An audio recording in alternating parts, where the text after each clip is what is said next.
called Kunti, who was also called Pritha, and she was the sister of Vasudeva, and she was given an adoption to Kunti Boj, who was childless, and so she was called Kunti. And the other one was the Madra Princess Madri, and whose brother is Shalya, who always wanted to support the Pandavas, but still by deceit, Duryodhan pulled him to his side, and so he fought for the Kauravas towards the end. And one day Pandu was he along with his wives went.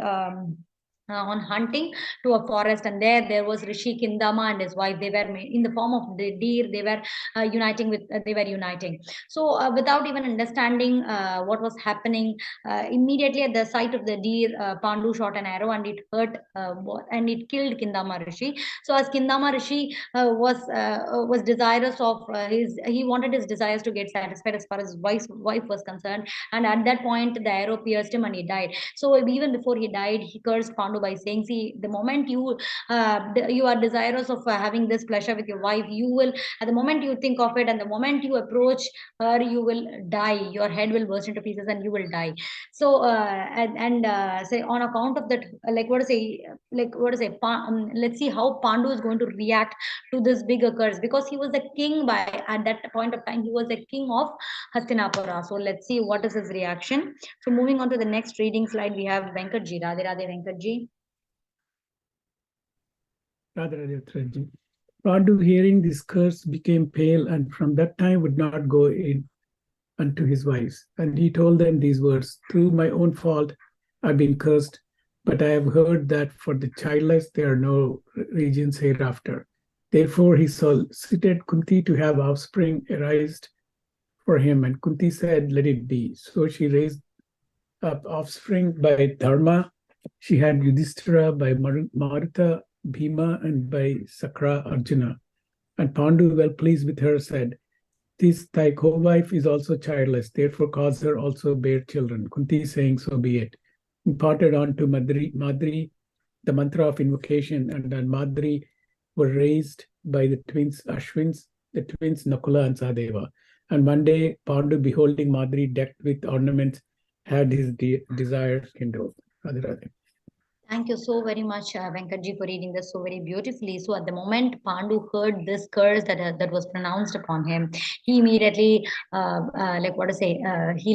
bestowed the kingdom upon his brother, and he departed to the woods along with his wives, because he did not want this to happen. See, if he dies and if he does not have children, then that is naturally going to disturb the kingdom, the peace of the kingdom. So he bestowed the kingdom with his brother, and then he retired to the woods. So and what happened was, in the woods, they started dwelling in the woods, but that longing to have a child was there inherent in all of them.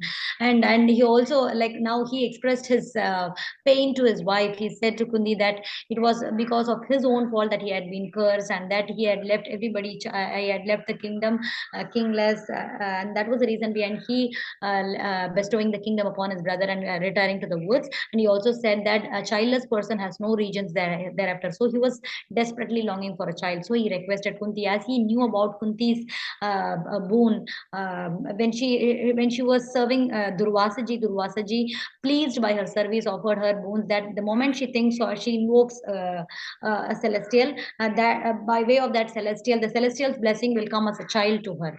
So she, on understanding about this boon, he requested Kunti to have offsprings raised for the sake of him. So Kunti said, so be it, and she started. She prayed Dharma, and she begot Yudhishthira. She invoked Maruta or wind god, and she begot Bhima. And she invoked Indra or Shakra, and begot Arjuna. And Pandu was so very happy and satisfied. But he also wanted Madri to bear child. So he requested Kunti to help her bear children as well. So Kunti, she was so very magnanimous. She was so very compassionate, and so she taught her that mantra. And Madri invoked the Ashwini twins, and she begot Nakula and Sahadeva. So one day, overcome by desire, Pandu approached Madri, who was decked with ornaments, and she was so very beautiful, and his desires got kindled. So let's see what's in store for us in the last slide, and we have Sunita ji to read that. Radhe Radhe, Sunita ji. Radhe Radhe. And as soon as he touched her, he died. Madri ascended the funeral pyre with her lord. And she said unto Kunti, Let these twins of mine be brought up by thee with affection. After some time, those 5 Pandavas were taken by the ascetics of the woods to Hastinapura, and there introduced to Bhishma and Vidura. And after introducing them, the ascetics disappeared in the very sight of all. And after the conclusion of the speech of those ascetics, flowers were showered down upon the spot, and the celestial drums also were beaten in the skies. The Pandavas were then taken by Bhishma.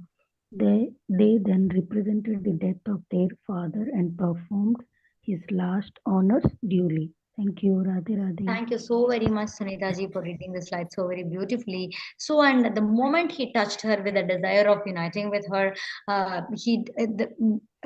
the very moment he died. So Madri, she was taken by shock. She knew that, but still, she felt she felt guilty as she was the reason behind this death of. Pandu, and so she decided to perform sati. So she threw herself into the funeral pyre of her lord, and before that she requested Kunti to take care of the twins that she begot also with affection. She wanted Kunti to rear up all the 5 children with affection. So after requesting her, she entered the funeral pyre and she died. So the 5 Pandavas, after they were dwelling in the woods and after understanding the death of Pandu, Bhishma Pitama sent Vidura to bring these people back, and they were brought. And some of the sages also requested, requested Kunti to get back to to Hastinapura, so that the princess would enjoy the real opulence that they were destined to get. So the Pandavas were taken by the ascetics of the wood to Hastinapura, and they got the ascetics introduced these Pandavas to Bhishma and Vidura. And after the introduction was over, the ascetics instantly disappeared. So it was something called divine will. So, and after after they spoke to Bhishma and Vidura, flowers started started being showered from the celestial regions, and celestial drums were also beaten, indicating the arrival of Pandavas, who are going to be the rulers of Hastinapura. So the Pandavas were taken care by Bhishma Pitama, and then as Bhishma knew that Pandu had died, so he made them perform the last honors that were due to their father. So they, with all the rules and regulations, with all perfect rights, they performed the last honors for their father. So we will get to know as to what is in store in the forthcoming sessions. So moving on to the Bhagavad Gita verse for today, we have Neela ji. Radhe Radhe, Neela ji. Radhe Radhe. Bhagavad Gita chapter 3 verse 42. Indriyani paranyahu rindriyebhyah param manah manasastu para buddhi riyo buddhe paratastu saha.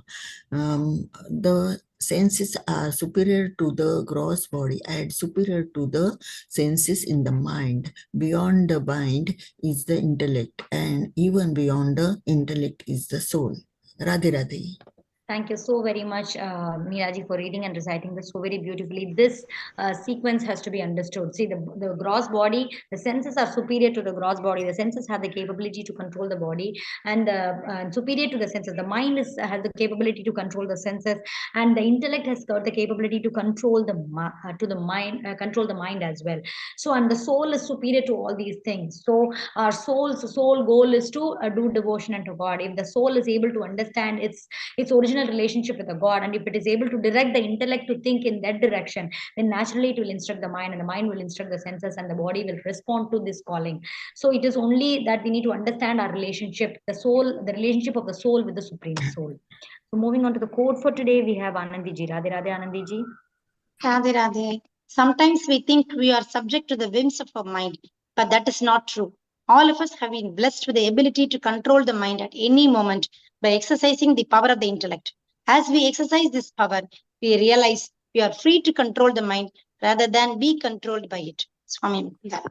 Thank you so very much, Anandiji. Yes, this is the continuation of the previous Bhagavad Gita verse. Yes, our intellect has the capability to control the mind. So let us use it rightly. Let us use our willpower. Let us understand our real constitutional possession as the savior of God and direct the intellect in that way so that we perform everything everything as a service to the Supreme Lord. So moving on to the quiz for today. And in her maidenhood, she had a son by name Parashara named Dash, Dvaipayan or Vedvyas.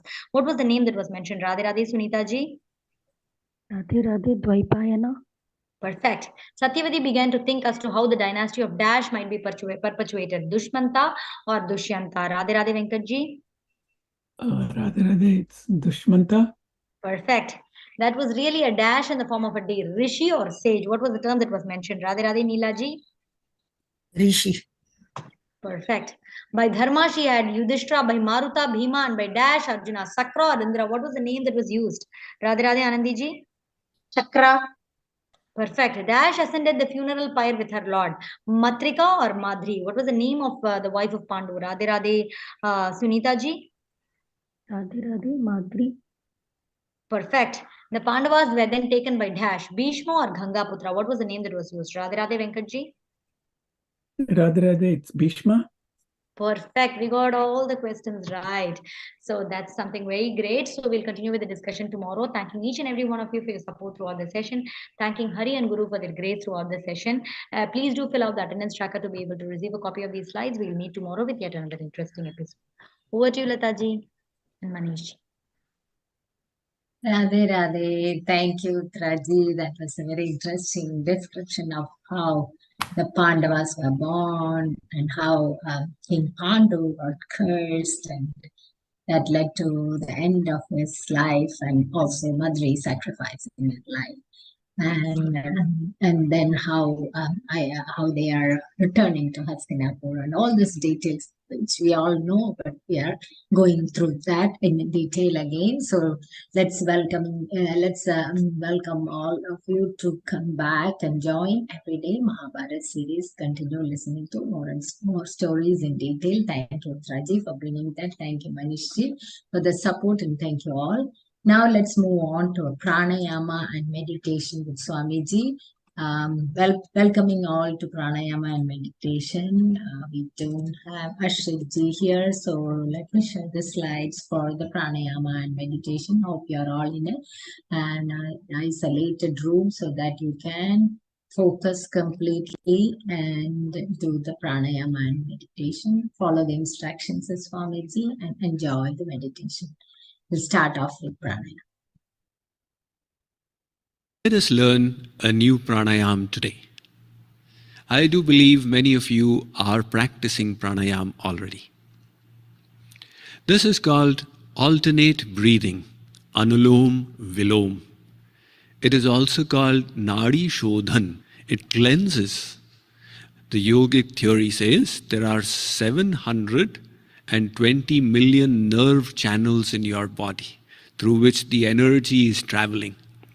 This simple pranayam cleanses all these nerve channels.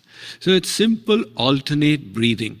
You breathe out from the left, then breathe in from the left. Breathe out from the right, then breathe in from the right. So that's one cycle.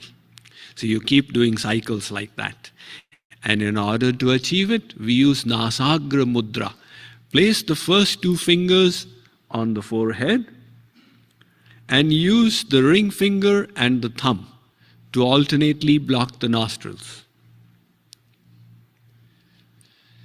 So block the right nostril, breathe out from the left totally, completely, then breathe in. Do it silently and deeply. Then block the left nostril, breathe out from the right, breathe in from the right. At your natural pace, let the mind be aware of the breath flowing in through the nostrils, the respiratory tract filling up the lungs, and then the lungs squeezing the breath out through the respiratory tract out of the nostrils. And if you can, Remember with each breath, Radhe, Radhe. श्वास श्वास सुमिरन करो यह उपाय बड़ो नीक. The saint Kabir says, with every breath chant the name of God. This is a very effective way of attaining Him.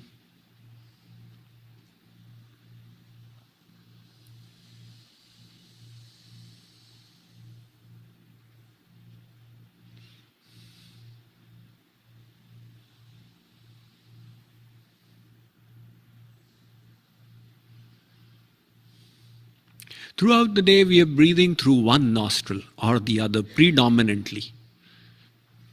Now here we are balancing and thereby cleansing all channels.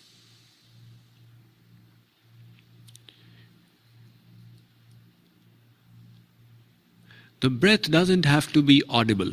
It can be silent.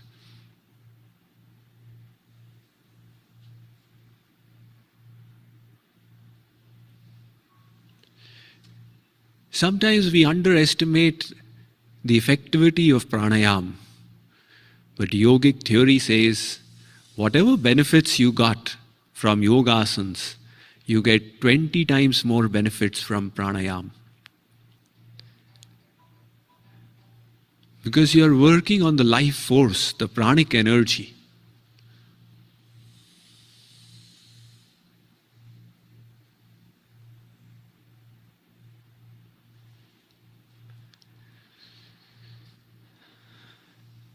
Complete this cycle and then open your eyes.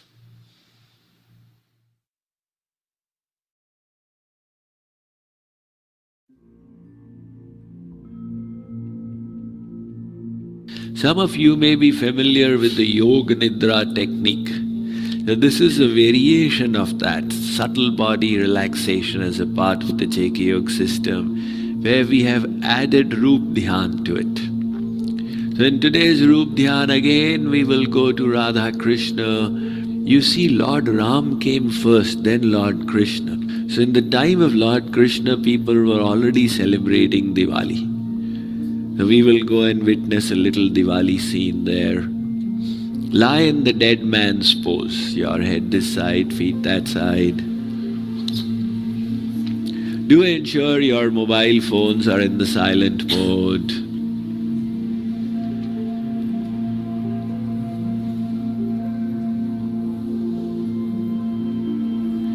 In the dead man's pose, there's a distance of roughly 12 inches between your feet. Your hands are about 6 inches from the sides.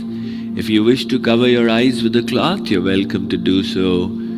Otherwise, just keep the eyes closed. Fix the posture and then stop moving. This is the dead man's pose. So take some deep breaths. Every time you breathe out, enter a deeper relaxation. Make a resolve, I will remain awake. Repeat the resolve, I will remain awake. Tell your mind. Visualize 2 channels from my mouth into your ears. You are focused on what I am saying. Bring your awareness to the feet. Consciously relax the feet. Become aware of your legs. Relax the leg muscles.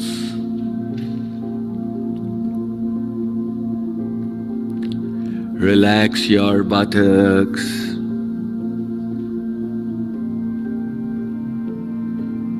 Bring your awareness to the back. Relax the back muscles. Relax the stomach.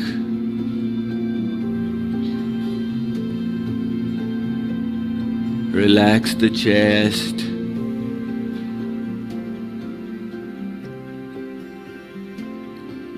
Loosen your shoulders mentally. Bring your awareness to the arms and the hands. With your thoughts, relax the arms and relax the hands.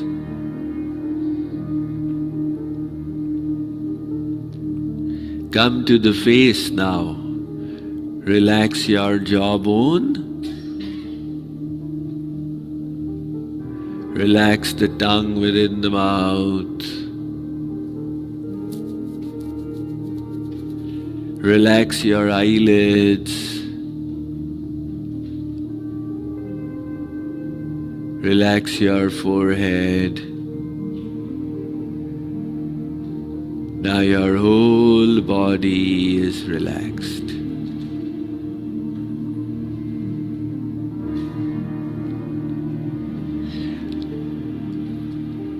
Let's create some sensations. Think your weight is increasing and sinking into the floor. Every limb is becoming heavy. Visualize weights hanging from below, pulling your body down.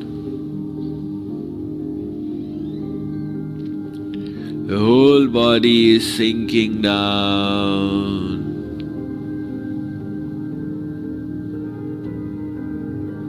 Now think the reverse. The body is becoming light.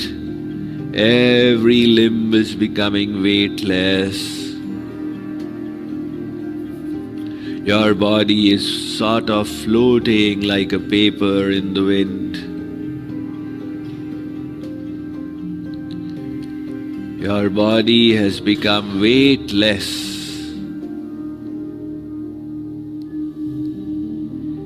Now leave the body here. Let's start visualizing. Visualize this room. Picture it on the screen of your mind. Picture the stage. Picture everybody meditating on the floor. Picture your own body.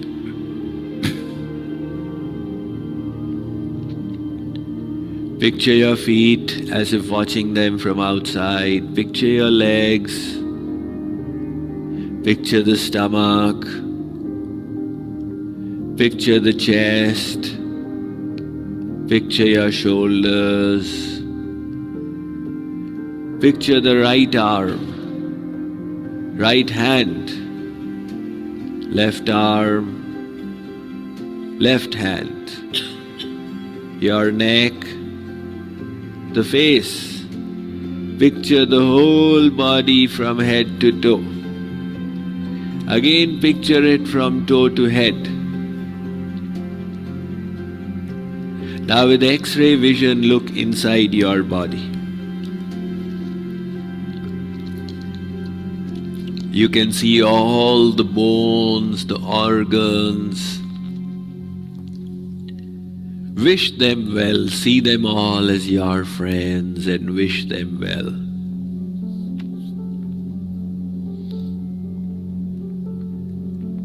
Imagine a golden light is coming from your body, a light of well-being.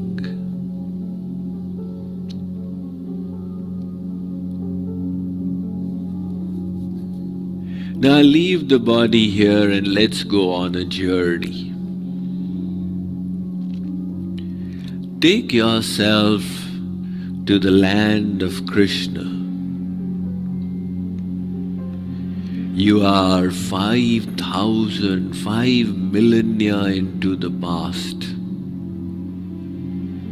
In this wonderful land, the Supreme Lord has descended and is displaying his wonderful pastimes like an ordinary human.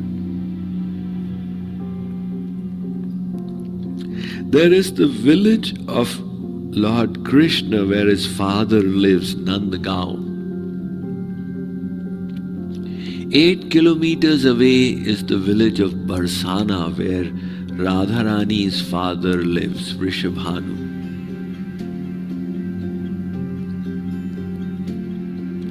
Today is the festival of Diwali.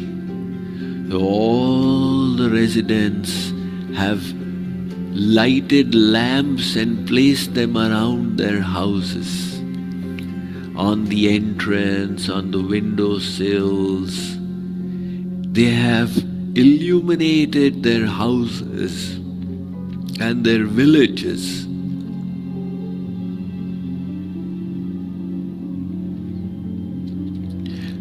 On this festival, they are celebrating the return of Lord Ram to Ayodhya after 14 years.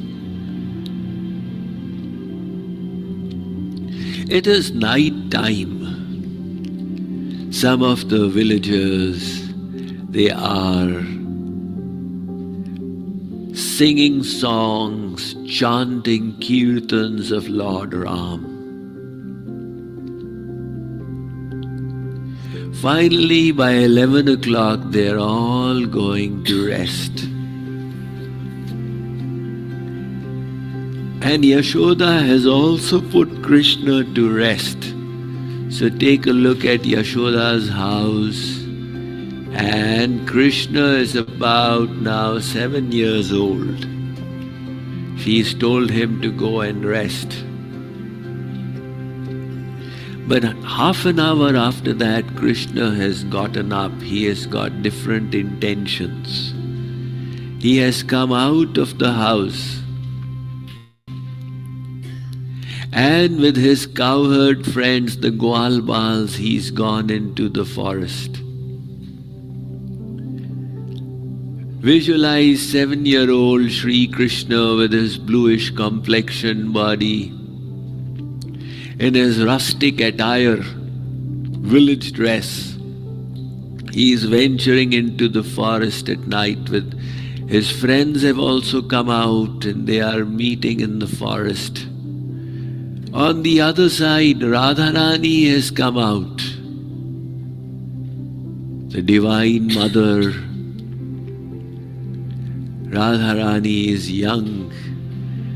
Her Ashtasakhis, they have also come around to the pre-arranged meeting place and they are entering into the forest.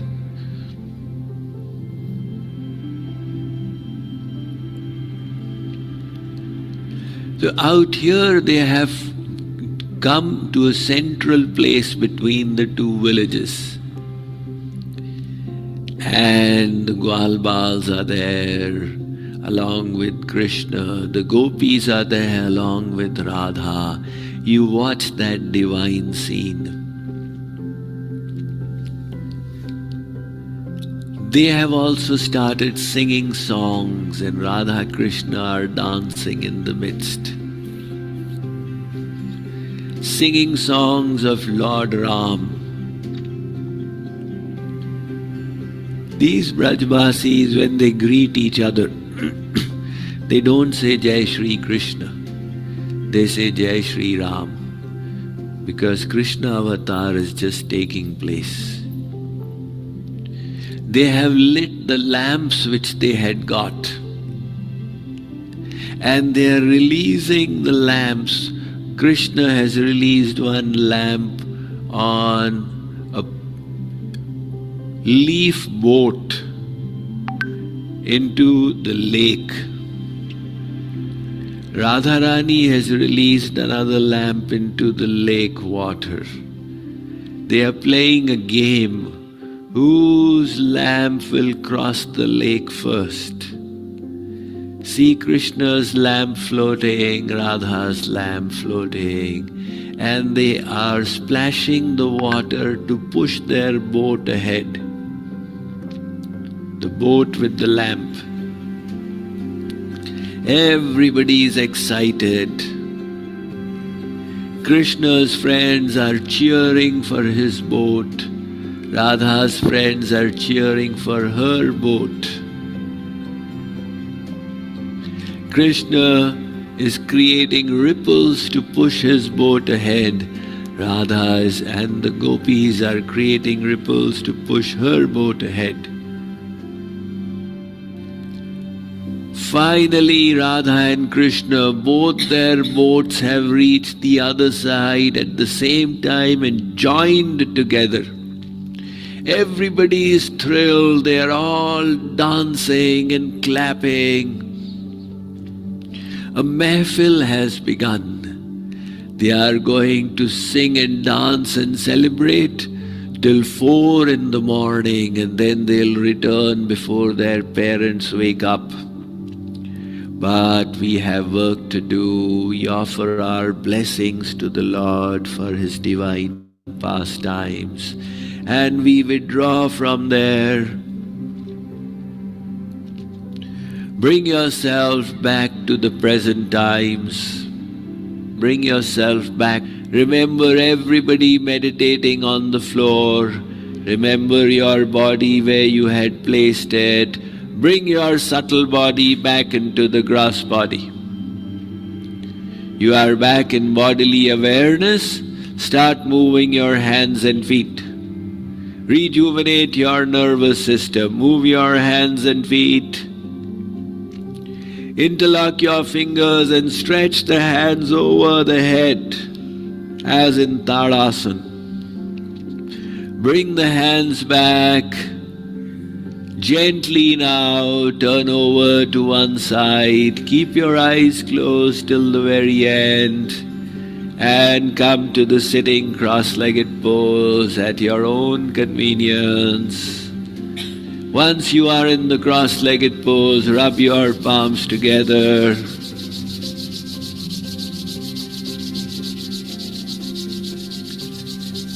Place the palms over the eyes.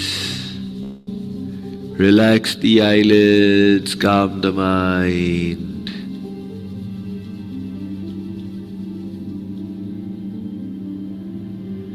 Gently rubbing your eyes with your fingers with a few blinks, open them. Shri Radha Krishna Bhagwan Ki.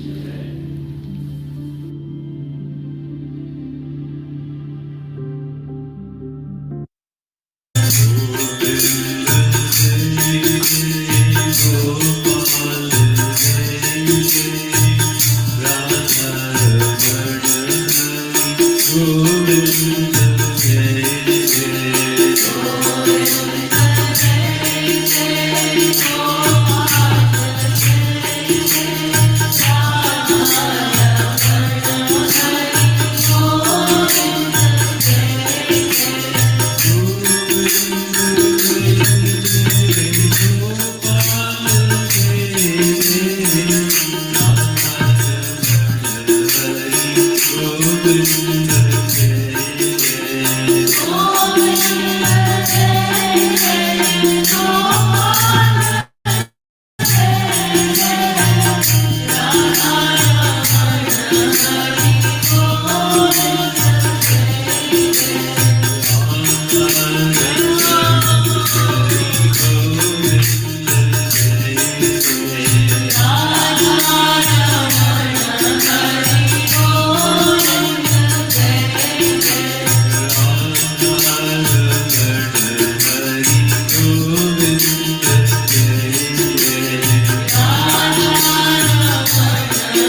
Radhe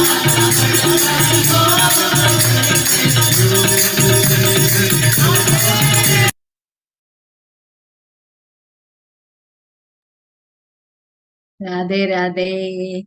Thank you all for participating in the pranayama and meditation with Swamiji. Hope you all enjoyed meditation and pranayama and bhajan. And now, as we all were waiting, the last minutes have come for participating in the complete Ramayan reading. I've been going through the Ram Katha series for the last one.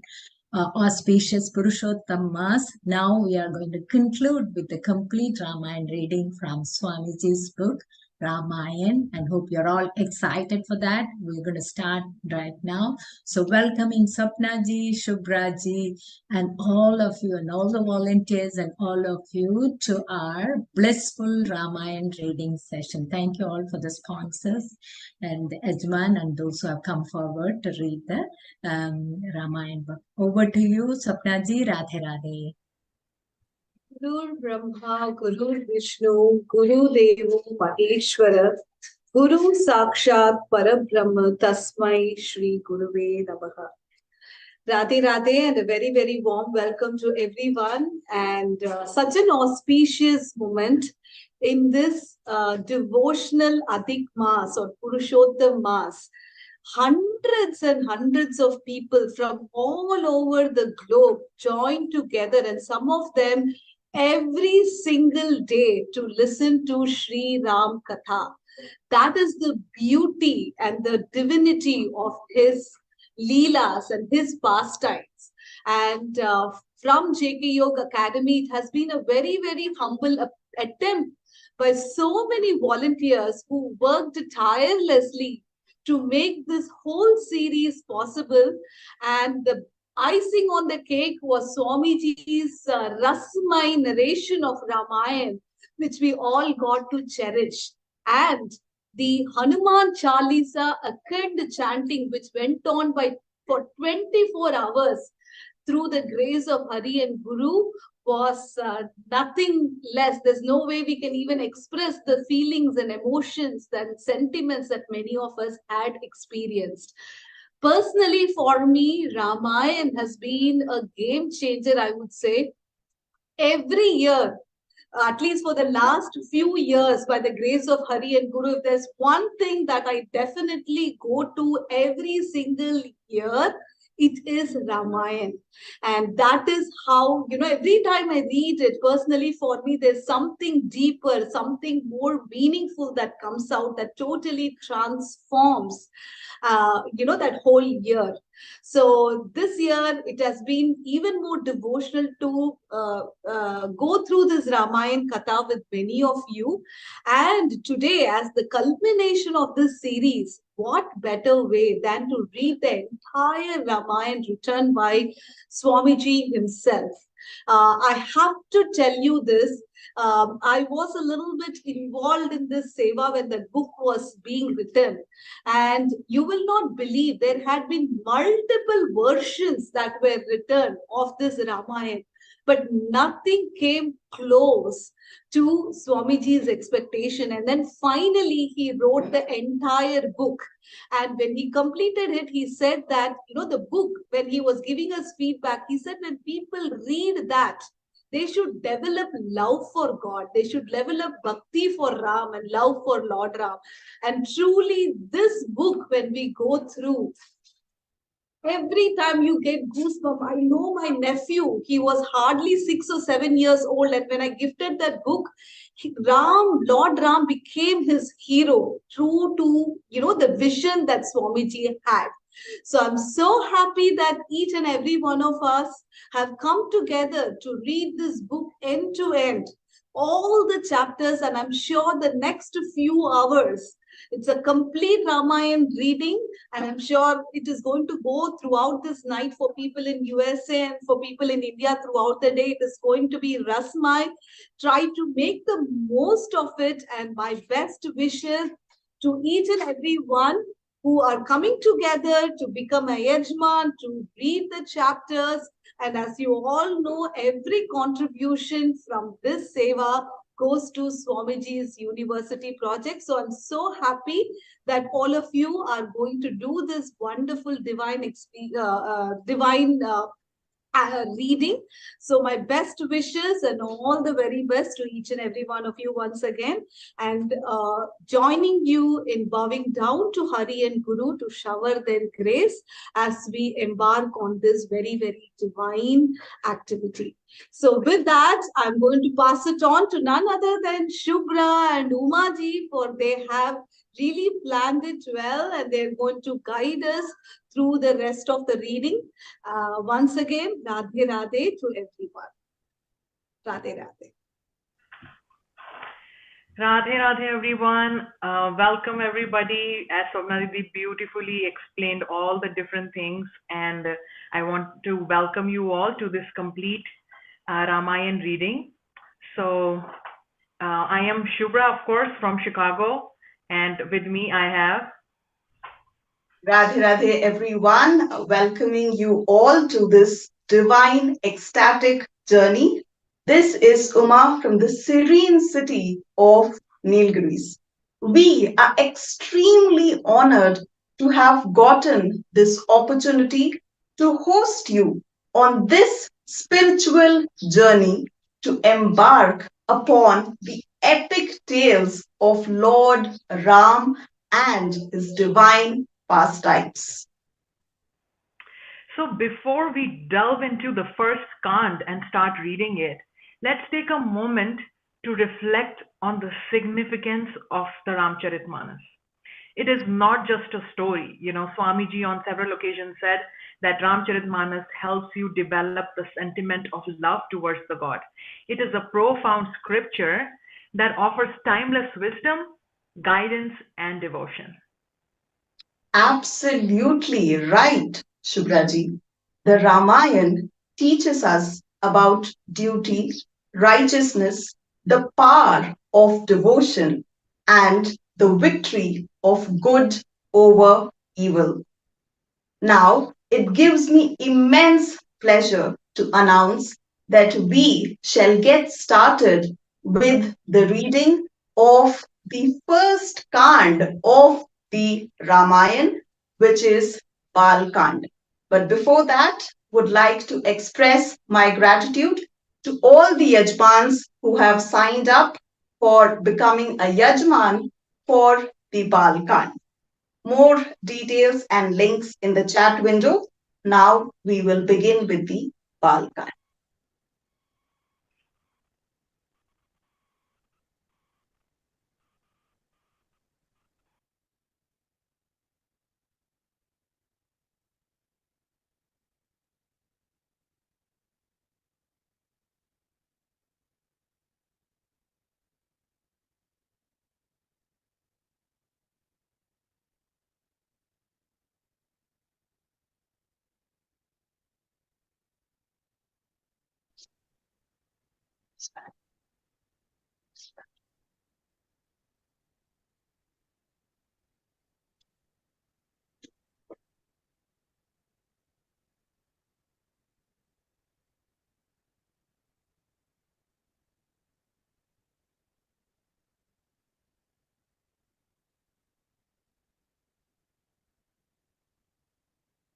Chapter 1, Story of Saint Valmiki.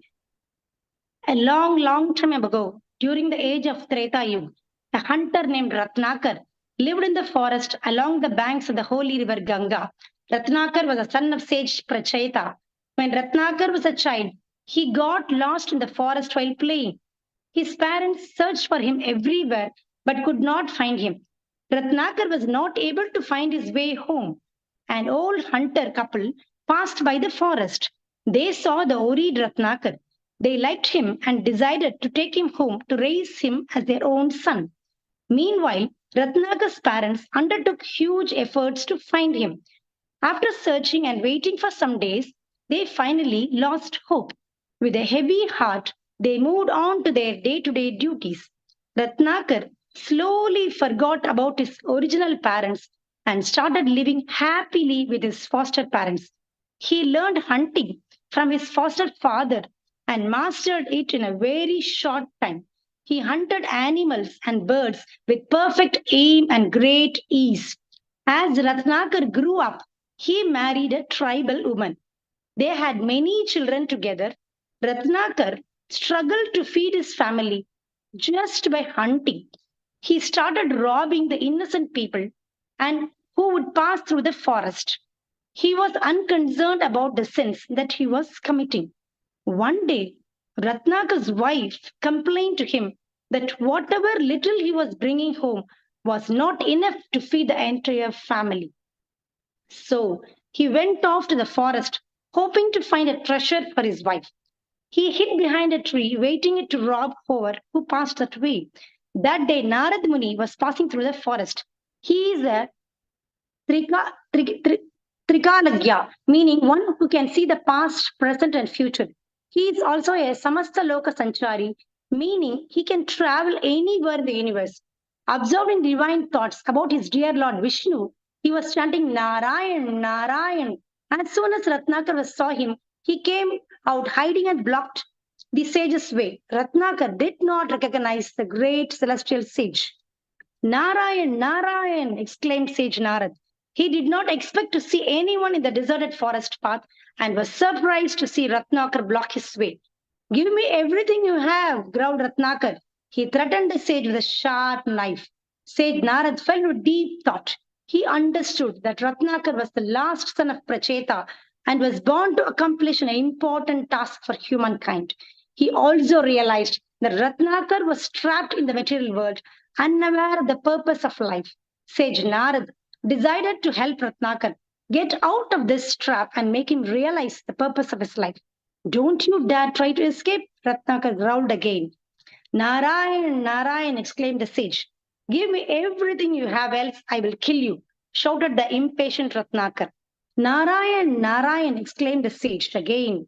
In a calm and composed voice, the sage replied, Sure, my son, you will get what I have, but first you must answer my questions. What, are you not afraid of dying? Give me everything and run for your life, shouted Ratnakar. Sage Narad insisted that Ratnakar should answer his questions. Okay, go ahead, but you dare not try to get away, said the puzzled Ratnakar. Why are you committing this sin of robbing the innocent? Asked Sage Naraj. To feed my big family, replied Ratnakar. Oh, you do this for your family? If so, would they also share the results of this sin of yours? Asked Sage Narad. Sure, why not? Said Ratnakar. Are you sure? Asked Narada Muni. Why do you doubt that? They are my family members and I am doing this for them, replied Ratnakar. Go ask your family members if they are willing to share the results of your sin, suggested the wise sage. Ah, I get your trick now. You want to drive me away and escape from me, said Ratnakar. No, my son, replied Sage Narad calmly. I want you to learn an important lesson of life. I do not believe you. I will tie you to this tree before I go so that you cannot escape. Don't try to free yourself and run away from here, said a perplexed Ratnakar. Ratnakar tied Sage Narad to a tree and rushed home. His wife was waiting to see what he would get home on that day. Oh, you did not bring anything, exclaimed his wife in disappointment. He could not wait to ask her the question. He caught his breath and blurted out, My dear, for your sake, I commit my sins by hunting animals and birds and robbing innocent people. Will you share the results of my sin? Ratnakar's wife was taken back by this question. But she was a lady, wise lady. Based on the knowledge of the scriptures, she answered, No, everyone is responsible for their own actions. As a result, to act in accordance with one's dharma, duty, as a husband and a father, it is your duty to earn for the family. It is your dharma to provide us with a house to live in, food to eat, and clothes to wear. In doing your duty, if you are sinning, then you are responsible for it, and you alone should bear the results of your karma's actions. Ratnakar got similar answers from everyone in his family. This fact disturbed him a lot. He could not understand why his family would not support him when he was supporting them. He thought about this more and more. The further he pondered, the more he understood that his actions were not proper. He started realizing the volume of sins he had committed so far. He did not know what to do next. Then he remembered he had tied Sage Narad to the tree. Ratnakar rushed back, freed the sage, fell at his feet. "O wise sage, please pardon me for trying you. I have learned a very valuable lesson today. In my ignorance, I have committed endless sins. Please guide me as to how I can free from their bondage," said a deeply troubled Ratnakar. "Narayan, Narayan," exclaimed Sage Narad. He was now ready to share all the knowledge he had. Sage Narad instructed Ratnakar that the only way of bondage was to chant the name of God with full faith and relief. He instructed Ratnakar to chant Ram, Ram. Ratnakar could not pronounce the word Rama. His sins were so many that the name of God was not coming on his lips. To make it easy, Sage Narad asked him to say it backwards as Ma Ra. Ratnakar found he could do that because when he would kill an animal, he would say Mara, meaning it was died. Sage Narad instructed him to sit under a tree and chant non-stop until he came back. Ratnakar sat under a tree and started chanting Mara, Mara, Mara, Mara, Mara. Soon, unknowingly, he was chanting Rama, Rama, Rama, Rama, Rama, Rama. Narayan, Narayan, said Sage Narad and went away happily. Ratnakar kept chanting the name of the Lord. He chanted day and night continuously. He chanted whether it was raining or the sun was shining, not caring for anything else. Days, weeks, months, and years passed. He followed his guru's instructions faithfully and sincerely. He remained so still that an ant hill gradually formed around his body. He neither realized it nor bothered about it. He continued to chant the name of the Lord. Ratnakar's constant chanting and devotion to the Lord Ram gradually cleansed his heart. In time, he became internally pure and ready to receive God's grace. Sage Narad returned and was pleased with Ratnakar's progress. Narad Muni realized that it was time to reveal to Ratnakar the goal of his life. He decided to revive Ratnakar from his trance. Narayan, Narayan, Sage Narad called Ratnakar to step out of the deep trance. He blessed Ratnakar and explained to him that Ma Ra mantra that he chanted was actually the divine Rama Rama mantra. He explained how Ratnakar was unknowingly engaged in deep devotion, chanting the divine name of God. Sage Narad informed Ratnakar that due to his constant chanting and full faith that God resides in his name, all his sins were washed away. Now he was born for a second time as a Brahma Rishi, great saint, and henceforth would be recognized by the name Valmiki. Valmiki means the one who came out of an ant hill. Sage Narad taught him all the Vedic knowledge. He guided Valmiki to find out about the duties destined for him to fulfill them. Chapter 2. Who is the Supreme Personality? Sage Valmiki made his ashram hermitage near the banks of the river Tamsa, a tributary of the Ganga river, and started his new life peacefully. Many years passed in this manner. His spiritual progress as a Brahma Rishi gained him fame and popularity. Many came to seek his guidance. Some asked him about the dharma to be followed, while others asked him about the purpose of life. Yet others asked about God. He would lovingly and patiently answer all the queries. But some questions stayed in his mind. It is really possible for people to have many divine qualities. If so, can one individual possess all the divine virtues? Sage Valmiki had been pondering over this question for some time now. He could not come to any conclusion, but was unable to ignore this question either. He was troubled at not finding an answer. Sage Narad realized that it was time to provide Valmiki answers to his questions. He decided to appear at the ashram of his student. Narayan, Narayan, said Sage Narad. Valmiki was excited to see Narad. He ran to the door and welcomed his guru with proper respect. He then offered a seat to the sage and waited for instructions from his guru.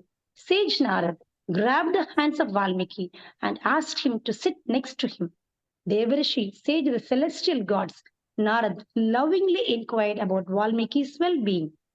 Devarishi, said Valmiki, I have an impending question in my mind for a few days now. I request you to kindly dispel my ignorance by giving me the answer. Narayan, Narayan, exclaimed Sage Narad, nodding his head in willingness to answer Valmiki's queries. Sage Valmiki asked all those questions for which he could not find an answer. Who is always busy in meditation and in mastering the Vedas? Who is the greatest among people who know the Vedas? Who at present in the world has all good qualities? Who is heroic? Who is the one devoted to righteous action? Who is grateful? Who speaks only the truth in all circumstances? Who does only good to all animals? Who is extremely knowledgeable? Who is capable of performing all actions perfectly? Who only showers love upon everyone? Who is that person who attracts the mind of others? Who has won over his anger? Who is this personality that shines with effulgence? Who does not have jealousy?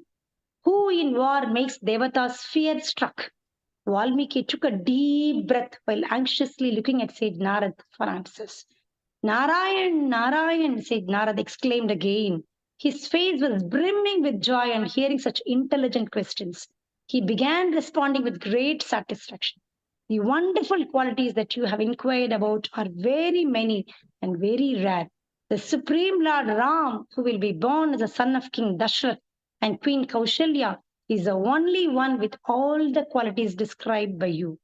Has mastered the Vedas and always ponders with the essence of the divine scriptures. Ram is famous among men. He is higher than Brahma, creator of the universe, and worthy of being worshipped by all. Ram treats everyone justly. He is the most lovable, will increase the happiness of Dashrath and Kaushalya, and is one with all good qualities.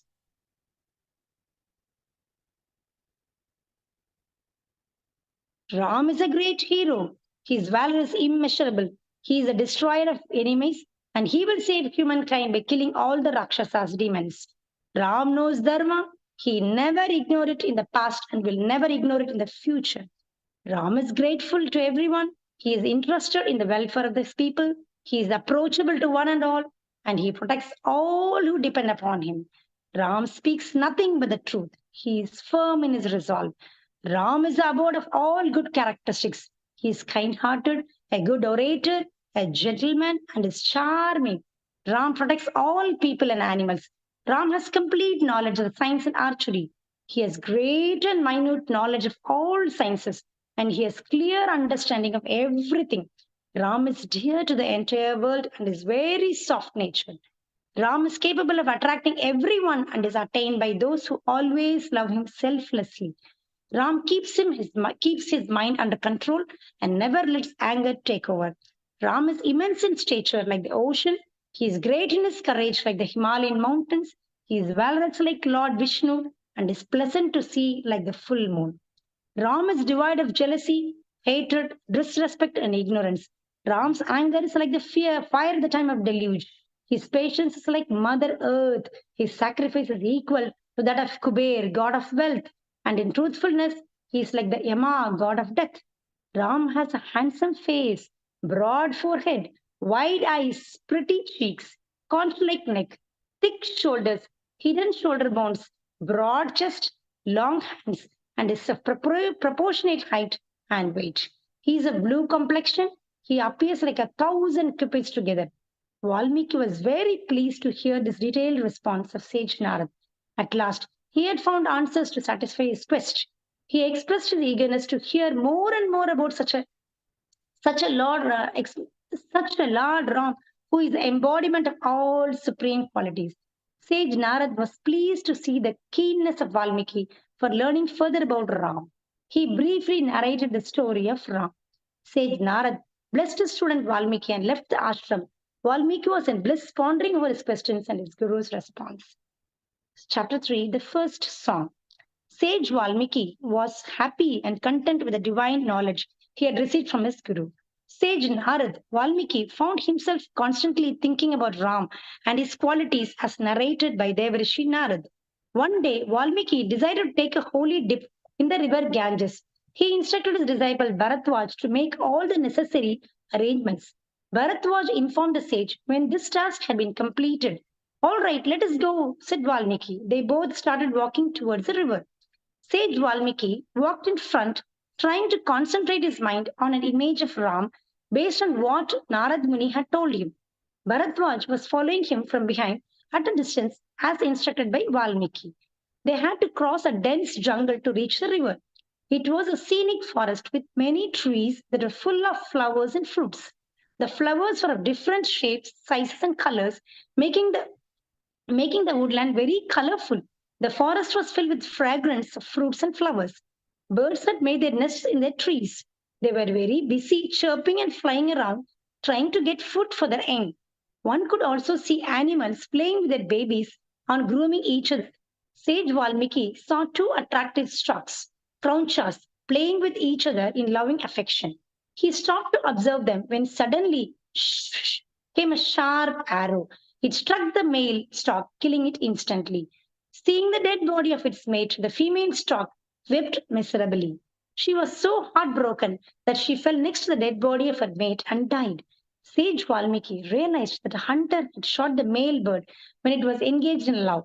Feeling pity for the storks, he cursed the hunter, saying, Ma nishada pradishtam tvam agamaha shwa Shashwadidam samaha, yet kraunchamittunad ekam avadi kama mohitam. You will find no rest for eternity, for without warning, you killed a bird in love. Sage Valmiki was surprised to realize that the curse uttered by him took the form of a song with equal number of syllables in each line. This verse is also believed to have been the start of Ramayana, as will be explained in the next story. Sage Valmiki did not realize that that incident had been arranged by Lord Brahma in accordance with the will of God. Deeply saddened by the death of the storks, he decided to turn around and go back. In the meantime, Bharatwaj, who was walking a little behind, noticed that Valmiki was gazing at dead birds. When he reached up to the sage, he found him in great distress. Bharatwaj did not know what happened and wondered what could have created this disturbance. He humbly inquired from this guru regarding the cause of his anguish. Ah, Bharatwaj, you are here. You are right. Yes, I'm upset. First, let us take a holy dip, and I will tell you the reason on our way back to the ashram, said the sage. They both started walking together and reached the banks of the river Thamasa. It was flowing calmly and steadily. The water was crystal clear, devoid of mud or other impurities. Seeing the clean, clear waters of the river, sage Valmiki said, Bharatwaj, it is getting late. I know River Ganga is close by, but seeing the crystal clear waters of the river Tamasa, I would like to take a dip here. Bharatwaj nodded in agreement. They both finished the holy bath and other daily pujas and rituals and returned to the ashram. On the way back, sage Valmiki narrated to Bharatwaj the whole incident and the curse he had delivered upon the hunter. Bharatwaj grasped the poetic beauty of the song in the first instance and at once sang it in the front of his guru. Sage Valmiki was pleased to hear the musical melody in those words. Lord Brahma's command. Sage Valmiki and Bharadwaj reached the ashram and became engaged in their daily course. However, Valmiki was not able to get over the thoughts of the curse he had delivered. He wondered how such beautifully rhyming Sanskrit words had flowed from his mouth. This was a new experience for him, and he was not sure how or why it had happened. While sage Valmiki was absorbed in these thoughts, Lord Brahma appeared in front of him. The entire ashram was brightened by the effulgence of Brahma. Valmiki was overjoyed to see him. He offered his respects to Brahma and stood in front of him, waiting for his command. The all-knowing Brahma knew why Valmiki's mind was disturbed.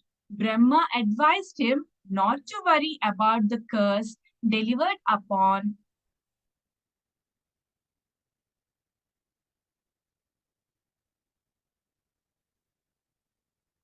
the hunter. To put his mind at ease, Lord Brahma explained another meaning of the verse as glorification of Lord Vishnu, the Supreme Divine Personality.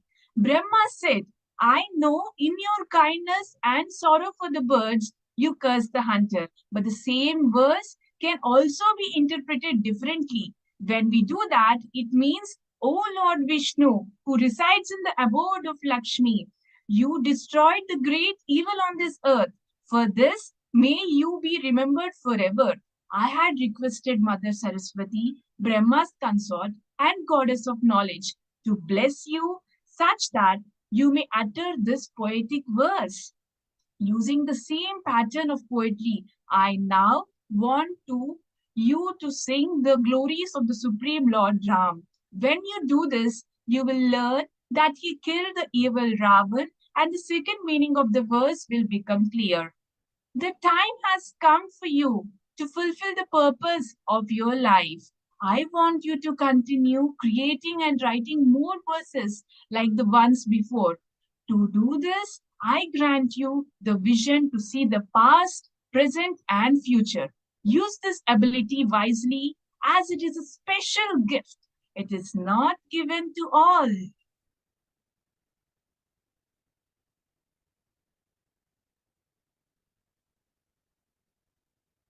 Use it to learn about the Supreme Lord Ram.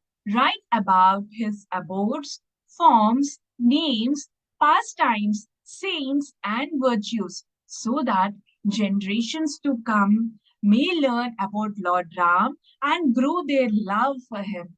Write in such a way that their mind is drawn to Ram and they think of him as their beloved child, friend, and master. As their devotion grows, they will also remember you. Thus, you will stand out amongst the sages, and your name will be engraved in history. Valmiki was absolutely delighted to hear these words from Lord Brahma.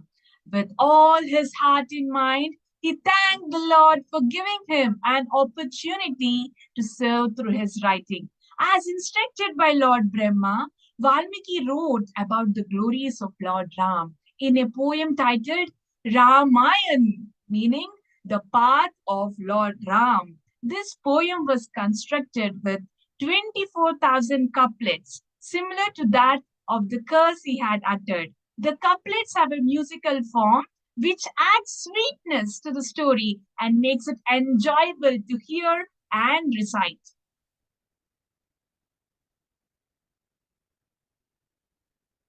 Ayodhya's beauty. Ayodhya was an ancient kingdom ruled by the great and noble kings of the Solar dynasty, Surya Vansh. There were many great and heroic kings of this dynasty, such as King Manu, who provided the Manusmriti, which are a set of rules to help us live our life. King Ikshvaku, who established this dynasty. King Mandhata, who ruled the entire earth and defeated Indra, the king of celestial gods, in a war. King Bhagirath, who helped the Ganga descend to the earth. King Harishchandra, who always spoke the truth. King Raghu, whose name means the fast one. This is how the dynasty also came to be called Raghuvansh.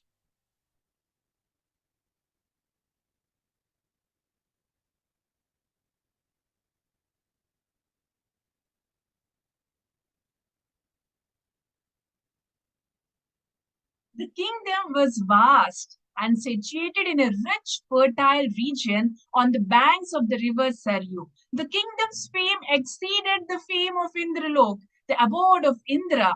The city of Ayodhya was situated in a prime area with plentiful natural resources. The city housed huge royal palaces, mansions, holy temples, large arenas, and art theaters, shopping complexes, parks, playgrounds, and many more buildings. The city had long, wide, and straight highways and streets with trees on both sides, providing ample shade on hot, sunny days. Cool breeze from the trees helped the passengers stay refreshed and travel without getting tired. The roads were well maintained, clean, and tidy. The huge, tall, and strong fort wall protected the city from enemies. The moat around the city was very deep and housed dangerous reptiles such as alligators and snakes, which would make it impossible for anyone to trespass. The fortress was well guarded by the military. The city was always bustling with different kinds of people, including kings of neighboring kingdoms visiting Ayodhya, business persons, musicians, artists, dancers, sportsmen, saints, tourists, and visitors. The royal palace was very huge and had many rooms in it. Each room was very spacious, well illuminated, and aerated. The treasury was always full, overflowing. Wealth was gathered in righteous ways by collecting taxes from the subjects, gifts received from friendly neighboring countries, and treasures captured from enemies. All the subjects of the kingdom were rich and well educated. People were healthy and lived long lives. Since everyone was wealthy and had their needs met, there was no robbery. The people of Ayodhya were wise, kind, thoughtful, truthful, and respectful. They were not greedy and not jealous of anyone. They obeyed the laws of the country and loved their king. There was no other place in the entire universe, including the heavens and other celestial abodes, that could be compared with Ayodhya. Such was the fame of the kingdom.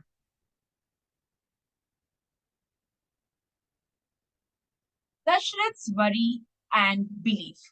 King Dashrath was one of the greatest rulers of the Solar dynasty. He excelled in Vedic literature and warfare. He had won over his enemies and brought their kingdom under his rule.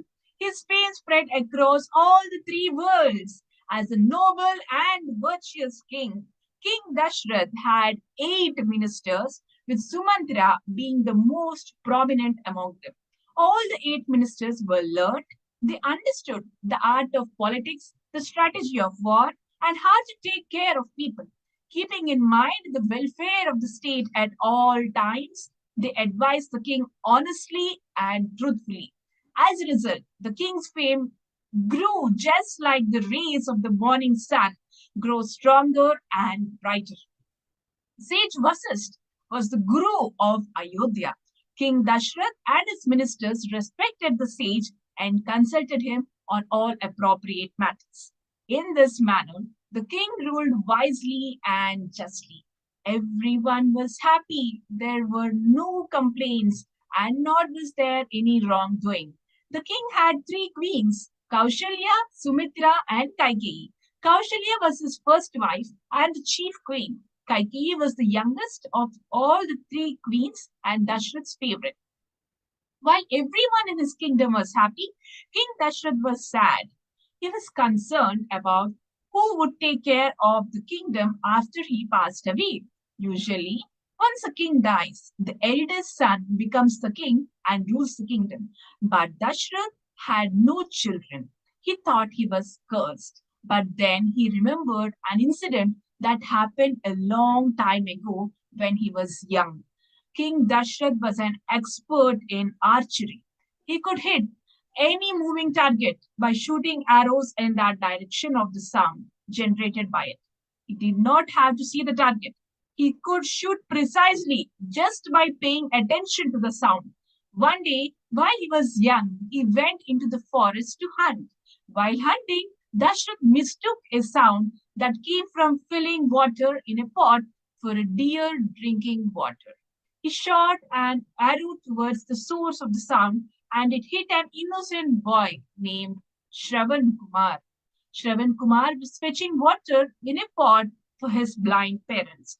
On seeing that he had shot an innocent person by mistake, Dashrath was shocked and horrified.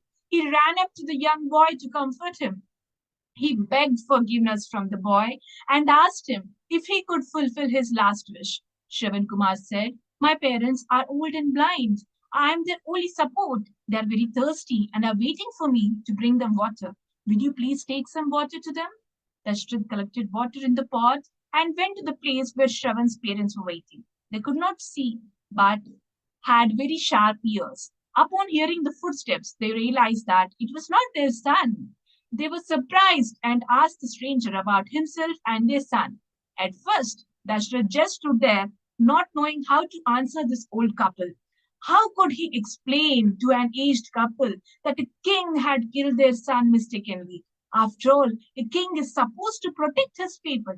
After a few minutes, with a heavy heart and a voice full of sadness, He related the entire incident and admitted to killing their son by mistake. Shravan Kumar's parents cried in agony, unable to tolerate the son's death.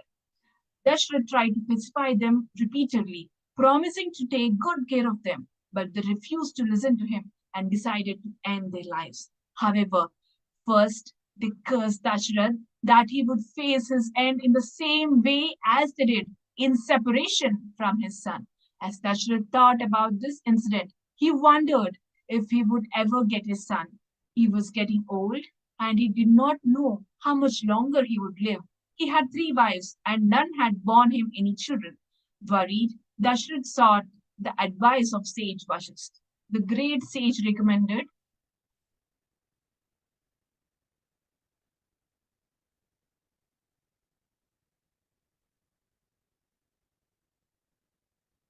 O mighty king, your name and fame has spread far and wide. Your subjects are very happy with your rule. You should have sons who will rule this kingdom just like you do and take care of the people. In order to beget such children, perform the Putrakamisti Yajna, special fire sacrifice. It must be conducted perfectly without any errors. Only then will you be blessed with a son fit to rule this kingdom. Dashrath was happy to hear his guru's advice and ordered for all the preparations to begin.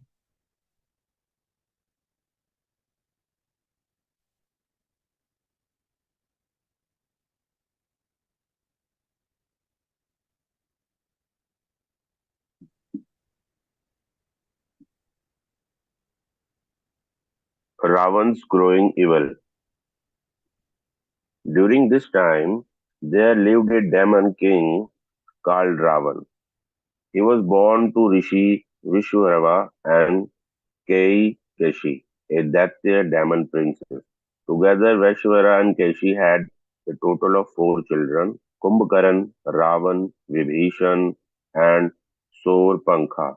Vishwara was the son of sage Pulakshita, who was the son of Lord Brahma. Because Ravan was the great grandson of Lord Brahma, he was also considered a Brahmin. Before sage Vishwara married Kekeshi, he was married to another lady named Ilavida. They had one son, Kuber. Thus Kuber was Ravan's elder brother. Kuber ruled over Lanka. He ruled well and made it a beautiful kingdom. Ravan was an exemplary scholar.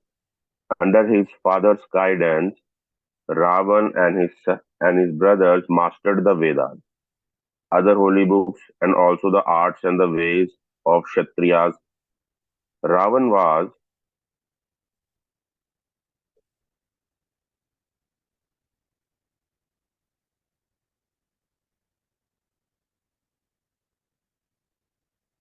Ravan was also an excellent Veena player. Despite all this knowledge, Ravan retained the ethics of the Daityas.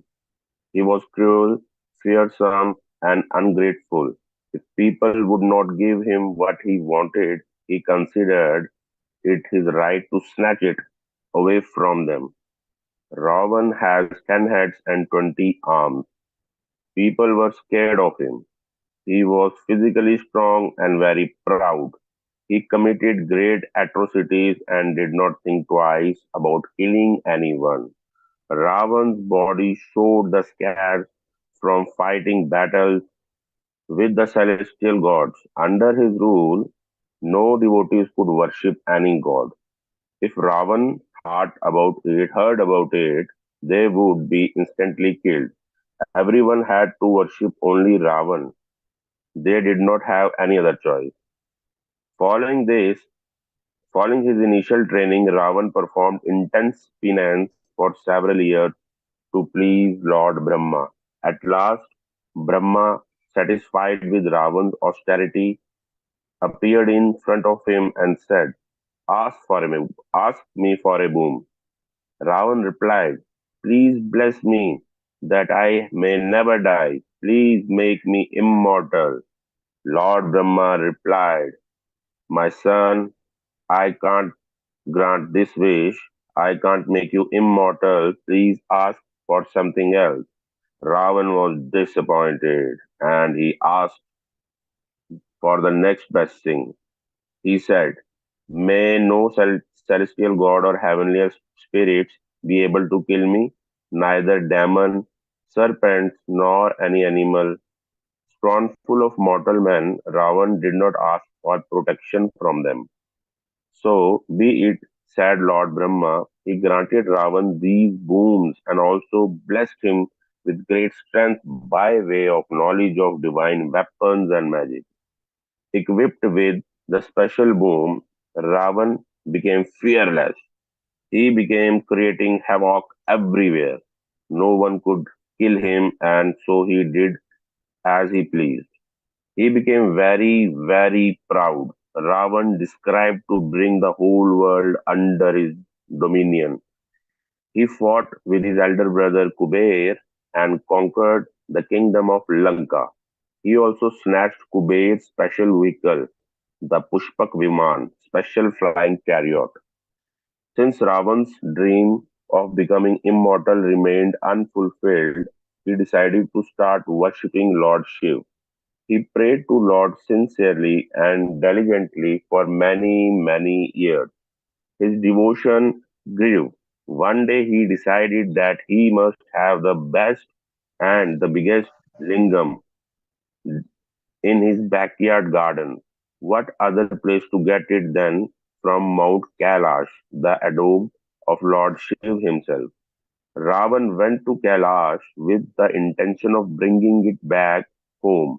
No sooner than he put his arms under the great mountain to lift it, that Lord Shiv gently pressed it down with his big toe. Now the mountain fell on Ravan and he was in a lot of pain. He began crying and howling in anguish. In fact, his cries could be heard across all the three worlds. He wanted to pull his arms out, but Lord Shiv, seeing his pride, did not release him. This went on for many years. Realizing his mistake, Ravan thought of glorifying Lord Shiv instead of crying. Then he started singing the praises of Lord Shiv. He did this for many years as well until Lord Shiv became pleased with him and lifted his toe from the mountain. Lord Shiv felt that Ravan had become humble and took pity upon him. This was when Lord Shiv blessed him and gave him the name Ravan, which means one who cries and howls. The prayers and the praises that Ravan sang during these years could have come to be called the Shiv Tandav Stotram. Ravan's brothers Kumbhakaran and Vibhishan also engaged in severe penance for several years to please Lord Brahma. Pleased by Kumbhakaran's penance, Brahma appeared in front of him to grant a boon. Indra came to know this. He became worried that a boon bestowed on Kumbhakaran might bring some trouble to the Devtas. He requested Mother Saraswati to help the Devtas by controlling the words spoken by Kumbhakaran. Mother Saraswati, out of compassion, agreed to help Indra. Kumbhakaran desired to ask the boon of immortality, but Mother Saraswati caused him to mispronounce the word as sleepiness, nidrava, nidratva. Thus Lord Brahma blessed him with the boon of enjoy long and deep sleep. Thus turned out to be a curse in disguise. It made Kumkaram love sleep so much that he would sleep continuously for 6 months. He would then wake up for one day and again go back to sleep for another 6 months. Vibhishan, the youngest of the three brothers, was a noble person. He always wanted to follow the path of righteousness and justice. Lord Brahma appeared before him and also asked him to request a boon. Vibhishan replied, Lord, please grant me the ability to think of God and to love him. Let me serve him according to his wishes. Make me such that I don't ask for anything else. Lord Brahma was very pleased to hear this and readily granted the boon. Ravan's arrogance grew day by day. He used his powers to evil things. He troubled everyone across the three worlds. Even the celestial gods were scared of him. Ravan's atrocities were becoming unbearable and continued growing.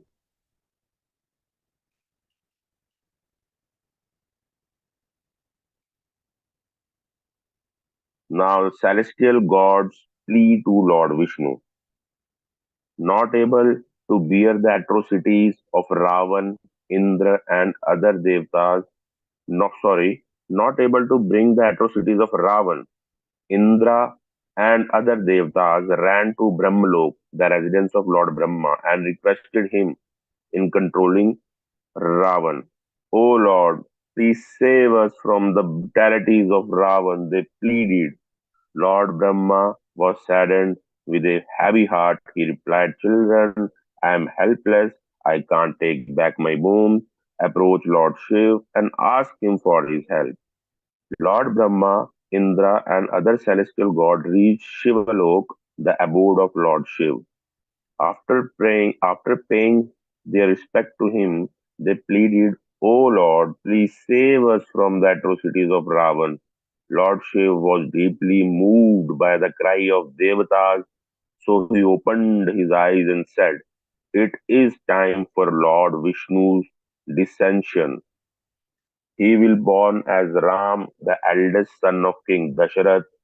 He will kill Ravan at the appropriate time. By taking a human form, he will respect Lord Brahma's boon to Ravan that no celestial god, heavenly spirit, demon, serpent, or wild beast may kill him.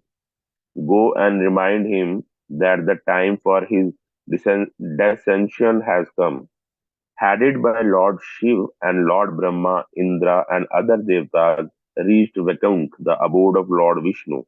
Lord Vishnu was in deep sleep on his serpent bed, Anant Shesh.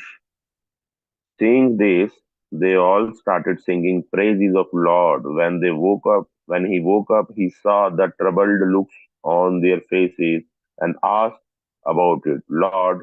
Cried, Lord, cried Indra, Ravan is creating havoc in all the three worlds. He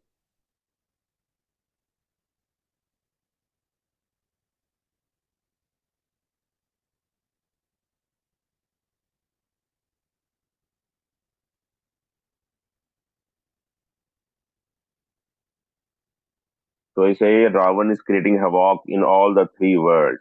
He is killing anyone who is caught worshipping us. As a result, our powers are diminishing. We are growing weaker day by day, and he is growing stronger because all the rituals and prayers are now conducted in his name. Soon he will become invisible. Please protect us, O Lord. Lord Vishnu confirmed that Lord Shiv has already told them.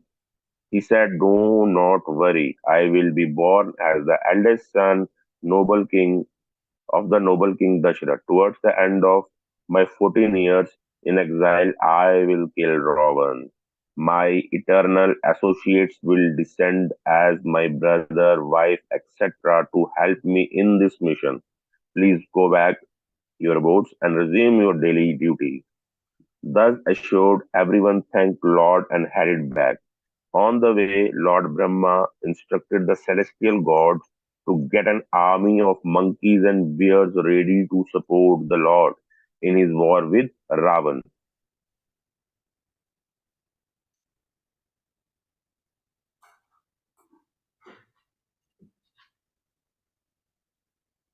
Chapter 9 Yagya to have sons. In Ayodhya, King Dasharath was excited at the idea of having children with the help of the Putrakameshti Yagya. He began pondering how to conduct the difficult ritual without any mistakes. A lot of people would be needed, and everything would have to be perfectly planned. Any mistake would mean he would not be able to have a hire. Reading his mind, Sumantra, the wisest of Dashrath's ministers, came to meet him. He had a suggestion that could help the king get his desire fulfilled. "Long live, O king," said Sumantra as he entered into the king's personal chamber. "Your Highness, I understand how important this yagya is to you, and I see how concerned you are that it should be perfectly done. I suggest that you invite, say, the great sage Rishyashringa, grandson of great sage Kashyap, to lead the yagya. Let me tell you about him."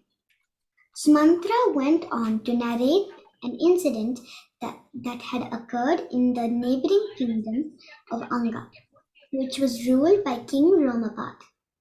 Due to bad karmas of the kingdom was going through a very severe drought. It had taken a toll on the plants and animals and even the people of the kingdom. The ground was parched and the leaves and grass were brown, and the animals and people were dying due to thirst. King Romapad was very upset to see this pitiable condition of his kingdom and subjects. One day, King Romapad called his ministers and asked them what he could do to beg forgiveness for his sins that had caused the drought. The ministers recommended that he invite sage Rishyashringa and give his daughter in marriage to the sage. It was thought that the sage's presence in the kingdom would bring the desperately sought-after rains. The king sent his courtesans and artists to the forest to invite the great sage to the kingdom. And lo and behold, as soon as the sage set foot in the kingdom, it started raining. Pleased to see this, the king offered his daughter in marriage to sage Rishyashringa. Now the sage began residing in the kingdom of Anga with his wife Shanta, the daughter of King Romapad.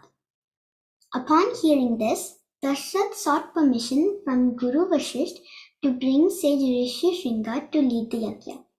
Sage Vashisht heartily agreed. King Dashrath personally went to the kingdom of Anga to invite the noble saint Rishyashringa. Seeing the sage, King Dashrath offered his obeisance and said, "O great sage, there is no one to rule my kingdom after I am gone. I wish to conduct the Putra Kameshti Yagya so that I may have children. I have come to personally invite you to lead this ritual. I will be greatly honored and grateful if you accept my invitation." The sage was soft-hearted and understood Dashrath's pain of not having children. He agreed to lead the ritual ceremonies. On getting his approval, the king was overjoyed. He sent word to his ministers to decorate the city and palace for their arrival. Saint Rishyashringa was given a grand welcome in Ayodhya. The entire city was beautifully decorated with flowers and beads. As the procession entered the city, all the residents were very happy and excited to have great sage Rishyashringa in their midst. Sage Vashisht welcomed the great Maharishi, and together they decided an auspicious date for the yagya. Invitations were sent approximately to everyone, including the kings of neighboring countries. King Romapad of Anga and Janak of Mithila were also invited. A huge building was constructed as prescribed in the scriptures. As per the rules of the yagya, different kinds of wood were brought and decorated. The fire altar was created in the shape of an eagle, exactly as per the instructions of the scriptures. The seating, dining, and resting arrangements were all properly done. Great care was taken that nothing would go wrong. People started gathering in Ayodhya from near and far. They brought with them many gifts for King Dashrath and his wives. All the guests were made comfortable in their quarters, and King Dashrath made sure nothing was lacking in hospitality, Food, water, and clothing were given away generously. As it got closer to the big day, everyone could feel the excitement in the air. All the citizens and the guests were eagerly looking forward to the ritual ceremonies.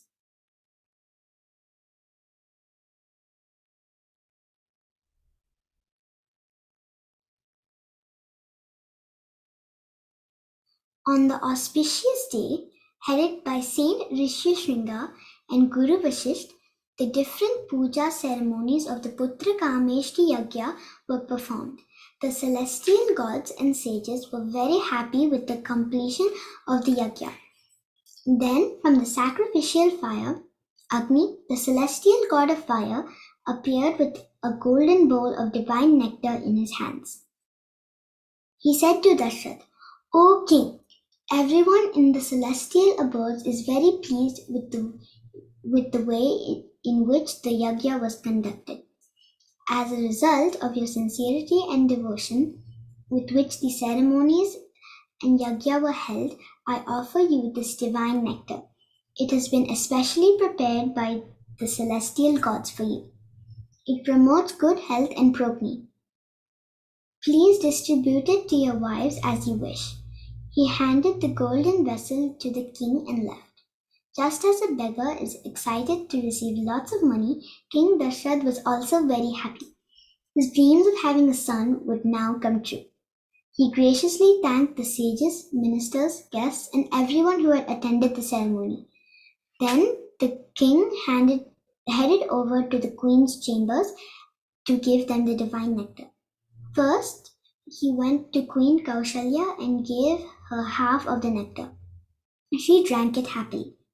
Next, the king went to Queen Kaikeyi and gave her half of what was left. Lastly, he divided what was left into 2 halves and handed them to Kaushalya and Kaikeyi. He asked them to offer those portions to Sumitra. On receiving the 2 portions from Kaushalya and Kaikeyi, Sumitra felt indebted to them. She promised that if she had sons, they would serve the sons of Kaushalya and Kaikeyi. Everyone in Ayodhya was happy that they would soon have a heir to the throne. They were excited and looked forward to that day, little knowing that the great Lord himself would soon take birth in their midst. In the meantime, all the devatas who would help the Lord in his mission to kill Ravan descended in the form of monkeys and bears. They were smart, brave, and full of devotion to the Lord. They were so strong that they could easily uproot giant trees. They knew how to fight war with the most sophisticated weapons, yet they would use nothing but their nails and claws. They were now roaming around the forests, waiting for the Lord to come.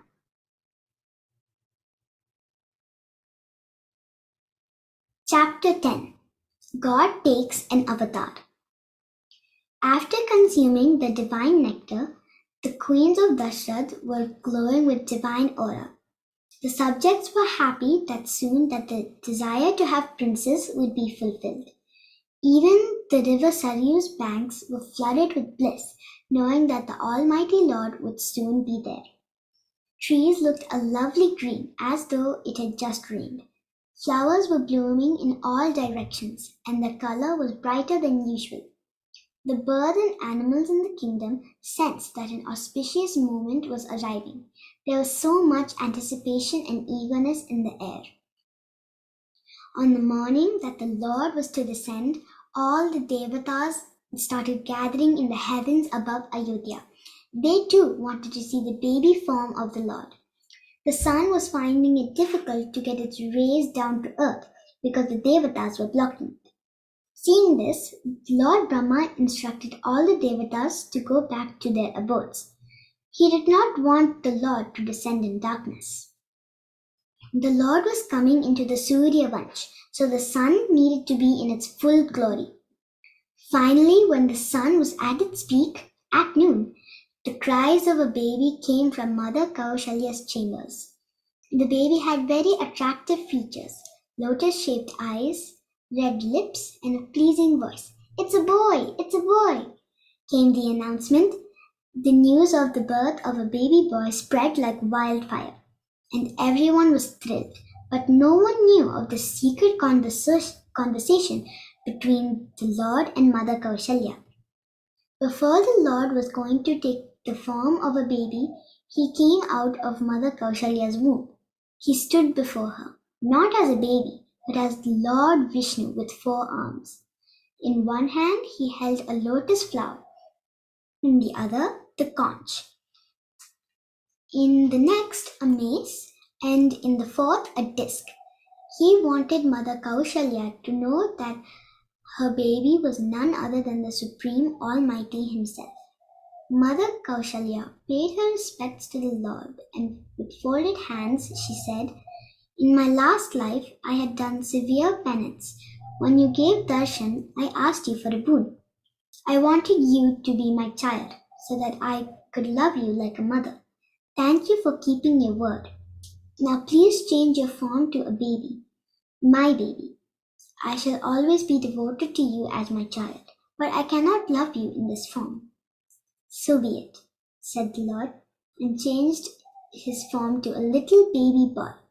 That Supreme Lord, who is the Father of everyone, was now a little helpless baby in the arms of Mother Kaushalya. Such is the power of selfless love, which makes God a slave of his devotee.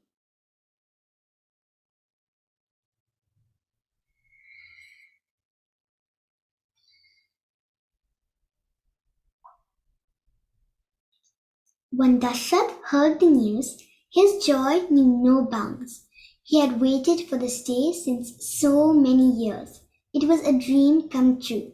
Soon after that, the news came that Kaikeyi had also given birth to a boy, and Sumitra had given birth to 2 sons. The entire kingdom was in a festive mood, celebrating the birth of their 4 princes. Dashrath gave away gold, food, clothes, and cows in charity. Special pujas and rituals were conducted at the temples. The celebrations were arranged throughout the kingdom. Even the devatas were so happy that they showered flowers from above. After 10 days, Guru Vasishtha performed the naming ceremony of the 4 princes. Kaushalya's son was blue in complexion and the eldest amongst the 4 brothers. Vasishtha named him Ram, for he was so virtuous that everyone would take delight in him. Kaikeyi's son was named Bharat, for he would take care of all the people of the kingdom. Sumitra's first son was named Lakshmana, the one who would be the abode of good qualities. The second son was named Shatrughan, the one who would slay the enemies within the mind. Ram was the supreme Lord Vishnu himself. As promised to Indra and the other devatas, he had descended as Dashrath's son to kill the evil Ravan. Anantashesh, the divine serpent of Lord Vishnu, had descended as Lakshman. The divine disc of Lord Vishnu had descended as Bharat, and the divine conch had descended as Shatrughan. But no one at Ayodhya knew this. To them, these were their 4 beloved princes. King Dashrath and his queens were immersed in an ocean of love and happiness. They took extreme care in raising the 4 princes. However, time appeared to move too fast for them. The princes learned to crawl, walk, and run. They would fall down while learning and started crying. When this happened, their mothers would run to them and kiss away the pain. Then the boys would resume playing together. Sometimes, when their mother could not come fast enough, Ram would touch the place where the other boy was hurting. Soon he would stop crying. One day, Mother Kaushalya had put Ram to sleep and was doing puja. When it was completed, she offered bhog to the deity of Lord Narayan. But she noticed that the plate was missing dessert. She went back to the kitchen to get it. When she came back, she saw that Ram was sitting next to the deity and eating the bhog plate. She was shocked. She begged forgiveness from the Lord, placed her dear baby Ram in the cot, and once again offered fresh food. Then she realized that this time she had forgotten the yogurt. She went to the kitchen to get it. Again, when she came back, she saw Ram sitting next to the deity and happily eating from the book plate. This happened 2 more times. Now Mother Kaushalya was totally bewildered. She could not understand what was going on. Each time she would step out, and when she would come back, Ram would be eating from the book plate.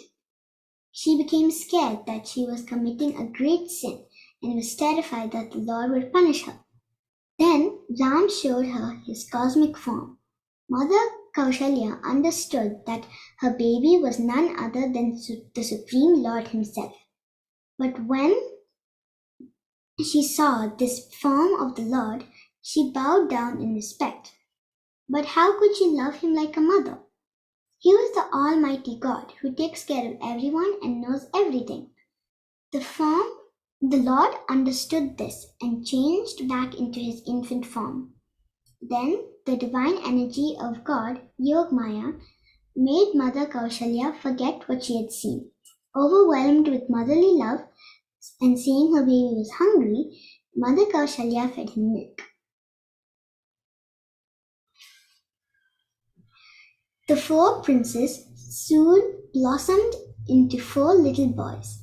Everyone could see that Ram and Lakshman enjoyed each other's company, and Bharat and Shatrughan were together all the time. All 4 brothers loved one another and were very dedicated to each other. However, Ram appeared to be the favorite of the king and his wives and the people of Ayodhya. The 4 princes became old enough to start learning from a guru. King Dashrath requested the sage Vashisht to accept his sons as his students. The sage recognized Lord Ram as the Supreme Personality and was grateful to have this opportunity to participate in his pastimes by teaching him. Over a period of 12 years, Ram and his brothers learned all 64 arts under the guidance of Guru Vashisht. They studied all the Vedas, Shastras, and other prominent divine texts. They also learned archery, warfare, usage of weapons, administration, ethics, and good behavior. They learned horse riding, elephant riding, and chariot riding. They were also taught other essential arts such as singing, dancing, playing musical instruments, and painting.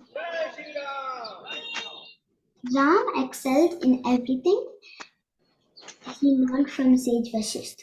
All 4 brothers served their guru with love and affection, and they were respectful students. Ram was the sage's favorite student as well. Dashrath and his queens were proud of their son's knowledge and abilities. The citizens of Ayodhya loved their princes very dearly. They admired their noble qualities. Ram and his brothers served their parents with great love and affection. Though Dashrath loved all of them dearly, Ram was the closest to his heart.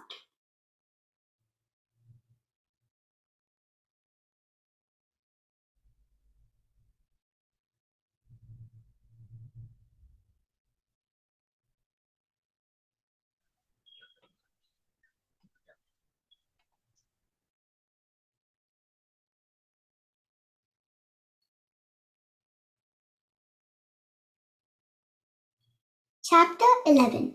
Vishwamitra from King to Saint.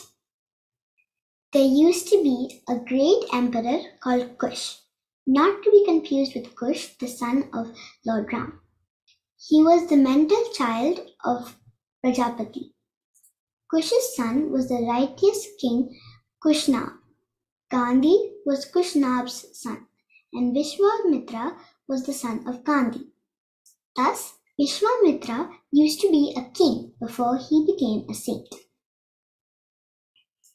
He ruled far and wide and ruled well. His subjects were happy with him. No one on earth could match Vishwamitra's skill and wealth. One day he set off with his army to conquer more kingdoms. On his journey, he came across a beautiful ashram.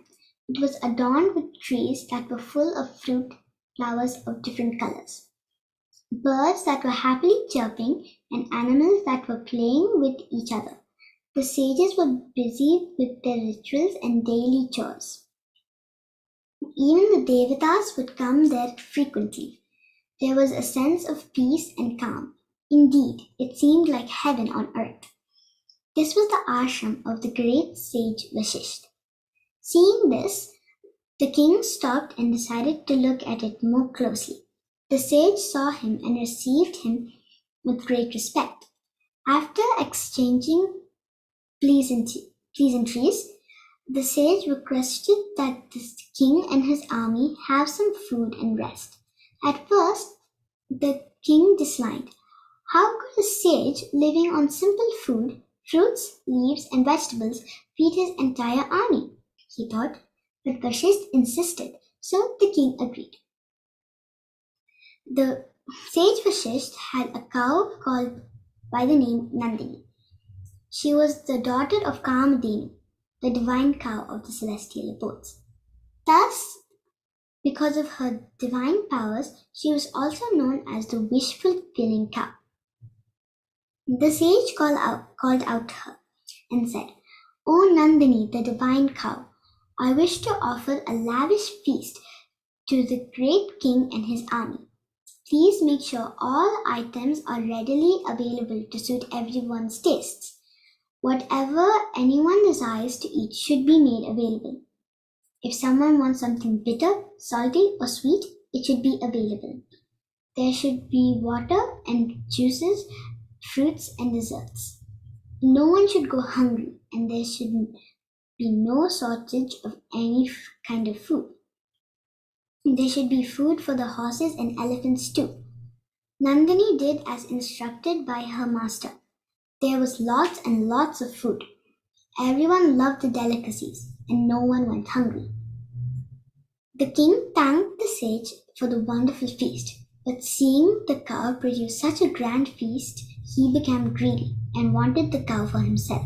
So he said to Vasishtha, "O great sage, your cow, Nandini, is indeed very special. Why don't you give her to me? I will give anything you ask. If you want 1,000,000 cows or horses in return, I will give them to you. If instead you want jewels or a palace, I will give that as well. But please give me the cow in any case, because such items of power and wealth are better in a palace than at the ashram. She belongs to me." Sage Vasishtha was shocked to hear such words from the king. He was not ready to part with the cow. She was all he had, and he could not give her up. He explained to the king, "O king, this cow gives milk, yogurt, butter, and ghee.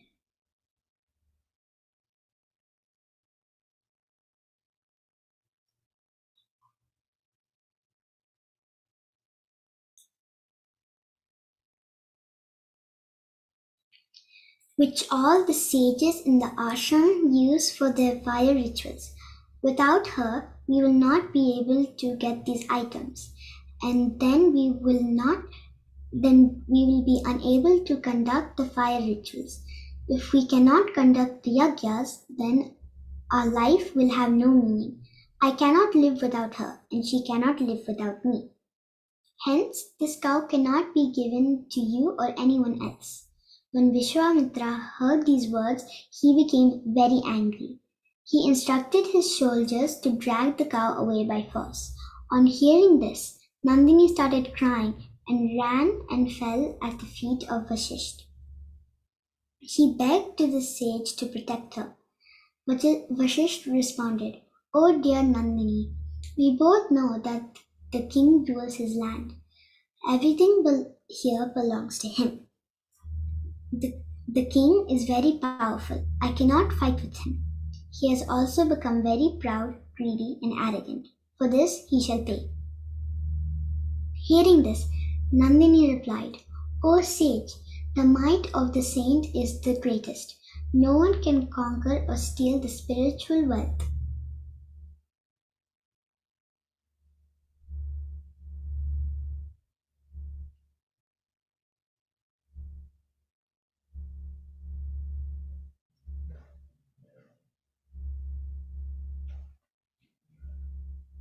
That a true saint earns.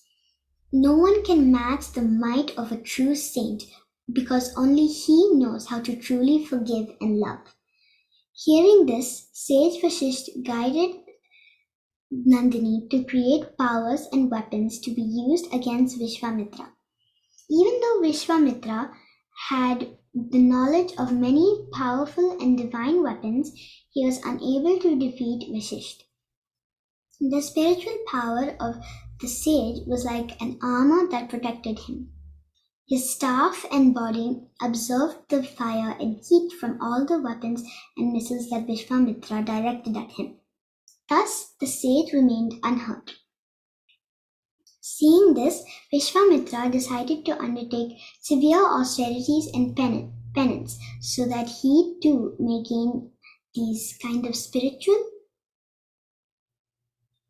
powers. He gave up his kingdom and began residing in the forest. After many years, Lord Brahma came to bless him. I am very pleased with your sincere and dedicated effort. Ask for a boon, said Brahma.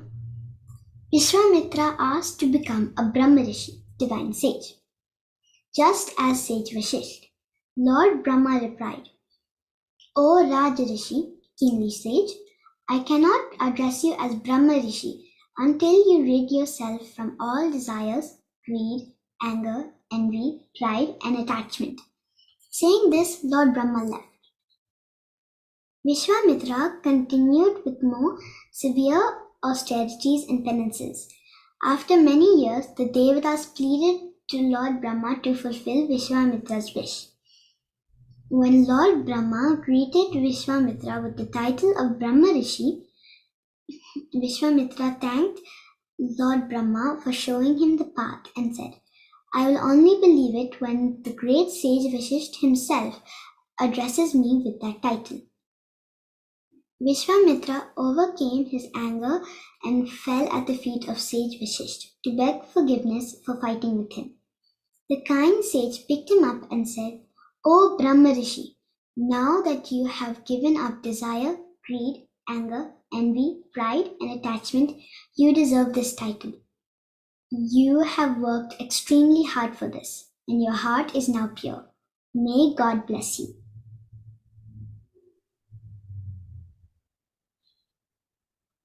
Chapter 12 Maharishi Vishwamitra's Request. As a Brahma Rishi, Vishwamitra resided in the forest in the company of sages.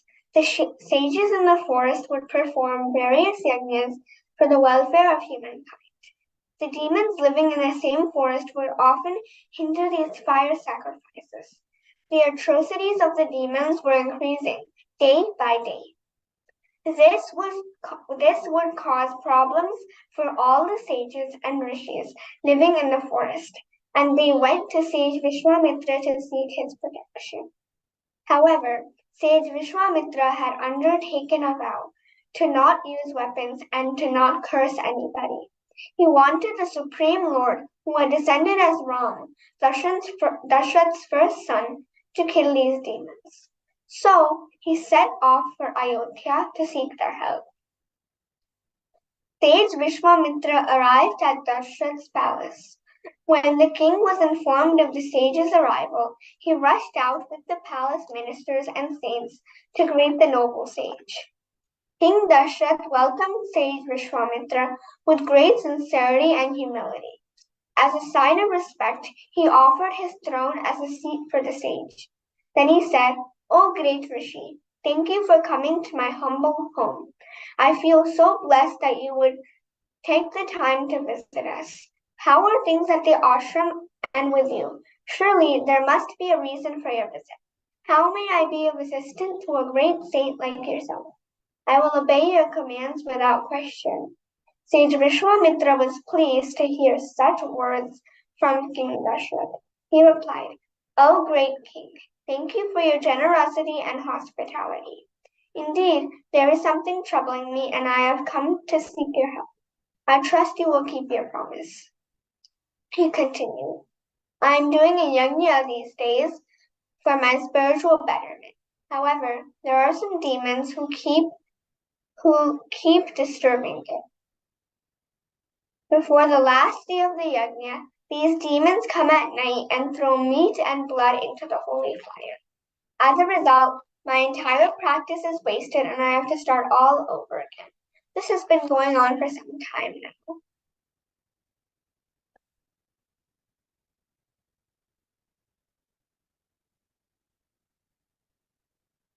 You are aware that I have taken a vow not to lift weapons and not to curse anyone. Thus, I cannot kill the demons myself. I need someone else to protect me.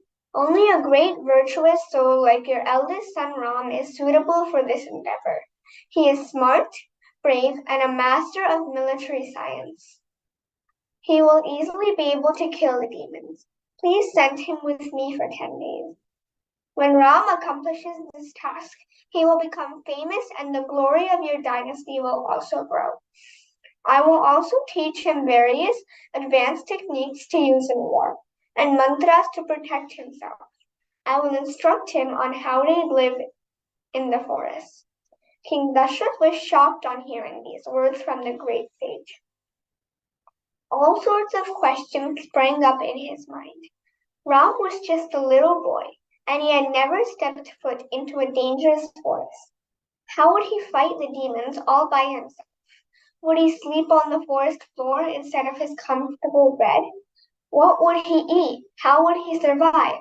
Who would take care of Ram? Such questions made King Dasharath's head spin. His heart filled with fear, and he fell on the floor. Dasharath decided he could not send Ram to the forest. The pain of separation from Ram was too great. He replied to Vishwamitra, "O great sage, Ram is a young boy, and according to the rules of war, no one below the age of 16 should be engaged in such activity. Ram has also never been into a forest. He has never fought with demons who will be deceitful. Who are these demons that are destroying your yajnas? Why don't I come with my big army of chariots, elephants, and soldiers? We will stay as long as needed to protect your ashram and the yajnas." Sage Vishwamitra was not happy with the king's response. This was not the reply he expected, especially since the king had promised that he would fulfill the sage's request. The sage knew that Ram was none other than the Supreme Lord Vishnu. As the Supreme Almighty, he could never be hurt. But the king would not let go of Ram. This started making the sage angry. He said, "O king, when you first welcomed me, you said that you would obey my command. You said you would obey my command without question, but I see that you do not want to do that. Hence, I will walk away empty-handed." Vishwamitra became so angry that the earth trembled and the devatas became fearful. Guru Vasishtha understood that it would not be good to disappoint sage Vishwamitra and let him leave empty-handed. Thus, he addressed Dasharath, "O great and virtuous king of the solar dynasty, you are known across the 3 worlds for being a just and righteous ruler. It will be unethical to not keep your word, especially to a great and respected saint such as Vishwamitra. He has divine weapons that were bestowed upon him by Lord Shri. He knows mantras for some very powerful and dangerous weapons that no one else knows. No one else in the world knows as much about these weapons as he does. The sage is capable of killing anyone he desires, but he is bound by his vow not to do so. If he has come here asking you for your son Ram's help, he wishes to bless him in some way. Surely there must be some good in it." The great sage will also share the secrets of the mantras and the weapons with Ram. When Ram is with the sage, he will be under his protection. Thus, Be assured that no harm shall come to Ram. Let him go with the sage. With these words, King Dasharatha was finally convinced and agreed to let Ram go with Vishwamitra. Since Ram and Lakshman were always together, he permitted Lakshman to go as well. Ram and Lakshman first sought blessings from their mothers. Then they went to their father. He blessed them, saying, "Follow sage Vishwamitra. Serve him as you would serve me, with great affection and dedication. Always follow his instructions and do not deviate from them." The brothers then went to Guru Vashishtha, who blessed them as well. Sage Vishwamitra was very happy that the purpose of his visit was accomplished. He started for the forest with Ram and Lakshman walking behind him. Chapter 13, Encounter with Nataka. Sage Vishwamitra took Ram and Lakshman with him to the forest. The three of them were walking along the shores of the river Sari. Their bodies shone with so much light and effulgence that it looked like the fire god was walking with his two sons. Ram and Lakshman respected sage Vishwamitra as their guru and served him with love and devotion. Vishwamitra knew that Ram and Lakshman were very young and had no experience about life in the forest.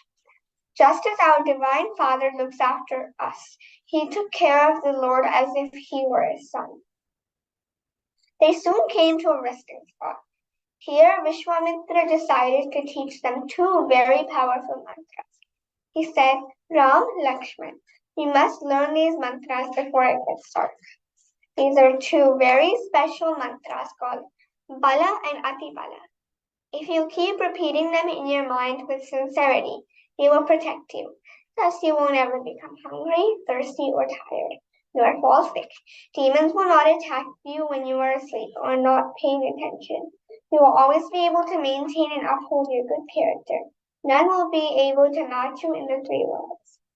Though you already have these qualities in abundance, accept these as a blessing, as they will protect you if you believe in them. Ram and Lakshman were very happy and grateful to receive these secret mantras and quickly mastered them. The three of them spent the night there. They resumed their journey the next morning. Once they reached the banks of the river and crossed over to the other side, they came to a dense forest full of tigers, wolves, wild boars, vultures, etc. The forest did not have flowers blooming or birds happily chirping. Instead, it smelled foul and appeared dark, gruesome, and scary. One could see dried bones scattered everywhere. Ram and Lakshman turned to Vishwamitra and asked him about it. Vishwamitra narrated the story of a demoness called Nataka. He said, "Nataka lives in this forest, hence it is called Natakavan, forest of Nataka. She eats humans, and that is why no one comes out alive from here. She has the strength of 1,000 elephants. Thus, no one in the three worlds can defeat her in a fight. Ram, it is time for you to pick up your bow and arrows and kill her." On hearing these words from Sage Vishwamitra, Ram was taken aback. He was in a dilemma as to whether he should kill a woman or not. He was taught that women are a symbol of purity and worthy of respect. They should not be abused in any circumstance. The rules of war also do not allow a man to kill a woman. Sage Vishwamitra understood the reason for Ram's hesitation and advised him by saying, "Nataka does not deserve to be forgiven. She has created enough havoc and troubled innumerable saints with her gross actions. She possesses no womanly virtues. Instead, she is evil, her actions are atrocious, and everyone is afraid of her. People are looking for a respite from her. You are a king, a kshatriya. Thus, it is your duty to protect the weak and the innocent. It is also your duty to eliminate evil wherever you see it. Evil can take any form, so you should not hesitate to kill her. Do your duty as a kshatriya so that people may live in peace." Ram thought about what Vishwamitra had said and the instructions of his father to always listen to the wise sage. After careful consideration, he realized that his primary task was the welfare of this world. He stood up and holding his bow in one hand, he pulled the string with the other hand. The twang of the bow was so powerful that the entire forest shook from it. Nataka, who was resting in a nearby cave, heard the reverberating sound. She found the thunderous sound unbearable and annoying. Infuriated, she emerged from the cave and began running towards the source of the sound, with the intention of killing the person who had created it. She saw the two young boys and threw a huge cloud of dust, but it did not harm them.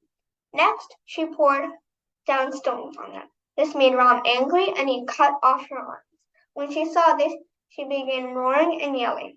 Then Lakshman cut off her ears and the tip of her nose. She hid herself and started pouring down more stones on them from all sides. Seeing this, sage Vishwamitra warned, Enough?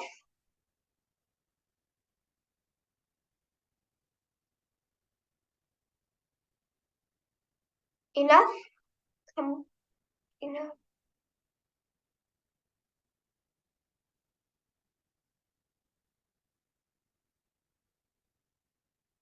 Enough compassion, Ram. She is pure evil. Remember, after sunset, powers of the demons only grow stronger, so kill her now before it becomes dark.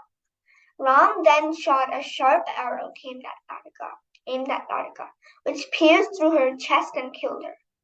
Nataka fell down dead. Hearing this, the Devatas clapped and showered flowers upon them. They suggested to Vishwamitra that she should teach the secret knowledge to the 7 divine missiles to Ram and Lakshman. With the evil gone, the entire forest began coming back to life. Flowers of different colors could be seen blooming again. Life started turning a beautiful green, and the lakes filled up with water. It seemed as though spring had arrived. Seeing this, sage Vishwamitra decided to spend the night there. The next morning, as suggested by the Devatas, he taught Ram and Lakshman the mantras and secrets of all shastras, weapons, and astras, missiles.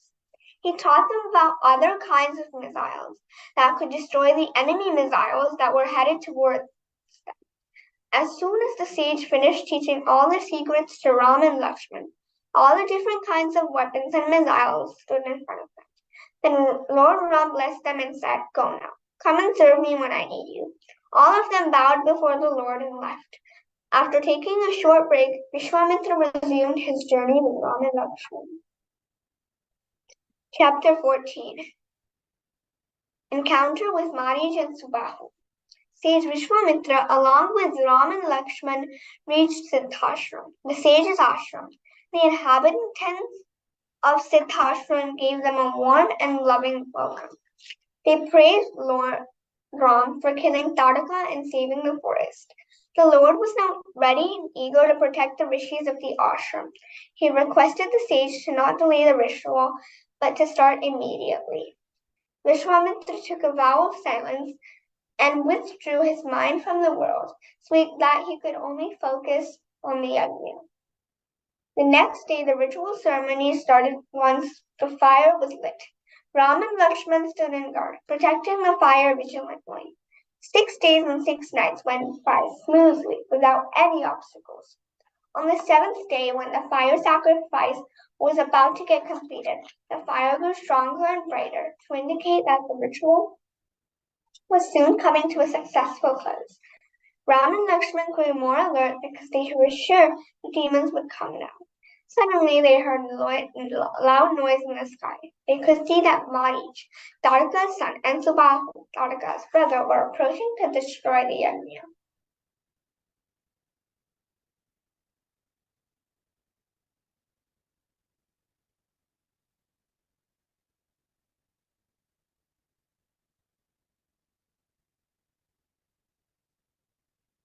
Ram used the divine weapons taught by sage Vishwamitra. With just one sharp arrow, he killed Subahu.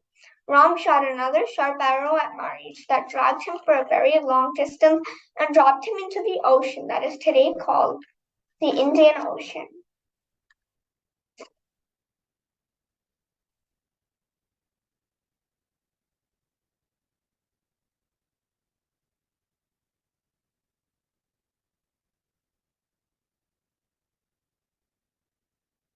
Vishwamitra was very happy that he could finally complete the yajna with the help of Rama and Lakshman. The inhabitants of Siddhashram were thankful to them for killing the demons. The next day, after the morning rituals and breakfast were over, Ram and Lakshman were sitting with the sages. Vishwamitra had heard that the great bow of Lord Shiv was on display in the city of Janakpur. Janakpur was the capital city of the kingdom of Mithila. It was ruled by the very famous King Janak, a close friend of King Dasherath. He asked them whether they would like to go to Janakpur before returning to Ayodhya. Ram and Lakshman readily agreed. They were curious and excited to go and see the great bow of Lord Shiv.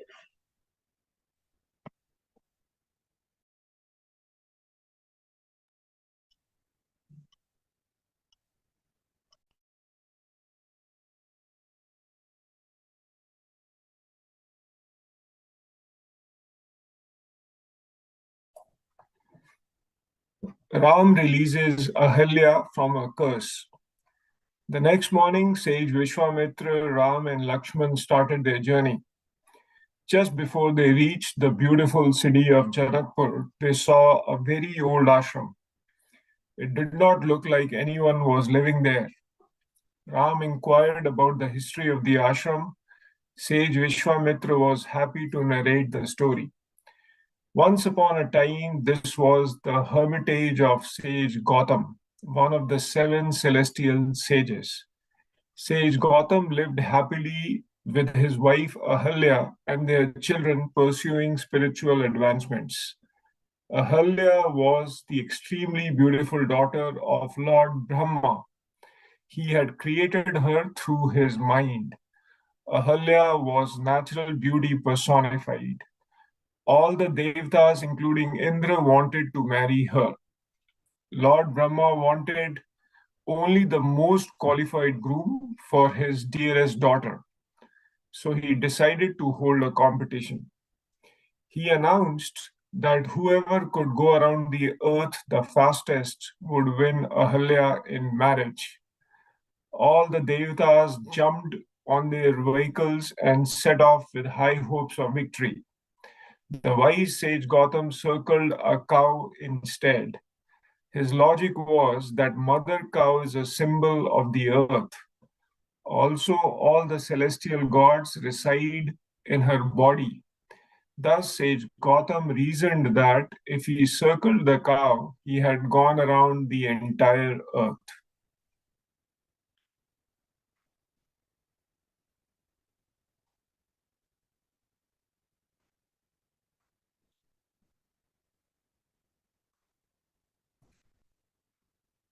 Lord Brahma was amazed by sage Gautam's knowledge and wisdom.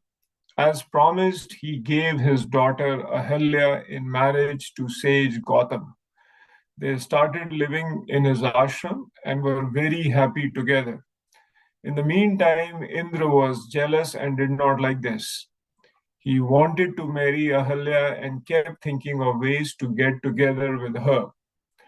One day, in the very early morning hours, Indra imitated the crowing of a cock to announce daybreak. Sage Gautam heard the cock crowing and started out towards the river Ganga for his ritual bath. As soon as the sage stepped out, Indra disguised himself as Gautam and entered the hermitage. He embraced Ahalya with desire. Ahalya instantly realized that it was Indra, king of the Devtas. She became proud that he also wanted her. As a result, she embraced and kissed him. She did not want her husband to know about this incident, so she asked Indra to leave quickly. Indra stepped out of the hermitage and ran into sage Gautam, who was returning from his bath. On seeing Indra, the wise sage realized what had happened. He cursed Indra, saying, "O dirty-minded Indra, you have done the unthinkable. You have acted immorally with another's wife, that too a hermit's wife. Because of this behavior, you will not be able to have any children of your own.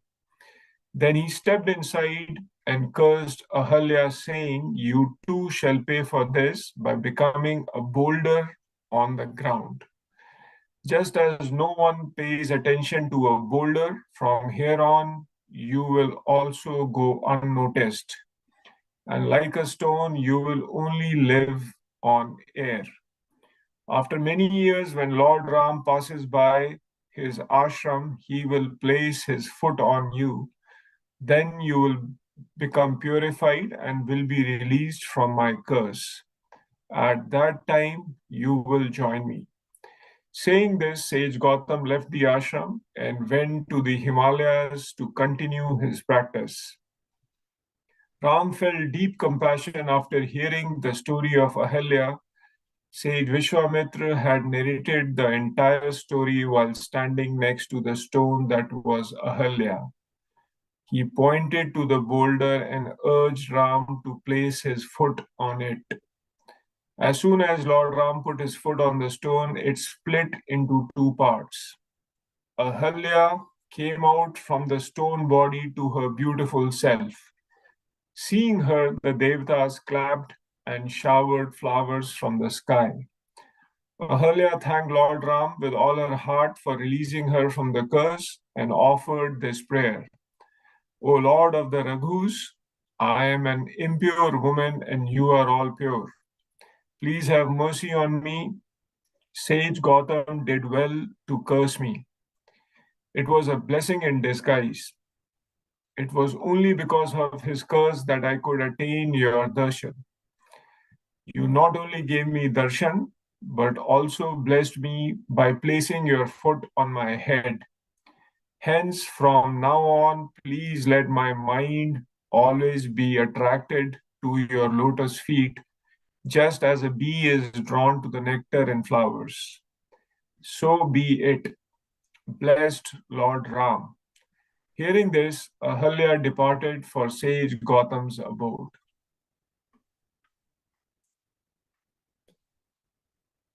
Sita's dissension.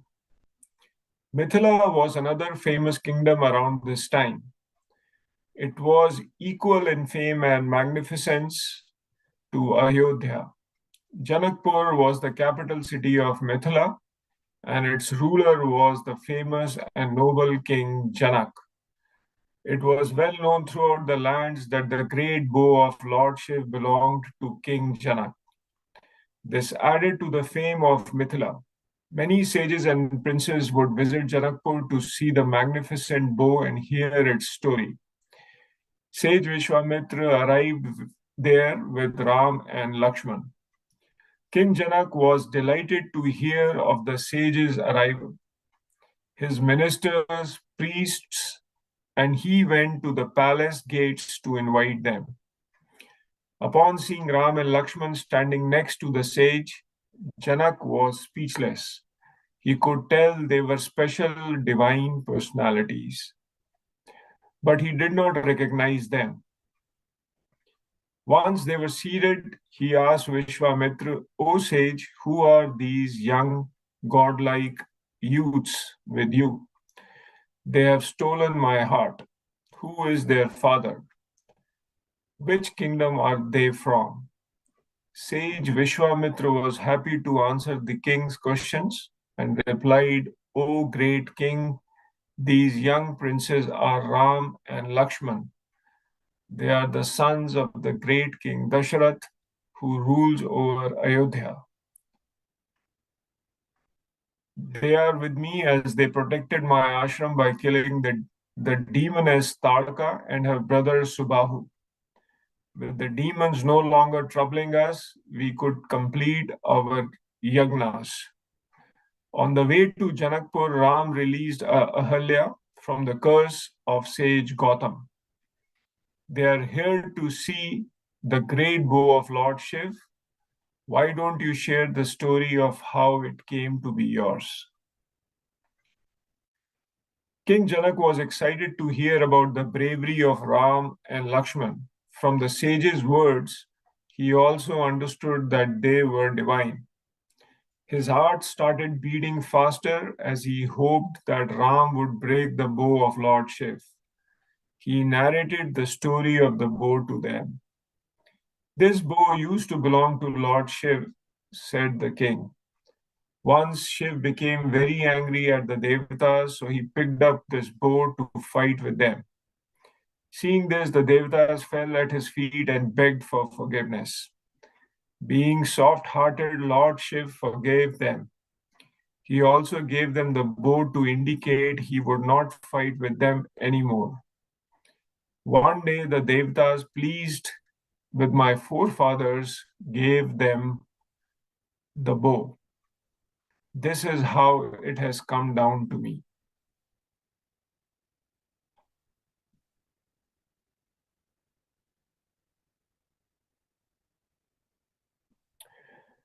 This bow is very dear to me, continued the king, and I have made a promise that whoever can string and break it will marry Sita, my daughter.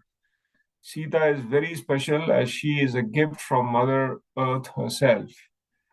Many years ago, when I was plowing land to get it ready for a yagna, I found a beautiful baby girl lying on the ground. I got her home and raised her as my daughter, Sita.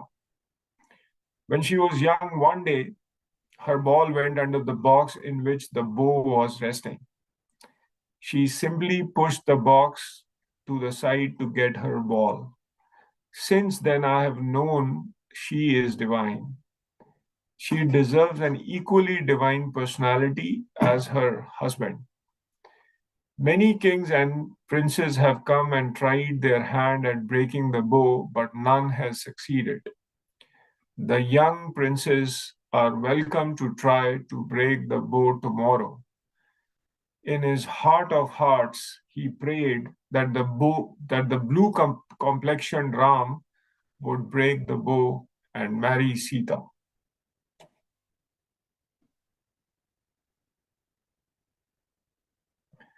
Meeting at Pushpavatika. That evening, Ram and Lakshman decided to go sightseeing in Janakpur. They sought permission from sage Vishwamitra and then stepped into the city. By now, the word had spread that two young divine princes had come with sage Vishwamitra. Everyone started running out of their houses and shops to see them. The streets became crowded, people stood on their rooftops to catch a glimpse, and women peeped from behind the curtains in their houses. They all left what they were doing because they did not want to miss seeing these beautiful princes. As people saw them, their hearts overflowed with love and joy. The ladies started talking to each other. Oh, how I wish the blue complexioned one would break the bow and marry our Sita. Said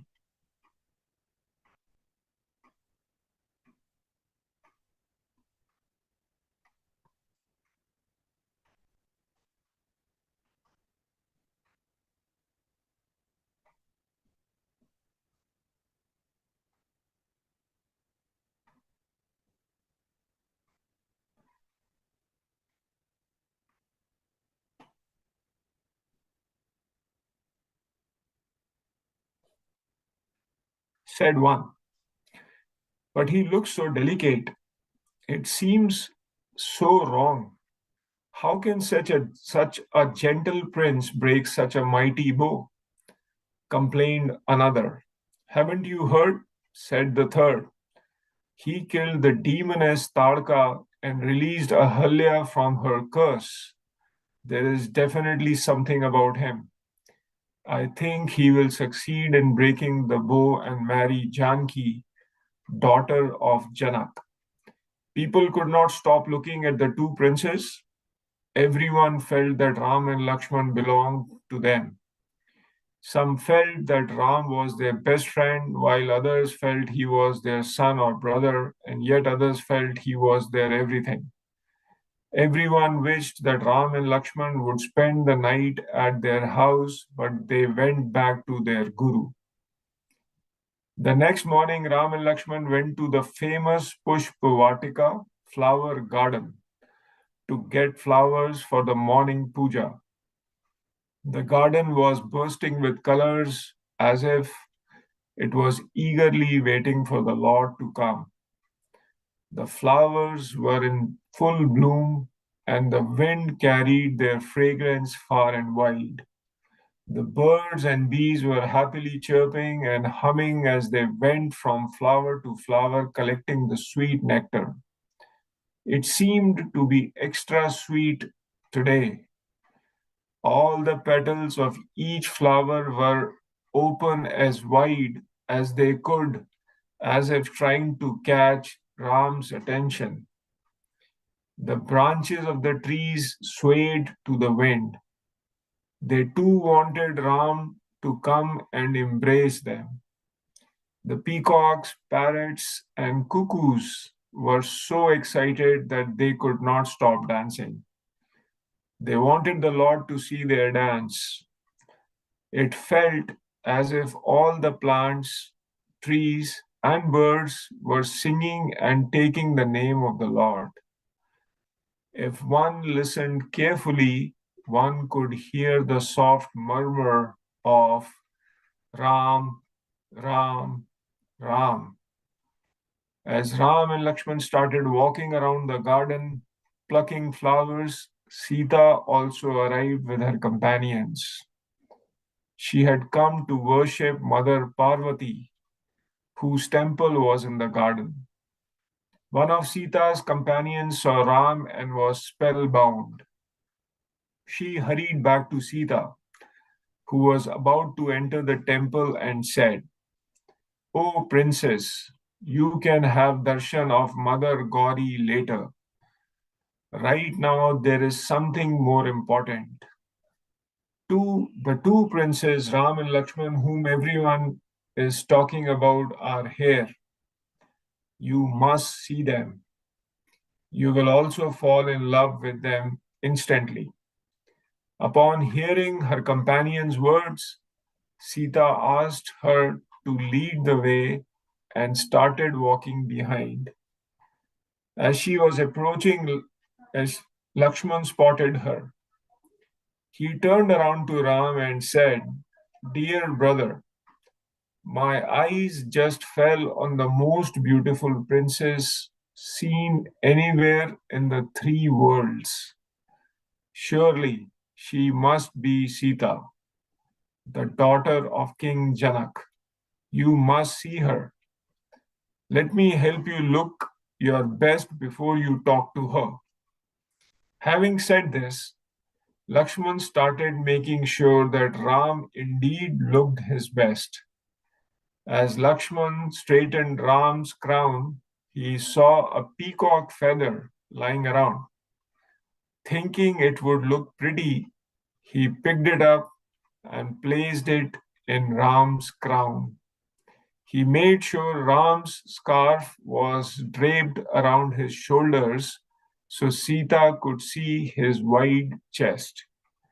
As Sita drew closer, Ram heard the tinkling of her bangles, of the little bells on the belt around her waist, and of her anklets. Then his eyes met hers, and it felt that their hearts had stopped.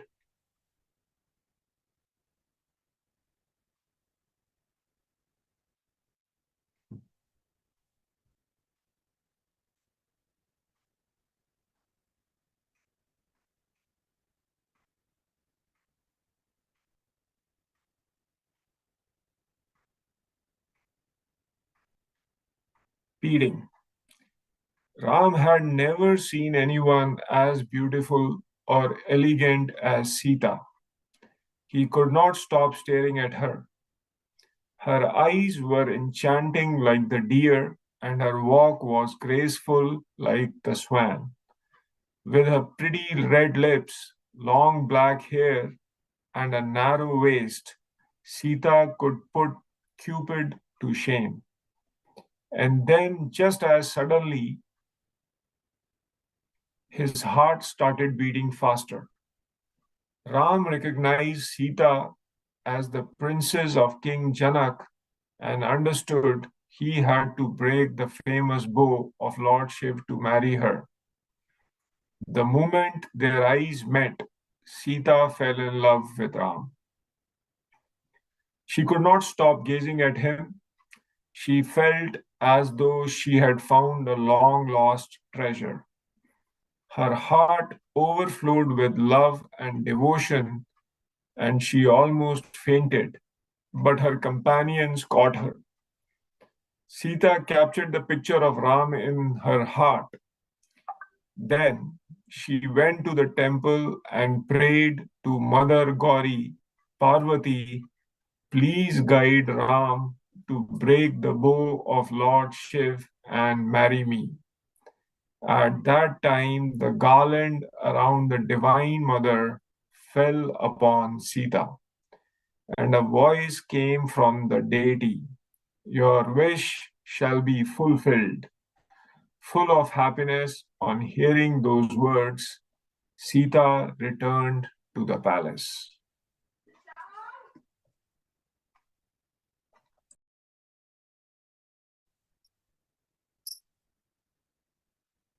Ram breaks the great bow.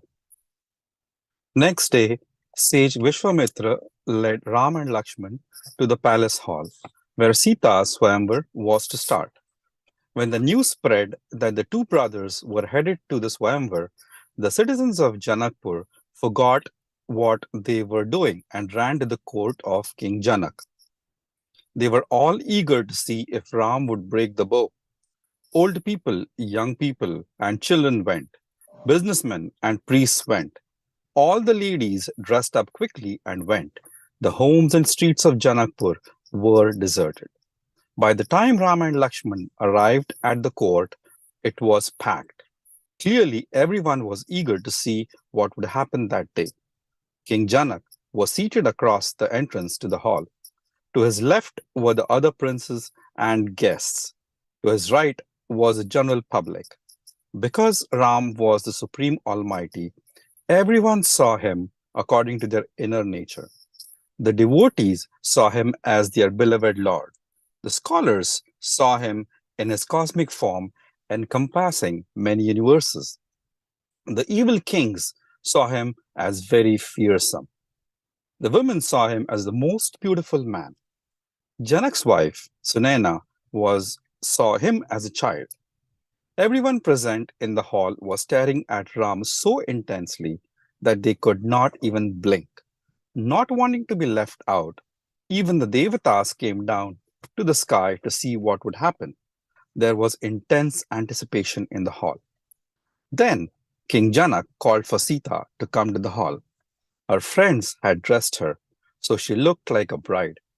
Her beauty enchanted everyone across the three worlds. All the kings and the princes attending the event wanted her as their bride, but she had her eyes only for Ram. He was the treasure of her life. Was he here? Where was he hiding? Why could she not see him? Her eyes scanned the entire hall and finally came to rest on Ram. Seeing him, she quietly smiled to herself and thanked Mother Gauri in her mind. Only Ram noticed her smile. He understood that she had chosen him as her husband, but first he had to prove to everyone else that he was worthy of her. Meanwhile, all the citizens of Janakpur seated there could not stop gazing at Ram and Sita. In their minds, they prayed, "O God, please bestow some knowledge on our king. Please make him give up his stubborn vow so that Ram and Sita can be married to each other. They are a perfect match. No one will be upset." But then the rules of the Swayamvar were announced.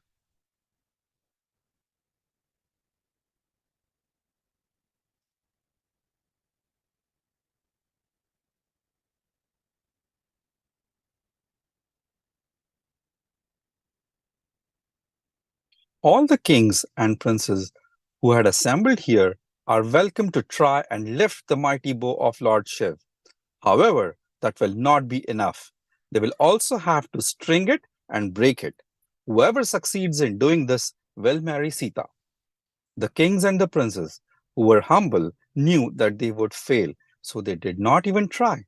Instead, they prayed in their heart for Ram to be successful. The kings and the princes, who were proud, decided to try and lift the bow. They would walk up to it and try to lift it with all their might, but they all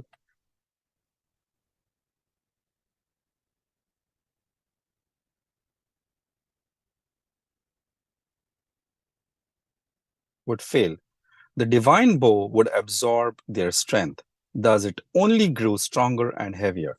Sensing the frustration of King Janak that no king or prince was able to lift the bow, sage Vishwamitra turned to Ram and said, "O prince, it is your turn now. Show the world your strength. Break the bow and put an end to the misery of the king." Hearing his guru's instructions, Ram stood up and bowed down to the guru to seek his blessings. As he was walking towards the bow, the citizens of Janakpur were praying in their hearts, "O Lord, if our prayers have any merit, may Ram succeed."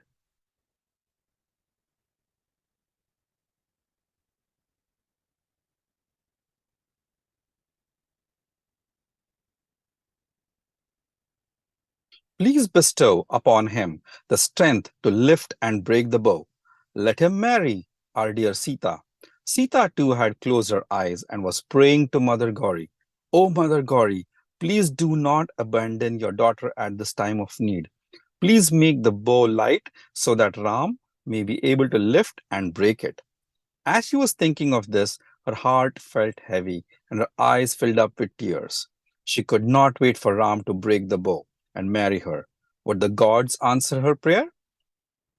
As Ram stood by the bow, the air was filled with anticipation. Would he be the one to break the bow? Ram looked at Sita and indicated to her that he understood her desire.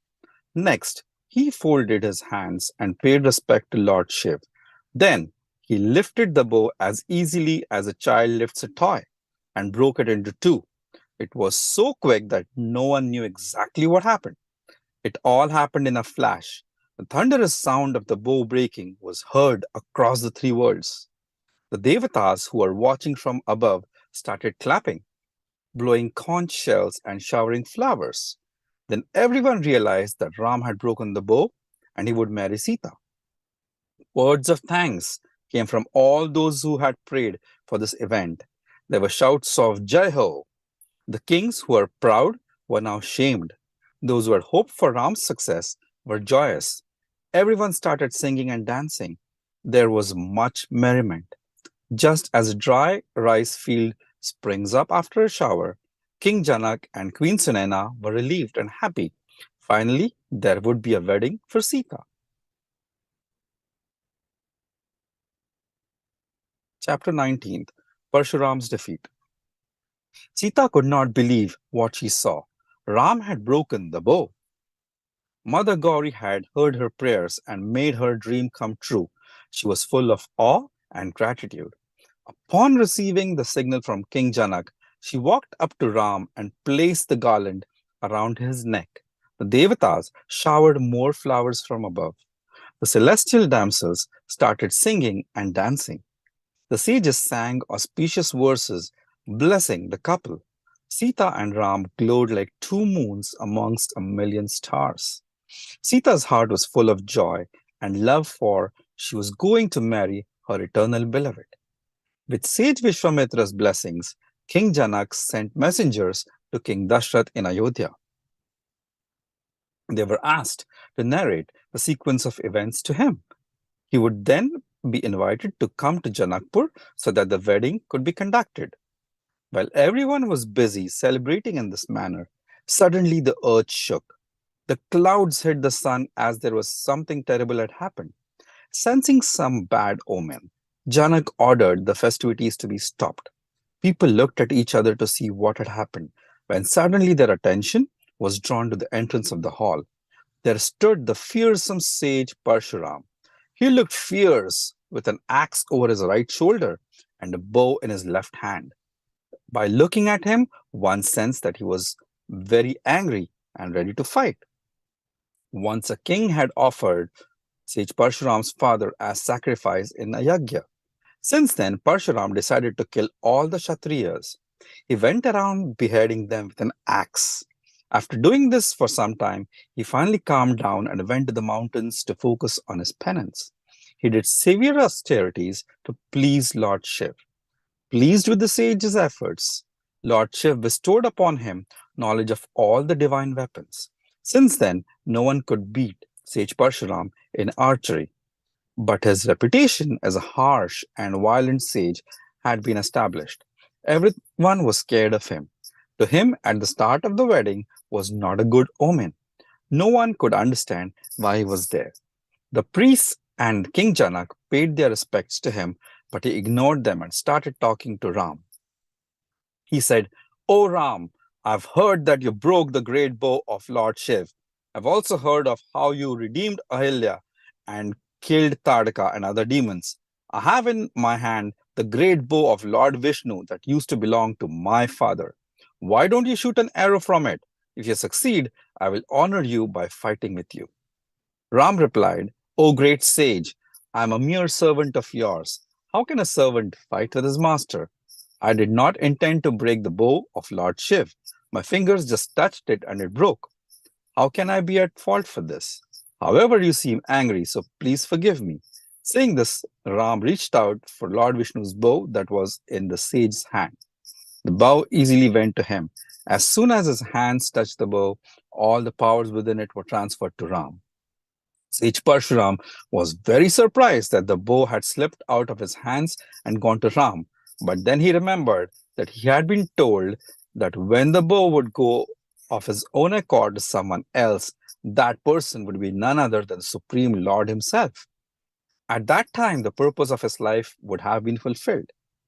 Realizing this, the sage asked for forgiveness from Lord Ram. He then circled the Lord 3 times with folded hands and went back to the mountains.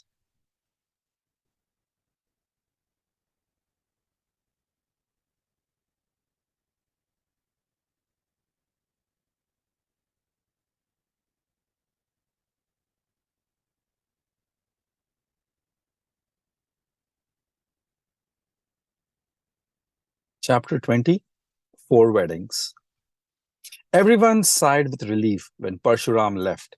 Now the wedding festivities could resume. Janak and Sunaina were so happy they felt they had found a long-lost treasure. Lakshmana was smiling to himself, thinking of the achievements of his divine brother. Sage Vishwamitra was glad that Parshuram had recognized Ram as the Supreme Lord and would not challenge him ever again. In the meanwhile, Janak's messengers reached Ayodhya and conveyed their message to the king. "O great king, your sons, Ram and Lakshman, came to Janakpur with sage Vishwamitra to see the great bow of Lord Shiv. I have pledged my daughter, Sita, to whoever would string and break the bow. Of all the kings and princes who had come from near and far, none had succeeded. But your son Ram strung and broke the bow. Please come to Janakpur as quickly as possible so you can be at the wedding of Sita and Ram and they can take your blessings." Dasharat was thrilled to hear this message. His heart overflowed with joy and love.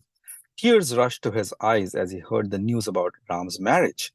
He asked Sage Vashisht and other ministers about it. They all agreed with his plan to leave for Janakpur the next day along with the Bharat, the bridegroom's wedding party. Next, Dasharat shared the news with the queens and women of the palace. All of them were excited to hear about the well-being of Rama and Lakshman.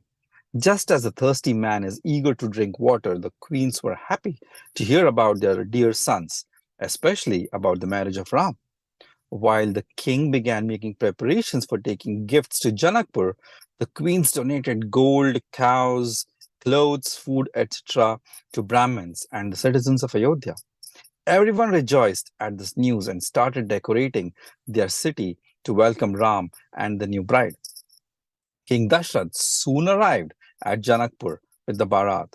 It included Bharat, Shatrughna, Sage Vashisht, priests, ministers, and other important people from his palace. He also brought with him many gifts. There were horses, elephants, chariots, jewelry such as diamonds, golds, emeralds, rubies, palanquins, clothes, cows, sweets, and fruits. King Dashrath and his party were received by King Janak and his ministers and priests with great respect. Once King Dashrath and the guests were comfortably settled, they were invited to the court of King Janak. The king of Mithila addressed Dashrath saying, "O great king, I'm so excited to have finally found a groom for Sita. She also has a younger sister named Urmila. What do you think of the idea of a marriage between Lakshman and Urmila? Further, my younger brother, Kushadhwaj, also has two daughters, Mandvi and Shruti. Why don't we wed them to Bharat and Shatrughan?" Dashrath was thrilled to hear this proposal and readily agreed. Now arrangements were made not for one but for 4 weddings. The news soon spread to Ayodhya as well. Everyone in Janakpur and Ayodhya were very happy and excited to hear the news. It was a marriage not just of 2 or 8 people, but the union of 2 great and noble dynasties. Sage Vashisht and Vishwamitra were asked to oversee and lead the ceremonies.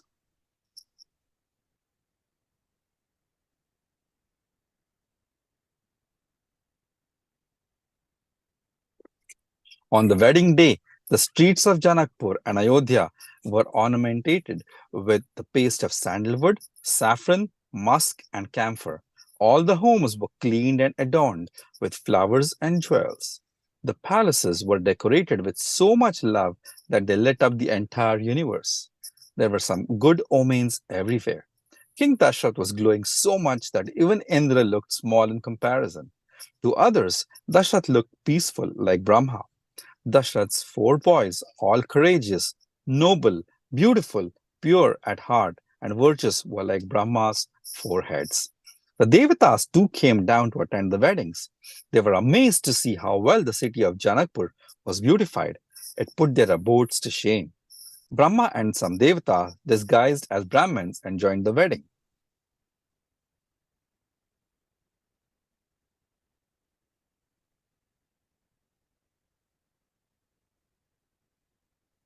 Some of the goddesses, such as Lakshmi, Saraswati, etc., mingled with Sita's companions. Everyone wanted to be present at this occasion.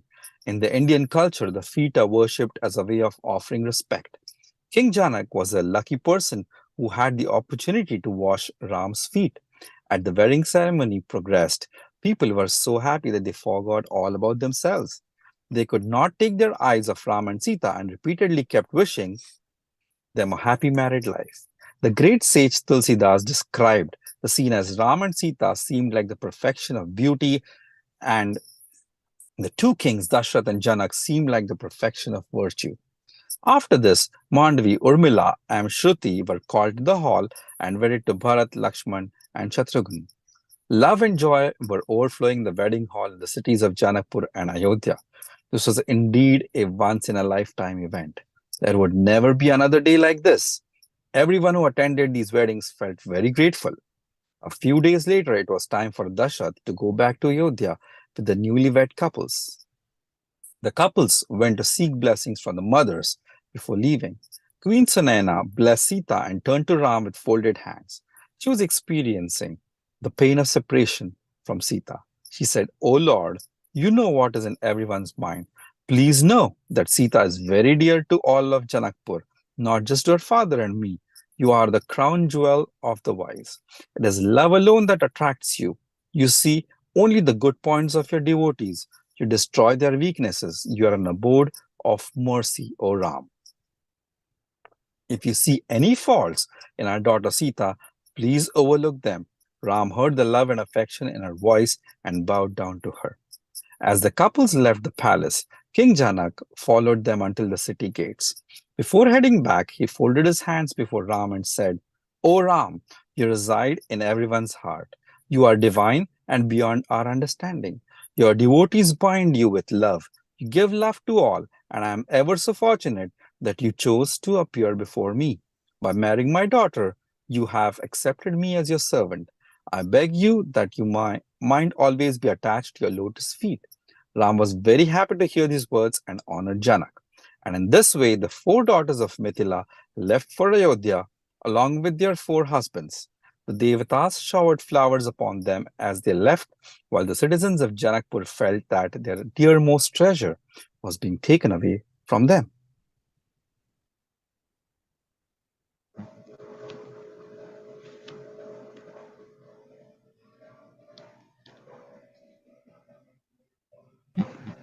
With that, we have completed the Bal-Kand. The Bal-Kand lays the foundation of Lord Ram's birth and his early life.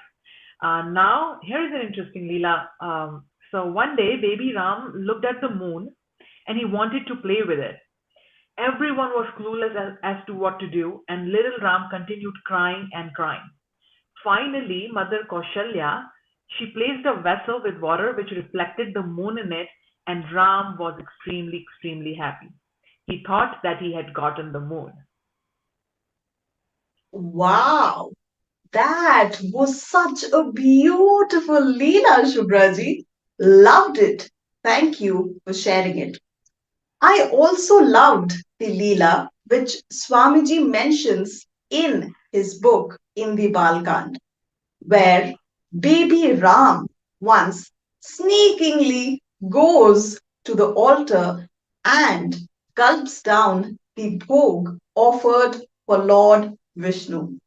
The innocent Mother Kaushalya feels that she had created a huge discretion, not realizing that it was none other than the Supreme Lord himself in the form of baby Ram who had accepted her offering. With that, it is now time to move on to an announcement talking about food. How can we not offer chappan bhog? Yes, you heard it right. At the end of the Ramayan reading, we are going to be offering chappan bhog to Lord Ram, Sita, Lakshman, and Hanumanji. So if you are interested in being a part of this seva opportunity, please take a look at the links in the chat. And now, time for audience question. So audience, get ready to answer this question. Which of the following is not another name of Sita? Option A, Vaidehi, Janki, Maithili, or Ramani. I repeat, which of the following is not another name of Sita? Vaidehi, Janki, Maithili, or Ramani? Key in your answers in the chat window. And while you are thinking about the answer, we are going to witness a beautiful skit based on the Sita Swayamvara.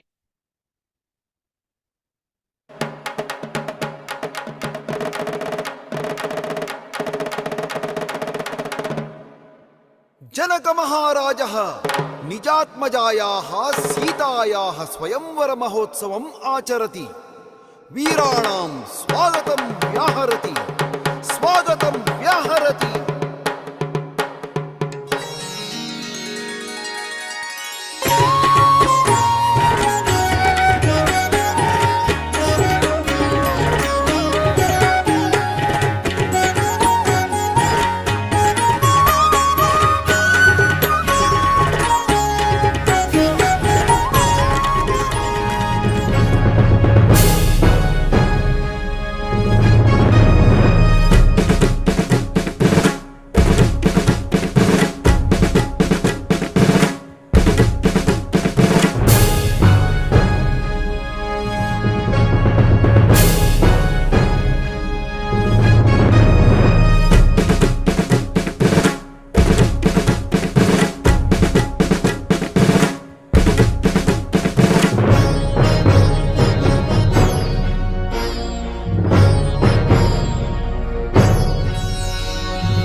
कठिन वचो भुजान् स्वां विधूय धिगिति प्रतस्थिरे हे पिता हि बहवो नरेश्वरास्तेन तात धनुषा धनुर्भृतः।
शैलसारमपि नाति यत्ततः पुष्पचापमिव केशलं स्मर आततज्यमकरोत्स संसदा विस्मयस्तिमितनेत्रवीक्षितः।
Wow, it really transported us to Mythilife, didn't it? Now let us see who gave the right answers, and I can see in the chat that a lot of you have come up with the right answer, being Ramani, and congratulations to all of you who got the answer right. Awesome. With that, it is now to move on to the reading of our Ayodhya Kand. But before that, we will just take a brief moment to express our gratitude to all the Yajmans who have signed up for the Ayodhya Kand. And with that, we shall begin with the reading of the Ayodhya Kand.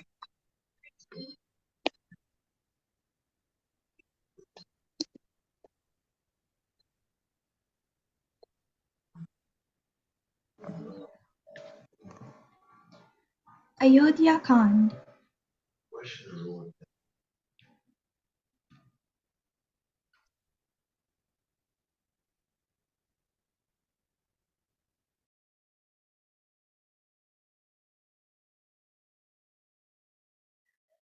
Preparations for Ram's coronation. Chapter 21. The royal procession soon arrived in Ayodhya. The city was decorated with flowers, lights, and jewels in such a pleasing manner that even the devatas were jealous.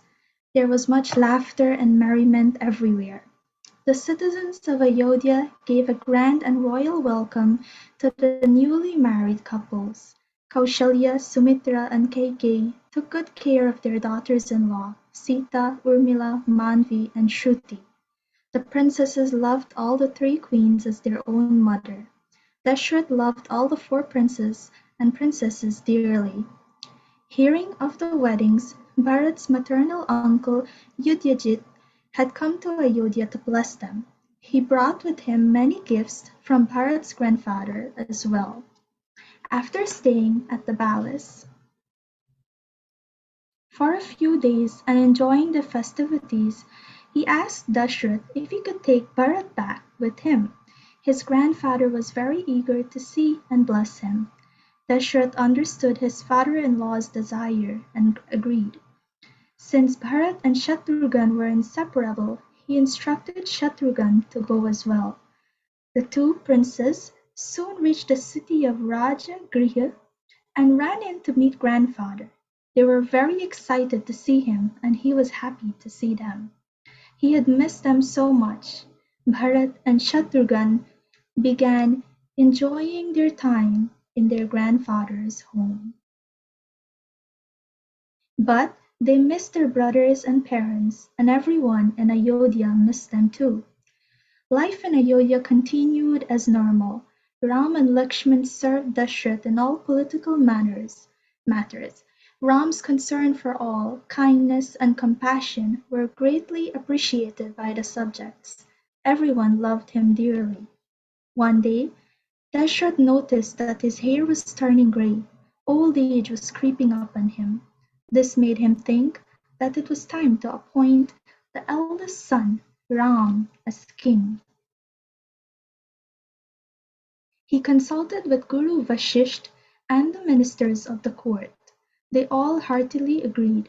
To make sure that everyone truly believed that Ram would make a good king, Dashrath asked the ministers to explain why they thought so. One by one, they all shared the opinions of the citizens of Ayodhya and listed the good qualities of Ram. No one had anything bad to say about him. Satisfied with the answers, Dashrath asked sage Vashisht to lead the crowning ceremony. However, everyone gathered there had mixed emotions. They were happy that Ram would be the new king. At the same time, they were sad that Dashrath, their longtime king, would be stepping down from the throne. Dashrath feared that he would not live for much longer. He wanted to see Ram crowned as king while he was still alive. As a result, he announced that the ceremony would occur within the next 2 days. Dashrath ordered his ministers to prepare for the coronation. He requested sage Vashisht to take charge of the ceremony and guide him. Invitations were sent to everyone through appropriate means. Guru Vashisht went to inform Ram of his father's decision. He was greeted with much respect and honor by Ram. He then explained, "O Ram, a king is a servant of his people. The king has to make sure that all the subjects are taken care of. He protects his citizens like a father looks after his children. Your father has done an incredible job, and now it is your turn. You must be able to relate to everyone in the kingdom, rich and poor, old and young, healthy and sick, etc. Thus, for the next 24 hours before you become king, you must practice austerities, eat only fruits, sleep on the floor, and prepare yourself mentally for such a huge responsibility." Saying this, Vashisht left to oversee preparations for the coronation ceremony. Invitations were not sent to Yudhajit, Bharat, and Shatrughan, as they were very far away and waiting for their arrival would result in a long delay. News of Ram's coronation spread everywhere. The streets of Ayodhya were clean and decorated, and everyone in the kingdom was eagerly waiting for the coming day when Ram would be crowned king. Citizens started gathering from near and far to catch a glimpse of their new king, Ram. On seeing that the preparations were coming along very well, Dashrath rushed to tell this happy news to his queens. Chapter 22 Manthara's Wickedness. As the citizens of Ayodhya were busy preparing for the coronation ceremony, the Devatas grew worried. If Ram would become king and rule Ayodhya, then everyone would live happily ever after. Who would kill Ravan and destroy the evil that was tormenting Mother Earth? They pleaded to Mother Saraswati to help them. If she could cause someone's intellect to choose evil ways, then the plans for Ram's coronation could be disturbed. Saraswati did not want to do the dirty work of hurting anyone, but she understood its importance. It had to be done. This put Mother Saraswati in a very difficult situation. Everyone in Ayodhya was good, kind, thoughtful, and loved the four princes dearly. They could not dream of hurting the four boys or the royal family. Who could Mother Saraswati reach out to do her bidding? Mother Saraswati thought and thought. From the heavens she looked at the birth chart of all the citizens of Ayodhya very carefully. She could not find anyone who would willingly cause harm to Ram. The citizens of Ayodhya were steadfastly loyal to Dashrath and his family. Then it struck her that Kaikeyi had a maid, Manthara, who had looked after Kaikeyi ever since she was a baby. When Kaikeyi had married Dashrath, Manthara had come with her to Ayodhya to serve her. Hence, Manthara was an outsider and a good candidate. That night, when Manthara was sleeping, Mother Saraswati planted poisonous thoughts in her head. The next day, as Manthara was walking towards the palace, she saw the city being decorated for the coronation ceremony. When she learned that Ram was to be crowned king, she grew angry and stormed into Kaikeyi's chambers. "Queen! Oh, Queen!" cried Manthara. "What happened, Manthara? Did Lakshman beat you? Is Ram not happy?" said an alarmed Kaikeyi. "Everyone is talking about Ram today and nobody is asking about your son Bharat. Have you not heard the news?" said Manthara. "What news?" asked an anxious Kaikeyi. "Dashrath has decided to make Ram the king. People are celebrating everywhere," replied Manthara. "Oh, really? If this is indeed true, I will give you whatever you ask for," said an ecstatic Kaikeyi. "Don't be so simple-minded, dear Kaikeyi. Doesn't Dashrath consult you on all such important matters of the state? Then how come he didn't ask for your opinion? Why is it that Bharat was sent to Rajagriha at this time? How is it that Kaushalya and Sumitra know about this but you don't?" said the wicked Manthara. "So, what if I did not know? The news of Ram's coronation is very pleasing to me," responded Kaikeyi. She loved Ram more than she loved Bharat, and was happy to hear that he would be king. "Dear Kaikeyi, I have been with you since childhood. I know you best. My only concern is your welfare and the welfare of Bharat. Can you not see that Sumitra and Kaushalya are jealous of you because you're the king's favorite? Hence they plotted to have Ram installed as king. After Ram, his children will get the kingdom. Bharat will either have to serve Ram or he will be thrown into prison, but he will never get the kingdom. You will be forced to become Kaushalya's maid," bemoaned the cunning Manthara. In this manner, as Manthara kept talking, the poison started taking root in Kaikeyi's mind. After some time, the love she had harbored for Ram was overtaken by concern for Bharat and her future. Chapter 23 The Deadly Plot. As Mandara continued to speak poisonous words, the evil in Kaikeyi's heart grew, but she was still unsure how to act upon it. Mandara was happy to see this. It looked like she was going to get her way after all. Mandara continued, "My dear Kaikeyi, you are so sweet and so trusting. You cannot even see that Kaushalya will disrespect you once Ram becomes king.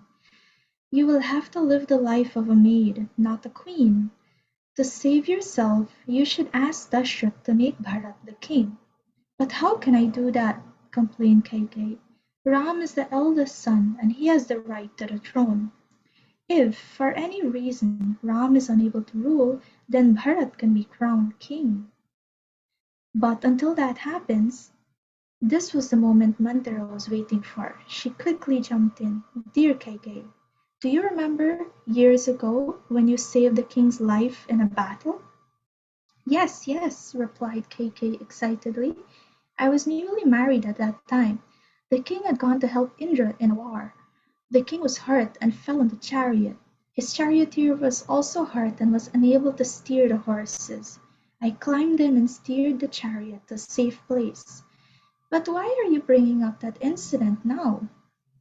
"O Queen," continued Mandara patiently, as if explaining to a child, "don't you remember that when the king recovered he was so pleased with you that he granted you 2 boons?" Kaikeyi gasped as she recalled that incident. Indeed, when the king had recovered he had bestowed 2 boons to her. Since then she had not asked for anything and had forgotten about them, until now. Her eyes grew as large as light bulbs, and her hands flew to her mouth as she started understanding what Mandara was saying. "You mean I should use one of them and ask the king to crown Bharat as king?" she asked Mandara. Mandara nodded her head in agreement and continued, "Not only that, but you should ask for both boons. The first boon should be to crown Bharat as the king. The second should be to send Ram to exile in the forest for 14 years. He should leave immediately."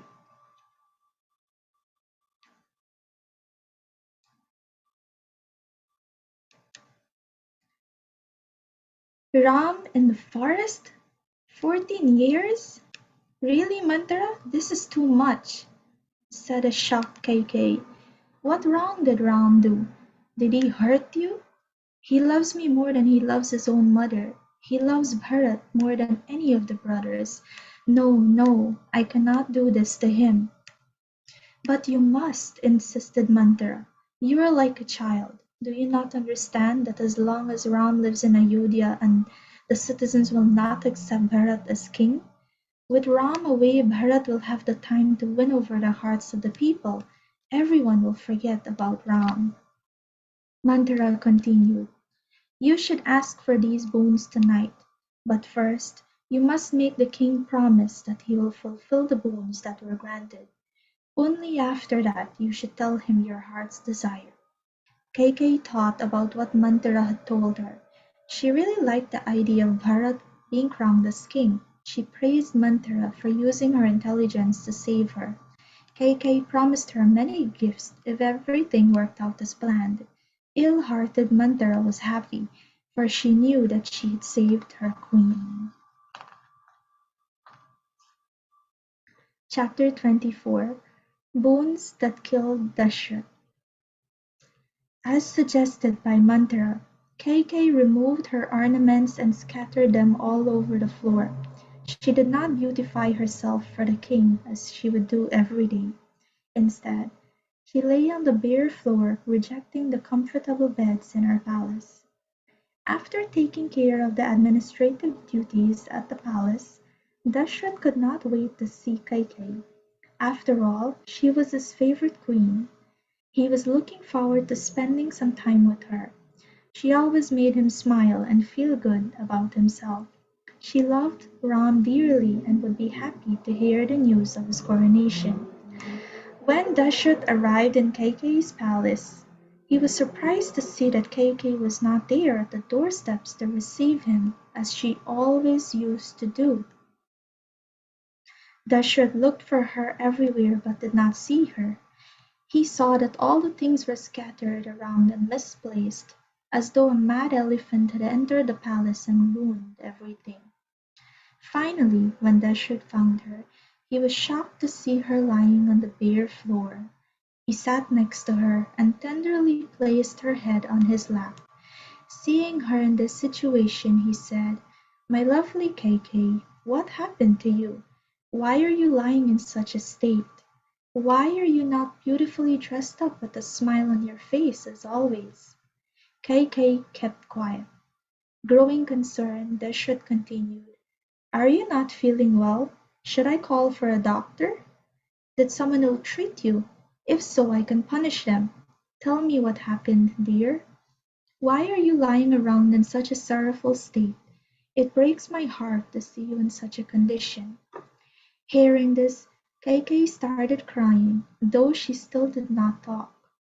Now Dashrath became worried. He said, "Tell me what is disturbing you so much. I promise you on Ram's name that I will fulfill all your requests." On hearing these words, Kaikeyi looked up at Dashrath. She wanted to believe him, but decided to test him first. So she said, "O king, you make great promises but fail to keep them. Remember the 2 bones you had granted to me when I had saved your life in war?" Dashrath smiled and said, "Of course. I'm so sorry I'd forgotten about them. You were so brave that day. You saved my life. I had indeed promised you those 2 bones. I will give you anything you desire. You do not even need to use the 2 bones. But since you brought them up, ask, and I will fulfill them." Dashrath was the king of the solar dynasty. There was nothing he could not give to his family and citizens. But he had no idea of the 2 things Kaikeyi would request. They would break his heart. "First, promise me on Ram's name you will keep your word to me. You will grant these 2 bones as requested," said an anxious and distrustful Kaikeyi. "I promise, I promise. In our dynasty, my ancestors readily give up their life but not their word. I promise on Ram's name that I will fulfill all your requests," said a confused Dashrath. He wondered what was on Kaikeyi's mind that made her act so strangely. Hearing these words and feeling reassured, Kaikeyi continued, "The first wish is that my son Bharat should be installed king. The second wish is that Ram should be sent to the forest for 14 years. He should leave immediately without any delays."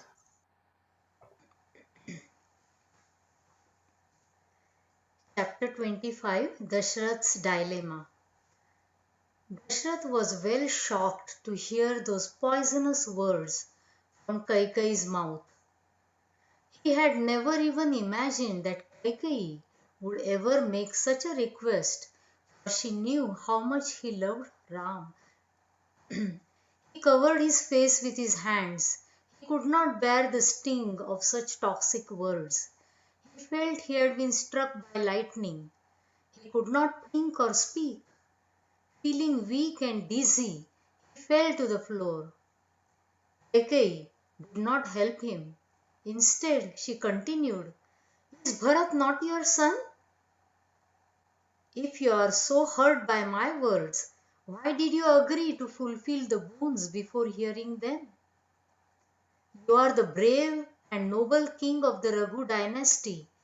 You are known across the 3 worlds for always keeping your word. Will you not keep it this time? If you do not, I will kill myself. This will bring disrespect and notoriety to this great dynasty and to you. Don't be so weak, O king. Get up, be strong, and issue the orders." Such words from Kaikeyi stabbed Dashrath in the heart. He did not want to hurt Ram, but he had promised Kaikeyi. He could not bear to think about what he has been asked to do. The pain was so great that he fainted. When he recovered, he said in a calm voice, "O pretty lady, Bharat and Ram are like my two eyes. I cannot live without them and want to see them both happy. As soon Bharat arrives, I will install him as the king, but to send Ram to the forest, this is unacceptable. Why don't you ask for something else?" Kaikeyi kept quiet. Dashrath hoped she would change her mind, but Kaikeyi stood her ground. He felt so sick in his stomach that he fainted again.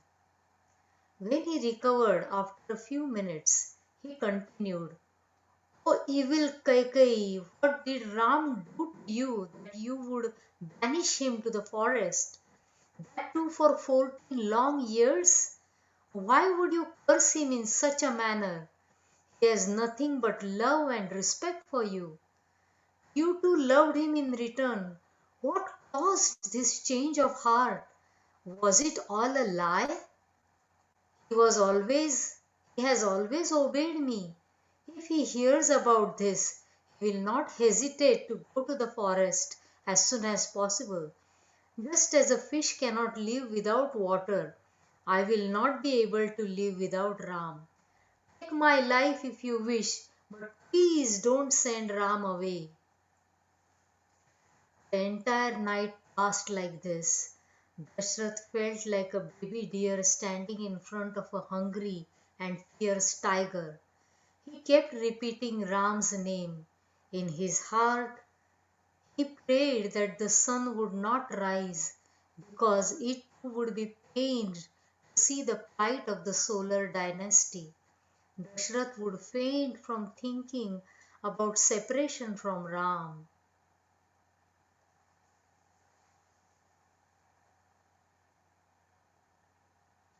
When he would recover, he would beg and plead with Kaikeyi, but she remained adamant. She was determined that her two boons be fulfilled. At dawn, Sumantra came, came by to inform Dashrath that all the preparations for Ram's coronations were ready. He was shocked to see the king's condition. The king was on the floor. His clothes were disheveled. It looked like he had not slept all night. In fact, it looked he had aged 100 years in one night. He understood that the king was not feeling well but did not know the reason behind it. Seeing Sumantra, Kaikeyi said, "Sumantra, the king has been calling for Ram all night. Please bring him here at once." Sumantra did not like what he saw. He suspected Kaikeyi had said or done something evil, but he kept quiet. He obeyed the queen's instructions and left the chambers to bring Ram.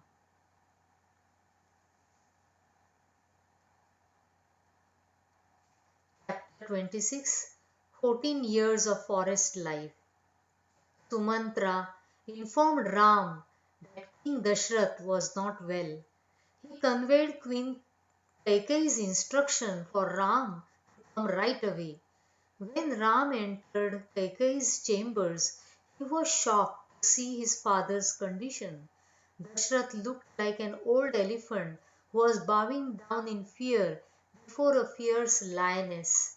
Then Ram's eyes turned towards Kaikeyi, who looked like death personified. Sensing that an unpleasant conversation had taken place between his parents, he respectfully said to Kaikeyi, "O mother, what has happened to my father? Why is he so distressed? Please tell me the cause of his sorrow." Kaikeyi knew that Dashrath would never be able to tell Ram to go to the forest, so she took the difficult task upon herself. "O Ram, your father will not talk because of the pain and fear he is experiencing. Therefore, you must listen to me and do as I say. A long time ago, your father had granted me two boons when I saved his life in a battle. I asked for two boons today, but now He is struggling to keep his promise to me. His attachment for you does not allow him to tell you the truth. What two boons did you seek from him, mother? Asked Ram. I asked your father firstly that Bharat should be crowned as the king of Ayodhya, replied Kaikeyi. Why? That is excellent news. I am so happy. I will see my Bharat on the throne, said Ram. Bharat is very dear to me, and he will rule the kingdom well. He is kind, compassionate, just, and respects all. Everyone will honor and love him. And what is the second boon, mother? Kaikeyi responded cruelly. The second boon I asked for is that you should spend the next 14 years of your life in the forest. Get ready and leave immediately. Ram heard these words in a calm and detached manner. Is that all? He asked in a soft tone. A child should always obey his parents. I am happy to be of service to my parents.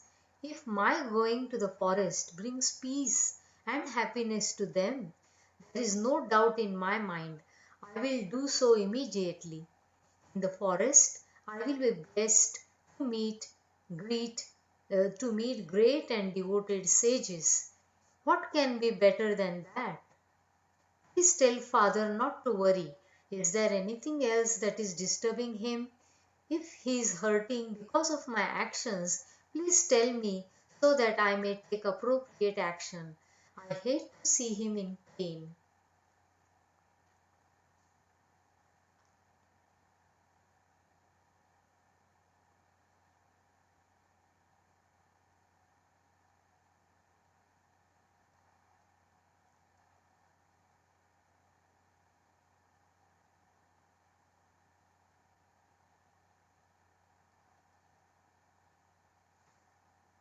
Dashrath had been quiet for all this while.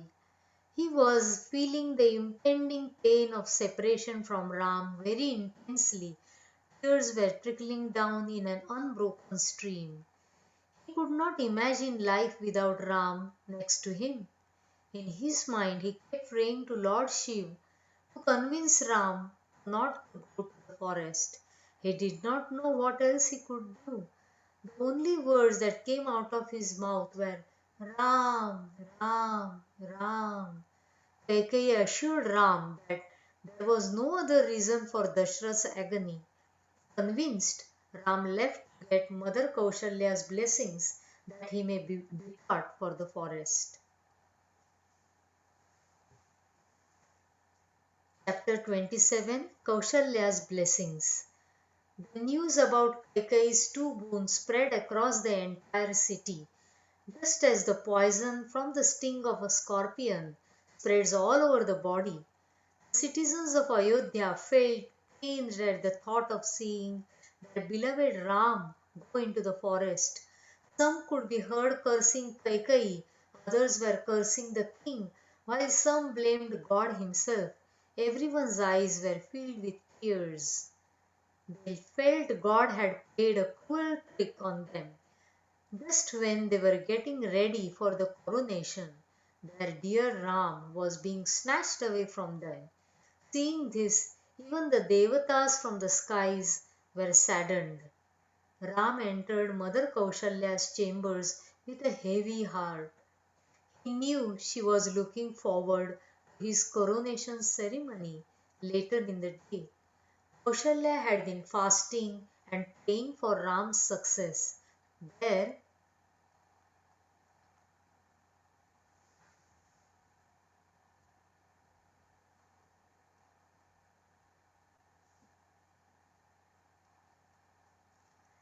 there was a divine glow around her. She looked so pretty. He paid his respects to her and told her of Kaikeyi's boons. Mother Kaushalya fainted upon hearing them. When she recovered, she did not know what to say. On the one hand, she loved her son, but if he pressed him But if she pressed him to stay for selfish reasons, it would create problems for him. On the other hand, she understood his sense of duty. He had to obey his father's orders.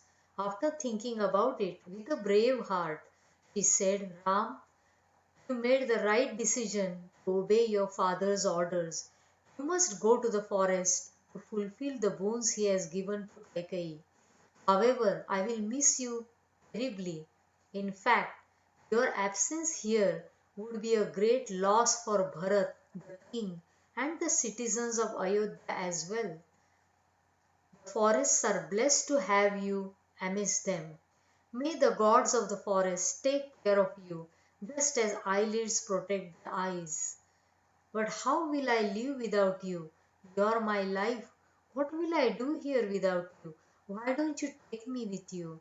Saying this, Mother Kaushalya fell at Ram's feet and started sobbing. Ram understood her pain. He gently lifted her up and hugged her. He said to her, Mother, I know your love for me is very deep, but you are the chief queen of Ayodhya. Your duty is to be by the side of father. Please take care of him until I return. Mother Kaushalya understood Ram would not take her with him. She surrendered and accepted his decision. She then requested, Since I have to stay here, promise me that my mind will always be attached to your lotus feet. Ram smiled that he now had his mother's blessings.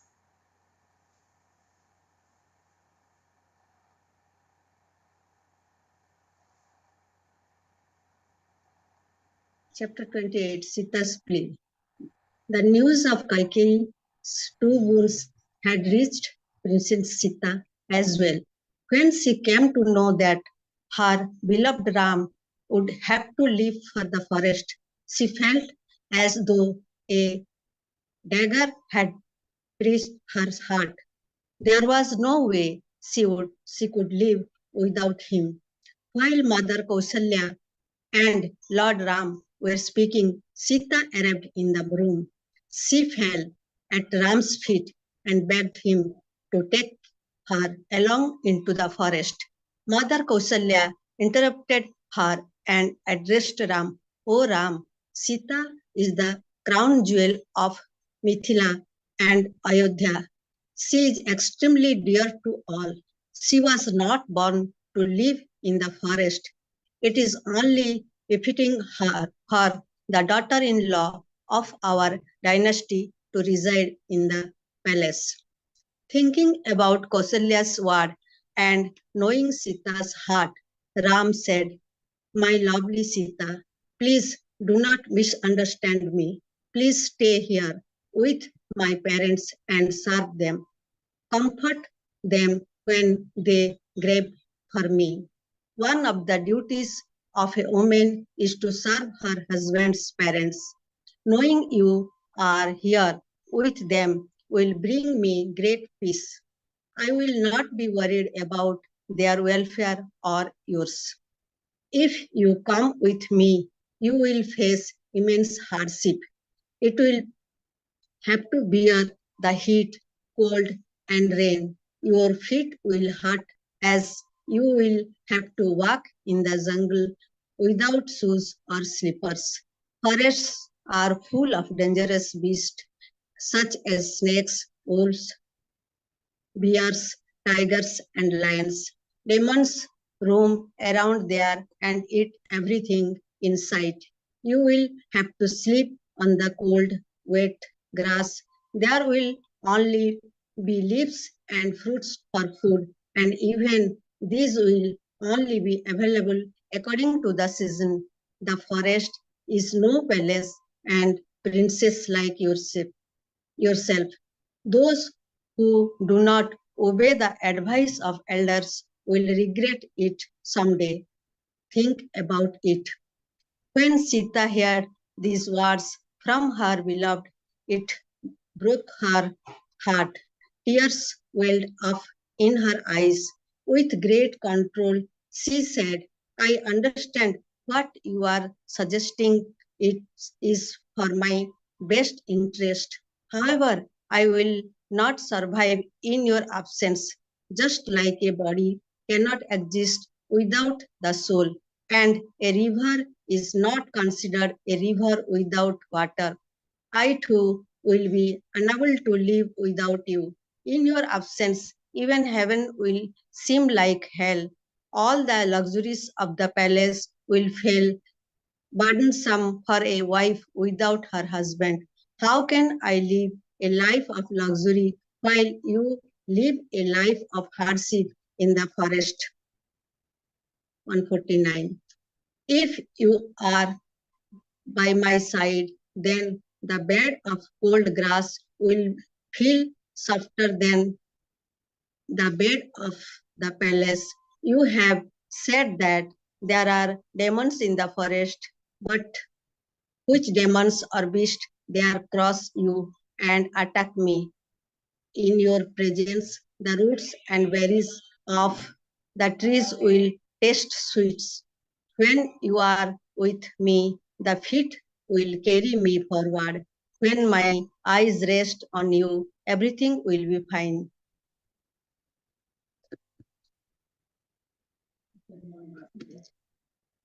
Without you, my life has no meaning. Please do not leave me here.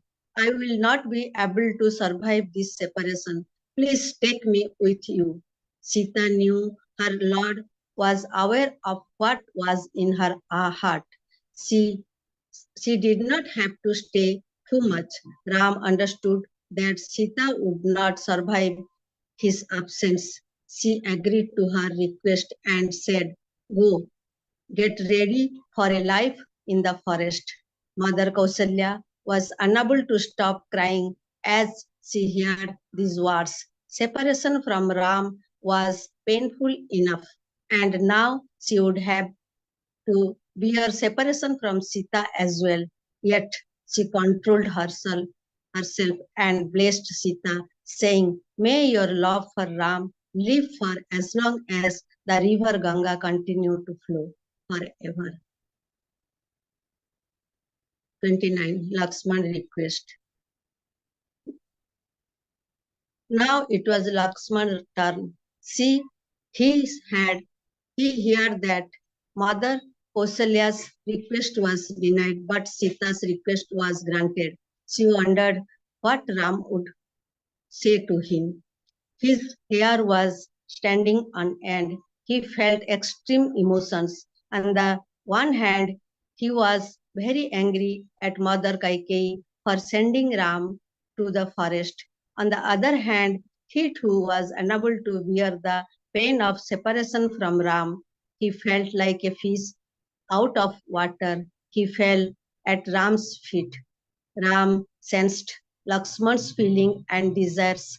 He instructed Lakshman, "Dear brother, those who faithfully follow the advice of their parents, teachers, and masters fulfill the objective of their life, then keep this in mind as I tell you to look after our parents and the citizen of Ayodhya. Further is Father is in great distress, and Bharat Satrughna are not here. If you come with me, who will take care of father? And if anything happened to him, the kingdom will be without a king. Enemies will attack it, and it will be shamed." Lakshman turned pale upon hearing these words. All the blood drained from his head, face, and heart. He clasped Ram's feet more tightly and said, "My lord, you give me practical advice, but I am unable to follow it. You alone are my mother, father, teacher, and master. I wish to serve only you by my thoughts, words, and deeds. Please do not abandon me. Allow me to come with you." Hearing this and knowing that Lakshman would not take no for an answer, Ram said, Go, seek blessings from Mother Sumitra and come back quickly. Lakshman jumped off and ran to Mother Sumitra's chambers. He was happy to accompany his brother, but would his mother permit him? What would she say? Lakshman barged into his mother's chamber. He touched her feet, but his heart and mind were with Ram's and Sita. Sumitra inquired about the morning and he related all the details to her. She felt like a dog caught in fire all around her. She steadied herself and said, "My dear son, Ram is your master, he is your father, and Sita is your mother. If they are going to the forest, you have no reason to be here. Accompany them to the forest and serve them well. By doing this, you will accomplish the purpose of your life. You are very fortunate that your mind is attached to the lotus feet of Ram. This attachment is the highest rewards for all the good deeds done in previous lifetimes. Do not take it lightly and never give it up, not in anger, nor in jealousy, pride, or craving. Always think of serving Ram and Sita through your thoughts, speech, and actions. Serve them so well that they do not miss anyone here. They should not feel any discomfort during their stay. Do not waste this opportunity. May your devotion to Ram and Sita be constant, without any blemishes, and ever fresh. Lakshman was ecstatic on hearing such encouraging words from his mother. He went to get ready for departure to the forest. Bidding farewell to Ayodhya 30. Ram and Sita returned to their palace to get ready. Lakshman arrived soon thereafter.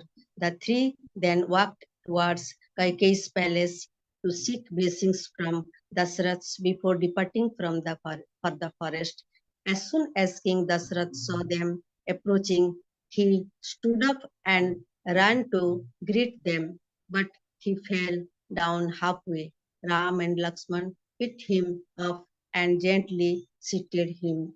Ram touched Dasarath's feet to seek his blessings and said, "Father, this is a moment of celebration, not sorrow. When one does not follow the path of dharma because of attachment, one loses all respect in society. My dharma is to obey my parents' instruction. Hence, I am ready to go. Sita and Lakshman will accompany me." Dashrath could not bear the thoughts of Ram's parting from 14 years. He said, "Ram, I was bound by my word to Kaikeyi, but you do not have to follow it. Please do not go." Ram did not agree. Then Dashrath added, "At least leave Sita behind. When we are feeling lost without you, we will get some comfort by looking at Sita. She will remind us of you, and forest are no palace for a delicate princess like her." Ram explained to Dasarath that he had tried to convince Sita and Lakshman to stay, but they were unwilling to do so. Hearing this, Kaikeyi grew impatient. She could see that Dasarath was struggling to let go of Ram. She brought 3 sets of hermit's clothes. As she handed them to Ram, she said, "The king loves you more than his own life. He would rather lose all his fame, honor, and life than give up his attachment to you. O jewel of the Raghures, think about this and then do what you believe is right."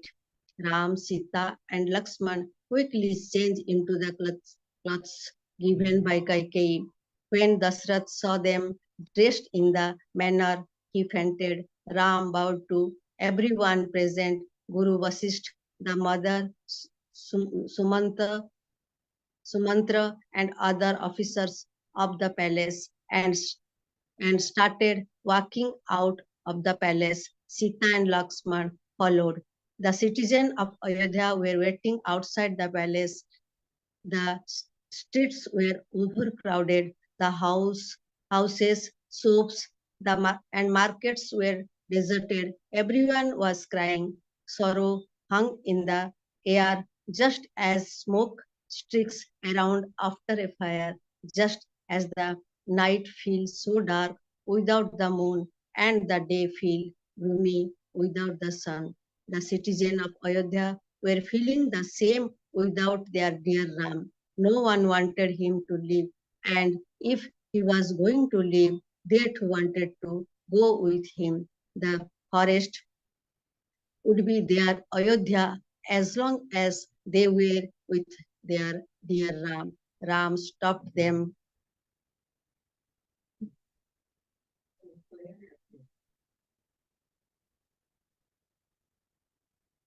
and said, if you really care for me, then follow your dharma. Take care of your king and queens. They should not feel grief in my absence. Obey and respect Bharat as he will be your new king. Show your love and support to him. Whoever does this faithfully in my absence will be very dear to me. As Dasrath regained consciousness, he ordered Sumantra to take Ram, Sita, and Lakshman to the forest in the chariot. He said, Sumantra, they are children. They are not aware of the hardship life in the forest will bring. They do not, you, why do not you drive them around for 3 to 4 days and then bring them back? Sumantra called for the chariot. When it came, he dropped it up to Ram and asked him to step into it. He would take them into the forest.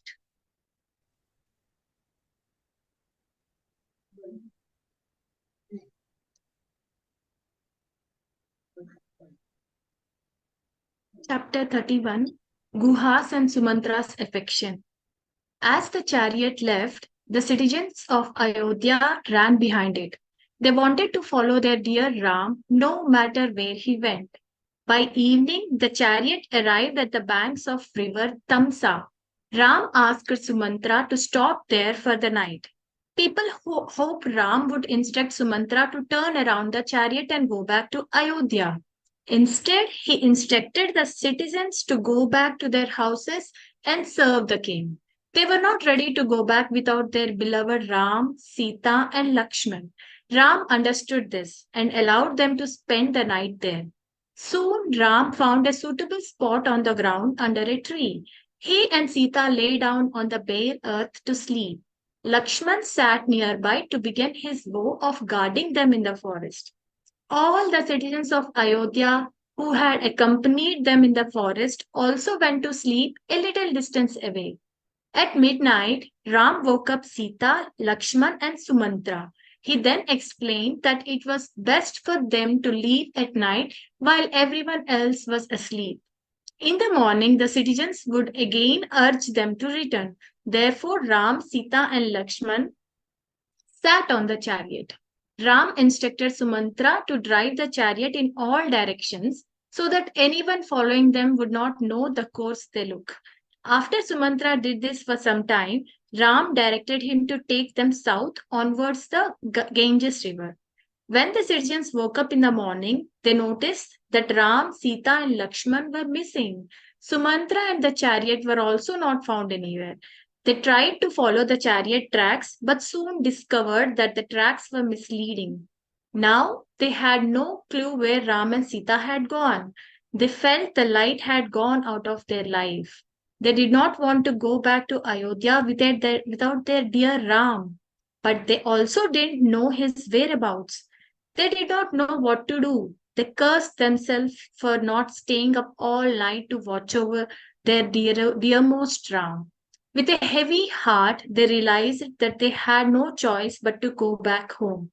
By evening, they arrived at the banks of Ganges. Ram asked Sumantra to stop the chariot. They all got down from the chariot and paid their respects to the mighty river. Ram narrated the story of the descension of Ganga to others. After some time, they all took a dip in the river. On the river bank was a tribal village. The head of that village was a noble soul called Guha. He was called Nishadraj.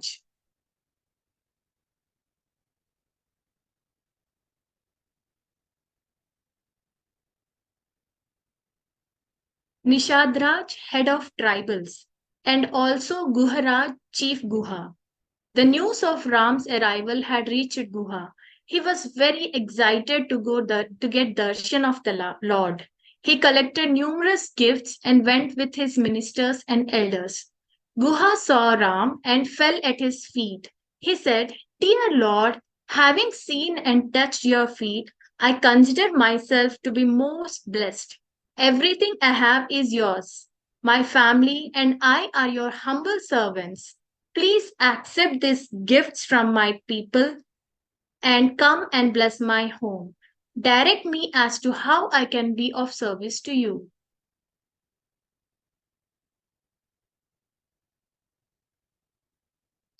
Seeing Guha's love and affection, Ram received him warmly.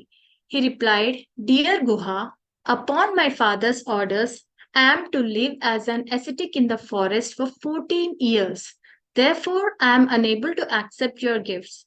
However, we will spend the night here, and I would like a boat tomorrow morning to cross the river Ganges. My blessings are with all of you." On the instructions of Guha, the tribals made a hut for Ram and Sita to sleep in. They also prepared a bed of grass and leaves. Guha's men stationed themselves around to ward off any beasts or demons. Lakshman and Guha stayed up all night to protect Ram and Sita. They discussed the events at Ayodhya. Both were deeply grieved that Ram and Sita had to sleep on the bed of grass instead of their comfortable bed in the palace. Guha cried and said to Lakshman, "King Dashrath's palace is exquisite. It competes with Indra's. They have the softest beds with pure white sheets. The same Ram and Sita who are used to that comfort are now sleeping on grass and leaves. They do not deserve this. They are the epitome of beauty, compassion, and love. I am unable to tolerate their sorrow. This is all because of the evil plan of that wicked Kaikeyi." Lakshman explained to Guha, "Everyone has to bear the fruits of their own karmas. Union and separation, happiness and pain, wealth and poverty, all are in the mind. We should not get angry with anyone, nor should we blame anyone. An attitude of detachment towards all material things is best. Once we gain the correct spiritual knowledge, we learn that the true purpose of our life is to serve the Lord in our thoughts, words, and actions." By the time Lakshman finished explaining this to Guha, dawn broke. Ram and Sita woke up and took a quick dip in the Ganga. Then Ram asked Guha to provide them with the milk of trees. Lakshman and he applied it to their hair and made them into a matted locks. By now, Sumantra was getting apprehensive. With folded hands and with a humble attitude, he approached Ram and said, "I cannot tolerate seeing you with matted hair. Enough is enough. King Dashrath had sent me with the chariot, instructing me to drive you around for 3 to 4 days. He told me that once you became tired, I was to bring you back. So please get back onto the chariot and let me drive you back to Ayodhya." Saying this, he fell at Ram's feet and started crying. Ram realized that if Sumantra continued on their journey, he would be miserable. Instead, it would be best if he went back from here. He picked him up and said, "Dear Sumantra, you have done all you could. Now please return to father and serve him well. Do not let him experience the pain of separation from me." Sumantra replied, "If you will not come, I was instructed to at least bring Mother Sita back. The king had said that the forest was no place for her. She is the most beautiful jewel of Mithila and Ayodhya. She can stay comfortably in either place until you return. In your absence, she will be a source of comfort to the king and the queens. Sita respectfully denied Dashrath's request to Sumantra and said, "If I stay in Ayodhya without my lord, I will be a lifeless body. There will be no meaning to my life. With my lord by my side, nothing can go wrong. I was meant to serve him, and so I will stay in the forest with him." Sumantra was sad to hear this. He felt as sorrowful as a businessman who had lost all his wealth. Still crying, he got on the chariot and headed back to Ayodhya. Chapter 32, Ram requests Kevat to wash his feet.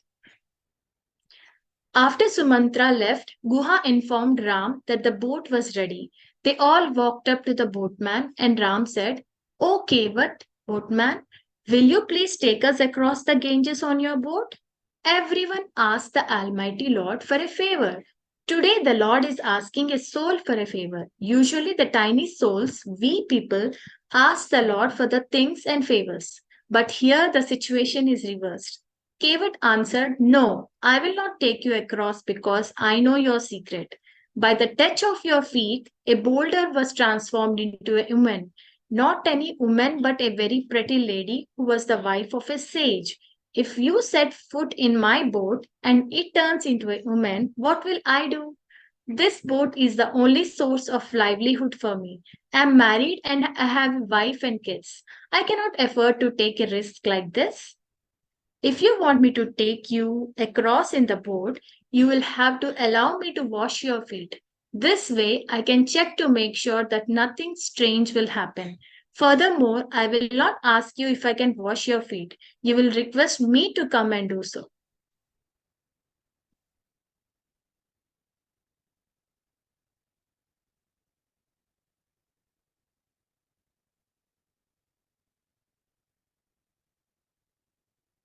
If you do not find this acceptable, you are welcome to swim across the river. But it is my understanding that you do not know how to swim. You keep throwing people in the ocean of life and death, though you yourself do not know how to swim. So, your only choice is to request me politely to ferry you across. I will happily do so. Since you seem to be an ascetic, it will give me the opportunity to earn good merit. I will also not ask you for any fare either, but my only condition is that you request me to wash your feet. Who dared to talk to the all powerful Lord in such a manner? Such was the audacity of the boatman. Kevat was a very special devotee of the Lord. His love for Ram was of the highest order. He felt so close and connected to Ram that he could challenge and order the Lord himself. He was also the second person who had the honor of washing the Lord's feet. Hearing him, Ram started laughing, and the Devtas began showering flowers from the sky. He did not see the boatman's words as arrogant. Instead, he saw pure love and simple heart. He said, "All right, Kevat, please come and wash my feet." Hearing this, even the river Ganga was excited and the water level rose. Kevat rushed home to his wife and said excitedly, "My dear, it is the most blessed day today. We have the opportunity to wash the feet of the one who is the source of Ganga himself. Get a wooden vessel because it will soak the water that is used to wash his feet. We can preserve and worship the water for the rest of our life." Soon Ram was standing in the wooden vessel and Kevat was happily washing his feet. When this was done to Kevat's satisfaction, he politely requested the Lord to step aside. Then he asked his people to come and get some of this charanamrit, water with which the Lord's feet were washed. Seeing this, Sita and Lakshman also joined the line. Thus they too received the charanamrit of the Lord's feet. This would not have been possible in the palace. Such was the devotion of Kevat. After everyone had received the Charanamrit, Kevat requested Ram, Sita, and Lakshman to sit in his boat. Not wanting to be left out, Guha requested the Lord to let him join as well. He promised that once he built a hut for them, he would leave. Ram consented and Guha joined them as they crossed the river.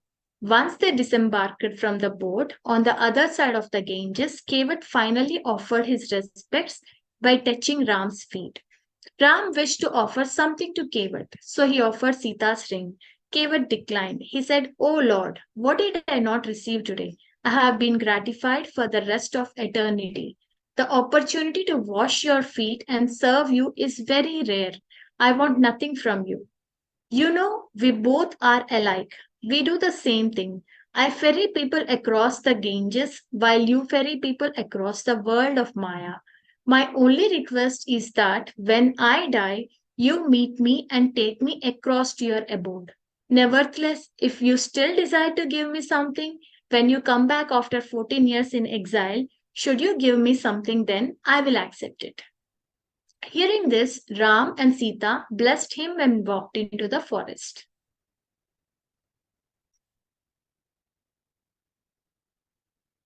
Chapter 33, Journey to Chitrakoot. From the river, they walked until they came to Prayag, where the two rivers Ganga and Yamuna meet. They stopped to take a dip there and relax for some time. Then Ram explained the importance of this place. Not far from there was the hermitage of Maharishi Bharadwaj. They decided to pay him a visit. Maharishi Bharadwaj was ascetic to have darshan as ecstatic to have darshan of the Lord. He felt he had finally received the fruit of all his karmas. He welcomed them warmly and respectfully. Once they were comfortably seated, he offered them whatever food, fruits, and roots he had. They ate it all gratefully. When they were done, Bharadwaj said, "Oh Lord, thank you very much for your darshan. I feel that I am finally getting the result of all my austerities, sacrifices, meditations, and good deeds. There is no higher joy than this. Now please grant me one boon. Let my mind always be attached to your lotus feet." Ram blessed him. By now, the word had spread all over Prayag that the Lord was visiting at Maharishi Bharadwaj's ashram. People started flocking to get a glimpse of him. The Lord did not disappoint. He met and blessed everyone who came to meet him. After such a long day, he decided to stay there for the night. The next day, after the morning bath, puja, and breakfast, Ram asked Bharadwaj, "Which way should we go now?" Hearing this question from the all knowing Lord, Maharishi smiled to himself. He thought, "You know everything. You created this world, the forest, and the trees, and yet you are asking me where to go? Who can understand your leelas, pastimes?" Nevertheless, he answered, "Why don't I send 4 of my best students with you? They will help you cross the Yamuna and show you the path on the other side." In this manner, Bharadwaj's students led the Lord to the other side of the Yamuna and showed him the way forward. Since their work was done, they returned to their ashram. Ram, Sita, Lakshman, and Guha continued walking. Ram was in the lead. Sita was behind him, followed by Lakshman. Guha came last. As they walked, Mother Earth was delighted. Finally, she too could savor the dust of their lotus feet. After walking along the path for some time, they came across the ashram of the great sage Valmiki. Just as little children are excited when offered candy, the sage was similarly eagerly waiting for the arrival of the Lord. A long time ago, Brahma had granted Valmiki the vision to see the past, present, and future. Sage Narad had answered all his questions about the divine personality. Since then, Valmiki was eagerly awaiting the day when he too would get darshan of the supreme master of the universe. That day had finally come. Ram, Sita, Lakshman, and Guha paid their respects to Valmiki as soon as they entered his ashram. Valmiki was overjoyed. He welcomed them with a great love and affection. Tears streamed down his face. He was so excited and happy that he could not say a word. But the Lord understood his sentiments. After they had settled down comfortably, Ram asked Valmiki, "O great sage, we have to live in the forest for 14 years. Would you please recommend a good place for us?"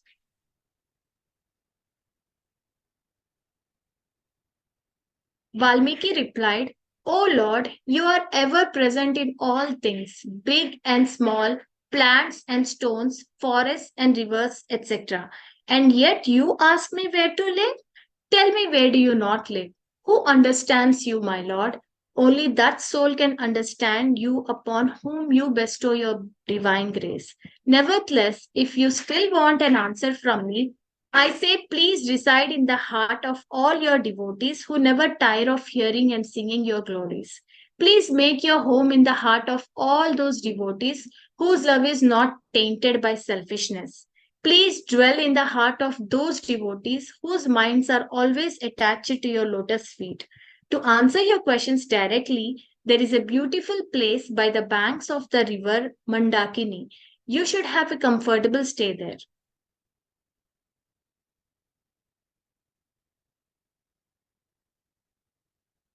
After resting for a short while, Ram, Sita, Lakshman, and Guha resumed the journey. After crossing the Mandakini river, they arrived at Chitrakoot.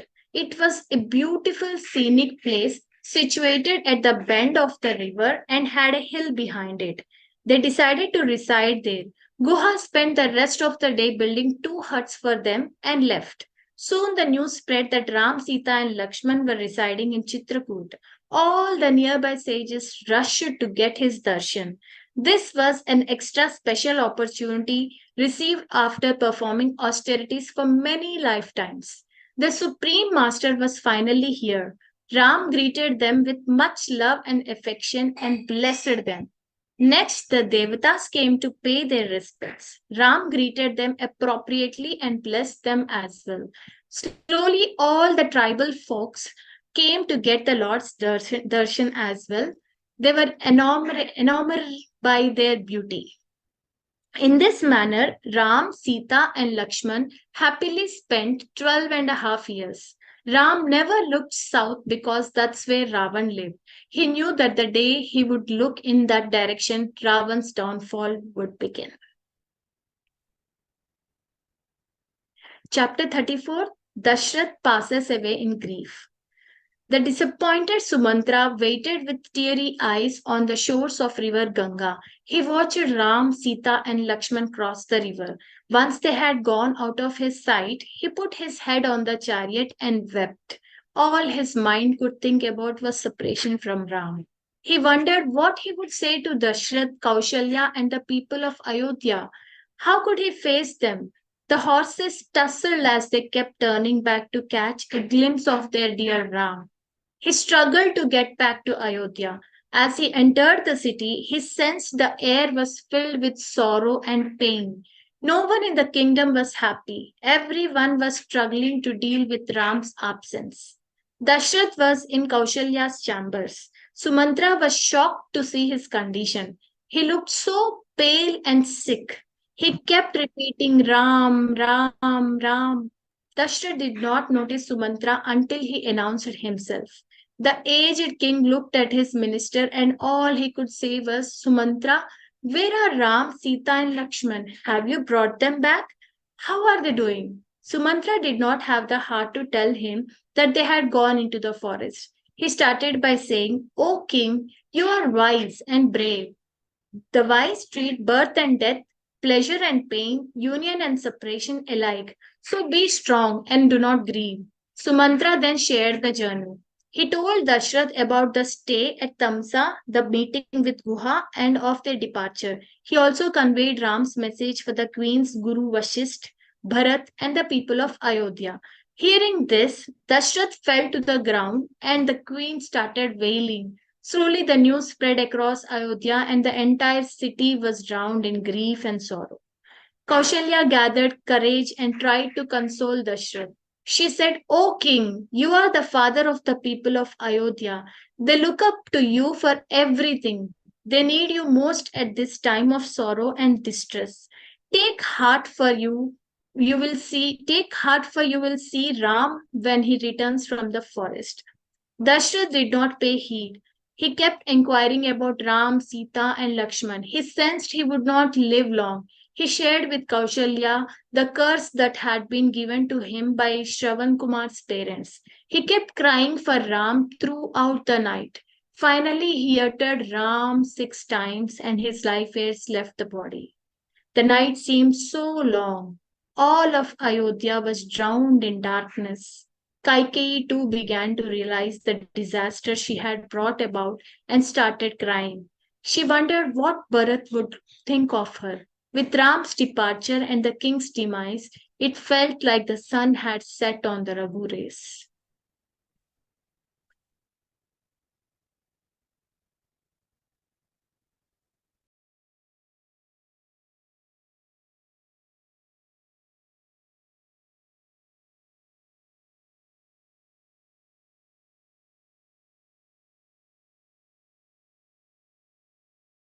Sorry. Chapter chapter 35, Bharat's sorrow. Since none of the four sons were around to conduct the last rites of the king, Guru Vasishtha ordered the messengers to rush to Rajgir to bring back Bharat and Shatrughna. They were told not to inform the princess about the recent events in Ayodhya. The messengers took the best horses and, as was the custom, left with grief. In the meantime, for the last few days, Bharat had been seeing nightmares. He would wake up disturbed every morning. He could not understand what was happening but grew fearful. Bharat and Shatrughna received the messengers and then praying their respects to their grandfather and uncle quickly left for Ayodhya. As they entered Ayodhya, they saw evil omens everywhere. The trees, flowers, and lakes seemed to have lost their charm. Donkeys spread in a manner that sent a chill of fear down Bharat's spine. The people of Ayodhya would come and pay their respects to the princess, but no one would talk to them. Bharat's fears grew by the minute as he anticipated evil happening in Ayodhya. As they arrived at the palace and dismounted from their horses, they went into pay their respects to their mothers. Bharat rushed into Kaikeyi's chambers.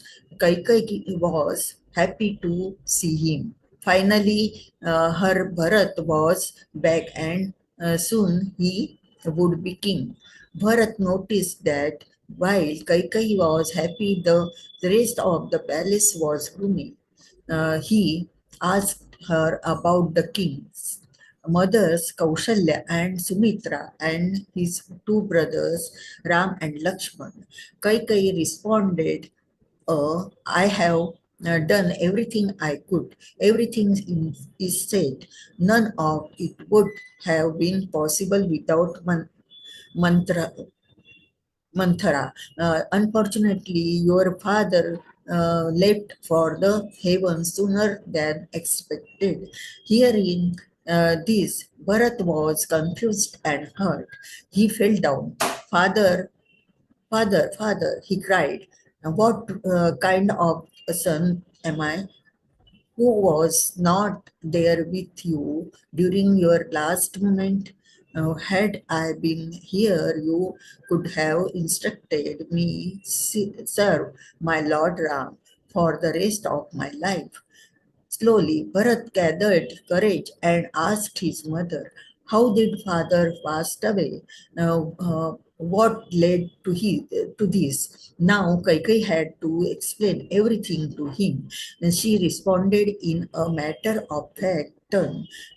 Sometimes back when I had saved the king's life, he had granted me two boons. I asked for them. The first was to install you as the king. The second was to send Ram to the forest for 14 years. I wanted to make sure your future was secure. As soon as Ram heard this, he was ready to leave. Sita and Lakshman left with him. He was very happy, and you would be the new king and wishes you well. The king could not bear the pain of separation from Ram, so he left his body. Bharat was stunned to hear this. He did not know how to react to what to say. He had lost his father, mother, and brother in one stroke. He finally said, "Oh, mother, what have you done? How could you bring about such pain to everyone and the downfall of this race? In order to preserve the branch of tree, you cut its very roots. I I was fortunate to have King Dashrath for my father and Ram and Lakshman for my brothers, but it is my utmost fortune to have such an evil woman as you for my mother. Why are you still alive? How could you think of Ram as your enemy? He loves he loves everyone and everyone loves him. Go away. Don't come near me anymore. You are not my mother. I want nothing to do with you, cried Bharat. He cursed himself for having Kaikai as a mother. In the meantime, Shatrughna had also heard about the recent events. He too was hurting and crying. As he walked over to talk to Bharat, he came across Banthara, who was happy and dressed in riches. Seeing her, Shatrughna grew up so angry that he dragged her by her hair and threw her at Bharat's feet. He wanted to hit her, but Bharat stopped him. Bharat explained that it was a sin to hit women, and such a harmful act would also hurt their dear Ram. Shatrughna held himself in check. The two brothers then headed over to see Mother Kaushalya. When they saw Mother Kaushalya, they fell at her feet. She lifted them up and hugged him. Then Bharat started crying and said, "Mother, why was Kaikai born into this world? And if she was, why did she have me as a child?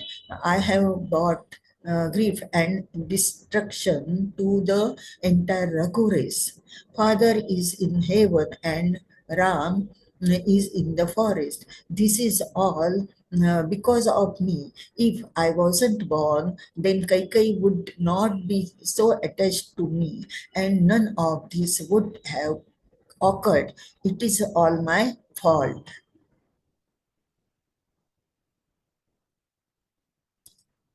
Mother Kausalya consoled him. She said, "Bharat, do not blame anyone. It is not anyone's fault. Whatever it means to be will be such fate. Is fate. Ram was happy to keep his brother's word. He bore no ill will towards anyone. On his way out, he comforted and consoled everyone. Sita and Lakshman would not stay here without him. Thus, they accompanied him too. Bharat could not stop crying, so that no one would doubt his devotion to Ram. He said, "Mother, you know the sin that people incur when they kill their parents and Brahmin or a cow. Why those punishment be mine if I wanted Ram to go to the forest? When people forget the Lord's name or are not attached to his lotus feet, may I incur those sins. if I wanted this throne for myself, if I had knowledge of this disgrace that my mother would bring to the Raghu dynasty, let me bear the same fate as those who are evil, wicked, quarrelsome, deceitful, greedy, and who find fault in others. Hearing all this, Mother Kausalya comforted him and said, Bharat, you always loved Ram to the utmost. In your every thought, word, and deed, you would never dream to hurting Ram or anyone he cared about. You love Ram more than your life itself. He also loves you as his dearmost devotee. Now go get some rest. Chapter 36. Bharat rejects the throne. In the morning, sage Vasishtha met Bharat. He advised him, my son, this is not the time to lament. In Ram's absence, you have to take care of the people of Ayodhya and the kingdom. But first, you have to conduct the last rites of King Dashrath. Control your feelings and focus on doing your duty. Under the guidance of Guru Vasishtha, Bharat conducted the last rite of his father. People from all over the kingdom came to attend the cremonize. After the ceremonies were conducted, Maharshi, Vasishtha, and the ministers went to the court.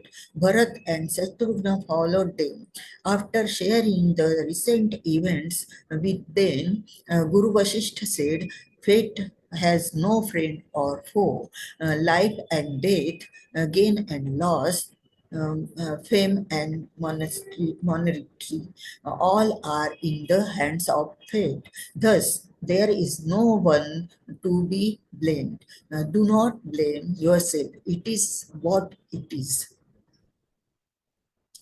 There never was and nor will there ever be anyone like your father. Do not grieve for him. Brahma, Vishnu, Shiva, and all the devatas sing his glories. He was very blessed because he had 4 loving sons, such as Ram and you.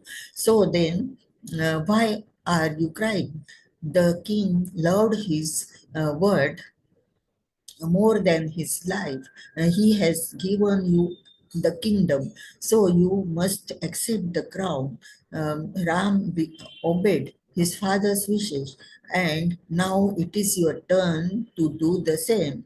No one will curse you, and you will not blamed for wrongfully ruling Ayodhya.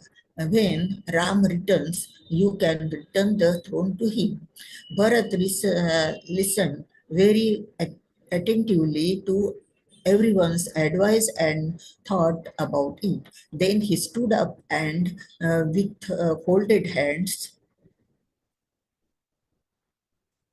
said, Guru Vasishtha and all elders have given me good advice. The advice of one's Guru and parents should be obediently and joyfully followed.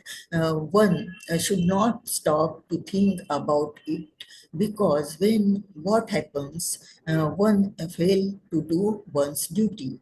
Please forgive me as I think about the advice given to me. What good will come about by my ruling the kingdom? This kingdom belongs to the eldest son, Ram. How can I take what belongs to another?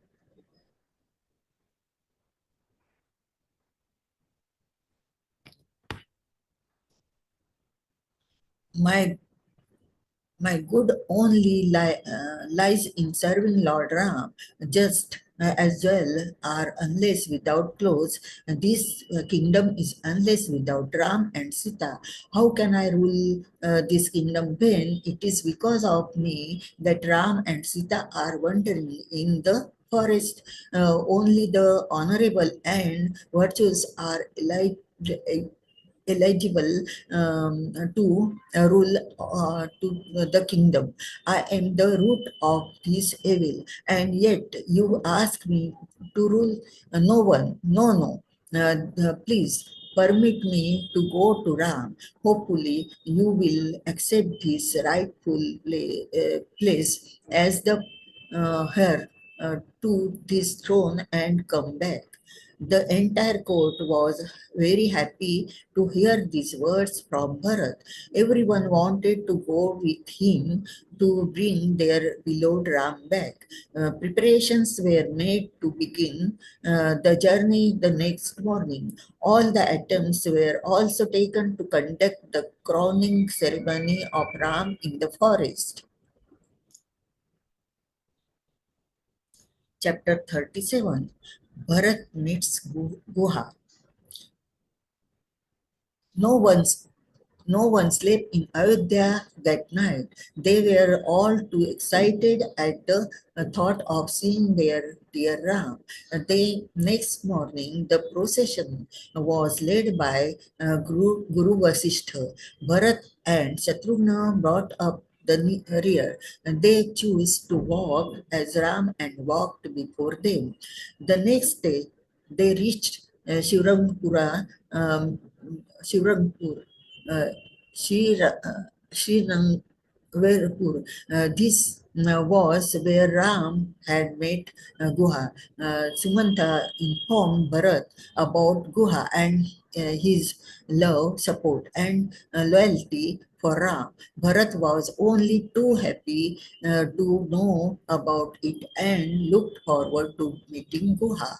However, Guha was alarmed to see such a huge army making its way. It struck him that perhaps Bharat was trying to find Ram in order to attack and kill him. Why else would be bring such a huge army with him? He put his army on his alert, and everyone got ready for battle. He issued orders that the river banks should be well protected. No one should be able to get away on the river. Just Guha was getting ready for battle. The wise old man consult Guha to find out more about Bharat's intentions before fighting with him. He agreed and took gifts and presents to welcome Bharat. Guha noticed Guru Vasishtha and was leading and procession and fell prostrate on the ground to pay his respects. Guru Vasishtha blessed him lovingly. Bharat hugged him and felt as though he had met Lakshman.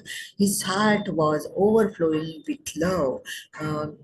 Seeing Bharat's love, the Devatas showered flowers from above. Guha sensed Bharat's pure and complete devotion to Ram.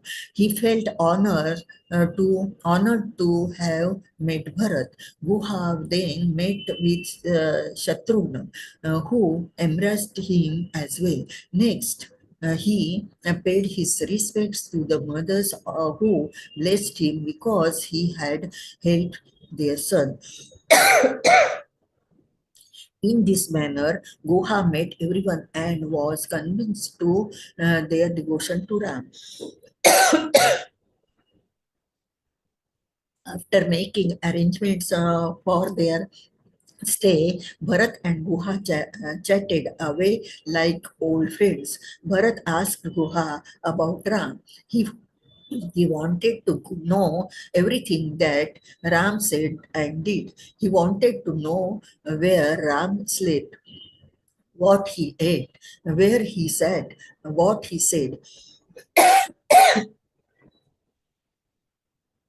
Sorry.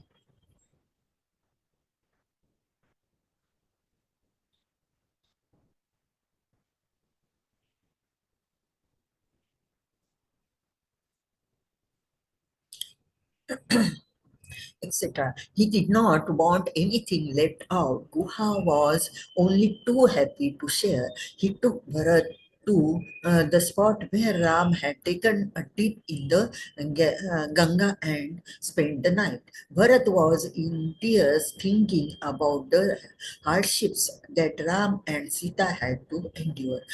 From the earth on which Ram had slept, Bharat took the dust and placed it on his eyes. With great love and devotion, he said, Sita is the most pious and virtuous as she has my Lord Ram for her beloved. Lakshman is as dear as life to Ram and Sita. And Ram, what can I say about him? He is an ocean of love, beauty, joy, and excellence. Even his enemies think highly of him because he is always polite in speech, thoughtful, sensitive, and humble. And they had to sleep on the forest grass. Such is fate.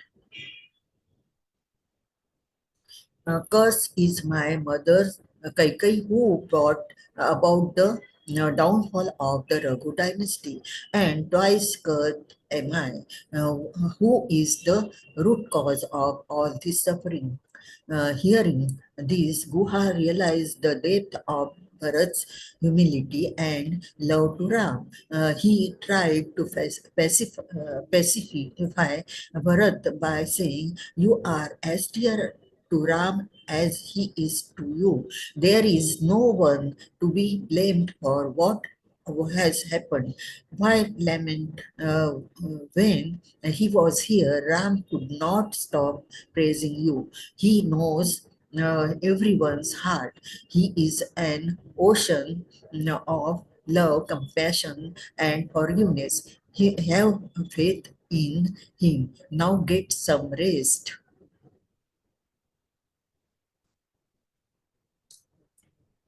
Yes.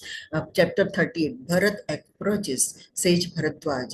The next morning, with the help of Guha and his people, they crossed the river. Then they proceeded to Prague. Guha and his men led the way, followed by Guha Vasishtha and the mothers. Shatrughna watched over them. As usual, Bharat was the last. He walked on foot, thinking about how Ram would have made this journey. When others struggle, suggested to he should when others suggested he too should get on a horse, he would exclaim, "How can I get on a horse knowing that my Ram walked along this same path? He suffered because of me. I cannot make this journey any other way than on foot, as my Ram had done." After traveling in this manner, they reached the ashram of sage Bharadwaj. The sage paid his respects to Guru Vasishtha and welcomed the queens. He embraced Bharat and Shatrughna. Seeing the confusion in Bharat's mind, the sage said to him, "O child, do not lament the recent events. It is not your mother's fault. The goddess of learning and had turned her mind around. Whatever happened was meant to happen. Such is fate."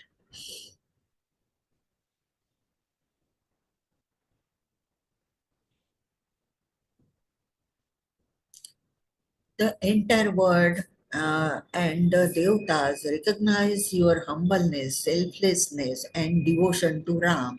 You did nothing wrong. The previous king of Ayodhya decided to crown you the new king, and thus the kingdom rightfully belongs to you. However, what you have done is also excellent.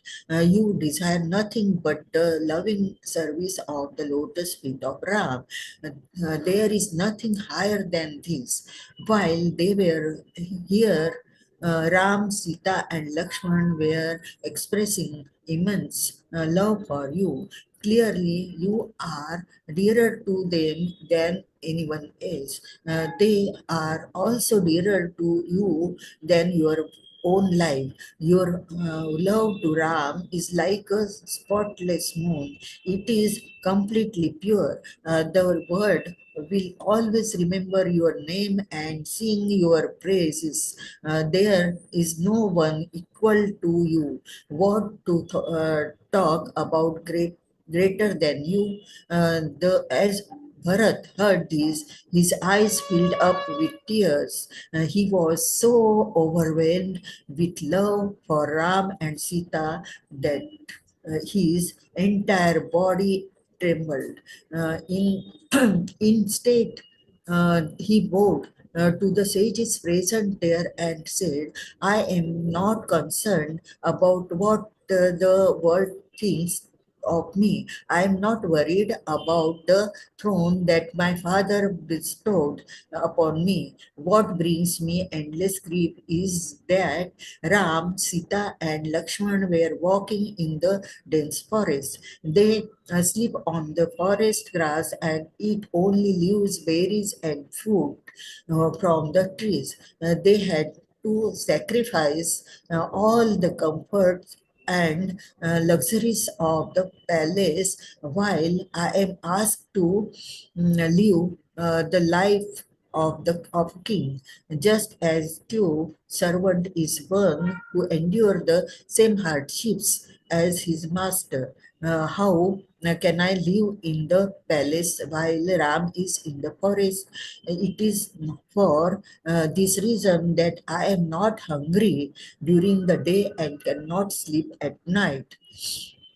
Hearing these words, Ram from Bharat, sage Bharadwaj replied, do not worry, son. All your troubles will disappear as soon as you behold Ram's lotus feet. Now come, let me arrange for food and lodging for your party. Through the use of his great spiritual powers, Sage Bharadwaj organized lavish huts, meals, and luxuries for the entire procession. However, Bharat remained sad. He was unable to find any comfort in the luxurious because his mind was lost in loving devotion for Ram and Sita.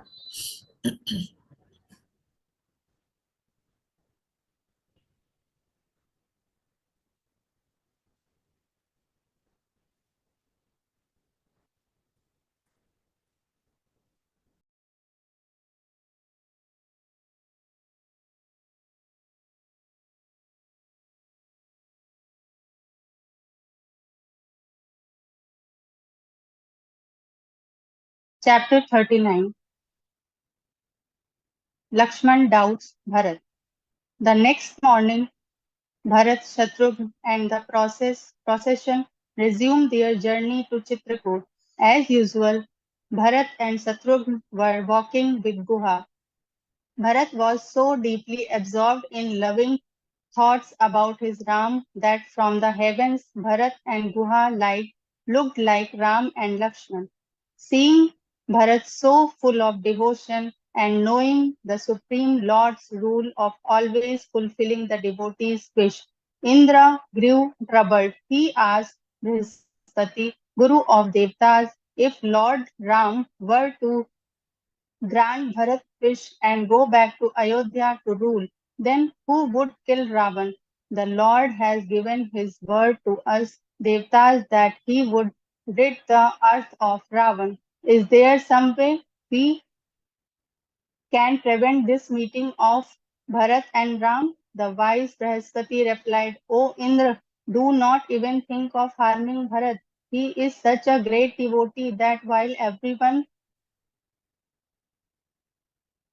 takes the name of Lord Ram, Ram takes the name of Bharat. The Lord is quick to forgive any sin committed against him, but he will never forgive a crime committed against his devotee, Bharat. A true devotee of the Lord is always willing to help another, is a compassionate and sweet natured and never thinks or dreams of any wrongdoing. Bharat is the own crown jewel of such all devotees. Do not harbor ill will against him. Just wait and see.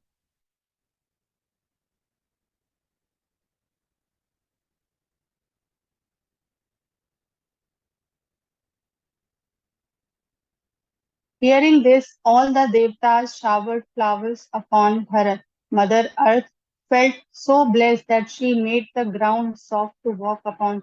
Vayu Devta, wind god, made sure there was a pleasant breeze. The clouds became Bharat's umbrella and provided shade.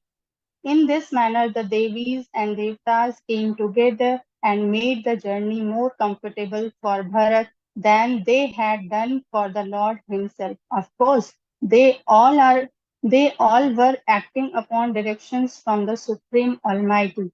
He takes care of his devotees like no one else. He provides for them just as a mother takes care of her child. In this way, they continued their journey towards Chitrakoot. As they came closer, Lakshman spotted an army approaching them. He grew concerned. Once he learned that it was Bharat, he grew angry. How dare Bharat come to them with an army? Did he intend to kill Ram so that he could rightfully announce to the world that he could rule Ayodhya?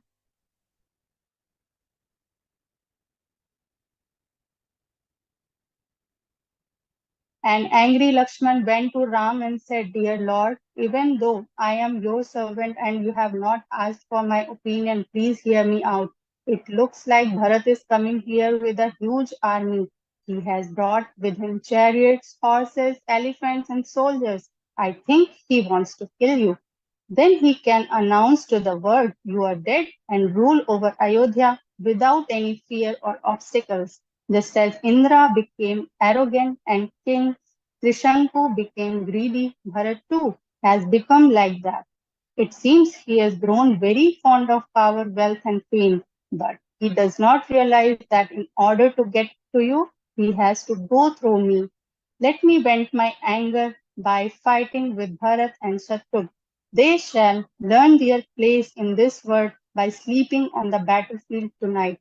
I do not care if my Lord Shiv comes to their rescue. I have you by my side and I am your servant. That is enough for me. Please allow me to do my duty and protect you. Lord Ram was disturbed to hear such a speech from Lakshman. He said, Dear brother, what you have said, but about one becoming greedy is true. However, do not act in haste. Those who act impulsively based on their feelings come to regret it later. That is why it is important to think and determine if the proposed action is right or wrong. I know my Bharat. There is no one else in the whole world like him.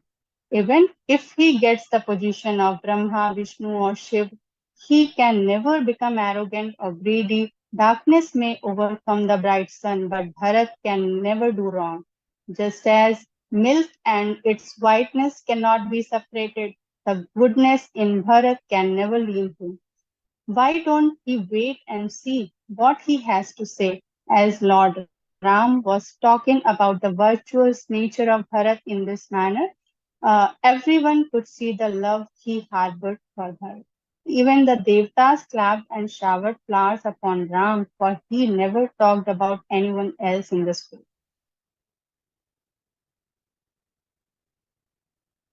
Chapter 40, Ram and Bharat's meeting. As Bharat was approaching Kamadgiri hill by which Ram, Sita and Lakshman were staying, he prayed, O Lord, please do not abandon me. I am on my way to meet you. Please do not move to another place where I cannot find you. You are very merciful and ever forgiving, so please forgive me too. You alone are my master, hence you have the freedom to shun me or love me. In either situation, your lotus feet are my only refuge. With such sentiments of humility and love, Bharat made his way to see Ram. He walked towards the hill with Shatrugn and Guha while everyone else waited at the bottom. The forest looked spectacularly beautiful with bright green leaves, beautiful flowers, and well ripened fruits. It looked better than heaven. Even the animals felt the love as rabbits, elephants, deer, and tigers roamed together. Bees were humming merrily, peacocks were dancing gracefully, while the cuckoos were singing soulfully. The entire forest was alive and vibrant in trying to serve the Supreme Master. Bharat spotted Ram and Sita sitting next to each other. The sages around them were sitting in a circle. The entire scene looked divine. Mother Sita looked like a devotion personified. Ram was the supreme almighty, and the sages looked like the circle of wisdom and knowledge. Bharat saw them from far and fell flat on the ground as he paid his respects to Ram.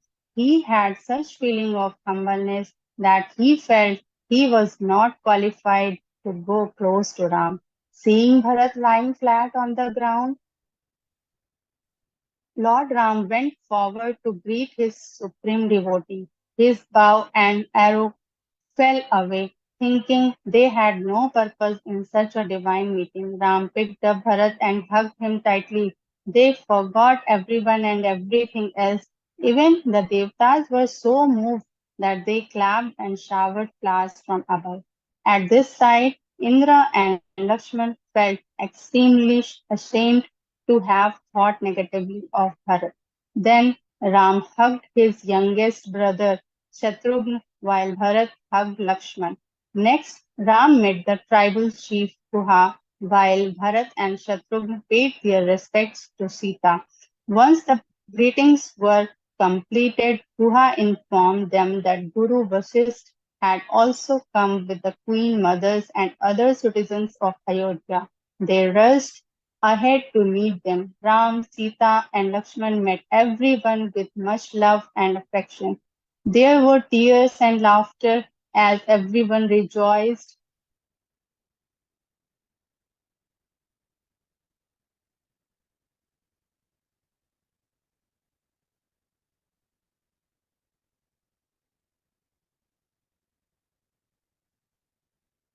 Being around their dear Ram and Sita. Then Guru Vasisth, the Queen Mothers, Guha, Shatrugna, Bharat, and Lakshman followed Ram and Sita back to their hut by the side of the hill. Once they were comfortably seated, Guru Vasisth informed Ram that King Dashrath had passed away. Ram was very pained to hear this. Then Vasisth went on to explain, it is only the body that perishes, the internal soul is eternal. That is, it lives forever. As the tiny soul, we all are servants of the Supreme Soul. Thus, it is our duty to serve Him. No matter where we are or what we do, we must dedicate all our thoughts, words, and actions to Him and Him alone.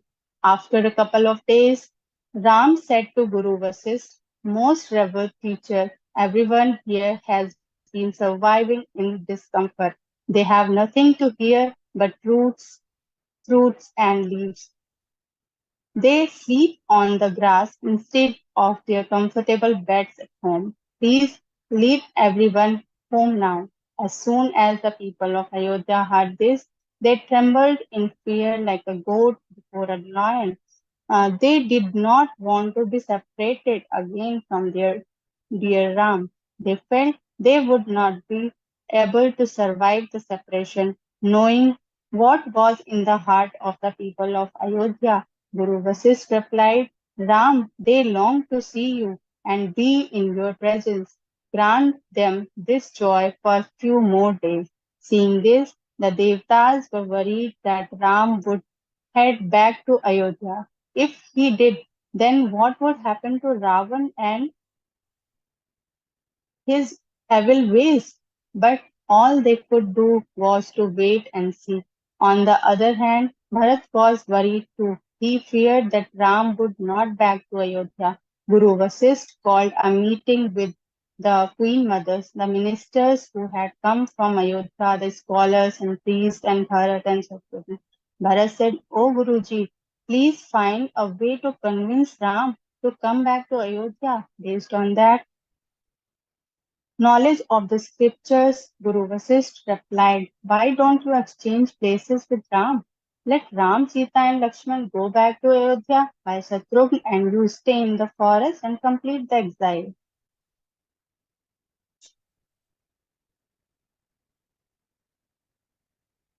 Everybody was happy to hear this except the queen mothers.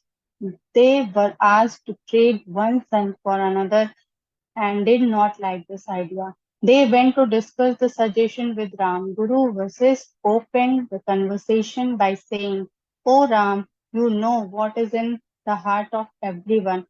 Tell us a way which will benefit everyone. Ram replied, My lord, you are the Guru of the Raghu race. Thus you should instruct us all. Everyone will obey your instructions and follow them faithfully.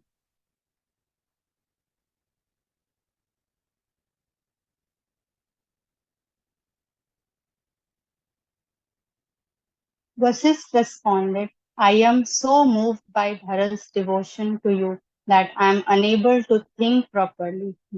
Why don't you hear what he has to say? Then come to a decision considering Bharat's request, knowledge of the scriptures and the welfare of the citizens. Vasisth then turned to Bharat and said, Dear child, don't blame yourself. Let go of all concerns and share them with your brother Ram. He is the ocean of kindness and love. He will guide us correctly.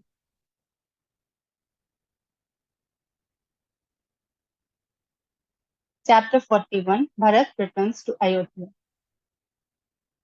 Bharat was happy that Ram would listen to him, but then he became anxious.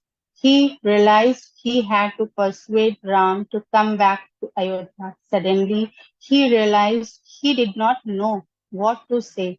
He started cautiously, Ram is my master. He has always been most affectionate with me.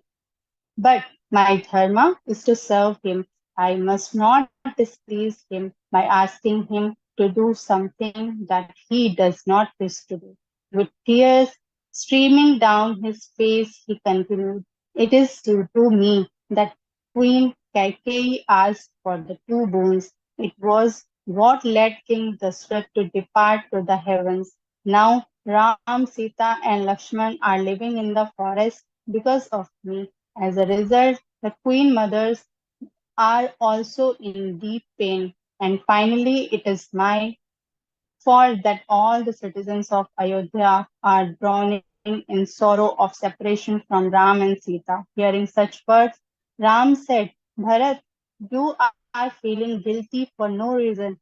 Whoever thinks negatively of you will be ruined in this life and next, and only those who have never done satsang of Guru will curse Mother Kaikeyi. When one takes your name with full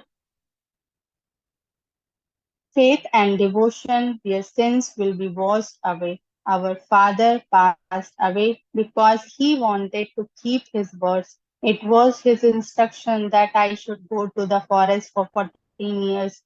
How can I go against his words? I am fully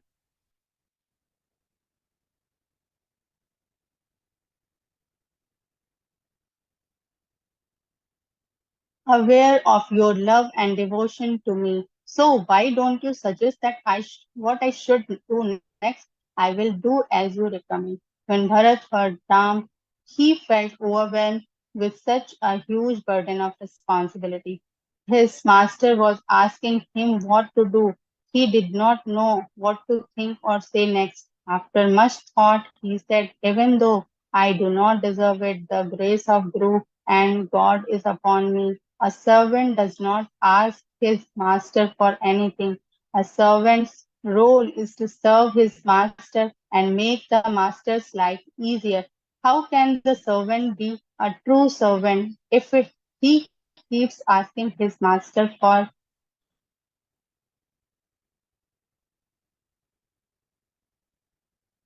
different things? A true servant sacrifices his happiness for the happiness of his master. A true servant only gains when he obeys his master's instructions without thinking twice about them. I have come here with all the items needed for the coronation ceremony. Please make good use of them. You could also send Satrugn and me into exile and return to Ayodhya. Else send Lakshman and Satrugn back and allow me to accompany you. Or all the three of us, Lakshman, Satrugn, and I, can live in the forest while you go back. Please do whatever makes you happy. My happiness lies in obeying your instructions faithfully. My only desire is to serve you for your happiness. The Devtas were so pleased to hear these words from Bharat that they showered flowers upon him. Guru Vasist and other priests were happy to hear them as well. The citizens of Ayodhya were deeply moved. Ram said to Bharat, dear brother, you are pure in thought, words, and deed. You are aware how important it was for our father to keep his word. You know the traditions of the solar dynasty. You also believe that everyone must follow their dharma and do their duty to the best. Hardships come to all. Our ancestor King Harishchandra bore great hardship in the following the dharma of truthfulness. The great sage Ladhichi sacrificed his very life in fulfilling his dharma towards the celestial gods. We should also obey our parents, Guru and Master. So obey the Guru's orders and help me follow the instructions from the Guru as well. My pain has been shared by all the Queen Mothers, the Guru and ministers of the palace, and the citizens of Ayodhya. But you will have to bear your pain for 14 years until I return from the forest.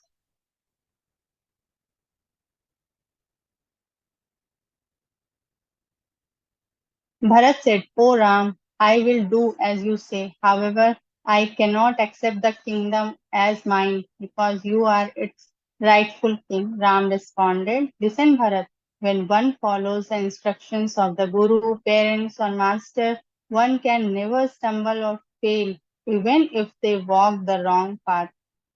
Now put aside your fears and concern and rule over Ayodhya. Protect Ayodhya, its citizens, and its wealth by consulting with Guru Vasist, the Queen Mothers, and Sumantra. Hearing this, Bharat said, my lord, everybody has suffered a lot for my sake. You know the desires of everyone's heart. Thus I have faith you will take care of us. However, before I leave, please grant me something by which I may remember you. The Lord thought about it and finally decided to give Bharat his sandals. Bharat was very grateful to receive them and honored them by placing them over his head. To some present there, it felt the sandals were like two precious stones with the syllables Ra and Ma written on them. To others, it felt like two watchmen who would guard Ayodhya. To some others, they represented a pair of eyes who would show them the path of sacrifice and service. The two brothers hugged each other tightly as if their very lives depended upon it. With a heavy heart, everyone headed back to Ayodhya. They carried with them the hope that Ram and Sita would be back soon. Once they were back At Ayodhya, Bharat installs Ram's sandal on the throne. Then he turned to Guru Vasist and requested permission to live and rule from Nandigram, which was on the outskirts of the city. To honor Ram, Bharat lived a life of austerity and penance and ruled for 14 years.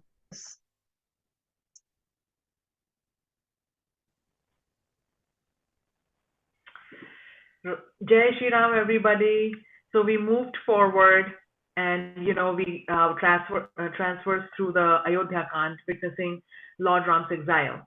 So while we were reading, Swamiji told us that Kaikeyi saved Dashrath in the war, and that is how she got the two boons. But she got the two boons because when Dashrath's chariot wheel was about to fall apart, she used her two fingers to steady the wheel. And since she used two fingers, Dashrath said that I give you two boons and you can ask for them at any time.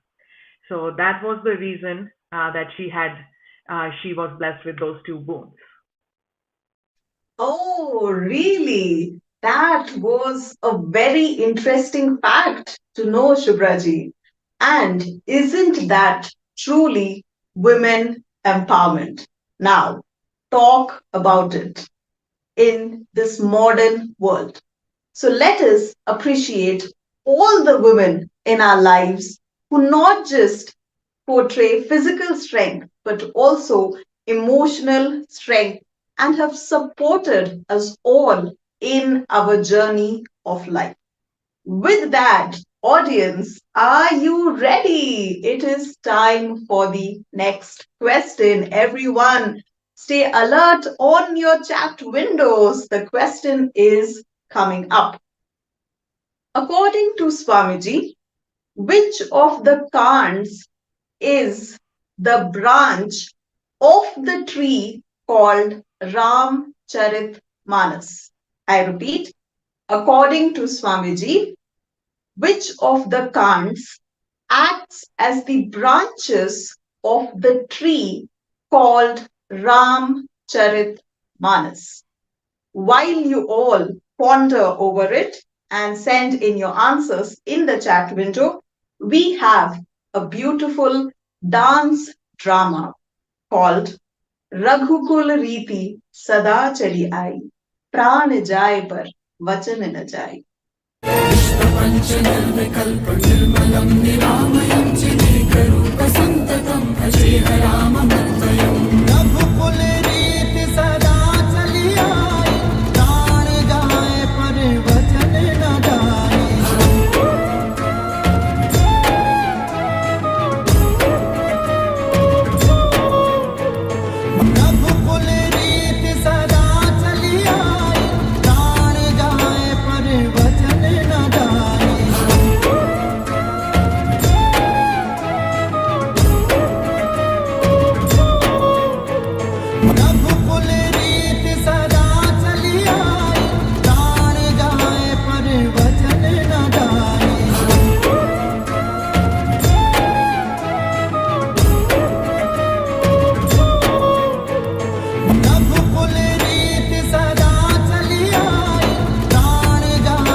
my God, that was so beautiful. It literally gave me goosebumps.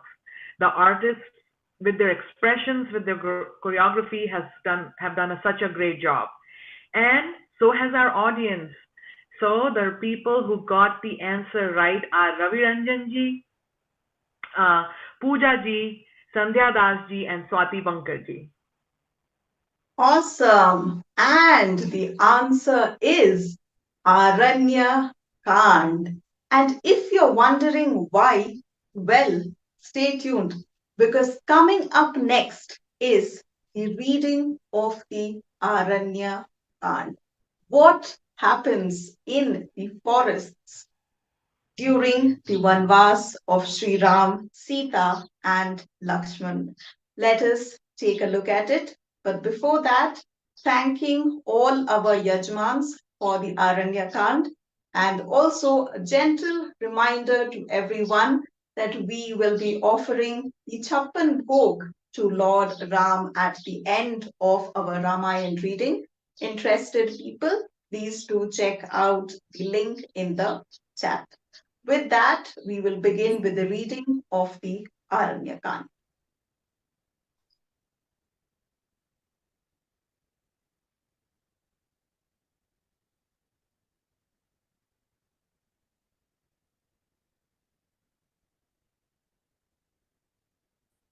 Aranyakand.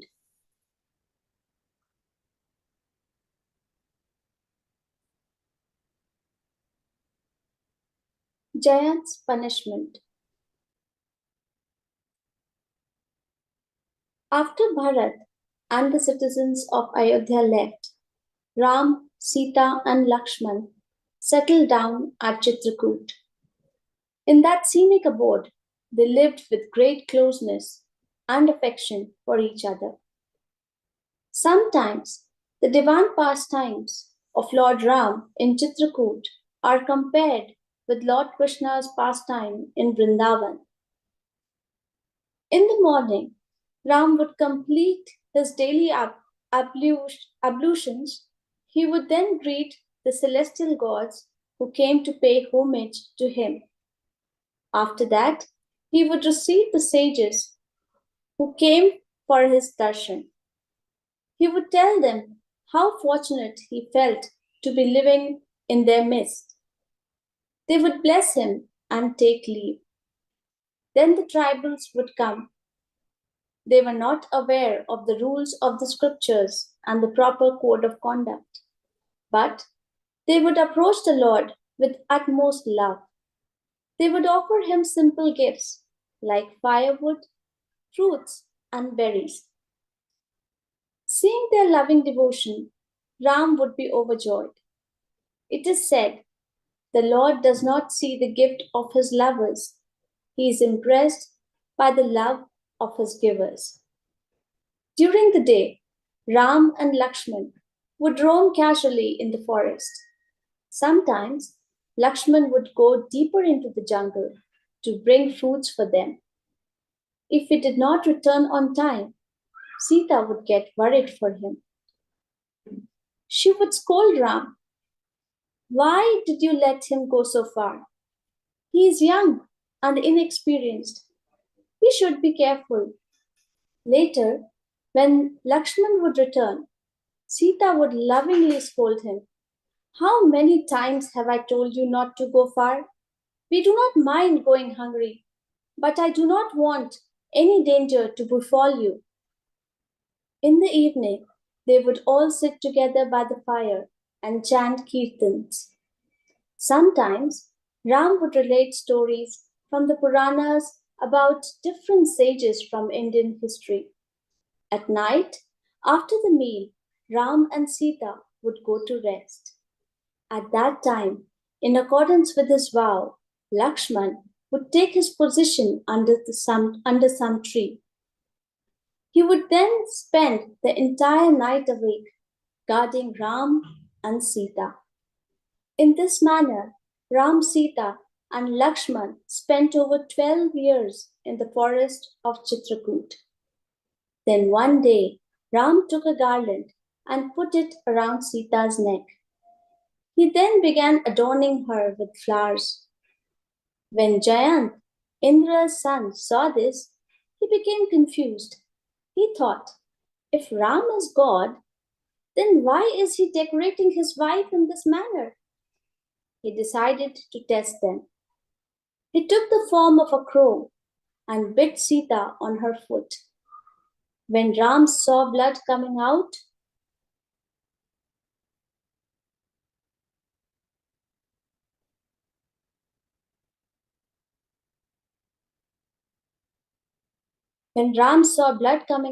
from Sita's foot, he immediately understood it was the crow. He pulled out a special arrow of death and sent it after him. Seeing the arrow after him, Jayant grew scared. He changed into his original form and ran to his father. Indra said it was not in his capacity to protect him from the wrath of Ram. So he ran to Brahma, who also expressed his inability to protect him. Then he ran to Lord Shiv, who was residing in Kailash.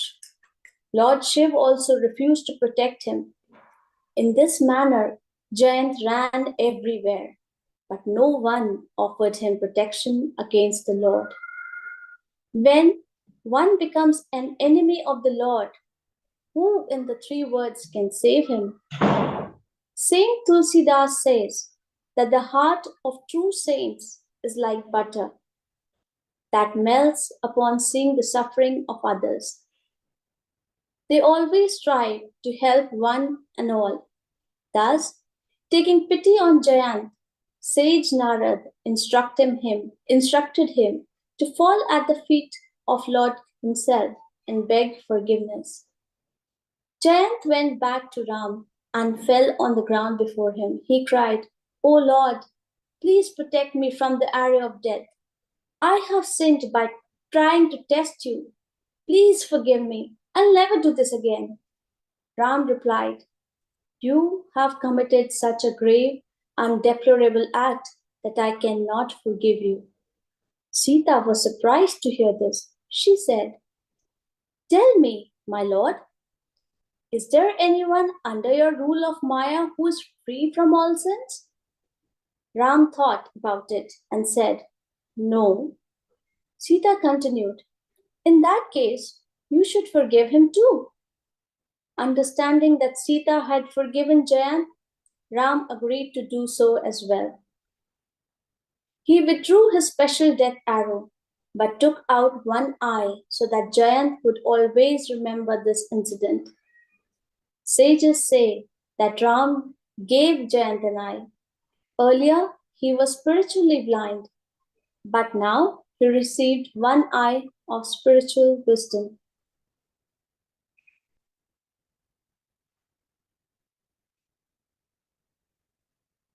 Visit with sage Atri and his wife Anasuya. A few days after this incident, Ram decided that it would be wise to continue the journey. As they walked along, they came to hermitage of sage Atri. The sage was ever so excited to see them. Upon meeting the Lord, his devotion reached a state where he was unable to control the tears from his eyes. He took them inside and offered them fruits and the roots of trees. When Ram had finished eating, the sage took the opportunity to express his thoughts and sentiments. He said, "O Lord, please accept my gratitude and prayers. You are the most compassionate and kind among men. You never leave one whose mind is attached to your lotus feet. You guide your devotees by ridding them of all vices such as anger, greed, jealousy, and pride. You are the ornament of the Raghu dynasty. You broke the bow of Lord Shiv. He and all other devtas and devis worship you. You are goodness personified, and you destroy all evil. I offer my respects to you, the Almighty, who is present in all. You always fulfill your devotees' wishes. So please grant me my wish too. May my mind always be attached to your lotus feet.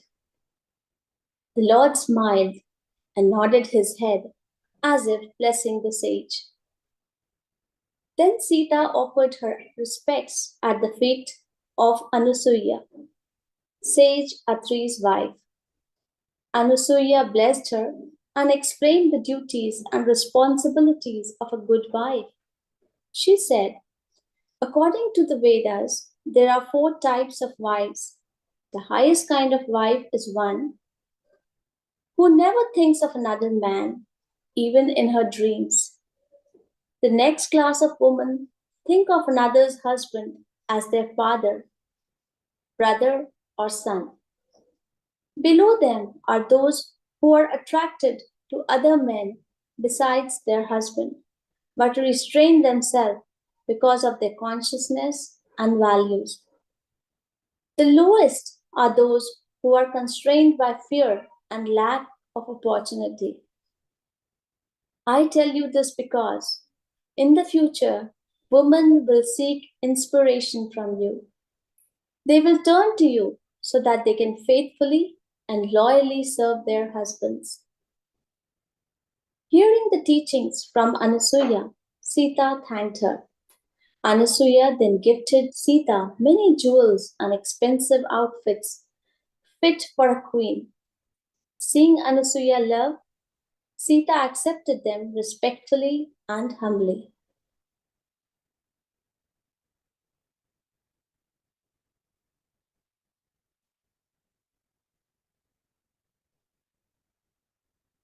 Before they got ready to leave the next morning, the wise sage gifted Ram with weapons that had special powers. He said, I am aware of your pledge to rid the earth of all demons. I have some weapons with special powers that would be better suited in your service. He then gave Ram a beautiful bow of Vishnu. The bow was crafted by Vishwakarma, architect for the celestial gods. It was studded with diamonds and other jewels. He also gave Ram a golden sword that was given to him by Indra. Atri also had a pack of quivers which would never run off arrows. He gifted them as well. He gifted those as well. Ram left after accepting these gifts.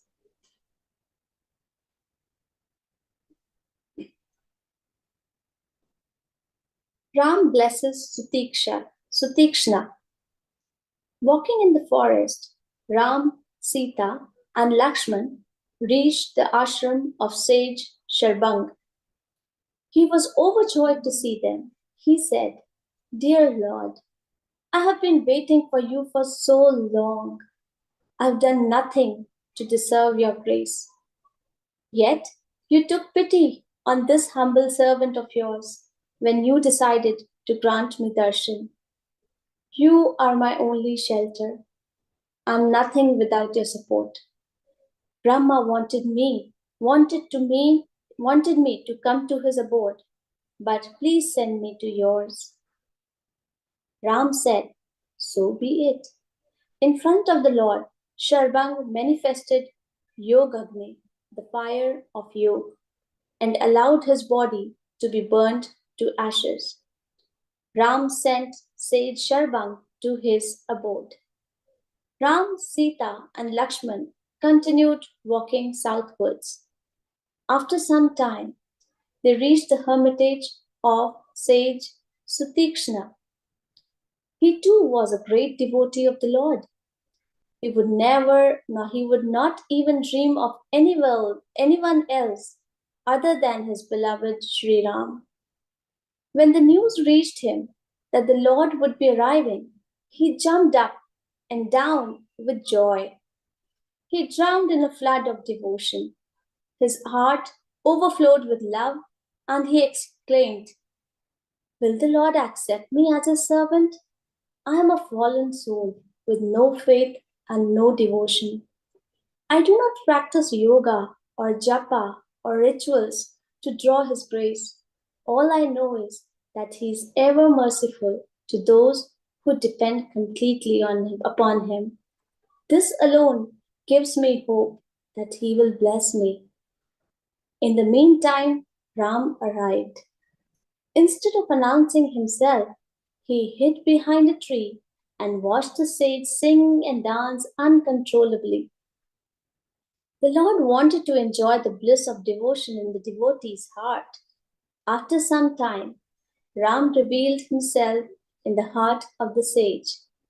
As a result, Sutikshna fell into a state of deep samadhi, intense and deep spiritual trance.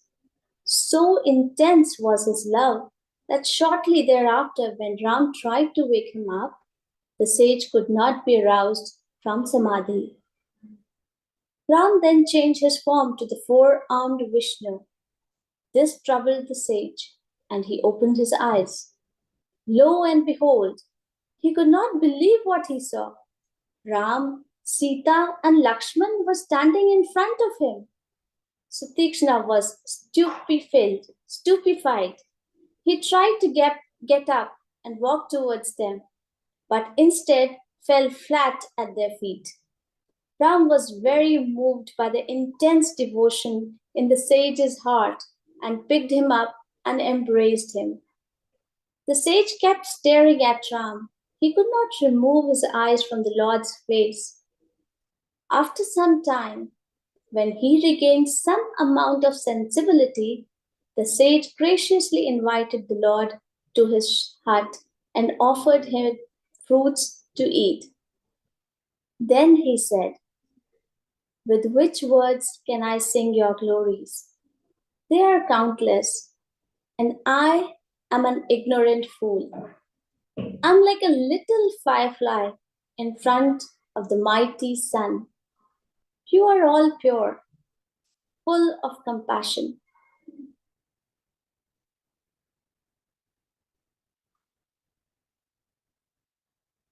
Full of compassion and kindness, faultless, and have no equal. You are most elegantly dressed. You possess an attractive blue form with lotus-like eyes and luscious red lips. You are merciful, like a garden of wish-fulfilling trees that quenches the desires of all devotees. You are that Almighty whose name destroys all sins and relieves one from the bondage of Maya."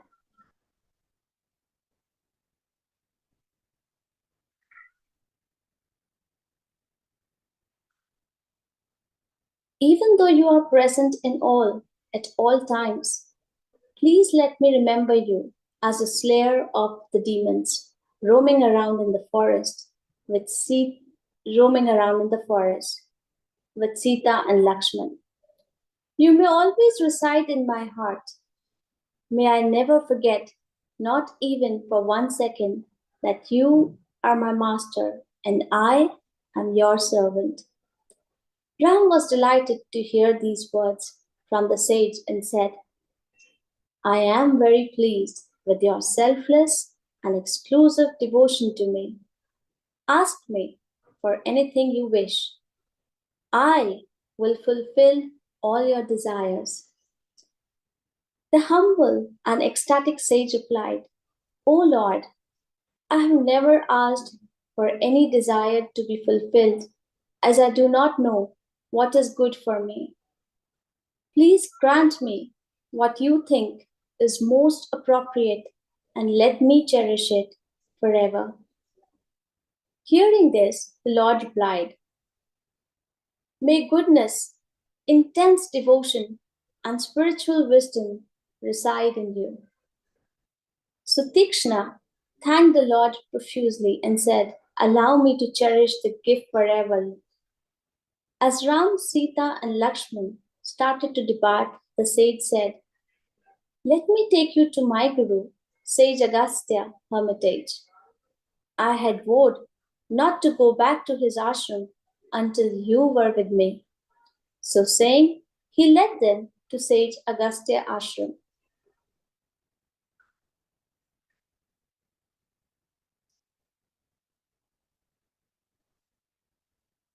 Ram meets Agastya. Upon seeing his guru, Sutikshna fell at his feet.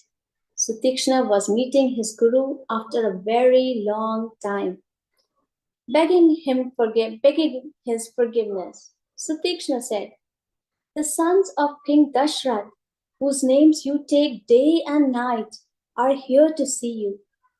As soon as Augustus heard this, he hugged and blessed Sutikshna. It is customary for the Guru to take God to his disciple. But here, the disciple had brought God to his Guru. Agastya was a great sage who vanquished the demons Ilvala and Vatapi from earth. These demons had killed numerous saints and sages, and everyone was tired of them. Sage Agastya had also tricked the Vindhya mountains from growing taller, thereby allowing the sun to cross over the mountain range. Agastya ran towards the Lord. His eyes filled up with tears that Ram had stopped by his humble ashram. Seeking his blessings, Ram and Lakshman offered him their obeisance. The sage gently picked them up, hugged them, and said, "There is no one else as blessed as I am."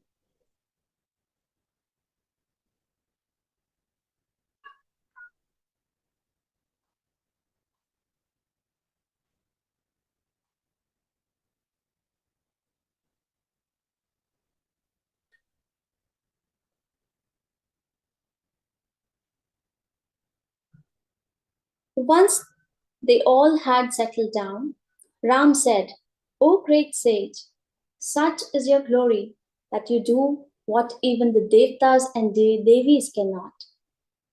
You know why I am here. Please tell me what to do so that I can kill the demons.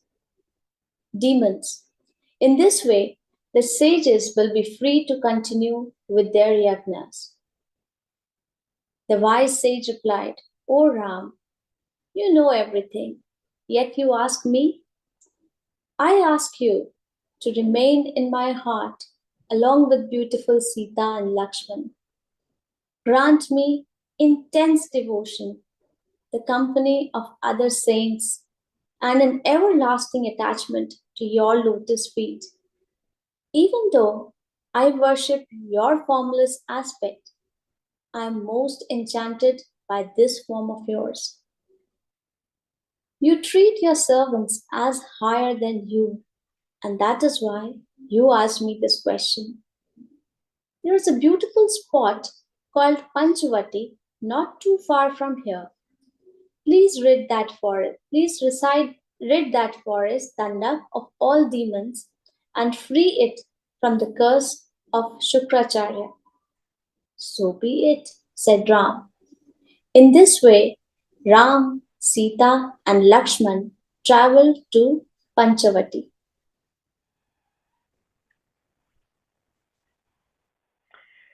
"46. Ram explains Bhakti to Lakshman. One day, as they were walking in the forest, they saw a huge eagle. Thinking it to be a demon, Ram asked, "Who are you? What are you doing here?" The aged eagle recognized them as divine personalities, so he replied in a calm and respectful manner, "I am Jatayu, an old friend of King Dashrath." Upon hearing this, Ram, Sita, and Lakshman paid their respects to him. They explained they were the sons of King Dashrath and were in the forest per the king's instructions. Saddened to hear this, Jatayu said, "I am very old now. There is not much I can do for you. But should Lakshman and you step away, I will be happy to watch over Sita." They thanked him for his offer and walked along. Soon, Ram, Sita, and Lakshman made themselves comfortable at Panchavati. One day, Lakshman approached Ram and said, "O Lord of all creation, I ask you as my master, Please guide me so that my mind remains attached only to your lotus feet and nothing else. Please give me the knowledge that will banish my sorrows and teach me about loving you, devotion.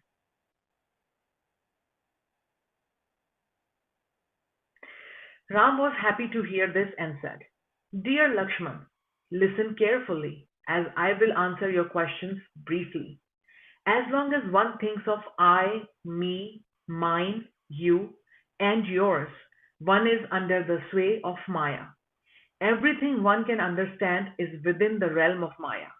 It is one of my energies, so to overcome it means to become greater than me.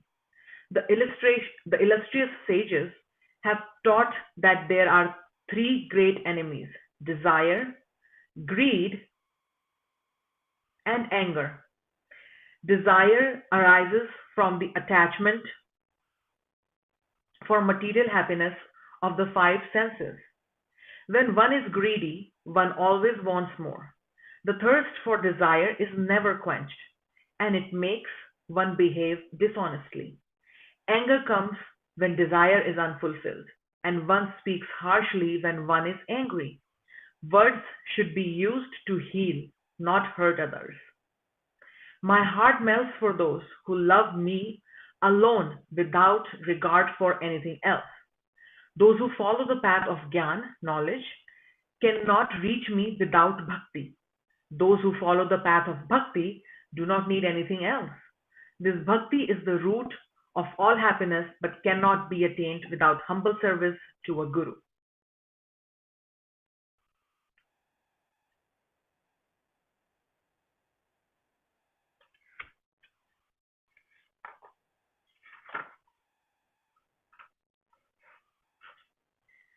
To grow in devotion, one should have complete faith in the Guru. One should do his or her duty without attachment to the results. Not only that, but one should also engage in hearing, shravan, chanting, kirtan, and thinking, chintan, about my associates and pastimes. In this manner, one develops detachment from the world and an attachment for me. One should then lovingly serve me while thinking of me as their master, friend, son, or beloved. I am at the beck and call of devotees who love me selflessly, see me in all people and things, are humbler than a blade of grass, and who always depend upon me in thought, word, and deed. 47. Shurpankhah approaches Ram. Shurpankhah was Ravan's sister. To keep her away, Ravan said to her, Go and look in all three worlds. I will marry you to whomever you find suitable. Shurpankhah went far and wide, across heaven and hell, searching for someone she liked, but she found no one. Until one day, she noticed Ram, Sita, and Lakshman. Seeing Ram, she was attracted to his beauty and thought he would be a fit husband for her. She took the form of a beautiful maiden and appeared before him. She said, I have been searching far and wide for someone to marry. You seem attractive. Why don't you marry me? We will make a beautiful couple. Ram looked at her and then glanced at Sita to indicate that he was already married. He responded, See, my younger brother over there, he will marry you.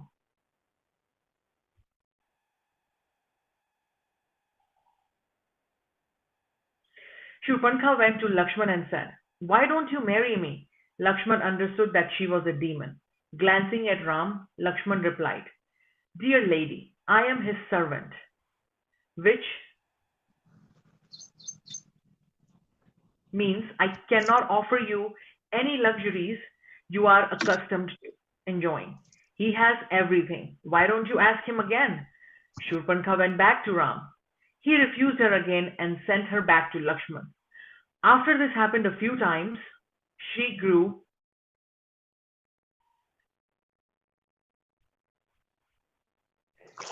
angry.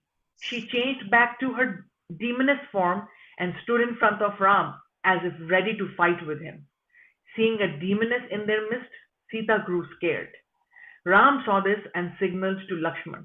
Lakshman quickly took out his bow and arrow and cut off Shurpankh's nose and ears. Shurpankha screamed and fled. It all happened so quickly that she did not understand what happened.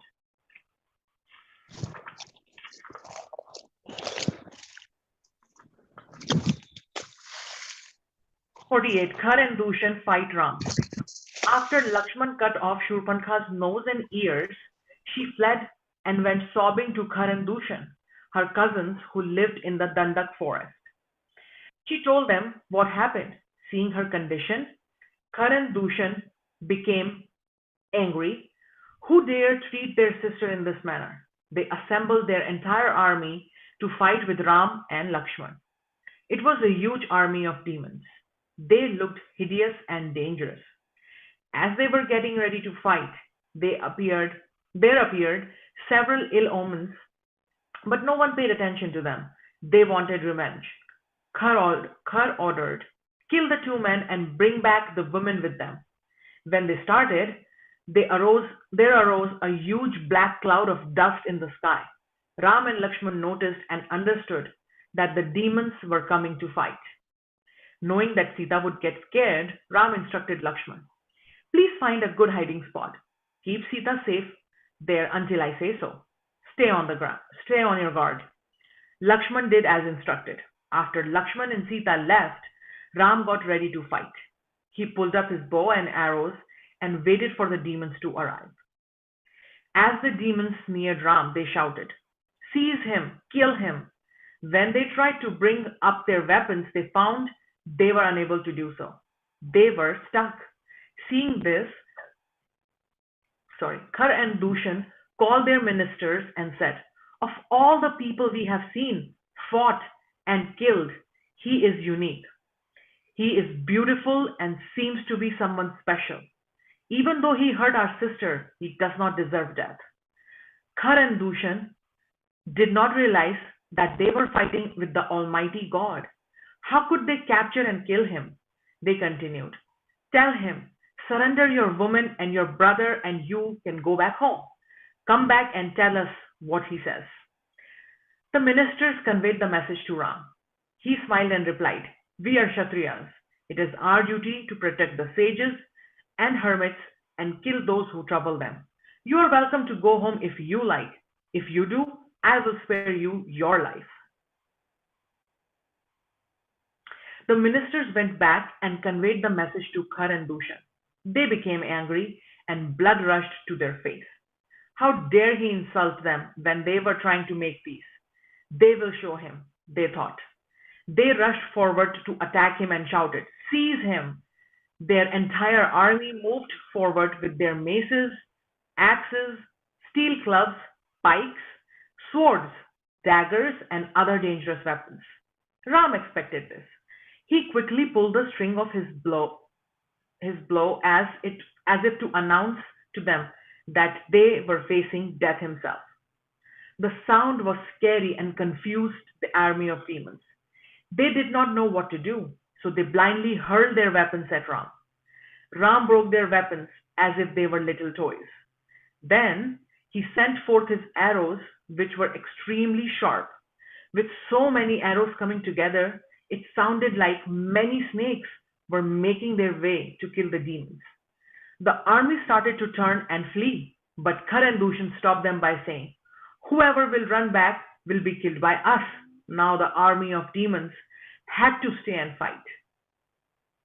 Ram sent more arrows and started killing many of them. One could see the head, arms, and legs cut off from the body. They were flying in different directions. Many such trunks were lying around. Some used their powers and got back together. It was an ugly sight. Even the crows and jackals cried piteously. Each time Ram would send multiple arrows into the chest of Khar and Dushan, they would use their powers to heal the body.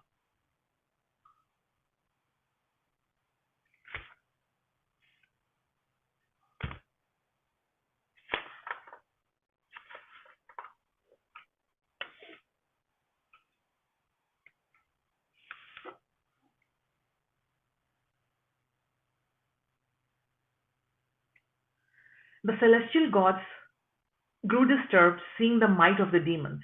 The demon army was 14,000 demons strong. It was 14,000 against one. The demons also did not hesitate to use their powers to get back up.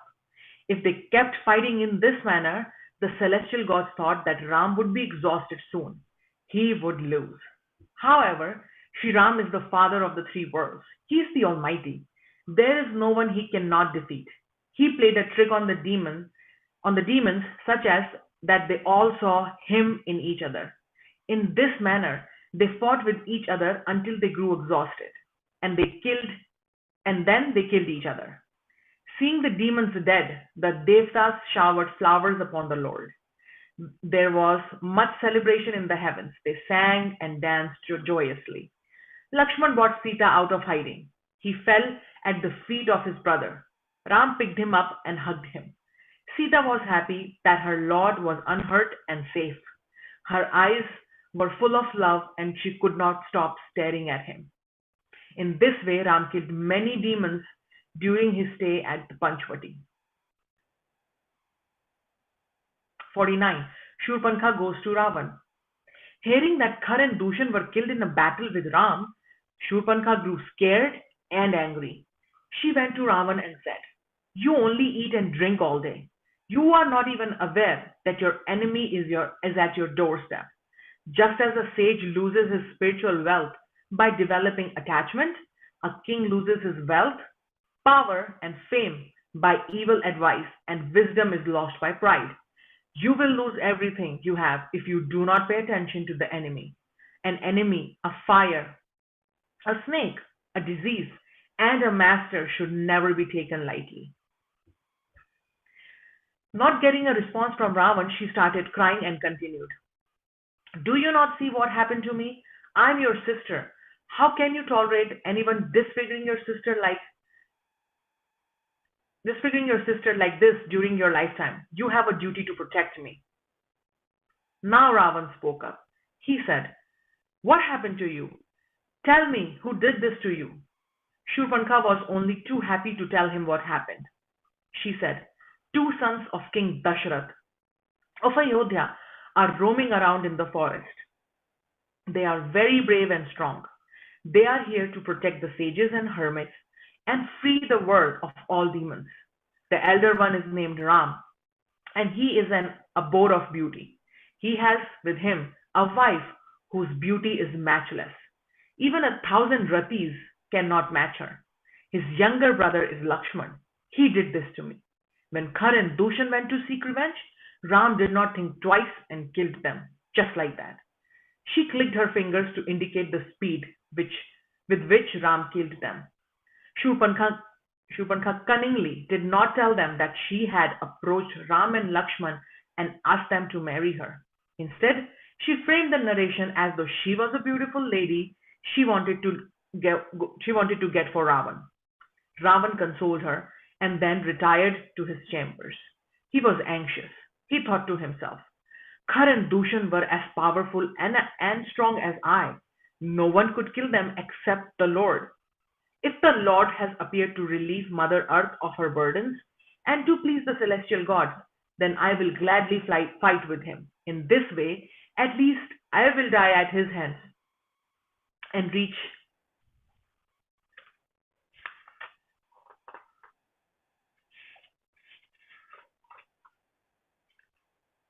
his eternal abode. I cannot worship and love him because I am a demon and as a result tamasic or demonic in nature. Thus, since it is my nature to fight, I will fight with him. This is the only way to make my life worthwhile. If, on the other hand, these two brothers are mere mortals, I will kill them and bring home a new bride." Thinking in this way, Raman resolved to fight with Ram. He got onto his chariot and went to see Marich by the seaside.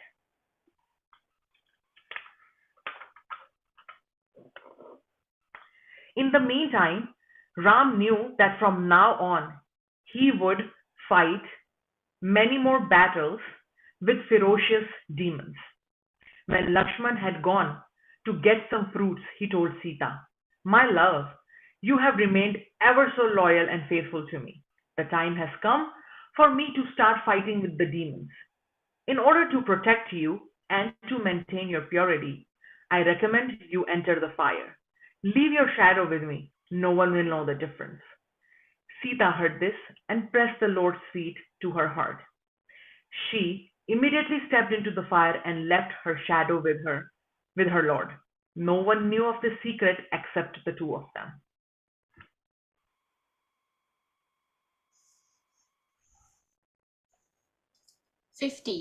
Ravan goes to Marich. Ravan found Marich by the seaside and paid his respects. Marich looked at him and said, "You look disturbed. What is troubling you? Why did you come all alone?" Ravan confided in him and told him everything that Surpanaka had narrated to him. Then he added, "I want you to take the form of a golden deer. Lure Sita so that I can kidnap her." Marich listened to Ravan. He felt as though his heart had fallen to his feet and his mouth felt dry. He was frightened. He remembered his own experience with Ram and tried to dissuade Ravan. He said, "He may look like a man, but don't be fooled. He is none other than the Almighty Lord Himself. Don't ever quarrel with Him. We die as He desires and live only by His grace."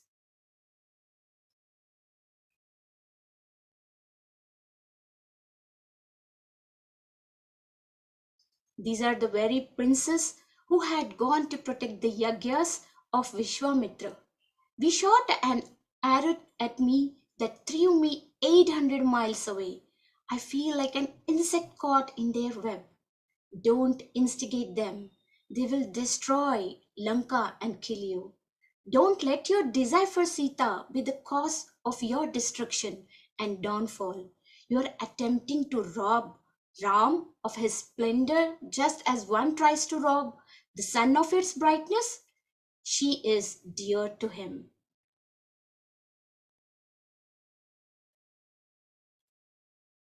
And has vowed to follow him forever. Don't think you deserve her. If Ram so much as looks at you, you will die. You are alive only his causeless grace. Think about it. He killed Tadaka and Subahu. He broke Shiv's bow. He killed Kar and Dushan. He is on a quest to rid the earth of all demons.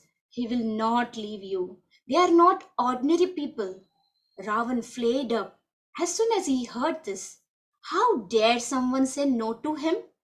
Angrily he said, "You are good for nothing. What have you accomplished so far? Who will listen to you? Do you know of anyone who can match my might? I have never been defeated in war. Surely I can fight these two.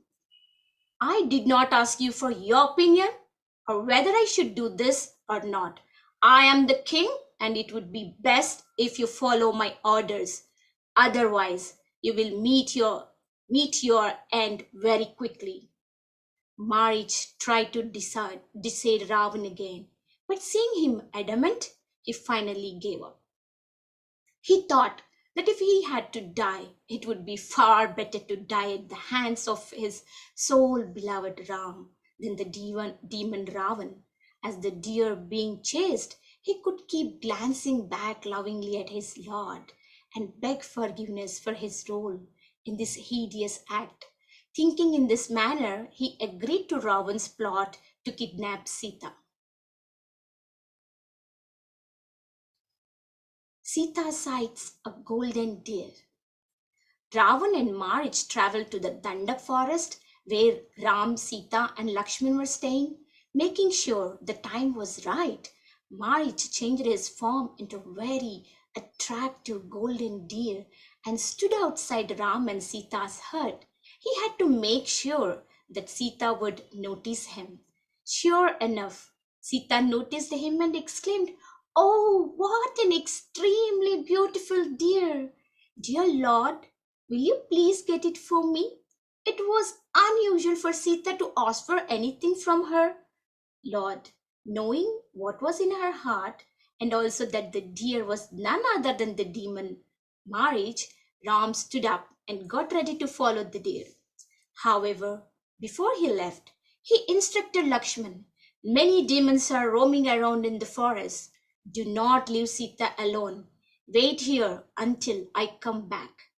As soon as the deer saw that Ram was getting ready to follow it, it ran away.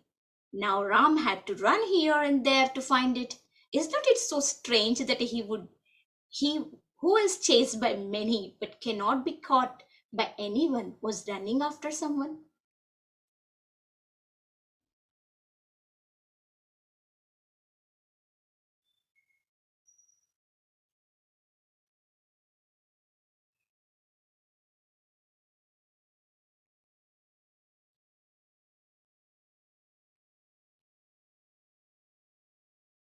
Marish would run a little slow, and seeing Ram catch up with him, would then run extremely fast and get away.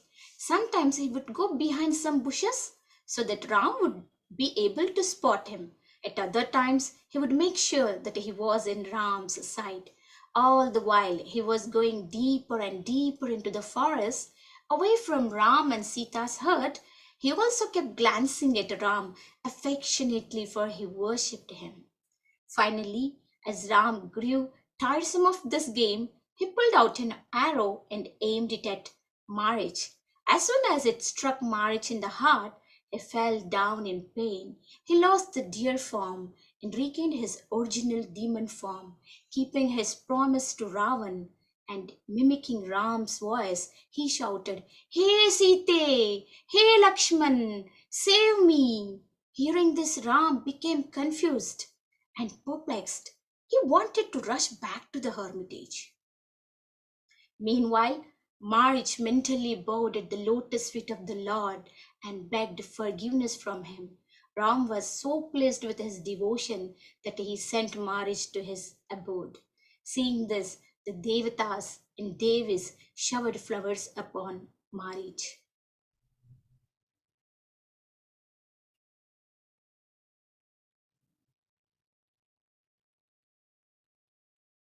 Ravan kidnaps Sita.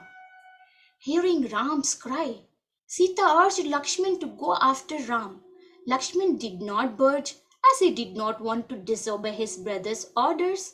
Seeing him standing still, Sita grew agitated and said, "Your brother is in peril. He needs help.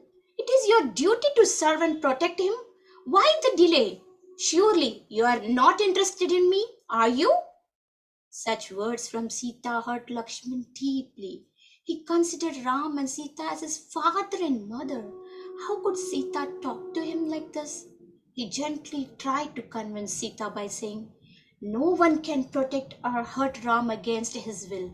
The voice you heard was not his, it was a demon. Demons will use various tricks to hurt us. My brother instructed me to protect you. I cannot disobey him." Hearing such words from Lakshman, Sita grew angry. Her eyes became red. She said many more rude and hurtful things to Lakshman. Finally, Lakshman felt he had no choice but to go. He drew a line in the sand to protect Sita and said, "Mother, I go because you order me to, even though I do not wish to disobey my brother. Please be wary, as this jungle is full of beasts and demons. Whatever happens, please do not cross this line that I have drawn for you. Stay behind it, and you shall remain protected." In his heart of hearts, he begged forgiveness from the Lord for leaving Sita alone. Saying thus, Lakshman left in search of Ram. In the meantime, Ravan disguised as a mendicant and hid behind a nearby tree. He saw Lakshman draw the line in the sand and leave, with both Ram and Lakshman away. This was the perfect opportunity. In his mind, he paid his respects to Sita as the mother of the universe. Then he boldly went up to the hut. Sita was lost in thoughts of Ram. Ravan did not notice and started praising her beauty. Such a speech was very unlike a sadhu. Nevertheless, Seeing a sadhu at her doorstep, Sita invited him respectfully. He stepped forward and asked, "Who are you? What is such a pretty lady like you doing in this forest, which is full of wild animals and demons?" Sita replied, "I am the wife of Ram, the eldest son of King Dashrath of Ayodhya. Lakshman, his younger brother, is also with us. Just before Ram was to coronated as the king, one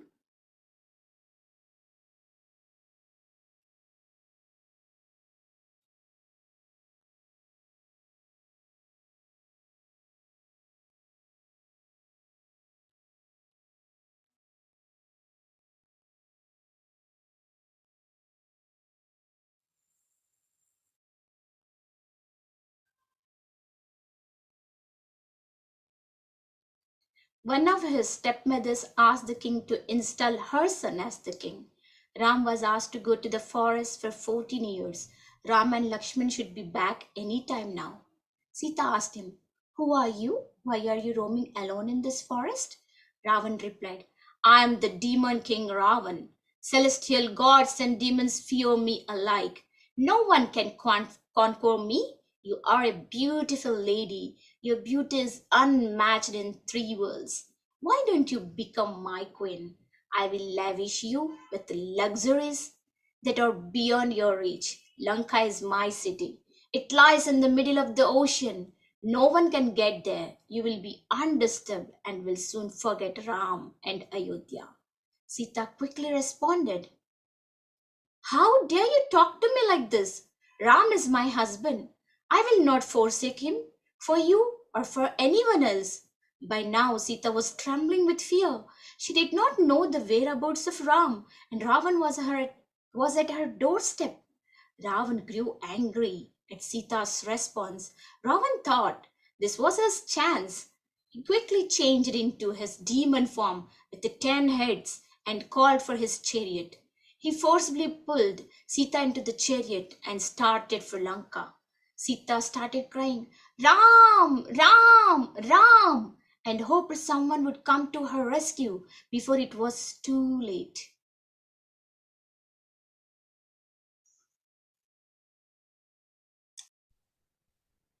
Jatayu tries to save Sita. Hearing her cry, all the forest birds and animals grew anxious and restless. There was nothing they could do. She cried out to all of them, saying, "Tell Ram that the 10-headed demon Ravan is kidnapping his dear Sita." Jatayu, the king of eagles, recognized the voice as that of Sita. He was an aged bird who had helped Dasharath a long time ago. He did not know where Ram was, so he could not leave Vaidehi and go in search of him.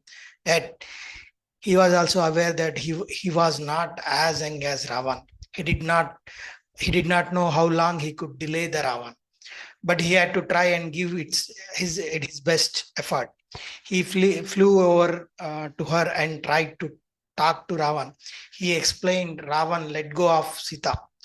She is the wife of master of the world, Ram. As a king, you should protect others' wives just as you would protect your own. To dream another's wife or to kidnap her is a sin. Let her go. Ram is not your friend or foe. Then why do you insist upon committing such a heinous act? If you consider him your equal, then stay and fight with him. Don't invite the wrath of Ram, else, mark my words, he will pay for it." Ravan became angry but did not respond. How dare this aged bird try to teach him right and wrong? Ravan shot several arrows at Jatayu. They all struck him. Jatayu attacked Ravan with his claws and hurt him at multiple places. In response, Ravan shot more deadly arrows at Jatayu. A terrible battle ensued between the two of them. They were equal in strength. Though Jatayu was much more aged, seeing Sita in tears, Jatayu's heart melted at her plight. He had to keep fighting for her safety. He lunged at Ravan and shattered his bow. Ravan picked up a new bow and shot several more arrows at Jatayu. That struck him. Jatayu was getting tired. It appeared that Ravan's arrows were supporting and propping him up. In this condition, Jatayu once again attacked and destroyed Ravan's bow. He blasted off Ravan's armor. Next, with force of his wings, he knocked off the mules from Ravan's chariot. After this, he attacked chariot and brought it down. Then he aimed at Ravan's umbrella and shattered it. With his beak, he continuously beat the charioteer until his head rolled off. Seeing Jatayu fight so fiercely, all the celestial gods praised him and were in awe of aged bird. In this condition, Ravan jumped down to the ground with Sita. He sensed that Jatayu was getting exhausted. Ravan, using his powers, flew back up with Sita. He thought that Jatayu was so tired that he would not fly back up and fight. However, seeing this, Jatayu quickly rose up again and attacked Ravan ferociously. He tore Ravan's back and started pulling his hair. Ravan then tried to hit Jatayu with his hands, but Jatayu tore off all his 10 left arms. Because of the boons granted to him, Ravan's arms quickly came back and joined the body. At this time, Ravan engaged in physical combat with Jatayu. Seeing Jatayu winning, Ravan through powers got a new sword in his hands and cut off Jatayu's wings and feet. Jatayu instantly fell to the ground. He was bleeding all over. Sita rushed over and hugged him. He was crying uncontrollably. She blamed herself for Jatayu's condition and kept calling for Ram. Ravan was losing his patience now. He went up to Sita and dragged her away. He wanted to get back to Lanka before Ram could find him. As they flew over some mountains, Sita noticed a few monkeys on the trees below. She threw down pieces of cloth and the ornaments she had received from Anasuya in the hope that should Ram find them, they would be able to give it to him. All the while, she kept crying for her dear Ram to save her.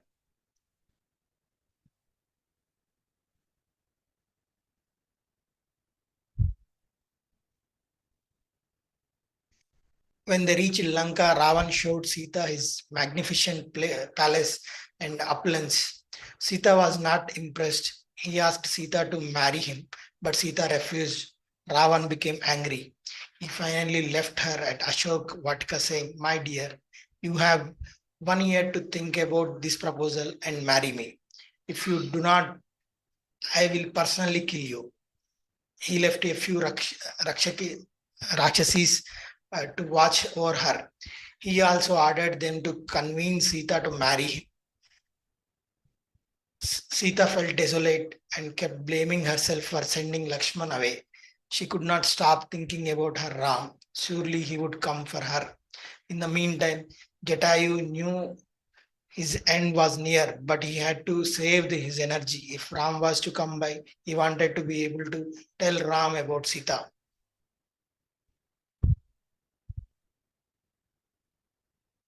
Ram and Lakshman search for Sita. With marriage dead, Ram headed back towards the hut. On his way, he saw inauspicious omens such as a jackal wailing. He grew concerned about the welfare of Sita. Halfway back, he saw Lakshman approaching. Lakshman looked anxiously and worried. Ram said, "You did not do good by disobeying my instructions. I am concerned about Sita's safety. Do you think the demons devoured or kidnapped her? I doubt. We will find her at the hut." The golden deer led me deep into the forest and away from the hut. When I finally succeeded in killing it, it regained its original form of a demon. That's when it mimicked my voice and called out for you. "Oh Lakshman, where is my soul beloved Sita? She faithfully followed me everywhere, even into these dangerous forests. She happily sacrificed the luxurious comforts of the palace for my sake. I cannot live without her. Where is she?" They soon arrived at the hut and found it desolate. Ram and Lakshman looked for her everywhere, but did not find her. Ram would step out and go to a spot and say, yes, this is where she would play with the birds, squirrels, and deer. Then he would come back into the empty hut. Then he would step out to another place and say, this is the place where she would offer her prayers. Then he would step back into the hut. He found it difficult to breathe without his soul airs.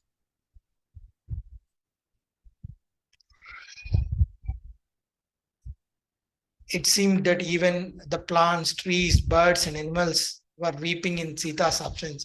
He ran around asking the trees and bushes if they had seen Sita. They hung their heads in shame. Then he asked the bees and the birds if they had seen his beloved Sita. They too hung their heads in shame. Shortly after, Ram could not bear it anymore. He started crying. Usually the devotees cries for the Lord because he is unable to bear the pain of separation from him. Beloved, but the Lord was missing his devotee so much that he started crying. How could he live without his dear Sita? How could he go back to Ayodhya without his life as? What a cruel hand of destiny.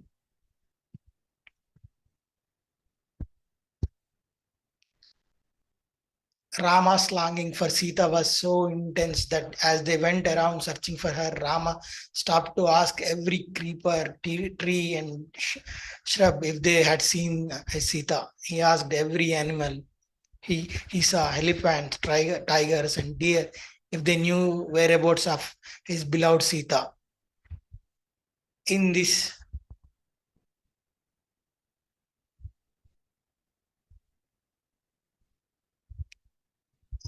manner, they kept walking along until they came across Jatayu, who was lying on the forest floor. Jatayu's bleeding had not stopped. He did not know how long he would last. With all his thoughts focused on Ram, he waited for his arrival. When Ram saw Jatayu lying like this, he rushed over to him. Ram lifted Jatayu's head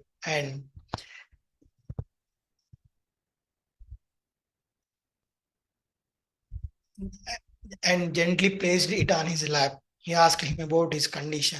Jatayu wept and replied, "O Lord, how do I tell you what I saw? The 10-headed Ravan carrying off daughter Sita. I fought with him for as long as I could, but then he cut off my wings. I fell down and could not get up again.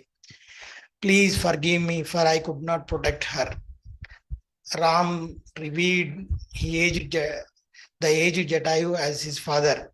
He said, "Oh, venerable bird, you did your best. How can I thank you for everything you did? What I can give you?" The grateful Jatayu replied, "Oh Lord, my soul is ready to depart. I do not need anything from you. Let me go now with you in front of me." Saying this, Jatayu closed his eyes and left for the Lord's abode. Ram and Lakshman completed the last rites of Jatayu and then headed south. Visit to Shabari. As they continued their search for Sita, they came across the ashram of Shabari. Seeing them, Shabari recalled the words of her guru, Matang. When Matang was on his deathbed, he had consoled Shabari by saying, "Don't be disturbed by my departure. You will be more fortunate than I.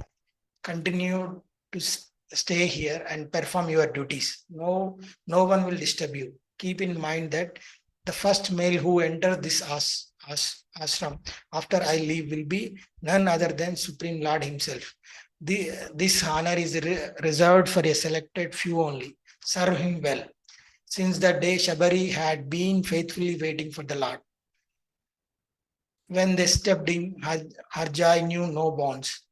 She welcomed both of them lovingly. She washed their feet with her tears and wiped them dry with her hair. She offered them a seat to sit and brought some berries to serve them.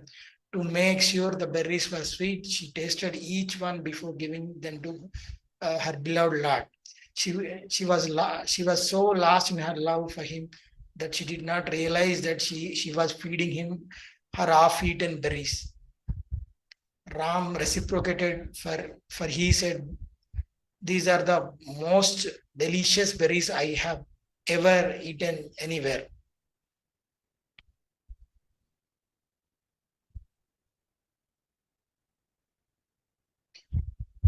After the berries were finished, she folded her palms and said, "Oh Lord, how can I ever thank you? I belong to a low caste and an ignorant fool. With which words can I describe your glory? Please forgive me."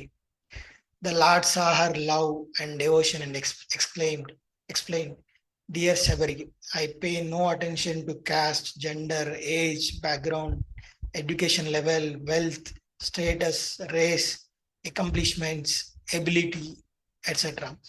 All that is important to me is the devotee's unwavering love for me. Pay attention as I explain the 9 forms of devotion. First is spending time in the company of saints or satsang, which helps to develop faith. Second is to release listening to my pastimes and leelas. Third is to serve one's guru with humility, for it is the foundation for the temple of devotion. Fourth is to do kirtan or sing my glories while believing in them wholeheartedly. Fifth is to take my name with full faith. Sixth is to practice self-control and withdraw the mind from the world. Seventh is to see me in all the circumstances and in everything. Eighth is to be content with all one has received. Ninth is to lead a simple and honest life. Whoever practices any of these 9 forms of devotion is extremely dear to me. Oh Shabari, you practiced all 9 sincerely and faithfully. You have the fortune to serve me, which is very rare. Now tell me, did you see my Sita anywhere? The 10-headed demon Ravana kidnapped her. Where can I find him? Shabari replied, "Oh Lord, you know everything, yet you ask me. To answer your question, proceed south. You will come across the Pampa Lake. Make friends with the Monkey King, Sugriv, there. He'll be able to help you. Before you go, know that I have waited for you for nearly 40 years. Now please release me from this bondage and let me go to your adobe and serve you." Ram replied, "So be it." In front of his eyes, Shabari left the body and ascended to the Lord's abode. Ram and Lakshman proceeded south towards Pampa Lake in search of Sugriv.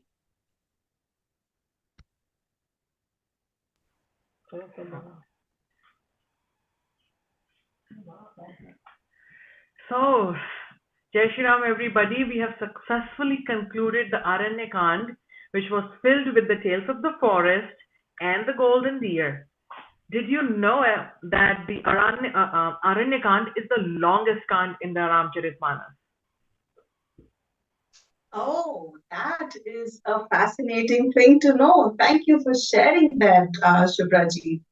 And of course, how can we forget about the devotion of Lord Ram and Sita towards each other and their resilience? Also, salute to Shabari's causeless, selfless devotion and the sentiment which she had within herself of giving sweet berries to her beloved. On that note of devotion, it is now time to see how devoted are our participants.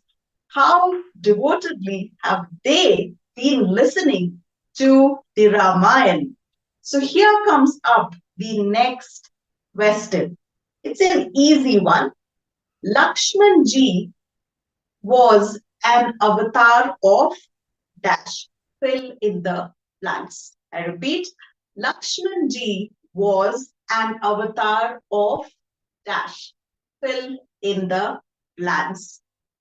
While you wear your thinking hat, let us go ahead and watch this skit by youngsters on Sita Haranam Jatayu Maranam.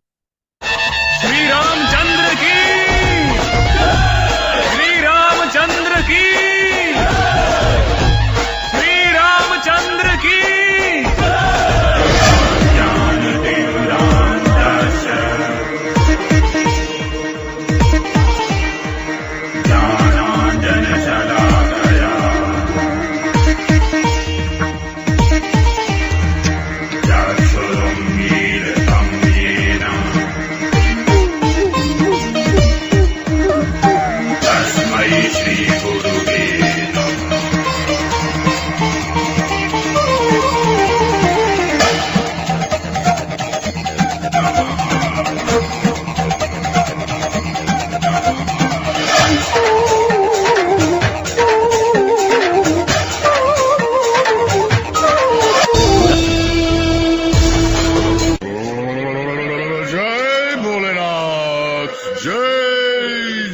Shambho देवी भिक्षा दो देवी। पधारिए पधारिए महात्मा। हम योगी हैं, किसी कुटी में हमारा प्रवेश वर्जित है। कुटी से बाहर आकर भिक्षा दो देवी। जय भोलेनाथ। योगीराज, मैं इस सीमा रेखा से बंधी हूँ। मैं इसे पार नहीं कर सकती। आप यहाँ तक आने का कष्ट करें। असंभव देवी, असंभव। मैं बंधी हुई भिक्षा स्वीकार नहीं करता और कुटी में प्रवेश करना मेरे योग धर्म का तिरस्कार है। जय भोलेनाथ। रुक जाइए योगीराज। ठीक है, मैं आ रही हूँ योगीराज। मेरा आतिथ्य स्वीकार करें।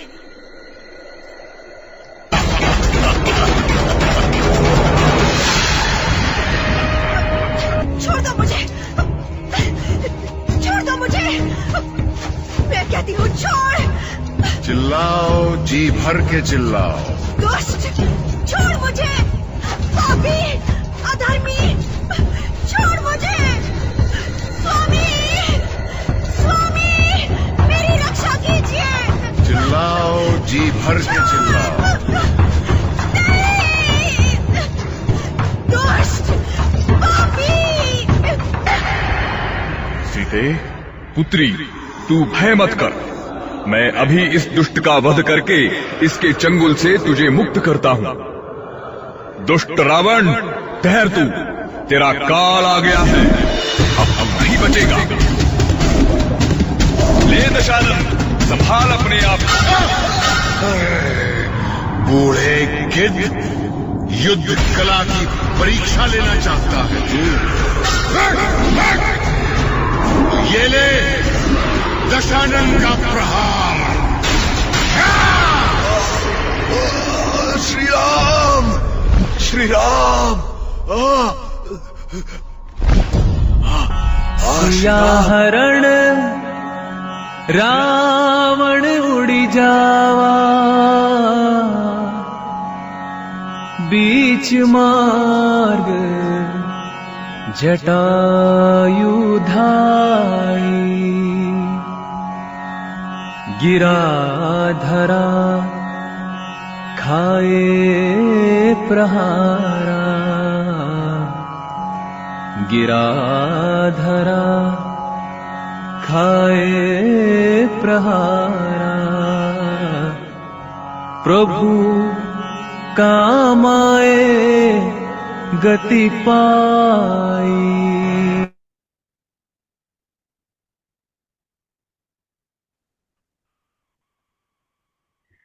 That was such a painful death, but Jatayu teaches us to fight until the end and never give up. And our audience has also persevered and found the right answer. Lakshman ji was an avatar of Sheshnag, and those who got it right are again Swati Bankarji and Vidya Pawarji, Madhaviji. So thank you to all of you and many congratulations as well. Perfect. Congratulations to all those who gave the right answer. Now, have you all noticed? By the grace of God, we are already halfway through. Beseeching the grace of God, may His grace stay with all our participants, yajmans, hosts, co-hosts, volunteers, and our wonderful readers. With that, we will now move on to the reading of the Kishkindha.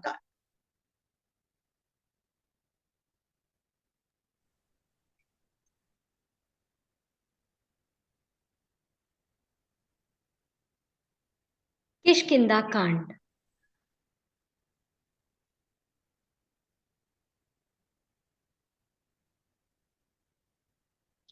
Chapter 56. Ram and Lakshman arrive at the Pampa lake. After leaving Shabri's hut, Ram and Lakshman walked south until they arrived at the beautiful Pampa lake. The waters of the lake were of a light green hue and still. They reminded Ram of his beloved Sita, ever so calm and restrained in all situations. The light green hue could be likened to the Vaidurium gem, one of the 9 gems in the famous Navratna. As one of the stones in a set of 9, it reminded Ram of his dearest devotees. The lake had lotuses blooming all over and was surrounded with luscious green trees that were in full bloom. All flowers and trees need water to survive. In this manner, they reminded Ram that his creation needed his Yog Maya energy, Sita, to live. Just as Bharat and Sita had Ram incessantly in their thoughts, Ram could not stop thinking about them too. The greatness of a flower lies in its fragrance that reaches everyone without the flower announcing it. Instead, the birds and bees spread the fragrance. Similarly, Ram could not stop focusing on the goodness of Sita, for she never boasted nor complained. She endured everything cheerfully for his sake alone. Ram turned to Lakshman and said, "This lake is beautiful with a variety of flowers. Surrounded by flowering trees on all sides, it is a charming spot. Even the birds and animals love it, for they come here to enjoy its beauty. And yet, without Sita by my side, I am unable to enjoy it. I wonder where she is. Is she safe? Is she scared? Does she know that sooner or later I will find her? How can I face King Janak and the citizens of Mithila without her? The people of Ayodhya and the queen mothers will not allow me to step foot there without Sita by my side. I will not be able to tolerate Sita's absence for much longer. The fire of grief will burn me quickly. Come, let us keep walking in search of Sugriv."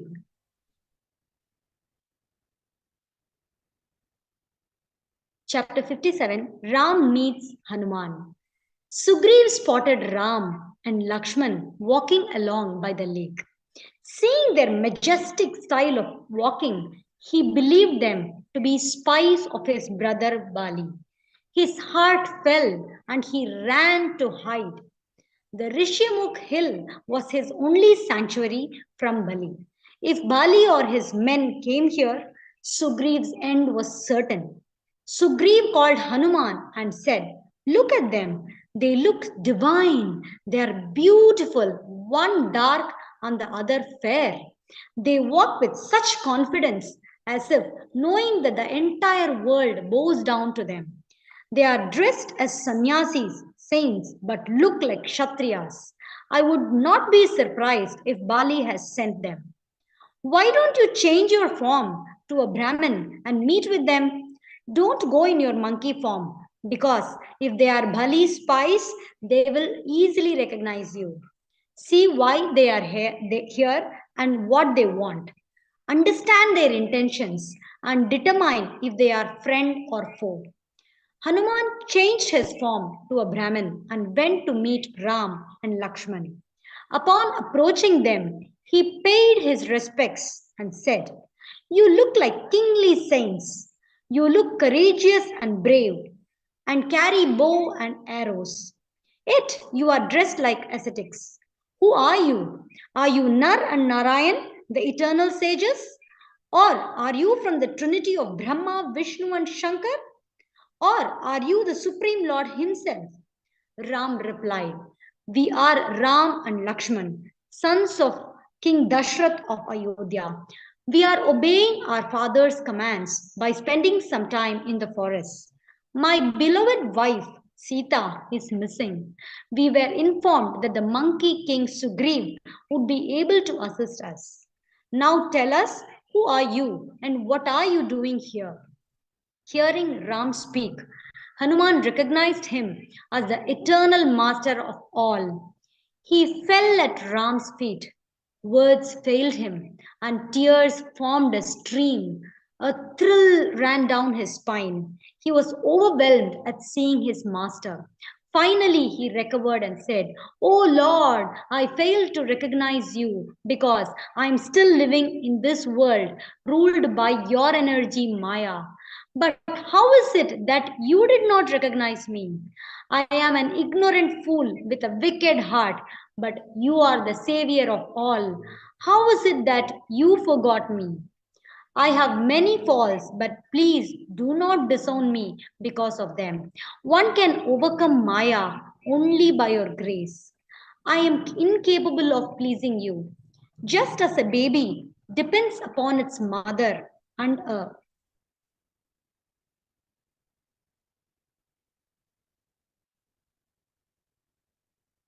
a servant on his master, I am completely at your mercy." Saying this, Hanuman changed back into his monkey form. Ram was happy to hear such words from Hanuman. He embraced Hanuman and said, "Listen, my beloved devotee, do not be sad. You are twice as dear to me as Lakshman.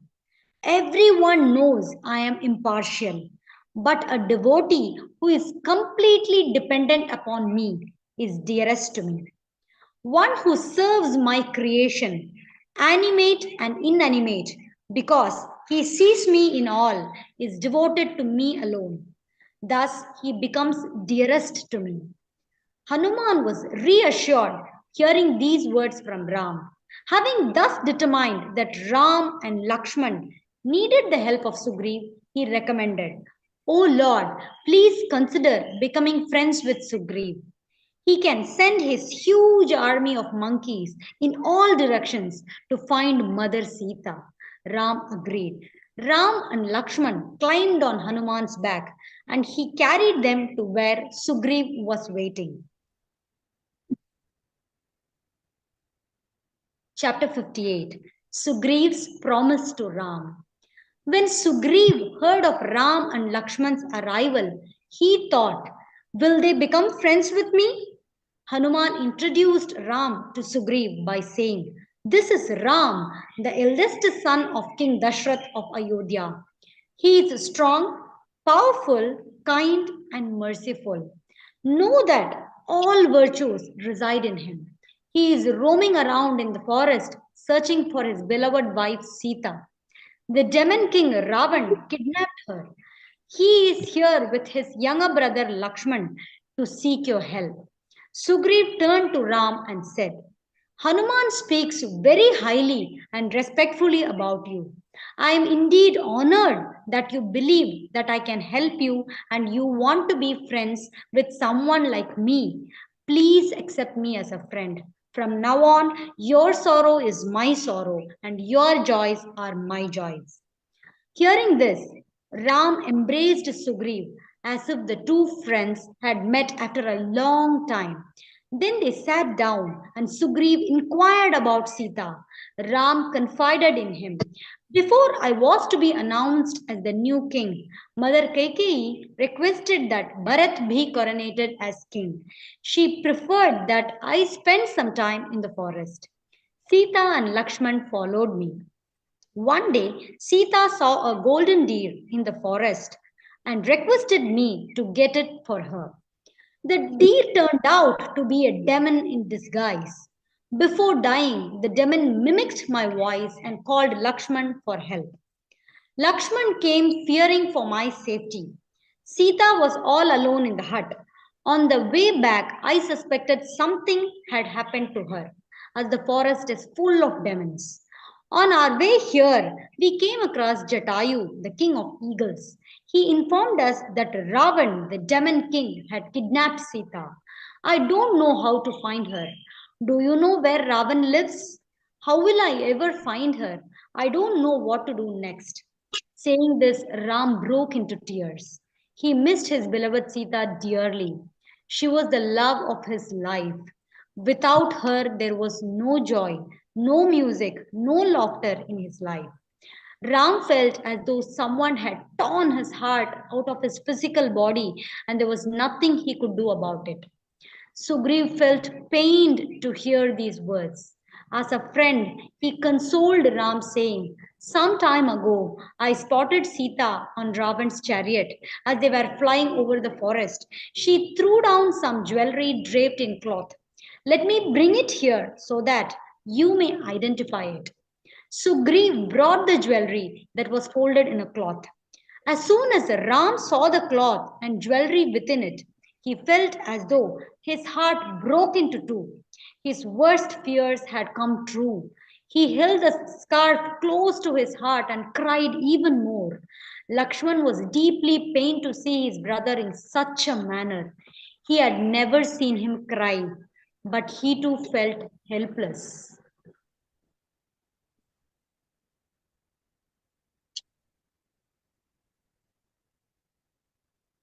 Once again, Sugriv tried to console him. He said, do not worry, my lord. I promise you that I will find Sita. I will send my huge army of monkeys to all the four corners of the earth, one way or another. No matter where she may be, they will find her. Have faith. This is my promise to you, and be assured that I will not let you down. Ram stopped crying, and now his pain turned into anger. He was like an angry snake ready to kill. He wanted to kill Ravan. How dare Ravan kidnap his Sita? Thinking in this manner, Ram took a vow. He stood up, and his face became solemn and tense. He said, O Sita, no matter where you are, I will come to protect you. I will personally kill the demon Ravan and bring you back. This is my promise to you.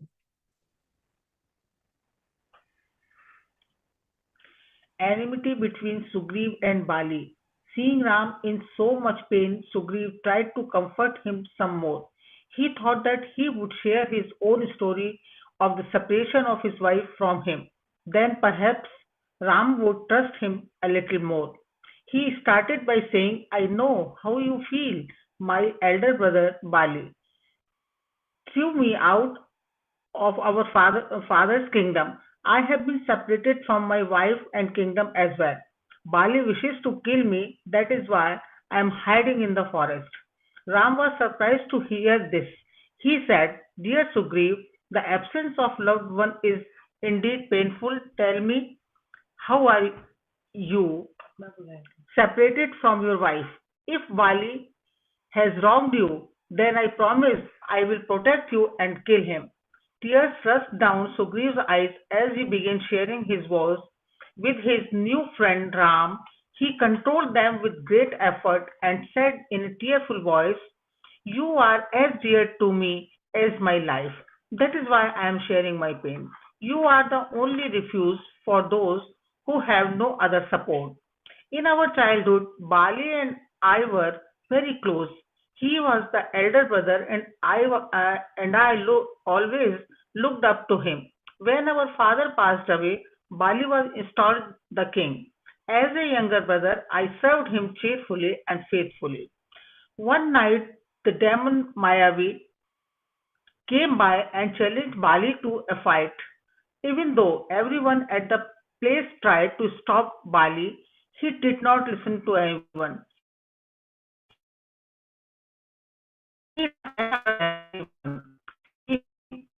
Seeing him go, I too ran behind him. The demon ran deep into the forest into a cave.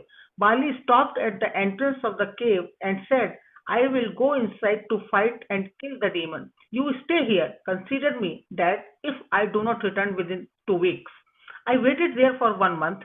Then one day I heard a very loud and painful scream. It was followed by blood rushing out. Thinking that the demon had killed Bali, I closed the entrance of the cave with a huge boulder and returned home.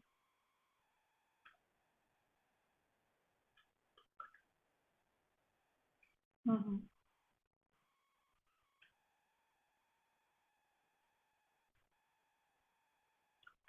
At first, no one believed me. However, when Bali did not return, I was installed king.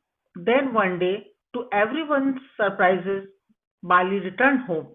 Seeing me as the king, he grew angry and thought I had left him to die and unsurpassed his kingdom. He openly insulted and abused me. He did not pardon me when I begged forgiveness and agreed to return the kingdom to him. Instead, he threw me out. Even my wife was not allowed to come with me. She has to stay there and serve him. Ever since then, I have been living in the forest. I survive only because my ministers Hanuman, Nal, Neel, and Jamvan protect me. Even today, Bali is looking for ways to kill me. Please forgive me, but this is why when I first saw you, I doubted you. We are safe on the Rishabuk hill because the great says Matang has cursed Bali. If Bali ever sets foot here, his death is certain. Sugriv doubts Ram. Ram could understand Sugriv's pain as they both had a similar experience. He assured Sugriv that he would kill Bali. He said, I will send my arrows after him. Not even Indra, Brahm, or Shiv will be able to protect him. Ram continued, one should always help their friends in distress. One should regard their own problems, even if they appear as tall as Mountain Everest, to be no more than a grain of sand. And one should consider their friend's problem, even if they appear to be a grain of sand, as important as Mountain Everest. One who is true friend will always guide the other to virtuous actions and away from negative behaviors such as pride, deceit, lying, stealing, laziness, selfishness, revenge, etc. One should always watch out for a friend and love him more than he is at his lowest. Those who speak ill of their friends behind their back while behaving in the friendly manner externally are no better than snakes. A stupid servant and stingy king, a bad wife, and a false friend should always be avoided. Remember these words of mine, Sugriv. I shall always be there for you. Sugriv was very happy to hear Ram's message. However, he was not completely convinced that Ram could succeed in killing Bali. He said, Bali is very, very strong. Indra gave him a beautiful gold pendant with a special powers. When Bali when Bali wears it is in fight it is in fight half the opponent the strength goes to Bali. In this manner the opponent is left weakened and Bali always wins. Ram understood that while Sugriv very much wanted Ram to protect him and kill Bali, he doubted that Ram could do it. To strengthen Sugriv's to strengthen Sugriv's faith, Ram shot an arrow that went through the 7 nearby trees and came back into his quiver. Now Sugriv was convinced that Ram was indeed the master of universe. He fell flat at Ram's feet and said, "My lord, you have addressed all my doubts, and my mind is finally at ease. I sacrifice my happiness, wealth, attachment, fame, etc. to serve you. The great sages have declared these to be stumbling blocks on the path of the devotion."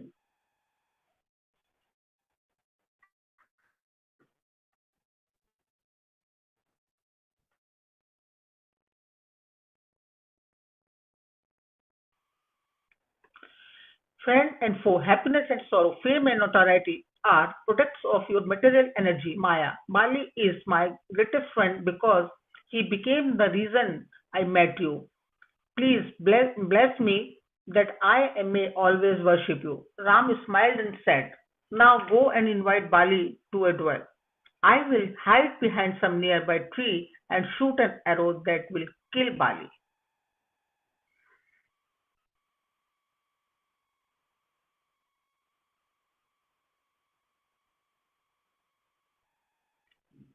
Sugriv challenges Bali. Sugriv immediately went to Bali's place and challenged him to a duel. In the meantime, Ram and Lakshman hid behind some trees. Bali stepped out to fight. Sugriv was eager to fight with him because he was sure that Ram would protect him. A great duel ensued between Sugriv and Bali. Sugriv kept fighting, thinking that Ram would shoot his arrow any second, but it never came. That Ram he grew tired, and when he could not take any more beatings from Bali, he fled. Back at Rishmukh Hill, Sugriv was angry at Ram. He was not only physically in pain, but also felt that the Lord has betrayed him. Once Ram and Lakshman returned, he asked Ram, "Why did you not shoot? You encouraged me to fight with Bali, but failed to keep your word." Ram patiently replied, "You both looked so alike in your appearance that I was unable to distinguish between two of you. I obviously did not want to shoot the wrong one, for that would have been an offense." Here, Lord was indicating to Sugriv that he and Bali were alike in their sentiments and devotion to him. That is why he was unable to differentiate between the two of them. Then Ram touched Sugriv and healed him. Sugriv was astonished. He also felt ashamed and remorseful that he doubted his friend. Ram encouraged Sugriv to fight again, but this time he placed a garland around Sugriv's neck so that it would be easier to identify in the duel. Sugriv looked like the sun with the garland of stars around him. With renewed strength and enthusiasm, Sugriv again approached Bali for a duel. Bali laughed and agreed. He was on his way out when his queen Tara stopped him. She said, "Please listen to me, my lord. It is unusual for Sugriv to challenge you for combat so quickly. Surely he must have outside help that makes him confident of defeating you. On his own, he cannot dare to challenge you." It has come to my attention that the two young men who are friends of Sugriv are no other than son of King Dashrath of Ayodhya. They can kill the god of death himself. They will kill you if you agree to this duel. It would be better if you would accept Sugriv as your younger brother and bring him back to the palace. Give him his proper due. Please do not accept this challenge." Bali would not hear of it. He explained to Tara, "My love, everyone is equal in the eyes of Lord. Why should God be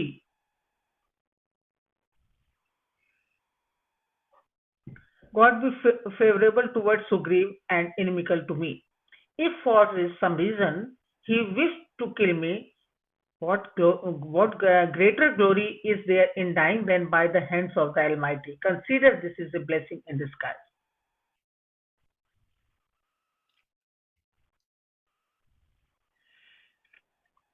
Tara was scared, but she had no choice. Bali stepped out and roared like a lion to announce his presence.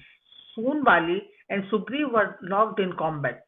They looked like two clouds fighting furiously, each re- each ready to kill the other. As time wore on, Sugriv could sense his energy depleting while Bali was growing stronger. Sugriv's eyes darted in all directions as he looked for to shoot. Finally, when he had no more strength left to fight, he was ready to give up. He was ready to give up and flee. Then suddenly, out of nowhere, came an arrow that hit Bali in the heart. Bali felt, and Sugriv was saved.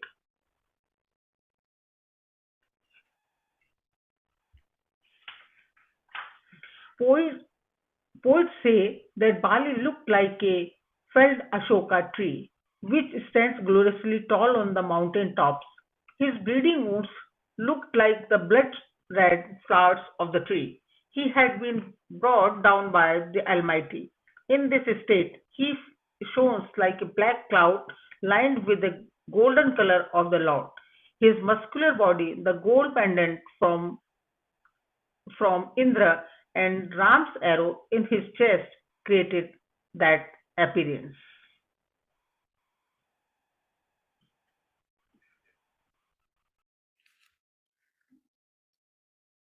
Chapter 62. Bali accuses Ram. Seeing Bali fallen, Ram and Lakshman walked towards him. He looked like a mighty fire whose flames were extinguishing. Bali was so delighted to finally receive Ram's darshan that he could not stop gazing at him. In his mind, he paid his respects to the Lord and captured the image of the Lord's feet in his heart. When Ram approached him, he said, "O Lord, you are the protector of all and the ruler of the universe. While the tiger's skin is used for carpets, the elephant's tusk for making decorative items, the rhino's horns for religious practices, the camel's bones for bangles and bracelets, a monkey's cadaver is good for nothing. What use is a dead monkey to you? You are the epitome of forgiveness and compassion. Unlike horses and elephants that serve men, I am an animal of the jungle. So, when there is no rapport between you, Kshatriyas, and us monkeys, there can also be no enmity. We monkeys are an inferior race to humans. Then why did you strike me? You descended on earth to teach everyone to live a life of righteousness. Why then did you shoot at me from behind a tree? This is how hunter kills an animal. Isn't this against the rules of warfare?" Ram replied, "O Bali, how come you ask me such questions? You know full well that one's younger brother, son, and disciple should be treated alike. Yet you choose not to do so. You were aware that one's daughter, daughter-in-law, sister, and sister-in-law, brother's wife should be treated in the same manner. As a king, you chose not to do so. Instead, you chose to misbehave with your younger brother, Sugriv, and his wife, Ruma. Know that Sugriv is my friend and his enemy, also my enemy. When your wife tried to counsel you, you did not pay attention to her. You were aware that your brother was under my protection, and yet you came out to fight. You became too proud for your own good. Thus, you had to be punished." Bali accepted the Lord's words and apologized. He felt remorseful and said, "I am sorry. After I depart, will you please take care of Tara? My son Angad is young, brave, and strong. Please take him as your servant. Now that I am dying at your hands, am I still a sinner?" Ram felt sorry for Bali and said, "Since you have acknowledged your mistake and apologized sincerely for it, I do not consider you a sinner. I can make you immortal if you prefer." Bali smiled and replied, "O ocean of mercy, even great sages spend innumerable lifetimes yearning to die before you. I have been granted this golden opportunity. I have made a lot of mistakes, in my life, but this moment is too good to pass up. The Lord of the universe and the bestower of divine happiness is standing before me. Please redeem me and send me to your abode where I may serve you. Ram said, so be it, and sent Bali to his abode.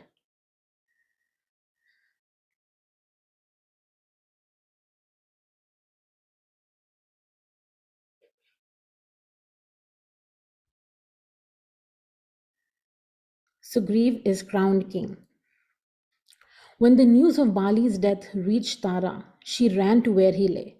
Sugriv, who was by Bali's side, made way for Tara. Upon seeing his body, she burst into tears and wailed, why did you leave me alone here? I am lost without you, just as a ship is without a captain. I tried to stop you, but you would not listen to me. They say time and tide wait for none. I guess it was your time to go. What will happen to Angad and I? Who will take care of us now? All your life you did not watch out for your brother. Now how can I expect him to take care of us? In such a sorrowful state, Tara looked like a mighty star that had fallen to the ground. Seeing Tara in so much remorse at the loss of her husband, Lord Ram said, rise, O Tara, you are brave and wise woman. Do not lament. What you see here is merely the body of your husband. The body is made of the five material elements, earth, water, fire, air, and space. It will disintegrate in a few days. The material body houses the soul. The soul itself is everlasting. Fire or water cannot destroy it, nor can an arrow or sword wound it. For whom do you weep then? Birth and death are both inevitable in the cycle of life. Even I cannot change that. All souls must bear the fruit of their karmas from endless past lives. I alone determine the fruit at the appropriate time. Bali abused the rules of conduct for a king, and for that he was punished. However, since he realized the folly of his ways, he is now in my abode. Tara got up and walked towards Ram. She was angry at him and in her pain wished to curse him. However, she drew closer to him. She realized his all pure nature. As a result, her mind too quietened down, and she felt more at peace. She fell at his feet and begged forgiveness, saying, O Lord of mercy, please forgive me. You are the protector of all and know what's right for everyone. Please take care of Angad and bless me as well. All this while, Sugriv was also feeling ashamed and remorseful. He felt guilty that he had gotten his brother killed for the fulfillment of his selfish desires. In his mind, he vowed to take care of Angad as if he were his son, and to treat Tara with respect and dignity befitting a queen. At this time, Ram instructed Sugriv to conduct the last rites of Bali. He then instructed Lakshman to install Sugriv as the king of Kishkinda and Angad as the crown prince. After Sugriv was crowned as king, Ram counseled him about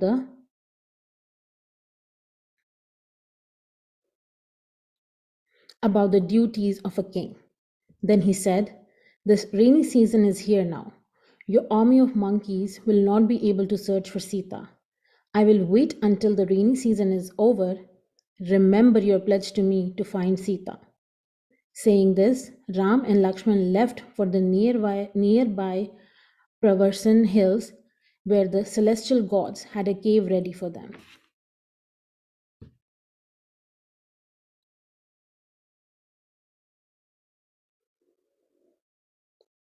Sugriv forgets his promise to Ram.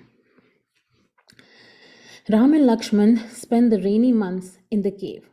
As autumn broke, Ram helped Sugriv would come by to confirm his promise. After waiting for some days, Ram said to Lakshman, Dear brother, it seems like Sugriv may have forgotten his vow to me. Why don't you go to Kishkinda and see what he is doing? Explain to him that I am waiting for news about Sita. As a friend, it is his duty to help me, just as I helped him. After all, a friend in need is a friend indeed. In the meantime, Hanuman too was worried that Sugriv seemed to have forgotten his promise to Ram. He went to Sugriv and explained, O noble king, do remember your promise to your friend Ram.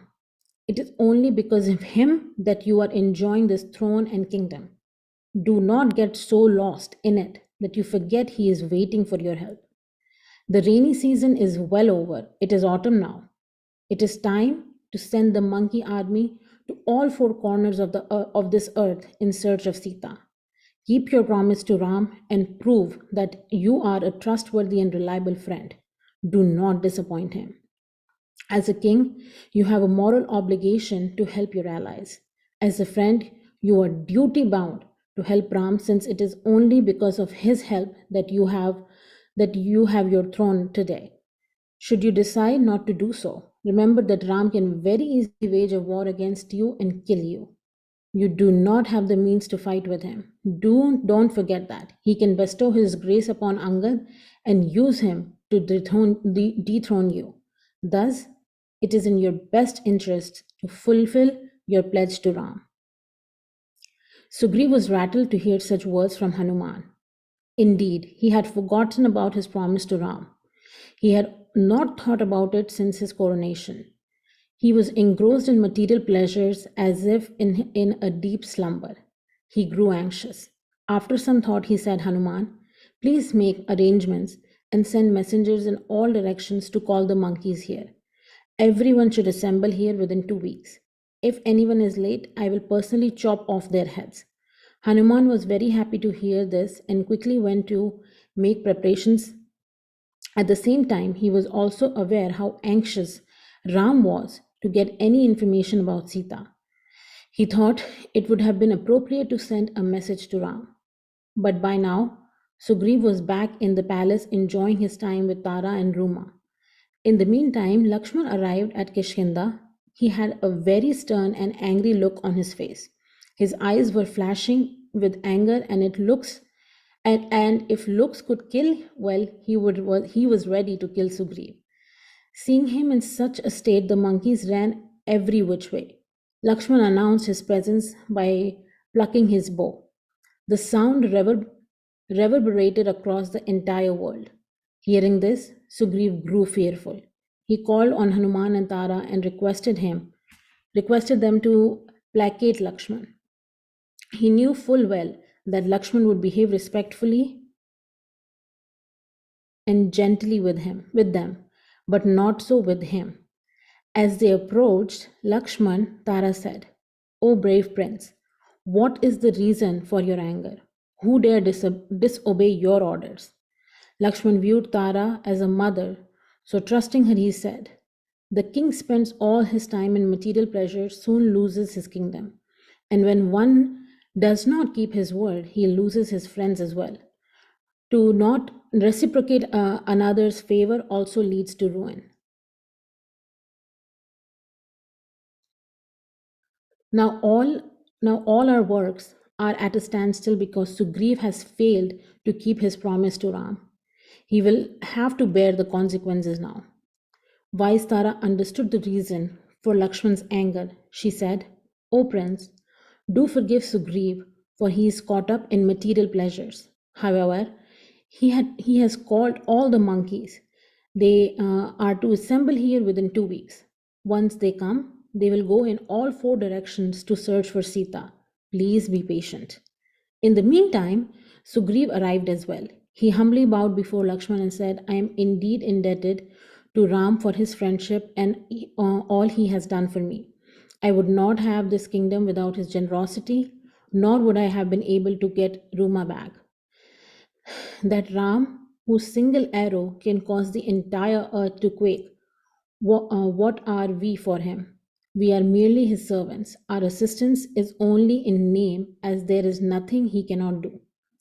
If I have hurt Ram or you in any way, please know that it was not intentional. At the same time, please forgive me. Lakshman's heart melted upon hearing the sincere apology from Sugriv. He embraced Sugriv and invited him to discuss further plans with Ram. Sugriv sends his army in search of Sita. Sugriv and Lakshman handed over to meet Ram. Sugriv's ministers and other important officers went with him. Upon seeing Ram, Sugriv fell at his feet and said, "O Lord, it is not my fault. Your Maya energy is very powerful and strong. It makes the great sages forget their austerities. What to talk of me? I am a mere monkey. One who is free from desire, greed, and anger becomes godly like you. But this can only happen when you bestow your grace and withdraw your Maya energy. One cannot attain such a state by one's effort alone. It is only your grace that makes one's endeavor successful." Ram hugged Sugriv and said, "You are like you are like a brother to me. I forgive you. Come, be seated." Ram took this opportunity to teach Sugriv about being a wise and just king. He said, "A true king is one who pays attention to the matters of state, ensures that the citizens are prosperous and do not lack anything, and promotes the art and culture. All the three are important. If the king pays attention only to his personal enjoyment, he will surely face ruin."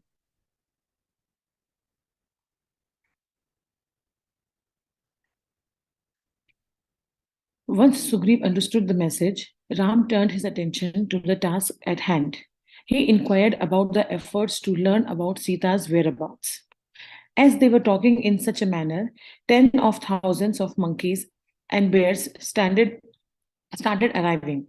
These were the celestial gods sent by Brahma. They had been roaming around in the forest waiting for their Lord's order. They now stood respectfully before him with folded hands, offering obeisance. They were strong, brave, and energetic. They were excited and ready to serve their Lord. Sugriv organized them in 4 groups that would go in the 4 directions: north, south, east, and west.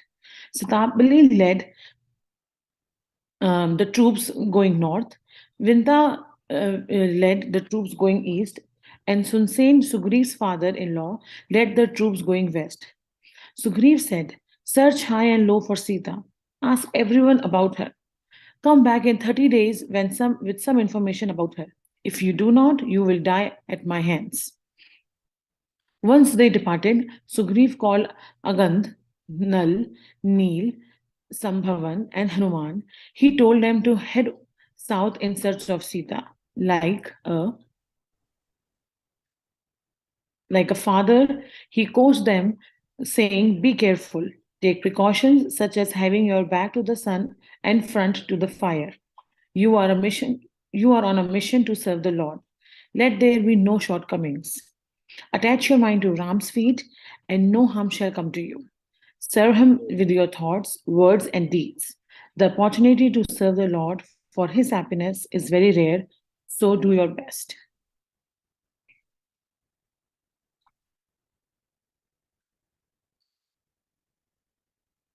Each of the monkey and bears paid their respect to Ram before starting on their mission. Hanuman was the last to do so. As he fell at Ram's feet, Ram picked him up and gave him his gold ring. He said, "When you see Sita, give her the ring. She will recognize it as mine, then she will trust you. Comfort her. To boost her confidence, tell her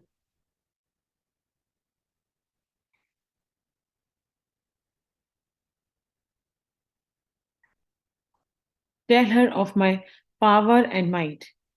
Then tell her of the pain of separation in my heart. Lastly, tell her, know that I will come to rescue her quickly." Hanuman accepted the ring and kept it safe with him. Then he headed over with Angad, Nal, Neel, and Jambavan. Ram is all-knowing God. He knew where Sita was hidden, yet he had to play the appropriate role in his Leela. Through his pastimes in this section, he taught us how to behave like a good and loyal friend. He also showed us that just as the devotee yearns for the Lord too yearns for his devotees. And then there is law of karma and the cycle of life and death that even he cannot change, or he does not violate the laws of universe.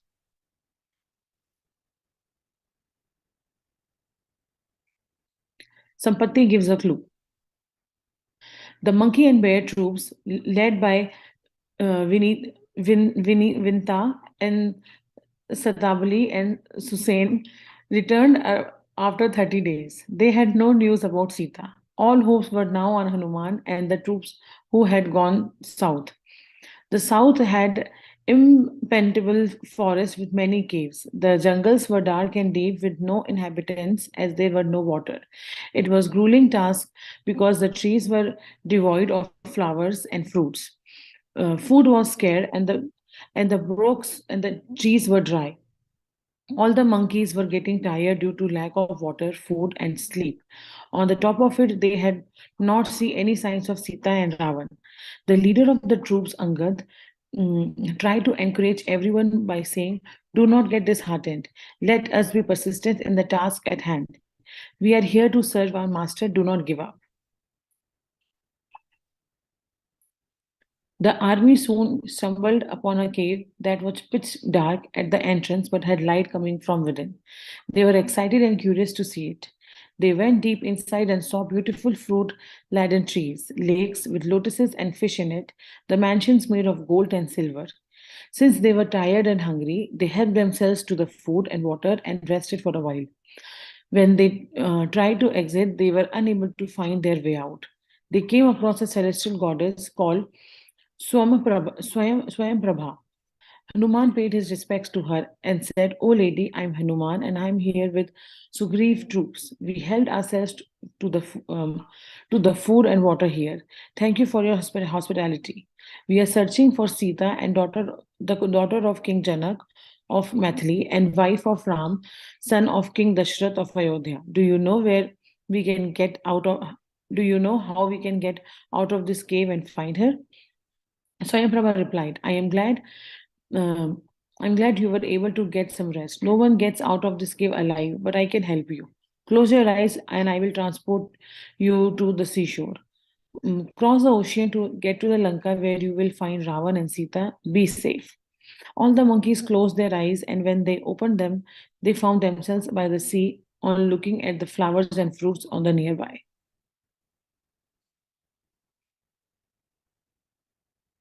trees. They calculated that they were beyond the 30 days that Sugriv had given them. After much debate and discussion, they decided to continue their search for Sita instead of returning empty-handed and facing Sugriv's wrath. In this manner, as they were seated and discussing what to do next, Sampati, the aged eagle, spotted them. He was starving and decided to make a meal of the monkeys. When the monkeys observed a huge eagle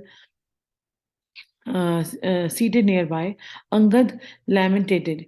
Even the aged bird Jatayu was more blessed than us. At least he died while trying to save Sita. We are good for nothing, for we have failed to accomplish anything so far. Sampati heard the monkeys mention his brother's name. Curious to know more, he said, "I am Sampati. I overheard someone mention Jatayu. He is my brother. Where is he? How is he? Tell me more. But first, you will have to bring me closer. My wings are clipped and I am unable to fly."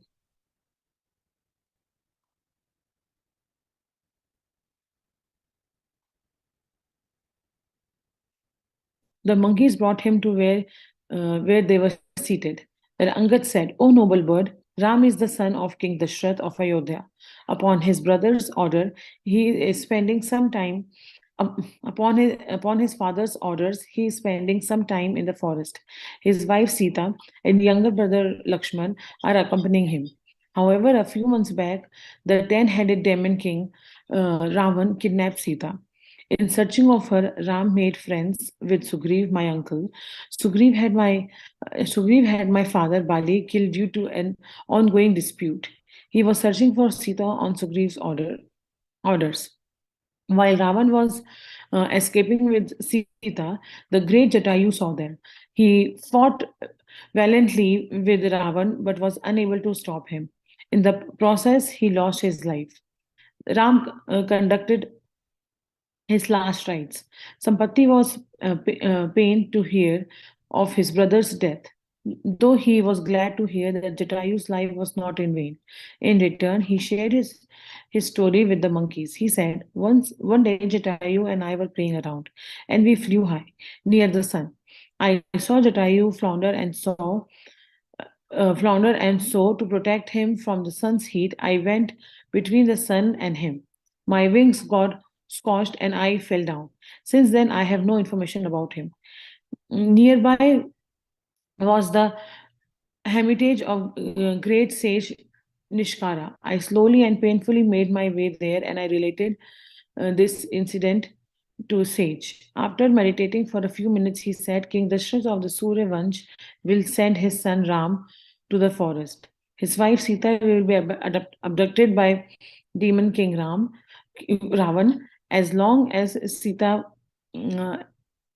is in Lanka, she will not touch the food that is offered to her. Indra will send the nectar of the heavens for her. An army of monkeys will come by in search of Sita. You must tell them all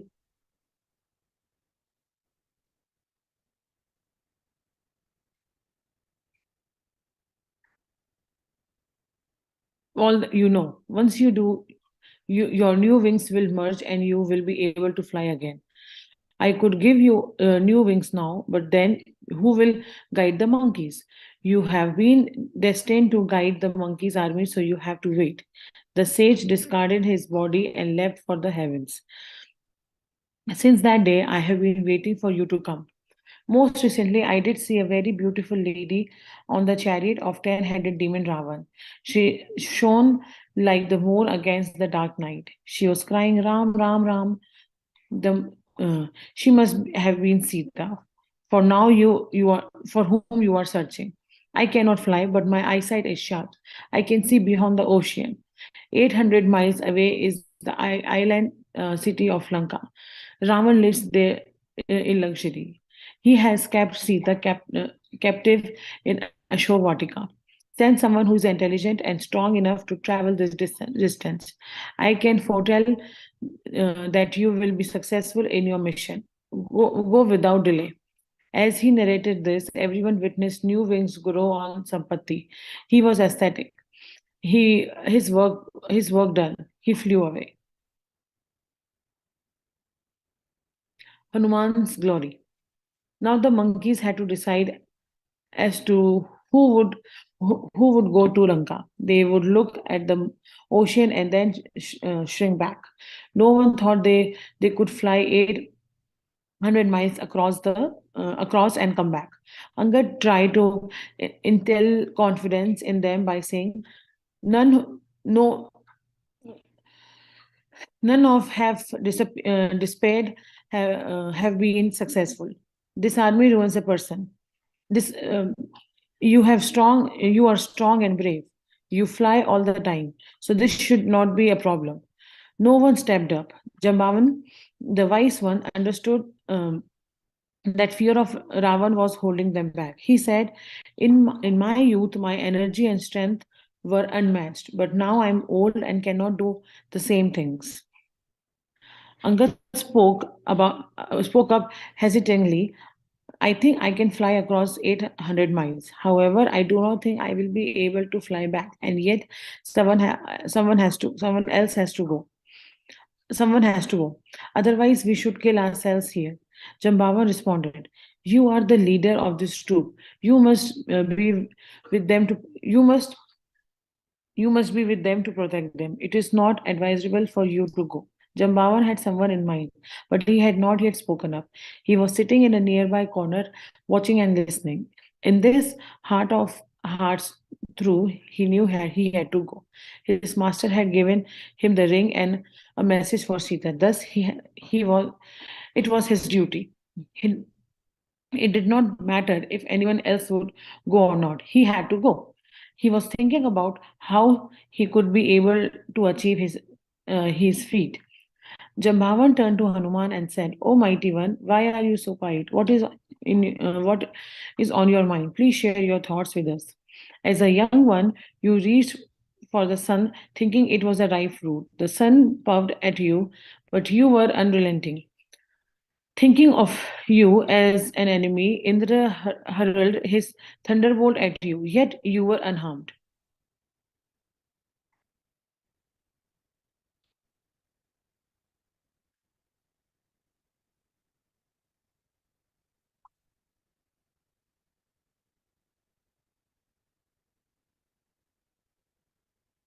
You are strong and brave. You have special powers no one amongst us does. Brahma's boon protects you from all weapons, and by Indra's boon, you will depart this body per your wishes. You are respiratory of knowledge and spiritual wisdom. The purpose of your life is to serve Him. The Lord's choice blessings are upon you. You are the son of Vayu, the wind of God. You can fly like a wind, hence, making this leap should not be difficult for you. Why don't you go? Hanuman had been quiet all this while. Then he remembered that as a young monkey, he was always playing pranks. One day, uh, sages grew tired of it and cursed him. However, they knew Hanuman was born to serve Lord, so they were gentle. They said, "You will forget your strengths until someone else reminds you of them." Receiving encouragement from Jambavan, Hanuman grew his body to a giant size and roared like a lion. The entire monkey army was surprised and excited to see him. Finally, there was someone fit for this task.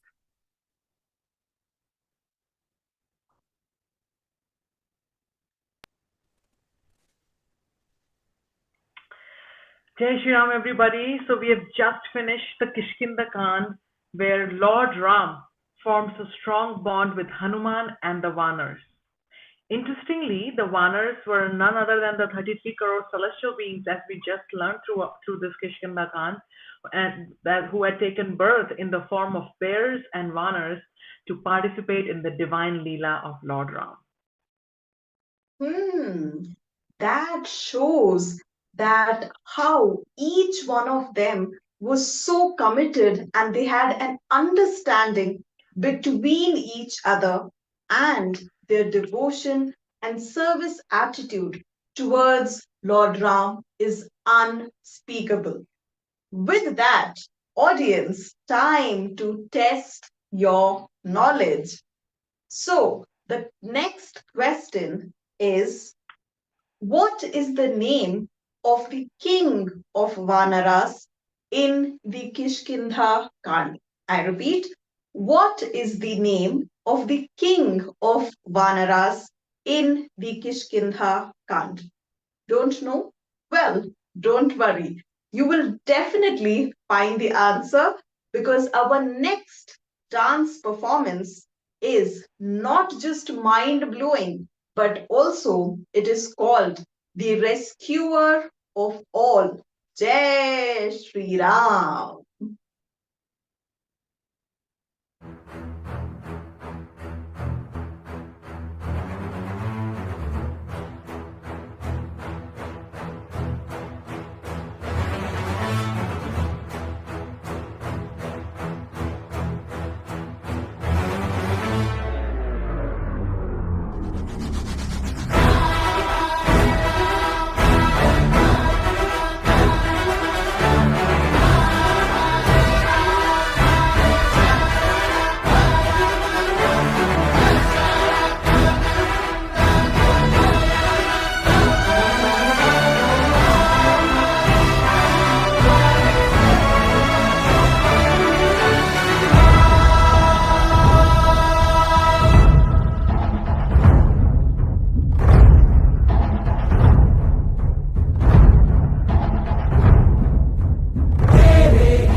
Wow, that was such a lightning performance, Umaji.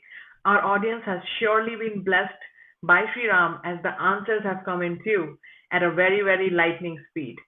So the correct answer was Sugriv, and Swati Bankarji was the one who gave the answer as Sugriv, even Sadhya Dasji, Vidya Pawarji, Samji as well. So congratulations to all the people who got it right, and thank you very much for participating.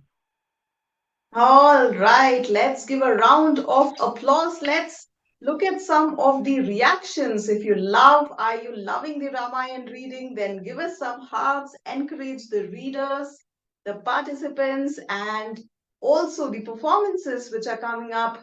Please do let us know in the chat window how are you enjoying it. Let's hear some claps in the reactions. Thank you so much to everyone. All right, now it is truly time. क्योंकि अब आप दिल थाम के बैठिए. Why?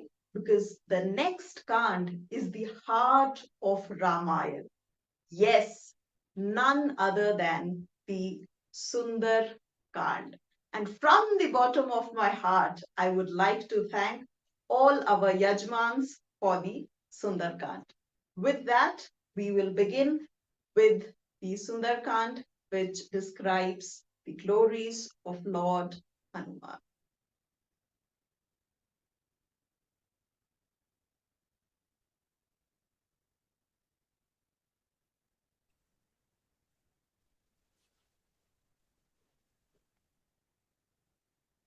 Hanuman crosses the ocean. Hanuman grew in size and made his body huge. He had a long distance to cover, and the big body would help him make the journey easily. Just as divers need a firm and steady diving board from which to jump into the pool, similarly, Hanuman also needed strong and stable earth below his feet, something that could bear the weight of his huge body. Everyone assembled there recommended the sturdy and beautiful Mount Mahendra. The mountain was full of flowering trees. Many birds and animals had made it their home. Some celestials and sages also lived there. With the sun's rays shining brightly on it, the mountain shone like gold.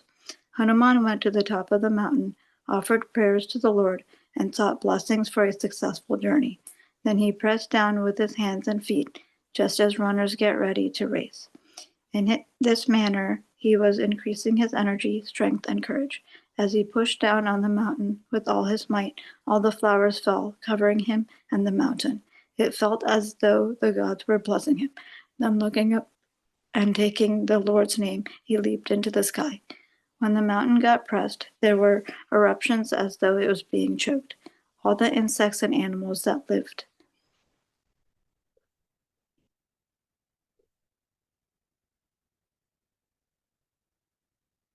underground screamed and rushed up for air.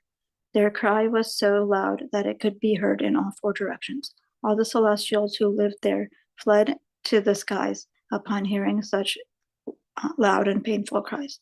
From there they sang glories of Hanuman and showered flowers upon him as he sped by on the Lord's mission.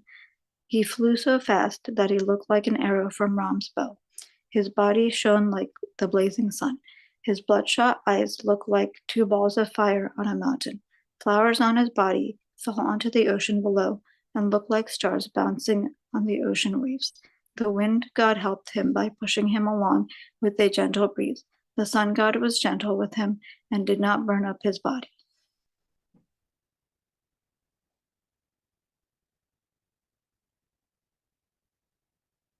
Inspired by the actions of the sun god and the wind god, the ocean god thought about helping him too. He called up the mountain Minik that resided in its waters. He wanted the mountain to come up so that Hanuman could rest on it before continuing his journey. The mountain with gold in the middle and full of trees and creepers came up. It looked like the sun breaking through the clouds. As Hanuman flew over the mountain, it said, "O mighty one, the ocean was created by the Surya once, Lord Ram's dynasty. It desires to reciprocate the service rendered.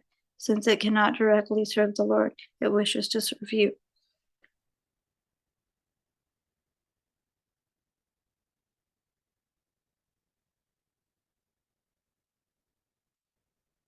A long time ago, when Indra went around chopping off the wings of all the mountains, your father Vayu hid me in the ocean. I need to repay him for this gesture. Thus, please rest on my peaks. Accept this offer as a symbol of my respect and worship to you.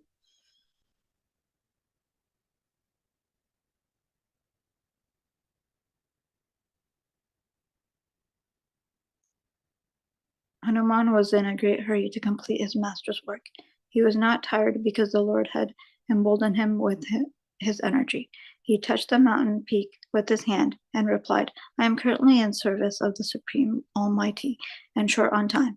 I am sorry I cannot stop to rest. Please note that I accept and respect your offer. Saying this, he sped forth higher and faster into the sky. After witnessing this incident, Indra said to Menak, I am very pleased with your offer to help Hanuman. I will no longer chase you. You are protected and blessed. Hanuman is tested. Indra noticed Hanuman's resolve to serve his master. He got together with the Devtas and Devis, and they decided to test Hanuman on this journey. Indra turned to Surasa, mother of Naga serpents, and said, O mother, Hanuman, son of Vayu, is on his way to Lanka. We wish to gauge his strength and intelligence. Would you please take form of an ugly demoness and test him? Sursa agreed. She arose from the ocean as a huge demoness with a very ugly and scary body. She blocked Hanuman's path and said, O mighty one, you came just in time. I am very hungry, and you will be my lunch today. But what a blessing from the gods. Now enter into my mouth.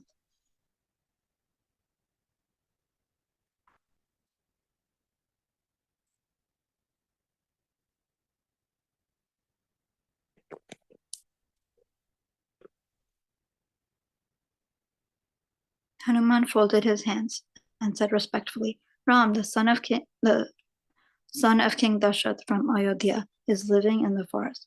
His wife Sita was kidnapped by the demon Ravan. I am going to Lanka as Ram's messenger to convey his message to Sita. Let me finish my task. Once I am done, I promise you, I will come back and enter your mouth. Sursa was not happy. She replied, Are you not aware that we snakes even eat our eggs when we are hungry? Then where is the question of waiting for your return? Saying this, she opened her mouth wide and waited for him to enter.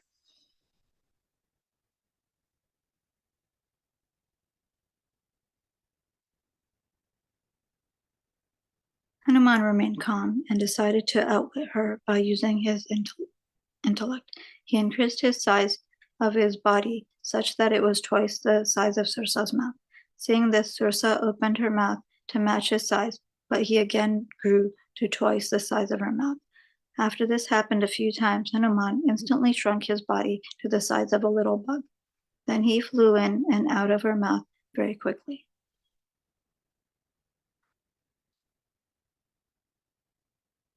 Once he came out, he changed his body to his previous size and said, Dear lady, as you wished, I entered and left your mouth.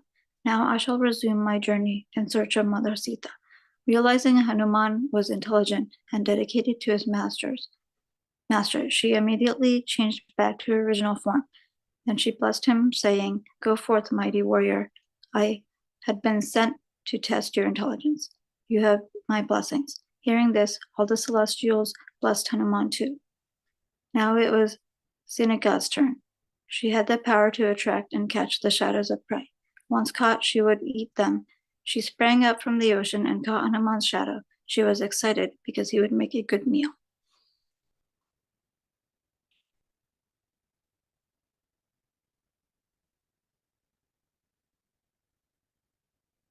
As soon as she caught his shadow, Hanuman felt something forcefully dragging him down. He looked all around and saw a huge demoness and recognized her as Sinika. Once again, he immediately grew his body and made it very large. Sinika also grew her body and rushed at him.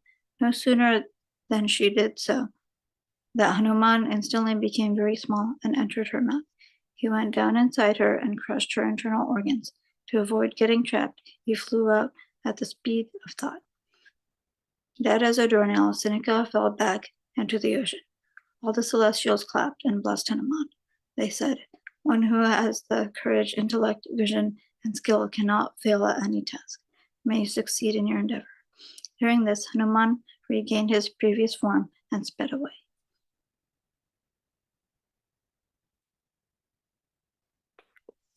Hanuman arrives at Lanka. Hanuman soon landed on a mountain near Lanka. From the mountain top, he could see the entire city. It was big and beautiful and looked like heaven on earth. It had dark green forests, trees that were bent due to the weight of the flowers and fruits, and ponds and lakes overflowing with lotuses and lilies of a variety of colors. The bees and birds were merrily chirping as they flew from flower to flower.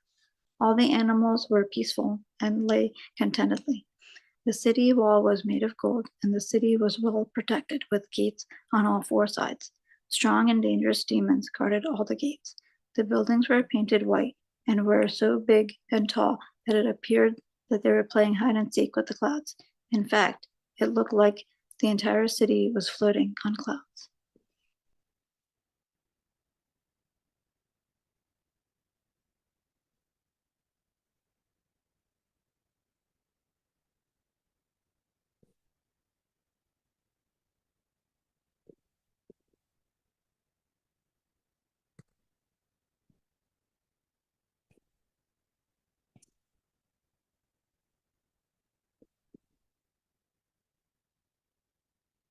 The streets were wide and well planned. Music could be heard everywhere. Pretty ladies were walking around. However, there were also the Rakshasas and Rakshasis, lots and lots of them.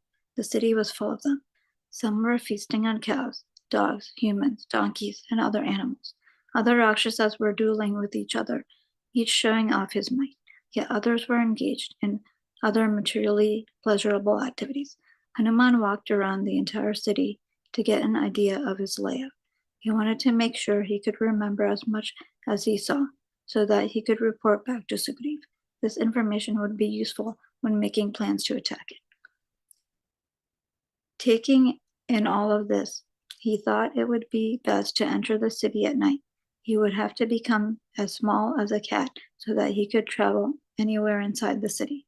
Moreover, he did not want to draw attention to himself. He just knew he had to meet Mother Sita without getting caught. At dusk, Hanuman stepped inside the city.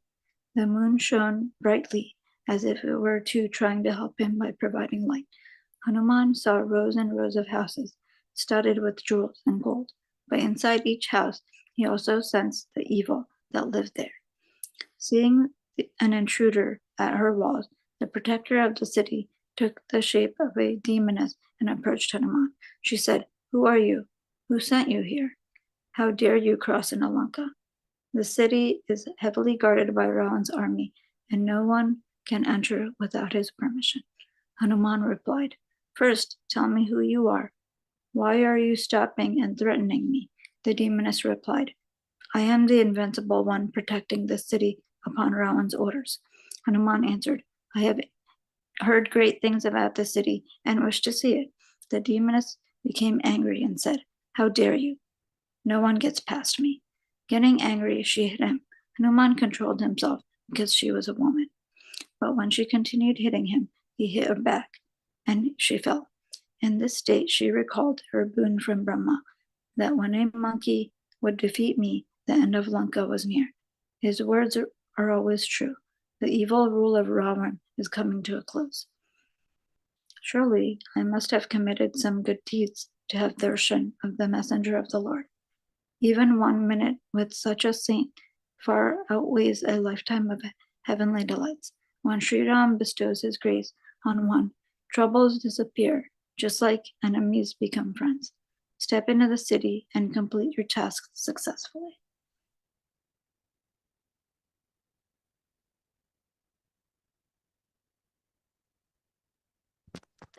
Hanuman meets Vibhishan. Hanuman searched all over the city for Mother Sita, but was unable to find her. Where can she possibly be? He thought. He continued walking with his mind attached to her. She must be grieving without her Ram. I hope she is not in despair. I wonder if she is well, were some of the thoughts running through his mind. Soon he stopped in front of a palace. At first he failed to understand why his feet were rooted there. As he looked closely, he was surprised to see a tulsi plant in the courtyard and an image of Ram's bow on the wall. Shivers of joy ran down his spine. The presence of these symbols indicated a devotee of the Lord resided here. He was curious to see who it was. As Hanuman was thinking in this manner, Vibhishan woke up. The first words that came out of his mouth were, Ram, Ram, Ram. He was Ravan's youngest brother. He had asked Brahma for the boon that his mind be attached to the lotus feet of the Lord. Vibhishan soon became busy with his morning ablutions and rituals. Hanuman grew excited upon hearing Ram, Ram, Ram from Vibhishan's house. He changed his form to an ascetic and knocked on the door. Vibhishan answered it and was confused to see him there. He noticed a divine glow around Hanuman. After some thought, he said, Welcome. Who are you? What brings you here? Are you a servant of the Lord? Or did the Lord decide to grant this wretched soul his darshan today? Hanuman replied, I am Hanuman, the son of Vayu. I am here on a mission for my master Ram. He is eldest son of King Dashrath of Ayodhya. Ram has been living in the forest for the past 12 years upon the insistence of Mother Kaikeyi. He is accompanied by his wife Sita, daughter of King Janak of Mithila, and his younger brother Lakshman. Hearing this much, Vibhishan interrupted him. He grew excited and inquired, Where is Ram? Is he here with you? How did you get here? Hanuman explained, Ram is in the forest on the other side of the ocean. I flew across the ocean because Vibhishan's face fell to hear that his lord was residing in the forest. He said, Ram is the crown jewel of the Surya Vansh. He is an ocean of mercy. He is full of compassion and patience, a repository of all virtues. But for the Lord to reside in the forest,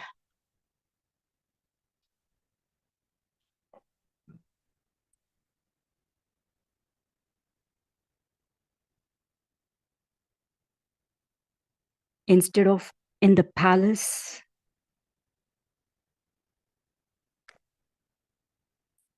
well, he is supremely independent and can do any leela he wishes. His eyes filled with tears as he continued. Just like a tongue lives amidst the teeth, I live in the land of the Rakshasas.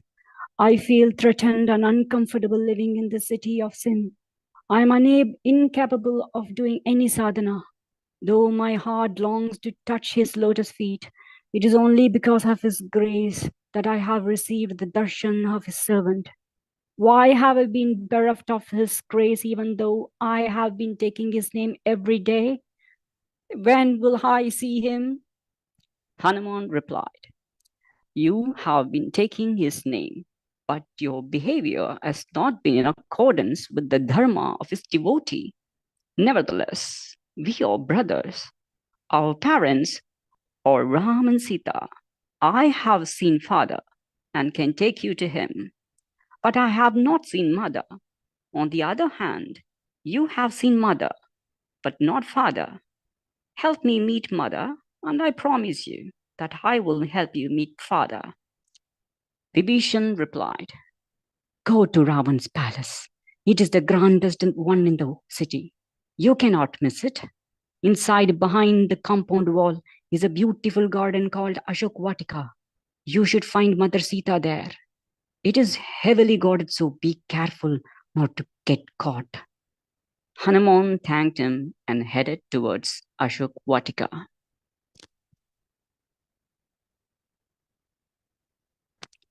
Hanuman witnesses Sita's agony. Hanuman changed his form to a little bug and soon reached Ashok Vatika. It was a beautiful garden with a wide variety of trees such as Ashoka, sandalwood, and mango. Since it was spring, the trees were full of flowers and fruits. One could smell the roses and jasmines. Various birds and peacocks were busy chirping and dancing away. The small animals such as squirrels could be seen playing amongst themselves. The ponds, lakes, and streams were studded with lotus flowers. It was a very pleasant and scenic environment. Since it was a huge garden, Hanuman decided to climb up a tree. In this way, he would get a wider view and could look further. As he scanned around, his eyes fell on a beautiful, lean woman. She was sitting under a tree with her mind attached to the Lord and surrounded by Rakshasis. Her clothes were orangish yellow and disheveled. She looked like the bright sun amongst dark, angry clouds. As he got closer, he could see that she was very pretty. She had a golden complexion, a face bright as the full moon, deer-like eyes, full lips, and a tiny waist. She was even more beautiful than Rati. Her eyes spoke of her sorrow like no other. She seemed lost in her own thoughts, as the Rakshasis around her were busy cackling away. Her mind was so absorbed in her beloved Ram that she was not aware of the Rakshasis, the trees, flowers, or fruits, or the birds and animals that would stop by. She wore no ornaments, but her love for Ram was a dazzling ornament.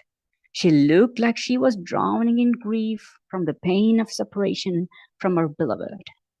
She must be Mother Sita, he thought. She carried Ram in her heart, just as Ram carried her in his heart. Their love for each other knew no limits.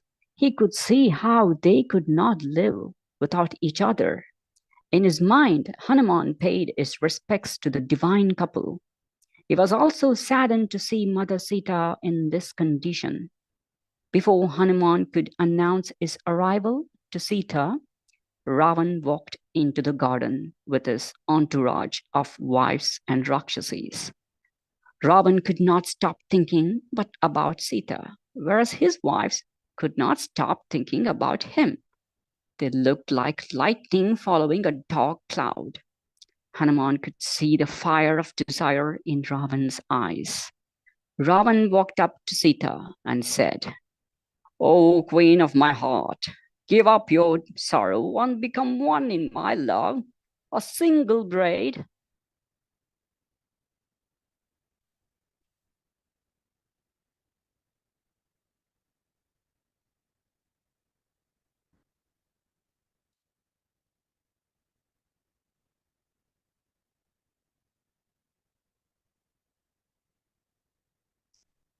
A single braid, meditation, a bed of dirt, and fasting are not meant for you. You are meant to enjoy all the luxuries of life, such as fine silks, beautiful ornaments, music and dance, scintillating delicacies, etc. O gem amongst women, become mine and you shall become my chief queen. Mandodari and all others will become your maids. They will serve you like the goddess of wealth. O charming lady, become my wife and you will not regret it. I will shower all sorts of riches upon Mithila on you. O desirable one, just as you are unmatched in beauty, I am undefeated in all the three worlds. You can have whatever you desire. There will be no scarcity. All your wishes will come true. O one with a pretty smile, you're stealing my heart just as Garuda steals a serpent. Ram can never match my fame, wealth, power, and might. Ram will never be able to take you away from me. Hearing this, Sita grew extremely angry. She placed a blade of grass between Ravan and herself. She indicated that the wealth, respect, fame, and power that he was offering were as insignificant as the blade of grass. Without looking at him, she replied, "Oh, thief and coward, you stole another's wife behind his back, and you have the audacity to believe that you are the greatest? As a king, you should protect all women just as you would protect your wives. Those who are not satisfied with their wives and seek happiness in others' wives. Those who are fickle-minded and those who are evil-natured bring humiliation to their family and themselves. I am the wife of another and very devoted to my husband. Just as the sun and its rays are not different, Raghav and I cannot be separated. Give up your desire for me. Send me back to Ram. Become friends with him. If you do so, that ocean of mercy and compassion will forgive you. He accepts everyone who falls at his feet with humility. If you do not, Lanka and you will be destroyed." Ravan became enraged upon hearing such words from Sita. His eyes grew red and he looked like an angry black cloud about to burst. He pulled out his sword and said, "You deserve to be humiliated and killed because of your harsh words to me. However, I will not kill you, not just yet. You have 1 month to decide to marry me. If you do not change your mind, I will personally kill you." Then Ravan turned to the Rakshasis who were guarding Sita and ordered them, "Talk some sense into her. See that she agrees to marry me. You have 1 month to make her change her mind." Saying this, Ravan stormed back into the palace. Sita felt scared and started crying. Hanuman witnessed this entire conversation. He could feel anger swell up within, but he controlled it. He felt he had to do something quickly.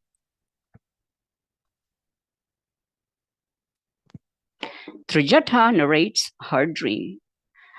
Shortly after Ravan left Ashok Vatika, the Rakshasis started haranguing Sita. They had to convince her to get married to Ravan. One by one, they came up to her and told her of Ravan's might, power, wealth, and fame. Each tried to convince her to give up Ram. They used harsh words and berated her. When Sita did not respond, they threatened to kill and eat her. Sita grew more fearful, like a young girl left alone in a dangerous forest. She felt alone as though she had no friends and no support. She could not stop crying. She preferred to give up her life rather than endure this separation from her beloved. Seeing her plight, the Rakshasi, Trijata, spoke up. She turned to the Rakshasis and yelled, "You will not touch or harm her, Sita."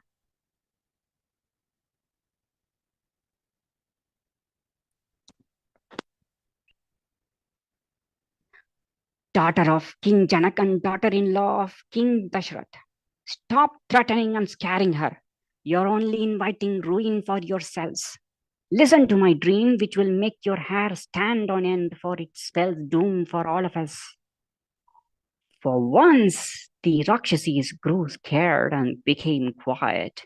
Now all eyes and ears, including Hanuman's, were upon Trijata. She narrated her dream. "I saw Ram and Lakshman, dressed in white with white garlands. They came riding a white chariot to rescue Sita. Ram has the strength of Vishnu and thus cannot be defeated by the Rakshasas. Sita was reunited with Ram, just as light is one with the sun. They all headed back in the Pushpak Viman in the northern direction towards the divine abode. Ravan, Kumbhakarna, and Indrajit were riding a donkey, a camel, and a tortoise respectively.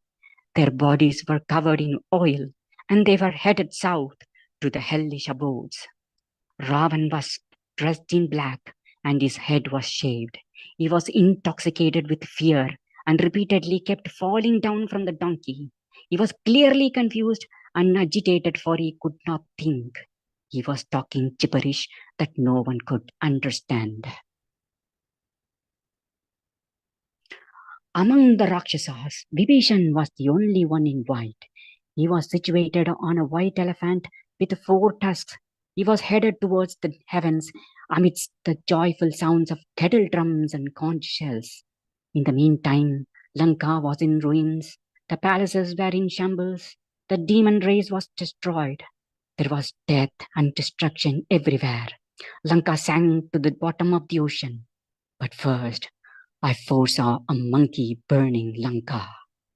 Before you even think of touching Sita, be wary that Ram loves her dearly, for she is his wife. He will not take kindly to anyone who treats her roughly. As a faithful wife, she sacrificed the luxuries of the palace to follow him into exile. As a dutiful wife, she tolerated the hardships of the forest life. Ram will not tolerate those who hurt her in any way. Look closely at Sita. She is perfection personified. She has the strength to protect us from danger. Therefore, let us be kind and gentle with her. Otherwise, we too will be ruined. Hearing Trijata's dream, the Rakshasas decided to leave Sita alone for a while. Then Trijata counseled Sita. She said, "Dear lady, be patient. After the dark night comes the bright dawn. The darker the night, the brighter the dawn.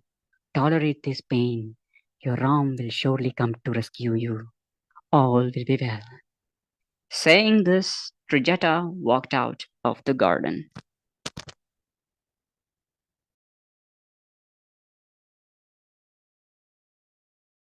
Hanuman has darshan of Sita.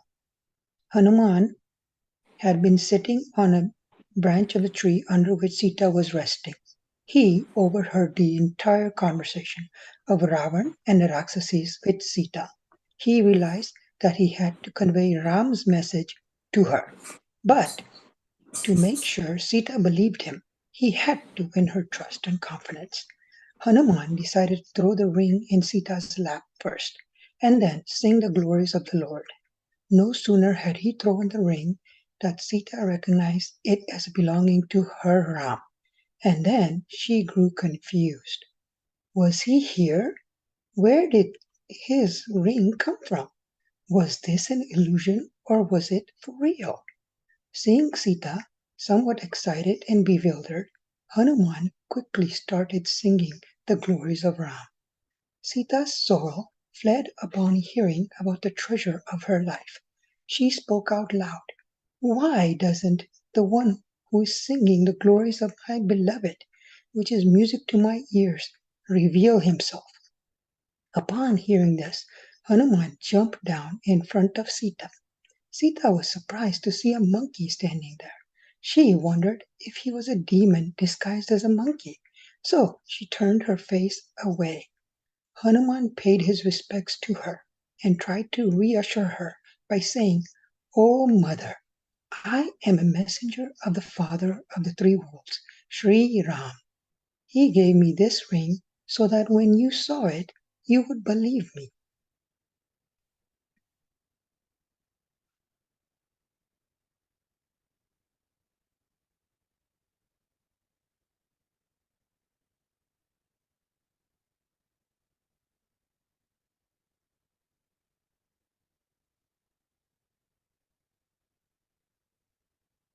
Sita replied, "But how can I believe you are his messenger? Ravan had come in the guise of a mendicant and kidnapped me." Hanuman answered, "Mother, I promise on the name of Karunanidhan, ocean of mercy, that he alone gave me the ring." When Hanuman mentioned the words Karunanidhan, Sita was immediately convinced because privately she would address him in that manner. She was surprised to learn that he knew so much about her beloved Ram. She inquired, "How did you meet my lord? Where did you meet him? How is he? Where is he? And Lakshman, how is he?" Hanuman answered, "O mother, I am Hanuman, a servant of Lord Ram, son of the wind god, and minister of Sugriv, king of the monkeys. the Lord and his younger brother were searching for you. I met them by the Pampa lake. From there, I took them to Rishyamukh hill to meet with Sugriv, where they soon became friends. You see, Sugriv was thrown out of his kingdom by his elder brother Bali. Moreover, Bali detained his wife.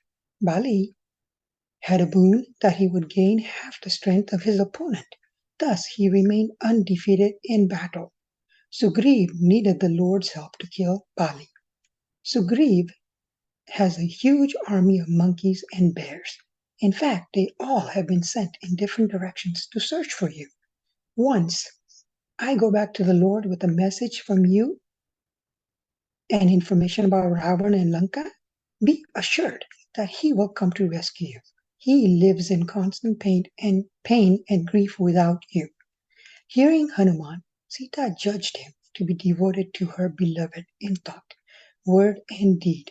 Convinced that he was indeed a devotee of her Lord, a shiver ran down her spine and tears filled up her eyes. She said, I was drowning in the ocean of sorrow, and you are like a log of wood supporting me. Now please tell me, how is my dear Lord? Does he ever think of me? He is ever kind and compassionate and delight to one and all. When will I see him?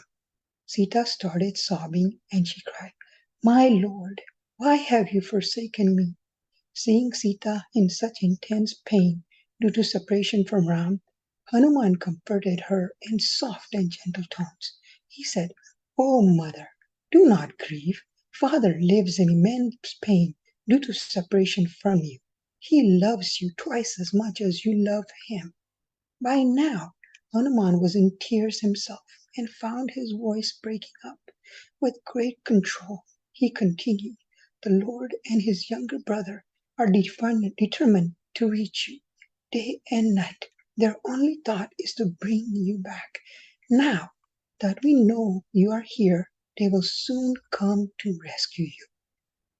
Please listen to the message my master has sent for you. He said, Tell Janki that ever since you disappeared, my world has turned upside down. Even after the rainy season, the soft and tender leaves appear like tongues of fire. Nights are simply dreadful and too long, and the moon burns like the sun. It feels like the rain clouds are pouring oil, not water.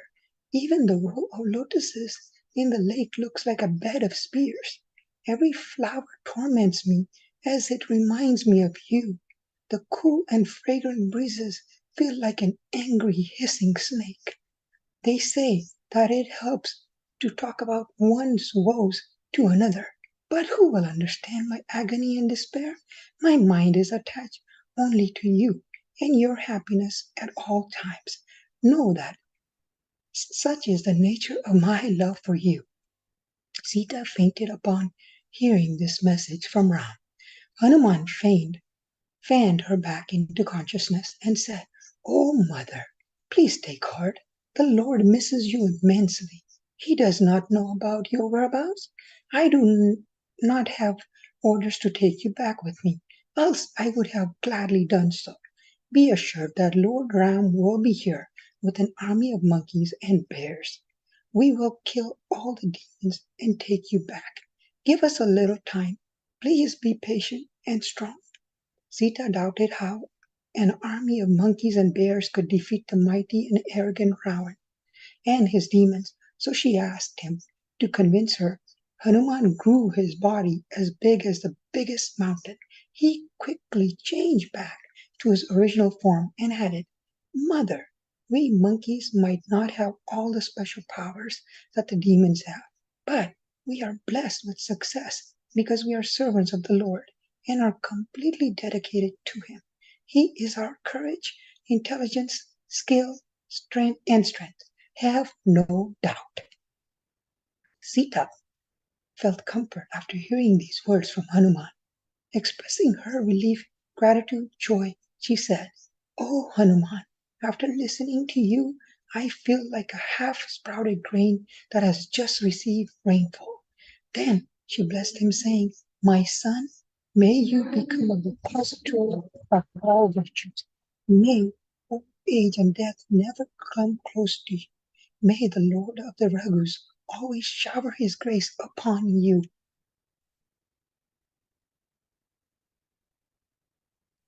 Hanuman is caught. As soon as Mother Sita blessed Hanuman, he fell at her feet and started crying. He felt overwhelmed with the grace that was being poured upon him, especially when she said, "May the Lord of the Raghus always shower his grace upon you." Finally, composing himself, he said, "Mother, I am terribly hungry. I have not eaten ever since I left the other side of the ocean. Do you think I could eat the fruit from these trees?" Sita was shocked. "What? No one offered you food on this long journey or here in Lanka?" With a sad face, Hanuman replied, "No, mother. There were those who wanted to eat me, but none who offered me food to eat." Sita felt sorry for him. However, knowing this was the demon territory, she warned him, "Eat only those fruits that have fallen on the ground. Do not break any fruit from the tree." Hanuman thanked her and went looking around the garden for fallen fruit. He did not see any, so he decided to do the next best thing. He uprooted a few trees and shook them fiercely until their fruit fell on the ground. Then he sat down to eat them. Next, he considered how to help his master's mission further. There are usually 4 political strategies of rebellion, negotiation, bribery, and assault. They are recommended in such a situation. Hanuman thought that revolt would not work in a place where the ruler is very strong and powerful. Negotiation with the demons would be a waste of time due to their demoniac nature, tamogun. Bribery would fail with one who has more wealth than in the celestial abodes. Thus, he concluded that an attack would be best. He continued thinking, "I will destroy some of Ravan's army. After some time, I will let them capture me. When they take me to Ravan, I will get an idea regarding this might and intentions. Equipped with this information, I shall go back to Kiskinda. In this manner, we will be better prepared for war." He saw demon guards outside the garden. He uprooted a few trees and threw them at the guards to draw their attention. As he fought with them, some died, while others fled to Ravan's palace to inform him. Hearing about this, Ravan immediately sent some more troops. Hanuman killed most of them, while a handful managed to escape. They went back to Ravan and informed him about the monkey who was creating havoc and destroying the beautiful Ashokavatika. Ravan was getting increasingly annoyed. This time he sent for his son, Akshay Kumar. Akshay means one that does not reduce. There was a dangerous battle between Akshay Kumar and Hanuman. It was so fierce that the earth roared. Sun did not shine. The wind stopped blowing. Mountains shook, and the ocean was agitated. Hanuman first destroyed his opponent's chariot and then killed him. The one who could not be reduced was now reduced to a corpse.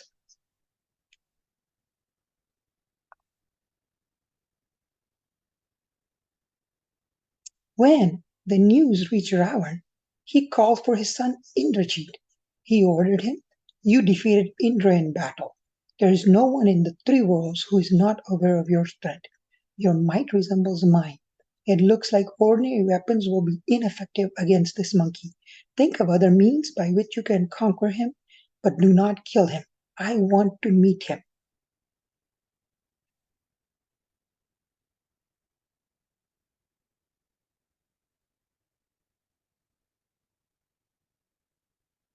Indrajit left to fight with Hanuman, all the while thinking of how to catch him. Indrajit and Hanuman fought each other valiantly. All the Devtas and Devis stood by to see them fight. They were matched in intelligence and strength, and did not know the other weakness. Finally, Indrajit decided to use the Brahmastra, most powerful missile of the universe.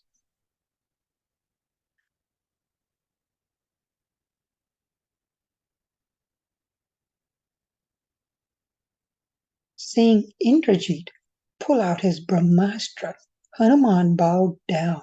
He did not want to show disrespect to the famous missile by not succumbing to it. Thus, he allowed himself to be captured. As a servant of the Almighty One, whose name alone liberates people from the bondage of Maya, Hanuman did not have to be caught. He could have killed Indrajit. However, he thought it was advantageous to be caught because now he would meet Ravan. He would have an opportunity to personally assess his strengths and weaknesses. This information would help them in war.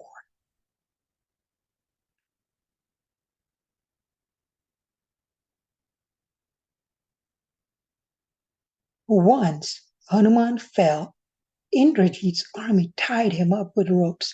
The missile did not allow the victim to be held by any other means.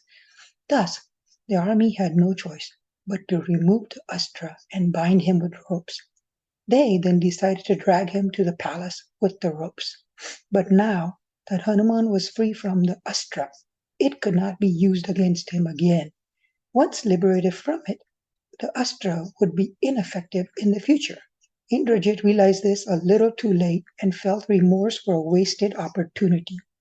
However, he congratulated himself with the thought that he had succeeded in capturing Hanuman.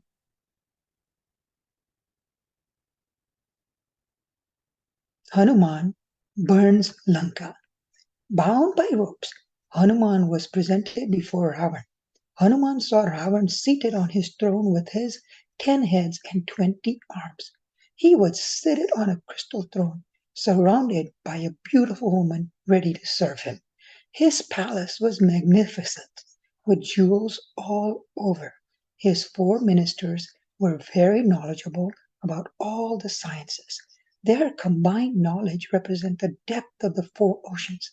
Seeing the strength and opulence of Ravan, Hanuman thought that he could well rule the world. If Ravan had been righteous, he could have been the protector of sages and saints, celestial gods, wealth, sacrifice, mountains and oceans, sun and moon, etc. Everything and everyone could have been under him, but his evil nature would soon lead to his downfall. Ravan looked at Hanuman and was astounded by his strength and valor. He wondered if he was Angad, the son of mighty Bali, who had held him under his armpit for 6 months, or Nandi, Lord Shiv's bull, who had cursed him. Ravan questioned Hanuman, "Who are you? Where do you come from? Where did you create a havoc in Ashokvatika? Why did you create havoc in Ashokvatika and destroy it? Do you not value your life?" Hanuman answered, "Listen, Ravan, think of the one by whose energy Maya creates innumerable universes. Remember the one by whose strength Brahma, Vishnu, and Shankar go about their task of creation, preservation, and destructions of the world. Recall the one who assumes various forms to bless the sages and destroys demons, such as yourself. Meditate on the one who broke the bow of Shiv and killed Kar, Dushan, Bali, etc. With an iota of his might, you were able to rule the 3 worlds. You kidnapped his wife. He is the all-powerful Shri Ram, and I am his messenger. I ate the fruit because I was hungry. I had to uproot some trees so that I could get the fruit. Your army was intent upon killing me. In order to protect myself, I had to kill them. And yet, I allowed Indrajit to bind me using the Brahmastra. I have a boon from Brahma that no sastra or astras can bind me, but I had to respect the powers of the missile. Besides, I also wanted to see you.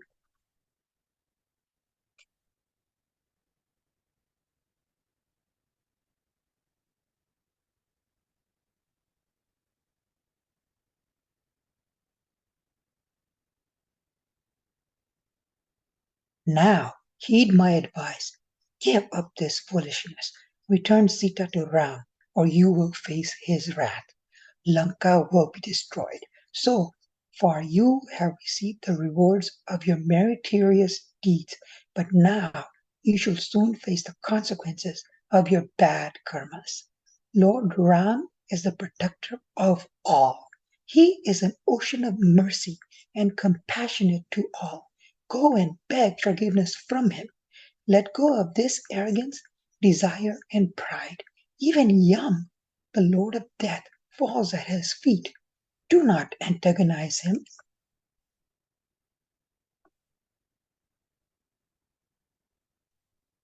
Attach your mind to the lotus feet of the Lord, and you shall be able to rule Lanka.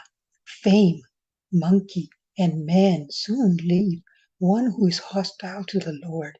Just as rivers that do not have a perennial source dry up, so to realize your strength comes from him. Even Brahma, Vishnu, and Shankar are unable to protect one who is an enemy of the Lord.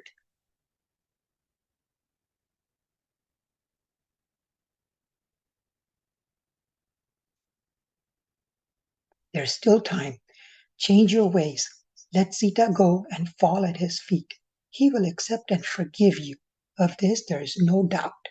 Though Hanuman's advice was well intended, Ravan laughed it off. He said sarcastically, "We seem to have a guru in our midst." Then he turned to his guards and ordered, "Kill him." Hearing this, Vibhishan stepped up. He advised, "O king, this monkey is only a messenger. According to rules of governance, it is not permitted to kill a messenger. Instead, punish him and send him back." Ravan agreed and ordered, "A monkey's tail is the most precious to him. Cover his tail with cloth soaked in ghee, clarified butter, and light it. Then let him go." The soldiers went to get cloth and ghee. In the meantime, Hanuman grew his tail longer and longer. Eventually, he grew it so long that they ran out of cloth and ghee in the entire city of Lanka. Finally, they set fire to it. As they were parading Hanuman in the city streets in this manner, Hanuman noticed the fire on his tail. He immediately shrunk his size so that even the ropes became loose. He was free now. Then he grew so huge, it seemed that he touched the sky. Now he jumped from rooftop to rooftop and set fire to many houses. The wind god helped him by carrying the fire sparks all across the city. But he made sure Vibhishan's house was safe because he was devotee of the Lord. The fire did not hurt Hanuman as he was servant of the one who created the fire.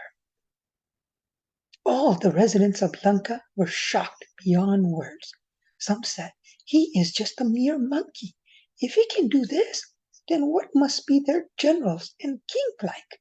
Others said, "He is not an ordinary monkey. We should have let him go respectfully." Yet others said, "Is he the fire god who came in the guise of a monkey? Or is he Yam, the Lord of Death?" No one had answers, but everyone sensed that the end of Lanka was near. Hanuman jumped into the ocean to put out the fire and went to pay his respects to Mother of the Universe before heading back.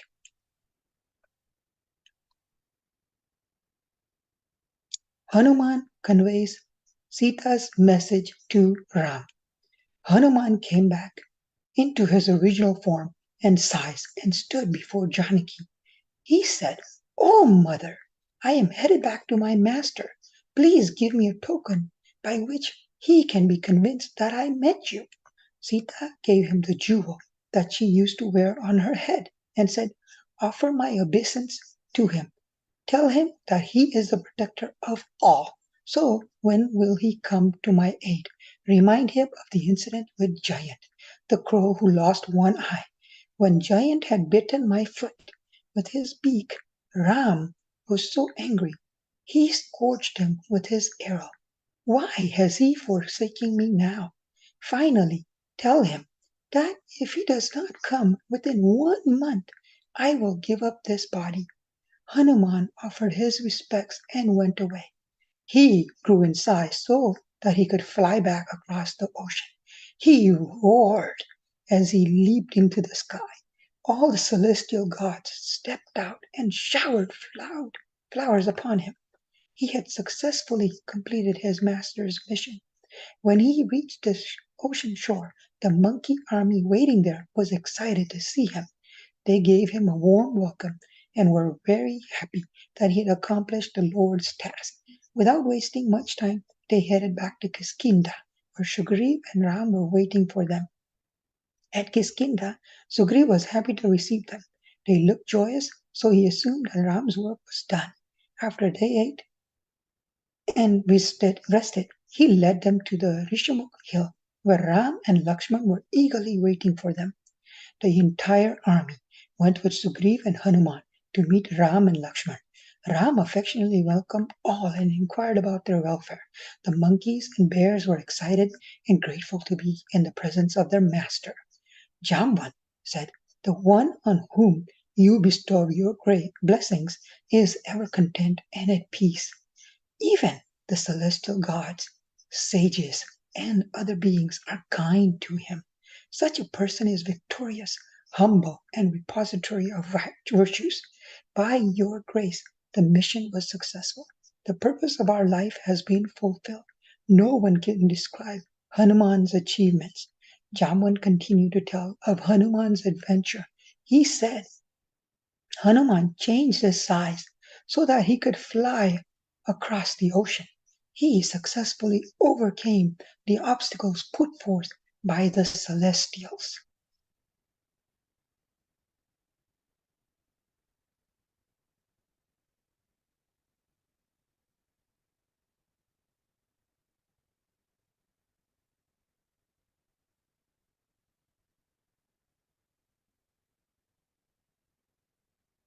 Upon arriving at Lanka, he met Vibhishan, Ravan's youngest brother.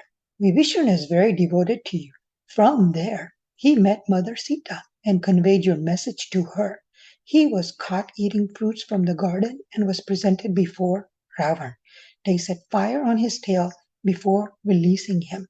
In turn, Hanuman set fire on the city of evil before leaving. Ram was absolutely delighted and excited to hear that Hanuman had met Sita.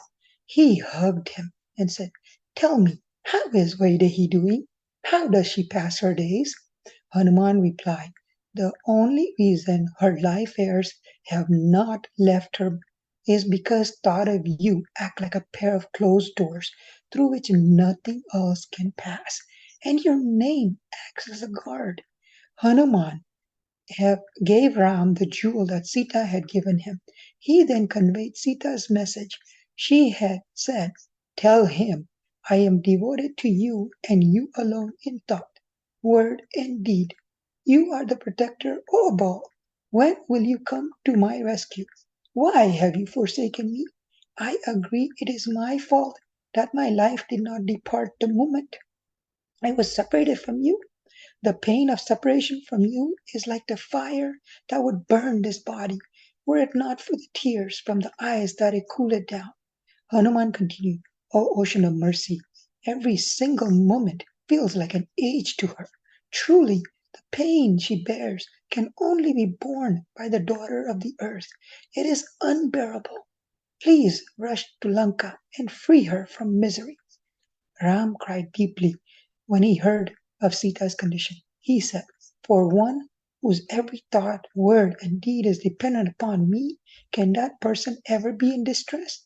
Hanuman answered, "My lord, there is no greater pain or misfortune than forgetting and adoring you." Ram changed the topic and said, "O Hanuman, a superior one is he who successfully accomplished his master's task with great enthusiasm. A mediocre one is he who, though capable, does exactly as his master instructs, no more, no less. The last one is he who, while capable, does not carry out his master's instructions. You have gone above and beyond what was expected for this mission. You have done what no one else in three worlds could do. How I can ever repay you? I have decided that I shall always be indebted to you for your selfless service." As Hanuman heard this, his eyes filled up with tears. His master was telling him that he was indebted to him. He experienced an intense level of joy all over and fell at Ram's feet. Seeing this, Ram said, Hanuman, what is this? The Rakshasas of Lanka could not bring you down, and here I am praising you, and you have fallen. Hanuman cried, My lord, you are lifting me up so much with your words. I do not wish to get intoxicated with pride because of it. Greater the pride, greater the fall. I rather fall at your feet than allow my pride to lift me up. Save me from the ego so that I never become proud of this service rendered to you. Then Ram picked him up and embraced him. He took Hanuman's hand and made him sit next to him. He inquired, Tell me, Hanuman, how did you manage to burn down a fortress such as Lanka?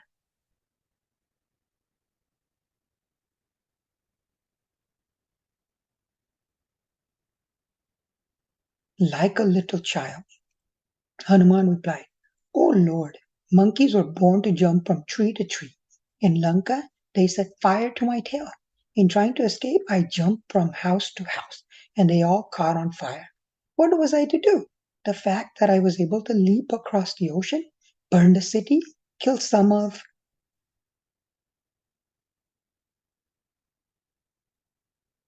Ravan's soldiers, destroy the Ashokavantika, and come back was all due to your grace and protection. Nothing is impossible for the one who's dependent upon your grace. Now, please bless me so that I may always be worthy of your grace. Ram smiled and said, So be it. Then he turned to Sugriva and ordered, Make preparations to march to Lanka. There is no reason to wait any more. Hearing this, the celestials showered flowers from above. At last, the Lord was going to fulfill his pledge to them. The monkeys and bears roared. They looked up to Ram to seek his blessings. He showered them with grace and strength. With this, they turned around and enthusiastically marched all the way to the southern seashore. They did not have any weapons except for their teeth, claws, and the grace of their master.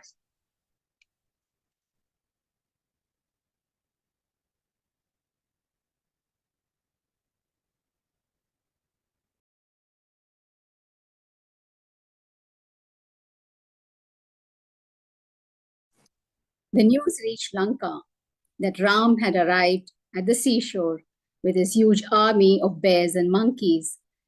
Ever since Hanuman left Lanka, its citizens lived in fear of him and his king. If one monkey could inflict so much damage, what was the entire army capable of doing?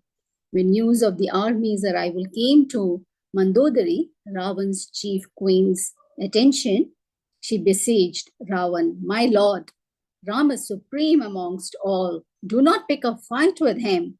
Instead, return Sita to him and seek his friendship. Just as a cold frost during the night spills down from a lotus, kidnapping Sita only invites death and destruction for us.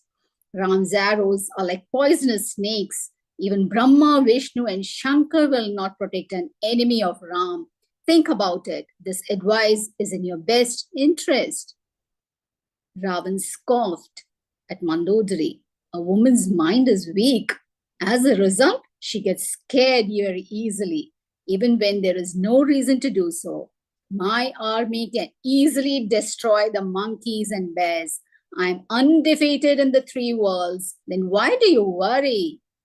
Ravan embraced her, left for the officials' chambers. Mandodari was worried that the end of the demon race was near. As he sat at his throne, Ravan grew anxious. He turned to his ministers and inquired, What should we do now? They all laughed and responded, O king, do nothing. Let them come. When you have defeated Indra, then what is this army of monkeys and bears in comparison? We eat them for lunch. Do not worry. Ravan's ministers did not give him proper counsel. It is believed that when a trusted advisor, a doctor, a lawyer, or a saint give advice based on fear, then one eventually loses his supremacy, help, and faith. Vibhishan stepped up and said, I offer this advice keeping your best interests in mind. One who seeks a good journey and joys after death should not desire another's wife. Material desire, anger, pride, and cunningness are paths to hell. Give up all these and fall at Ram's feet. Ram is not an ordinary human. He is the supreme amongst all. He is the Lord of the universe and the source of all creation. Even Yama, Lord of Death, bows down to him. He is all-pervading and invincible. He resides in the smallest and the biggest. He has descended on earth to get rid of all the demons. He has mastered desire and anger, and he cannot be conquered. Then how do you plan to defeat him? What did he do to invite your enmity? He is an ocean of compassion and a constant delight to all his devotees. Give up your enmity with him and fall at his feet. He accepts everyone who comes with humility and seeks forgiveness, irrespective of the nature of their crime. He does not forsake those who surrender to him. Let Sita go and seek Ram's friendship. He is none other than the one whose name destroys all evil. I repeatedly pray to you, your desire for Sita has clouded your judgment. You are unable to distinguish right from wrong. Please follow my advice and return Sita to Ram, else she will become the reason for the destruction of this race. Ravana was unable to contain himself anymore.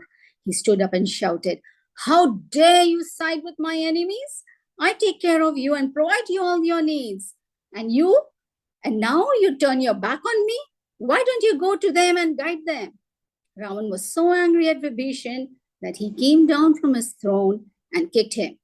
Vibhishan caught his feet and would not let him go. He repeatedly cried, "As an elder brother, you are like a father to me.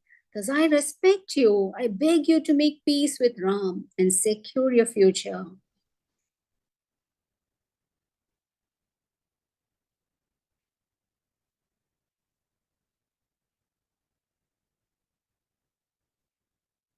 But Ravan would not listen. Finally, Vibhishan decided that it was pointless to hold the feet of his demon brother. Instead, he should take shelter at the feet of the ocean of mercy and compassion. Saints say that the moment Vibhishan left Lanka, the luster of the city disappeared.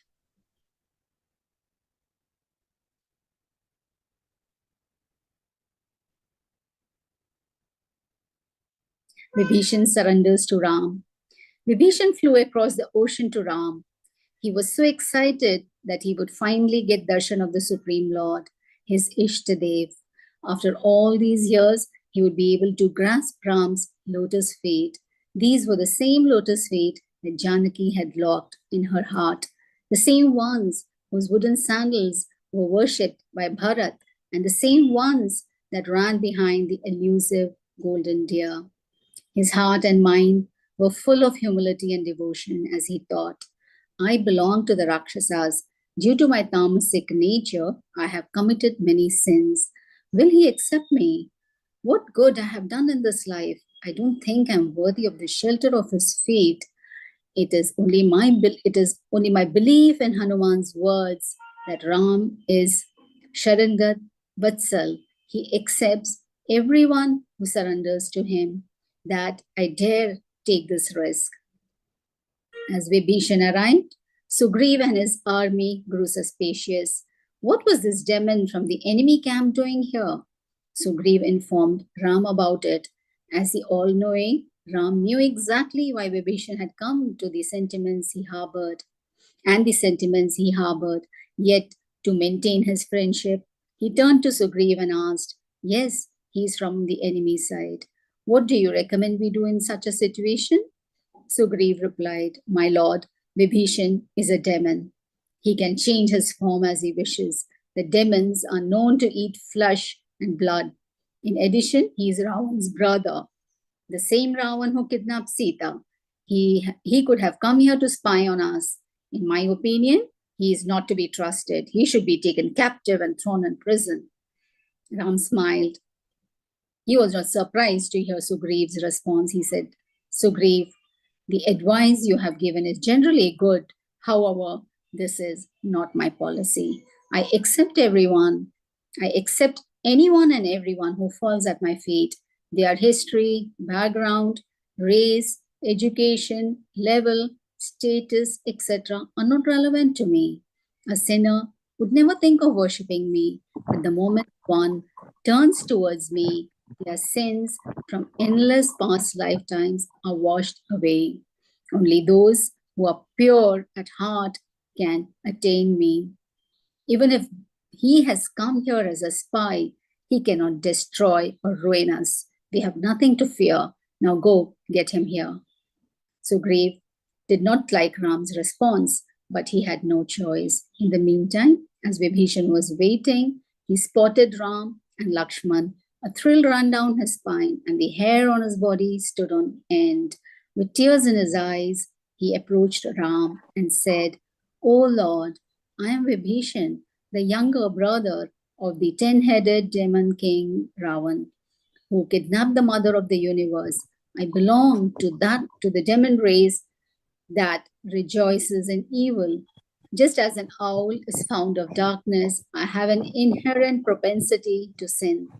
I have heard that you are an ocean of mercy and compassion. You delight all who take shelter in your lotus feet. I have left my family and kingdom and come to you.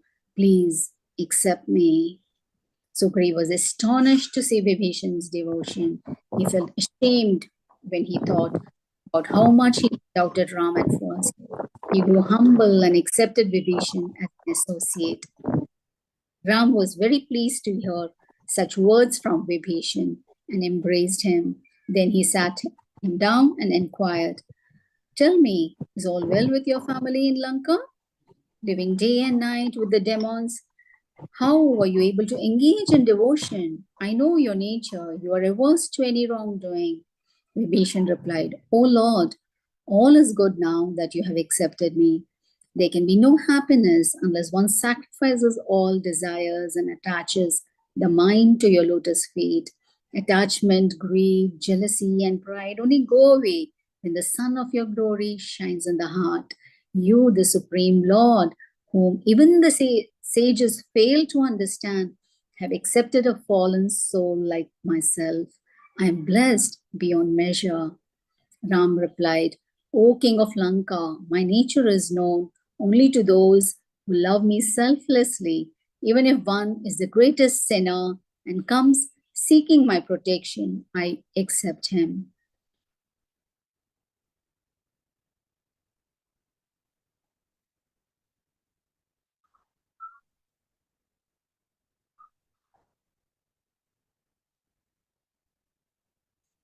Vibhishan heard these words, and his joy knew no bounds. He repeatedly fell at the Lord's feet and said, "O protector of all and knower of hearts, when I first approached you, there was some desire lurking in my heart, but it has been washed away now. Please bless me with selfless devotion." Ram replied, "So be it." Then he asked Hanuman to bring some water from the ocean. Applying the tilak to Vibhishan, the Almighty declared him to be the king of Lanka. Next, Ram turned to Sugriv and Vibhishan and asked them, "How do you recommend we cross this ocean?" Vibhishan replied, "My lord, the god presiding over the ocean is an ancestor of the Raghu dynasty. Why don't you pray to the god of the ocean so that he can better guide you?" Ram agreed and sat down to pray. 80. Shuka counsels Ravan. As soon as Vibhishan left Lanka, Ravan sent Shuka and others after him.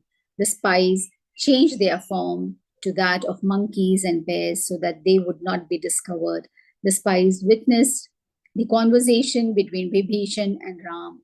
Their hearts glowed at his sight and mercy. However, they became so enthralled while watching this incident that they forgot their disguise. The monkey army soon recognized them as spies, bound them, and presented them before Sugriv. Sugriv ordered, "Cut their nose and ears and send them back." The demons started crying and praying. Lakshman noticed this and said, "Stop. You should be killed, but I will release you." I will give you a message for Ravan. Deliver it to him personally, and I will let you go. Lakshman gave them a handwritten note and said, also tell the 10-headed demon, surrender Sita or face your death. Shuka and the spies took the message and sped across the ocean while singing praises of the Lord. They soon arrived at Ravan's court. Ravan was happy to see them and said, tell me, did they throw Vibhishan out? How big is the army of monkeys? How big are the monkeys? Shuka answered, my lord, the army is huge. There are tens of thousands of monkeys and bears. We could not see the end of them, and they all were bigger than the monkey who came here. In fact, he was the smallest. They were anxious to come here and fight. But Ram has not yet given the orders to march. They would kill 1,000 yamas, lot of death. They are unparalleled in strength. The 3 worlds are no more than a blade of grass for them. They joyfully accepted Vibhishan as one of theirs. Ram crowned him king of Lanka. They already consider you dead. Hearing all this, Ravan's ministers and officers of the court grew fearful. But Ravan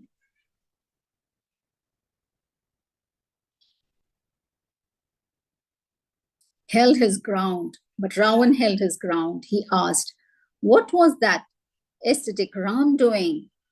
Shuka replied, O king, one arrow from Ram could dry up 100 seas. 1,000,000 tongues cannot fully sing his praises, yet he is the master of propriety. He consulted Vibhishan about crossing the ocean. On his advice, Ram is praying to the ocean god to let his army cross the ocean. Ravan laughed at this. He could cross the ocean anytime he wanted, and here was the aesthetic seeking permission to cross it. Surely they were weaker than him. They would never be able to harm him. Then Shuka pulled out the note from Lakshman. Ravan asked to have read it aloud in the assembly. One of his ministers took it and read it. It said, O fool, do not invite death and destruction for your race. Even Brahma, Vishnu, and Shankar are unable to protect an enemy of Ram. Therefore, give up this pride and surrender Sita, the mother of the universe. Seek protection at the lotus feet of Ram, and he will forgive all your sins. Else, face your death as an insect is drawn to fire and burnt in it. Shuka continued, my lord, heed this advice of Lakshman. Return Sita to Ram and make friends with him. He is an ocean of mercy and accepts everyone who comes to him. He will indeed forgive you. Hearing this, Ravan kicked him. Now Shuka bowed his head and decided to seek shelter at the feet of the Almighty Lord. He flew back across the ocean to see Ram and begged for forgiveness. When the Lord showered his grace, Shuka regained his original form as a sage.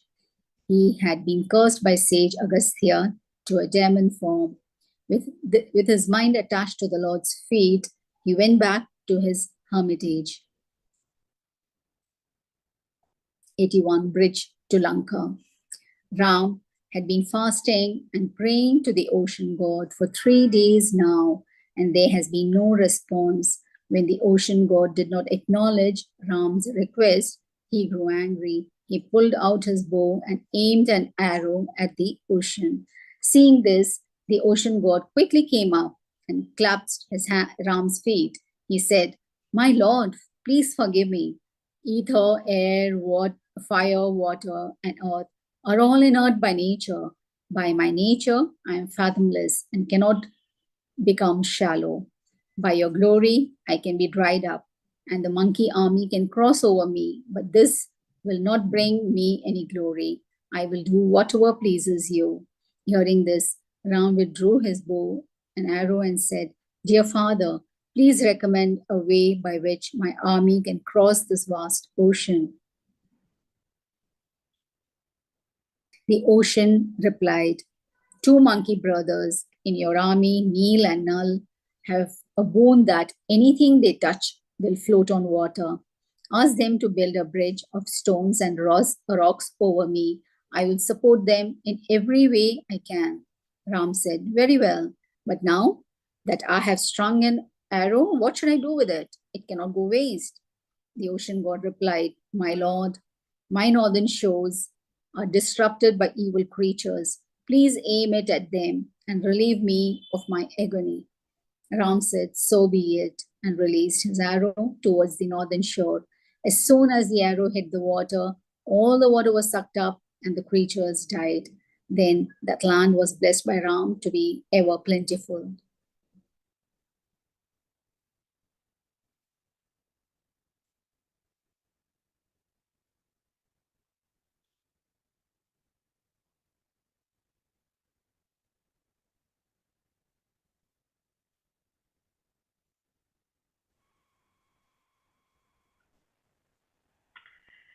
Radhe Radhe everyone. So the Sundar Kand has concluded, and it is the Kand where it's all about Hanumanji's glory and Hanumanji's devotion and bravery shines through it.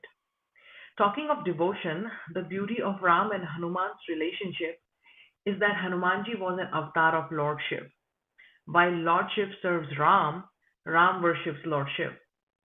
So let us all pay our obeisance to Lord Hanuman and watch this very, very gracious dance performance on the Hanuman Chalisa.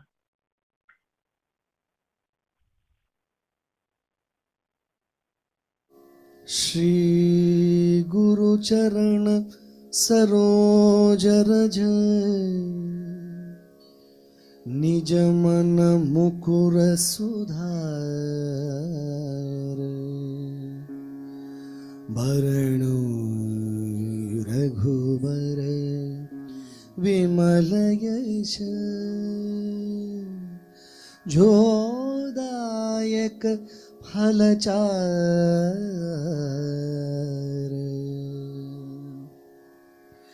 Buddhihin Tanu Janikai Sumiro Pavan Kumar Bala Buddhi Vidya Dehu Mohi Harehu Kalesha Vikar Jai Hanuman Gyan Gun Sagar Jai Kapis Tihu Lok Ujagar Ramadut Atulita Baladhama Anjani Putra Pavan Sutanama Mahavir Vikrama Bajrangi Kumati Nivara Sumati Ke Sangi Kanchana Varana Viraja Suvesha Kanana Kundal Kunchita Kesha Hatha Vajra Audvaja Bhiraje Kandhe Munj Janeu Saje Shankar Suvan Kesari Nandan Tej Pratap Mahajagvandan Vidyavan Guni Ati Chatur Ram Kaj Karipe Ko Atur Prabhu Charitra Sunipe Ko Rasiya Ram Nakhan Sita Man Vasiya Ram Lakshmana Janaki Jai Bolo Hanuman Ki Ram Lakshmana Janaki Jai Bolo Hanuman Ki Sukshma Rupa Dhari Siyahe Dikhawa Vikat Rupa Dhari Lanka Jarawa Bhima Rupa Dhari Asura Samhare Ramachandra Ke Kaj Saware Laya Sanjeevan Lakhan Ji Aaye Shri Raghubir Harasi Urlai Raghupati Kine Bahut Badhai Tum Mam Priya Bharat Samabhai Sahasa Badan Tumro Yash Gawe अस कही श्रीपति कंठ लगावे।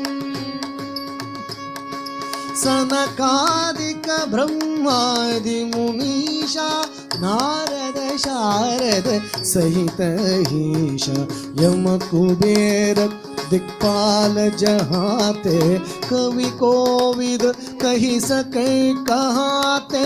तुम उपकार सुग्रीव ही कीन्हा राम मिलाय राज पद दीन्हा।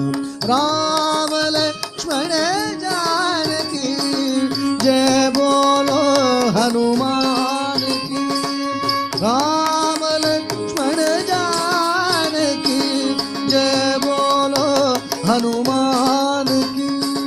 तुमरो मंत्र विभीषण मारा लंकेश्वर भय सब जग जाना। जुग सहस्र योजन पर भानु लील्योताहि मधुर फल जानू। प्रभु मुद्रिका मेली मुख माई जलधि लांघि गय अजर जनाहि।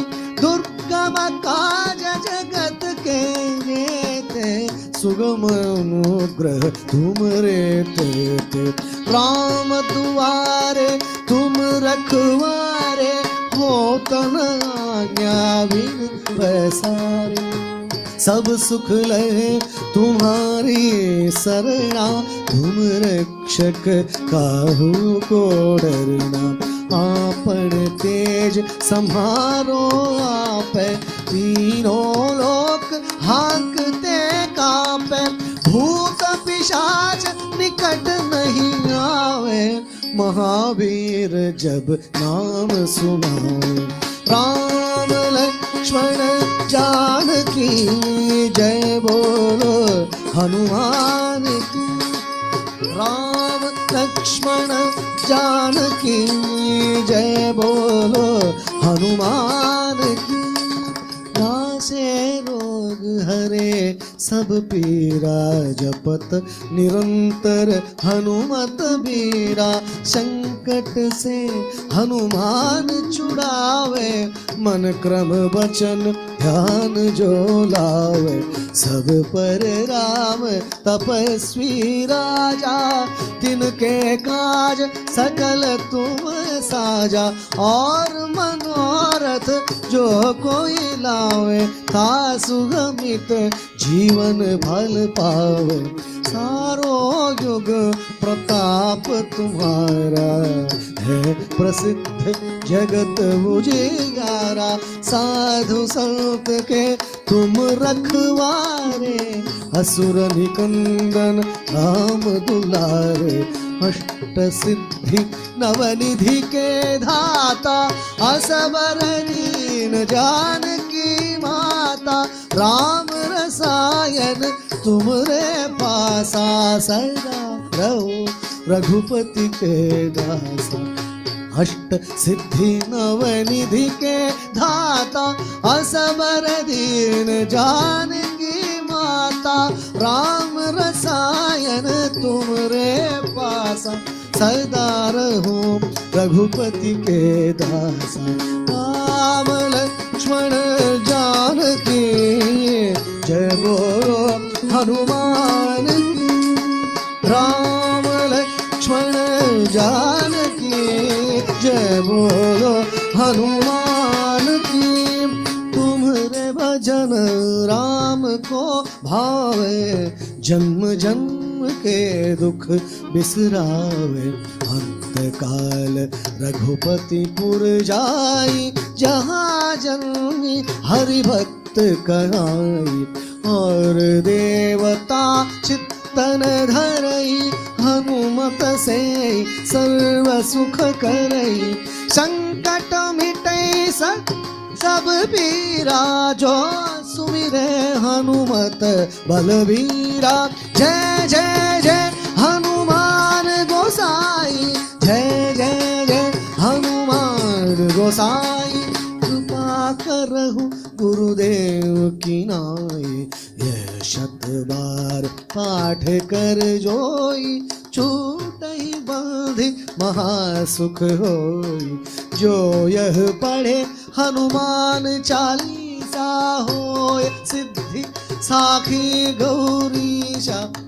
तुलसीदास सदा हरि चेरा जय नाथ हृदय मणेरा जय नाथ हृदय मणेरा। राम लक्ष्मण जानकी जय बोलो हनुमान की। राम लक्ष्मण जानकी जय बोलो हनुमान की। राम लक्ष्मण जानकी जय बोलो हनुमान की। जय बोलो हनुमान की। जय बोलो हनुमान की। जय बोलो हनुमान की। जय बोलो हनुमान की। हनुमान की। हनुमान की। Pavan Sut Hanuman ki jai. I hope you all enjoyed that very, very, very beautiful performance. Wasn't that absolutely out of the world, right? And now, before we move on, just to share a little personal experience of mine. Ever since we have done the 24 hours of Hanuman Chalisa chanting, which was conducted the last week, ever since then, I have become addicted to Hanuman Chalisa such that every single day I do listen to it. So do share your experience with the Hanuman Chalisa in the chat window. And now it is time to move on to the most awaited Kand. Yes, we are going to enter the Lanka Kand. But before that, thanking all our Yajmans who have signed up for the Lanka Kand, and also would like to request all our devotees with us to get ready with their Aarti plates. And if you wish to offer bhog to either Lord Hanuman, Radha Krishna, or Shri Maharaji, please prepare bhog as well and be ready at your altar. Because after the Uttarkand, we will immediately get started with the bhog as well as the Aarti. And since Uttarkand is all about Sri Ram's coronation, if you wish to dress up and be a part of Sri Ram's coronation, you are most welcome to dress up. With that, we will move on to the reading of the Lanka Kand.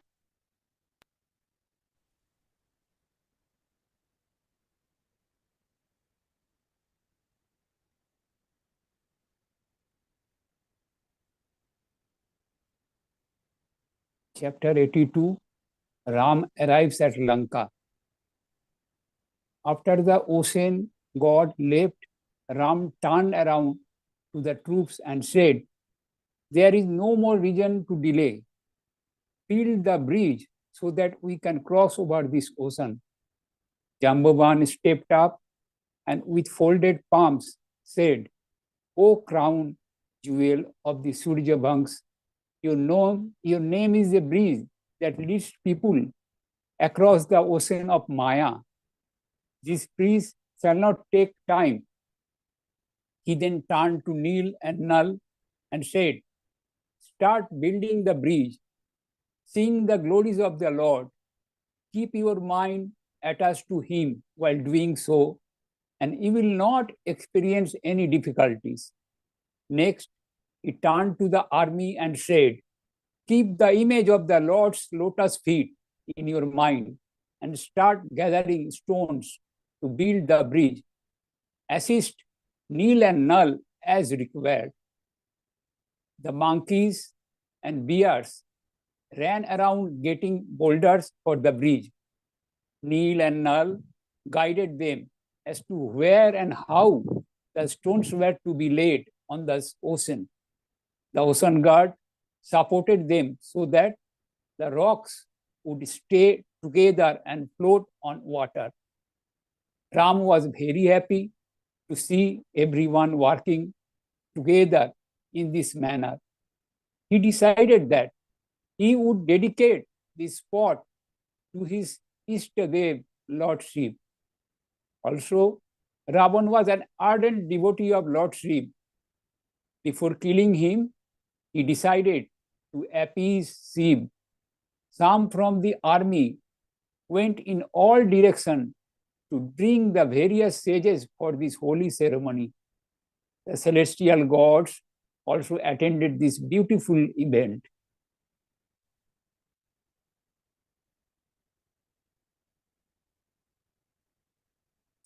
With the proper rituals and ceremony, an idol of Lord Shiva was installed and worshipped. Ram said, "No one is as dear to me as Shiv.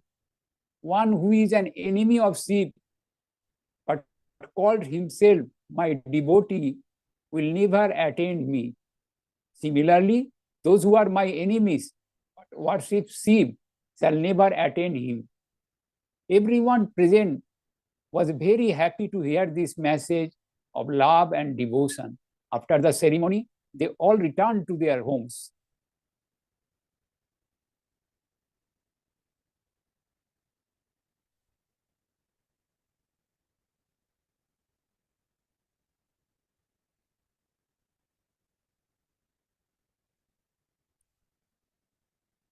In the meantime, the monkeys and bears were working feverishly on the bridge. Some held the rope so that bridge would lie straight, while others held poles so that rocks would not float away. Working as a team, they constructed a bridge in 5 days. The bridge shone so brightly that even the celestials came to take a look at it. They were so pleased that they blessed Neel and Nal and showered flowers upon them. After the bridge was ready, Ram and the army walked over it. Some of the troops swam in the water for a while. Others decided to fly for a bit. Most walked behind Ram. The sea creatures were enchanted by the divine form of Lord Ram and came up to pay their respects to him. The army soon crossed the ocean and arrived at shores of Lanka. They decided to rest there for the night.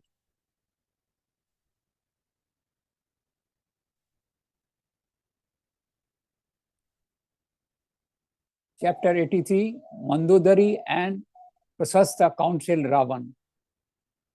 The news soon reached Ravan and that Ram had crossed the ocean with his army.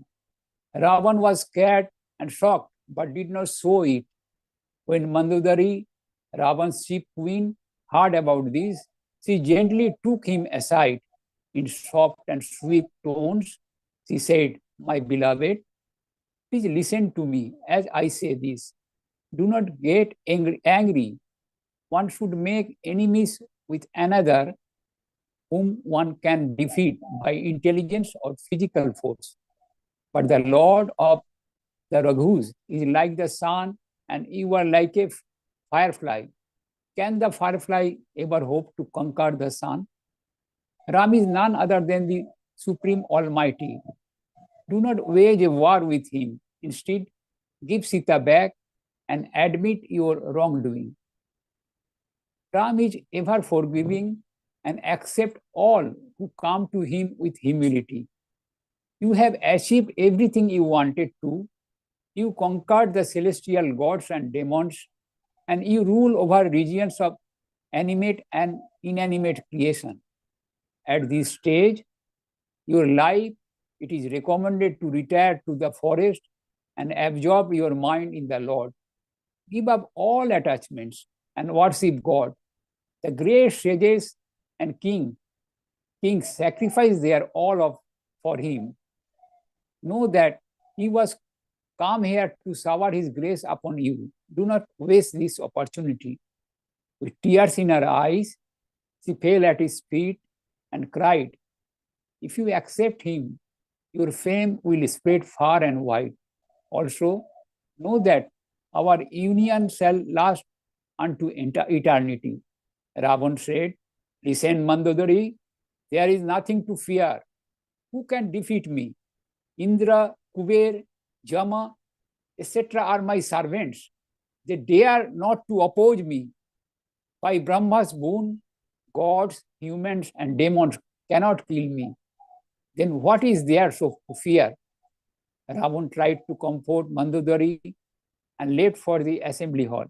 However, Mandodari could not let go of the impending sense of danger and doom that lay ahead.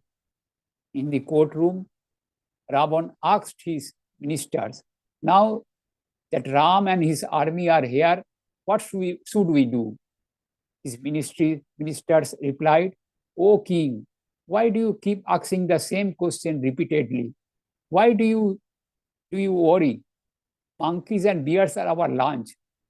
What can they do? Hearing this, Prasasta, Ravan's son, stood up with folded hands. He said, O father, your ministers are not advising you correctly.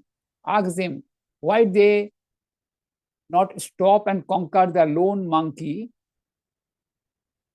who founded up Lanka and created havoc. He did so much damage that citizens of Lanka fear him even today. Your ministers are telling you what they think you want to hear, but it will land you in trouble. Ram is one who crossed the ocean along with his army within a week. How many can do this?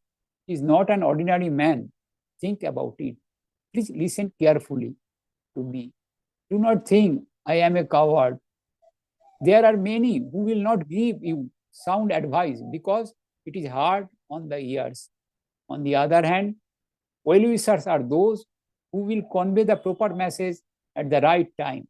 Respect the rules of diplomacy. Send a messenger to Ram. Return Sita to him and make friends with him. If he goes back with Sita, then there is no reason to fight. If he does not, then fight him fair and square.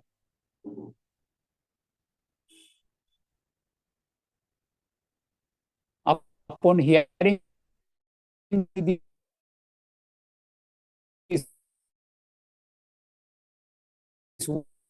words, Ravan's anger, he had to decide when do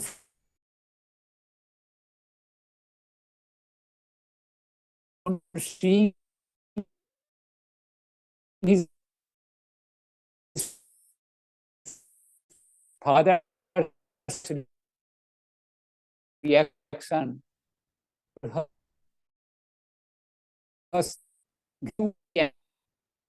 He would have been you. I think ineffective.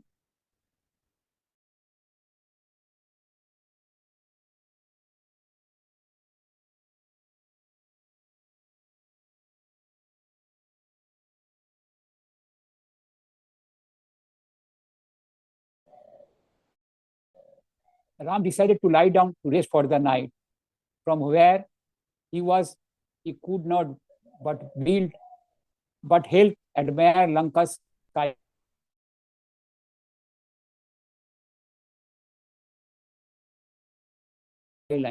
The entire city was lighted, even at night, with the moon shining not so brightly.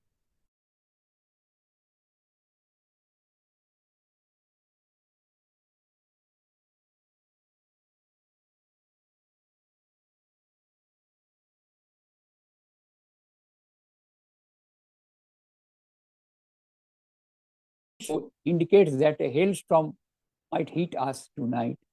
Vibhishan looked up and smiled. He said, O Lord of the celestial, what you are looking at is a hall on the mountain top.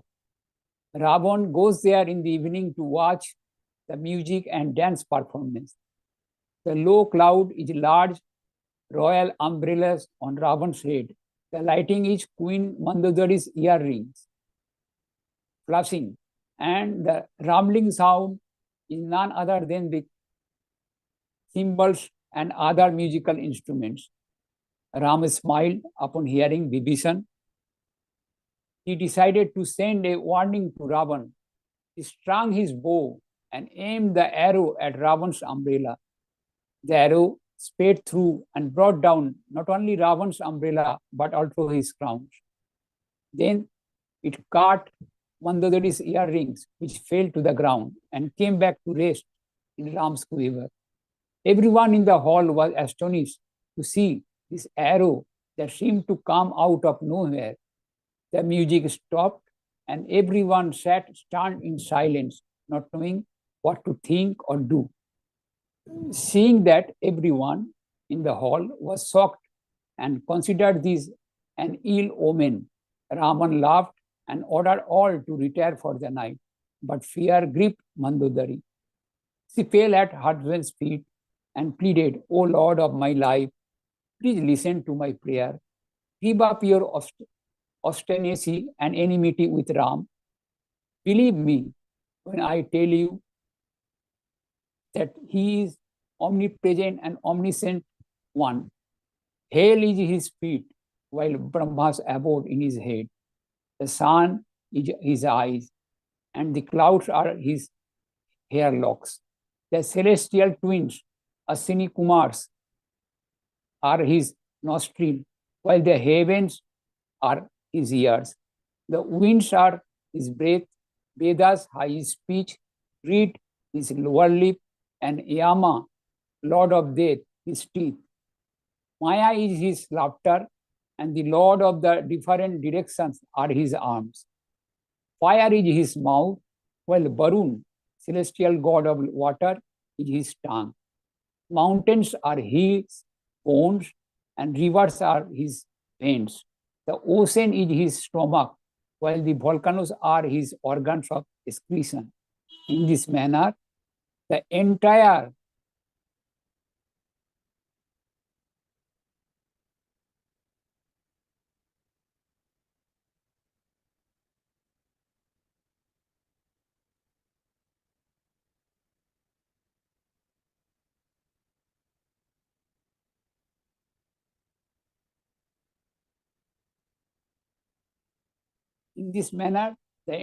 universe is his manifestation, and it resides within him.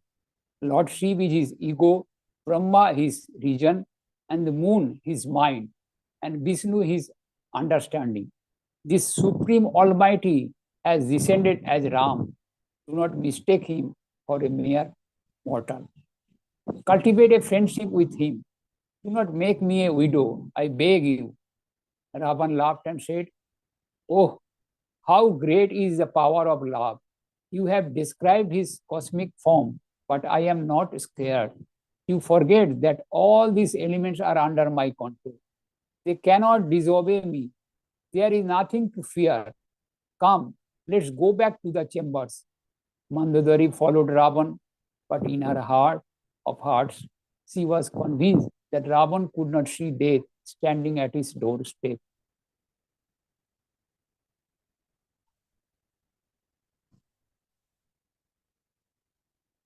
Chapter 85, Angad delivers a message. Ram woke up as dawn broke through the clouds. After the morning ablution and rituals, he turned to his generals and inquired about the plan. Jambavan recommended, "O omniscient one, I speak from my experiments. Consider sending Angad as a messenger to announce your arrival. Before you meet Ravan in battle, give him a chance to mend his ways." Everyone agreed, and so Ram turned to Angad. "O son of Bali, you are brave, intelligent, and kind. Go to Ravan's court, deliver a message that is beneficial for both of us." Angad was very happy and grateful that the Lord had chosen him for this task. With an image of lotus feet of the Lord in his heart, Angad entered the city. As soon as he entered the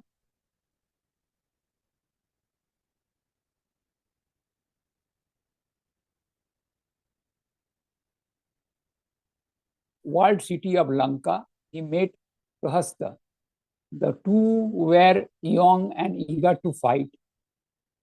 Parasta raised his foot in order to kick Angad. However, before he could do so, Angad caught hold of his foot, swung him around a few times, and smashed him to the ground.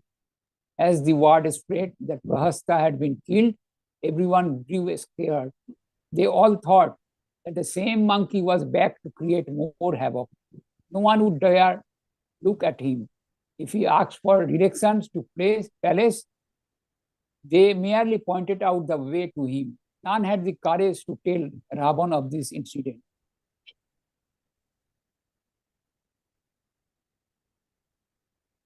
When Angad walked into the Ravan's court, he saw Ravan seated on his throne.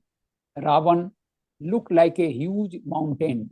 His arms looked like trees, head like sticks, and the hair on his body was like creepers. His mouth, nostril, eyes, and ears looked like caves and chasms on the mountain. However, Angad was not afraid. He walked in confidently. Everyone in the court held their breath on seeing another monkey walking. Ravan grew anxious but could not show it.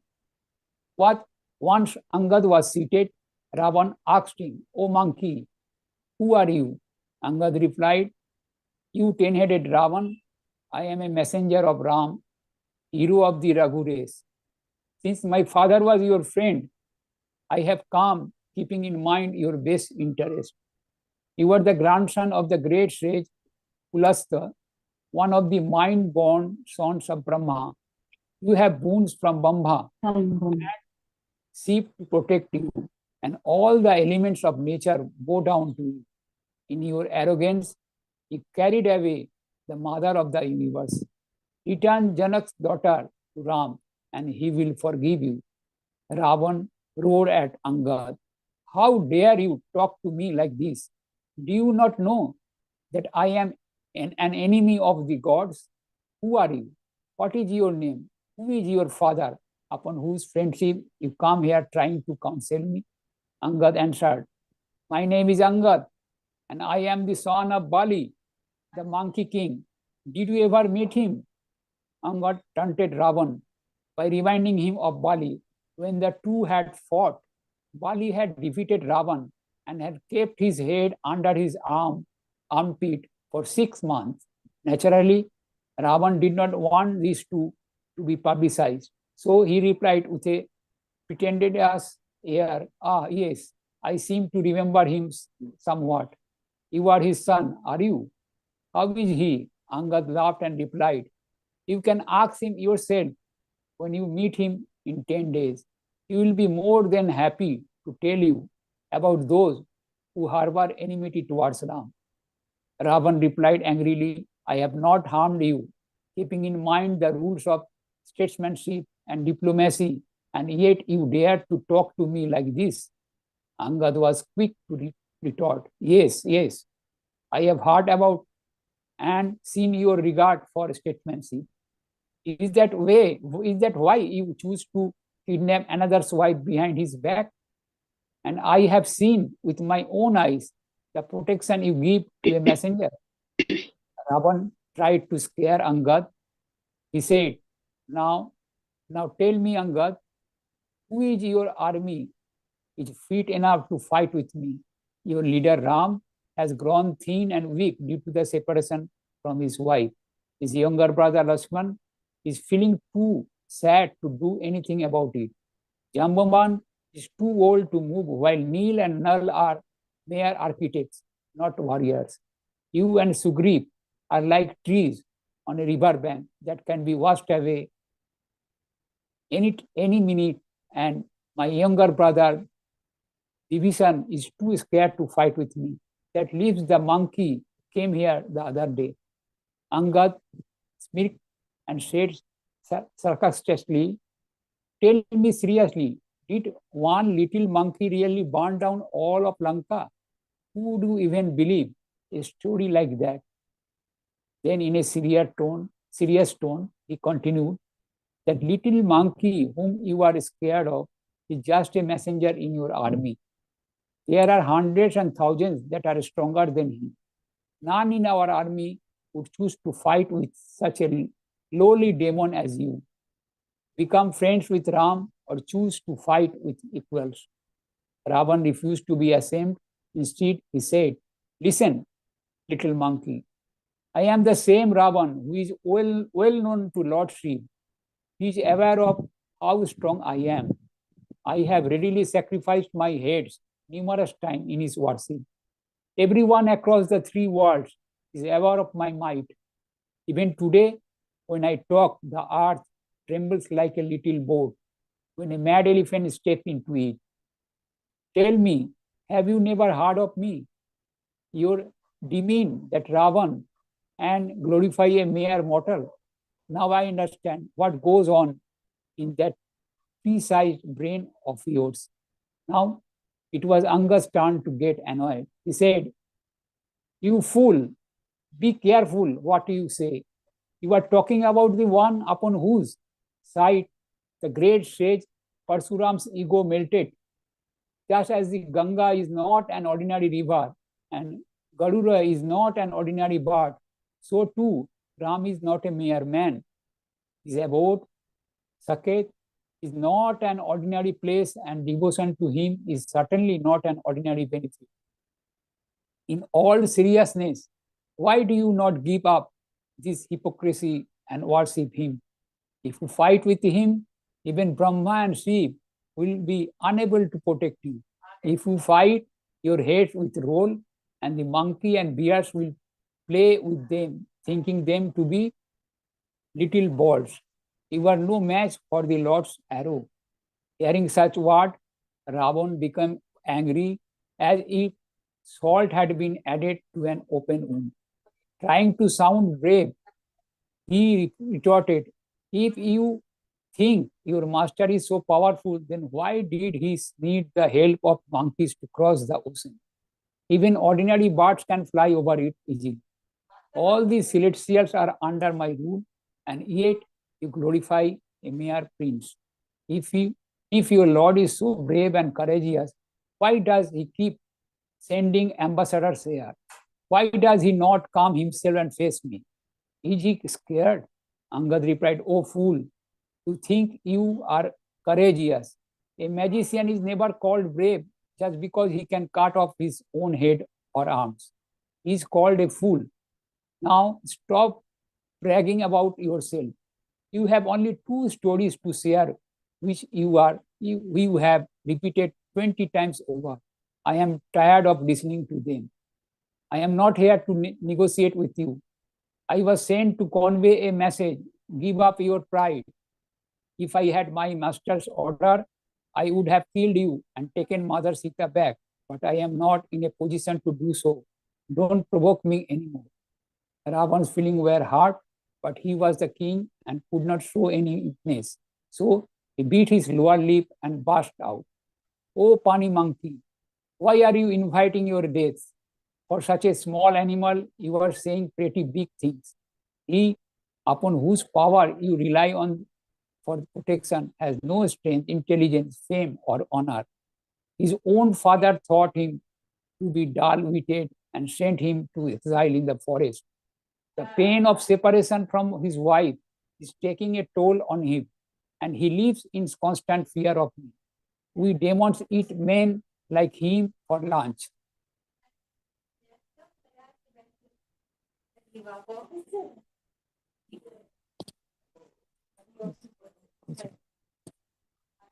Now, Angad could take it no more. How dare anyone speak ill of the Lord? He banged his arm on the ground. As a result, the earth shook and the ministers fell off their chairs. Ravan too fell off his throne, but managed to regain his balance quickly. However, his crowns fell. Ravan was able to capture some of them and place them on his head, but Angad sent 4 flying. When the monkey army saw these, they grew scared and fled. They thought that comets and meteors were falling during the day. Ram only laughed and said, do not be afraid. These are crowns from Ravan's head. Angad is teaching him a lesson. Hearing this, Hanuman quickly caught them and placed them at Ram's feet.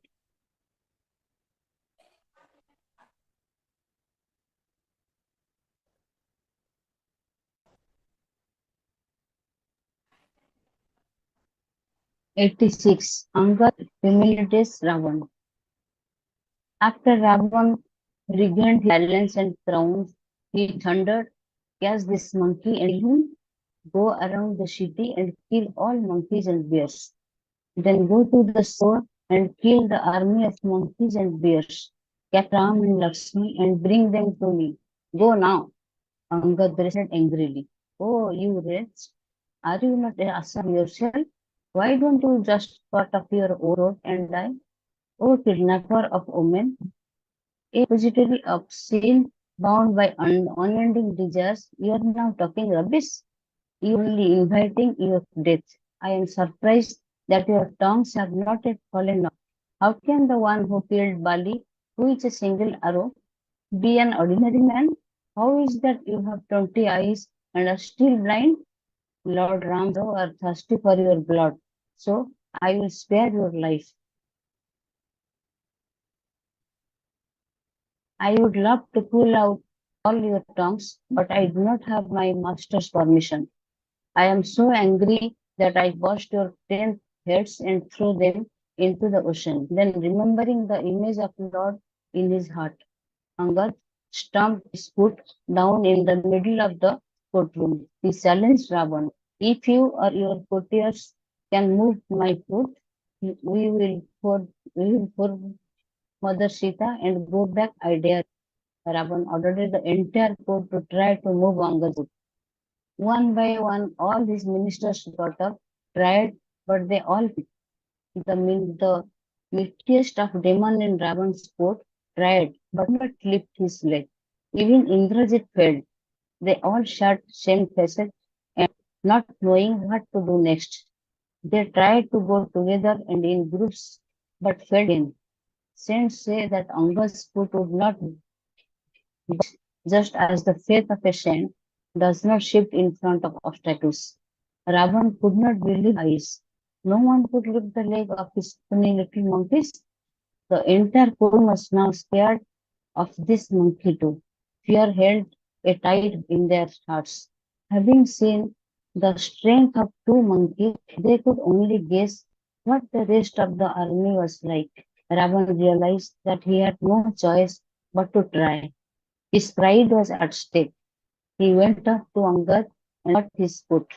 As soon as he did this, Angad laughed and said, "Oh, fool, why don't you grab the feet of the Sriram? You cannot jump by catching my feet." As expected, Angas did not move, and Ravan went back to his throne embarrassed. He had humiliated in his own court by yet another monkey. The demons were tired.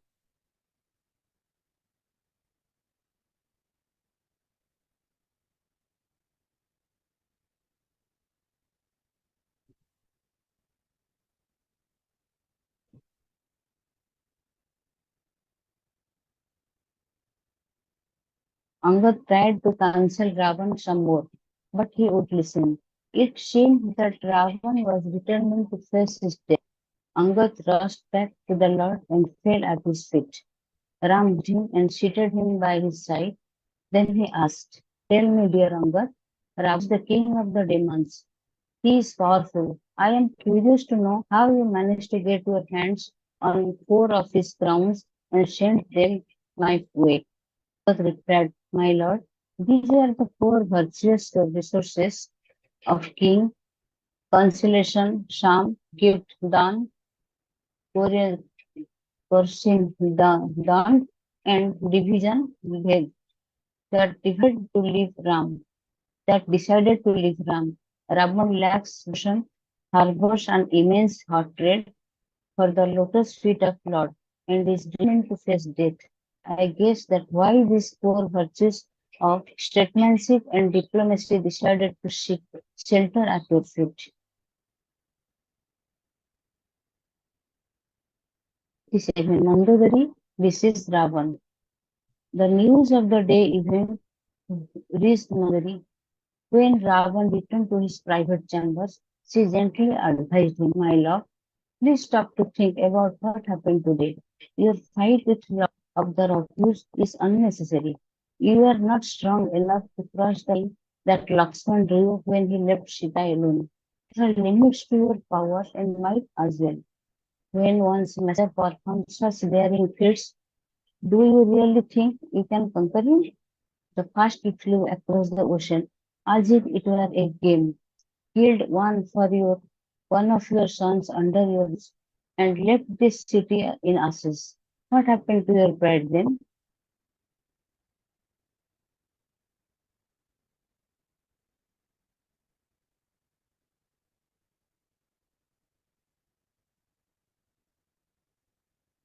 Stop fooling yourself and take my words more seriously. He is no ordinary man. He is truly the ruler of all creation, animate and inanimate. No one touches him, as he has no equals. Maurice knew this, but you did pay attention to his words. You were there, were you not, in King Janak's where he drew the bow of Lord Shiv and strung it. You were unable to do it. Why did you conquer him in battle? Then and there, my dear husband, with brains and 20 eyes, please open your eyes and mind, see him.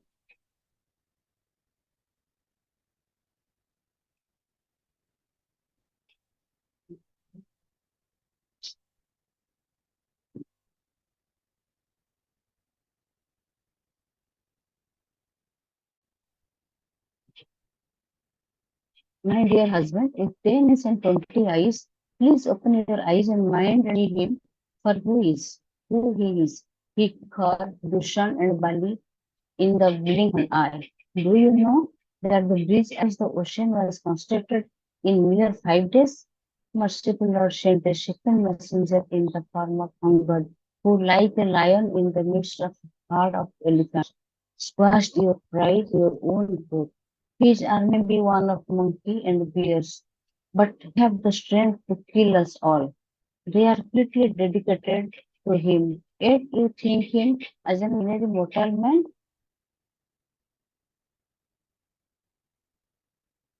Get out of your own head. Give up this false pride and attachment to your power and might.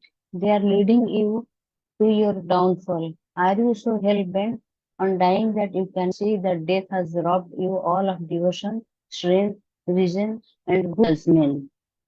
Look around you. Two of your sons are dead. Lanka was burnt under your nose, and you have been hated in your own court twice. See the error of your ways, and fall at the feet of the Raghus. He will forgive you. Ravan did not like what he heard from Mandodari, but kept quiet.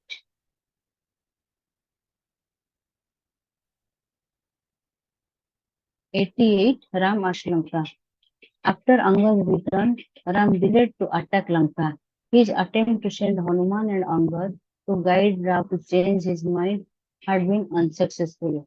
There was no reason to wait any longer. Ram called the generals and said, Lanka is tightly guarded by 4 gates. How do you recommend we attack the city? Jambavan, Griv, and Vibhishan got together to discuss. It was decided that troops would be divided and sent to all the 4 gates to attack simultaneously. Neel, Manda, David would attack from the east, Hanuman, Pran, and Taras would attack from the west. Angad, Rishabh, Gavas, Gaj, and Gavar would attack from the south, and Jambavan and his brother Jumra would attack from north. Satabali and his troops would strike the southeast and assist Angad when needed. Susen, Sugri's brother-in-law, led his troops to the southwest. Kumud and his troops would attack from the northeast and put Jambavan as required. The monkeys and were excited that the reason for this journey, the purpose of their life was finally coming to the culmination, chanting glory to the Lord of the Rocks. They fearlessly followed the generals to their respective posts. They carried no weapons, dependent solely on the strength of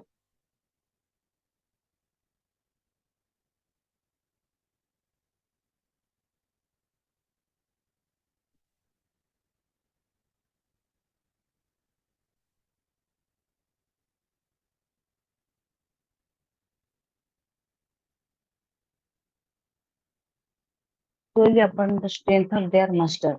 There were so many monkeys in this that it looked like a huge black cloud that had descended upon Lanka.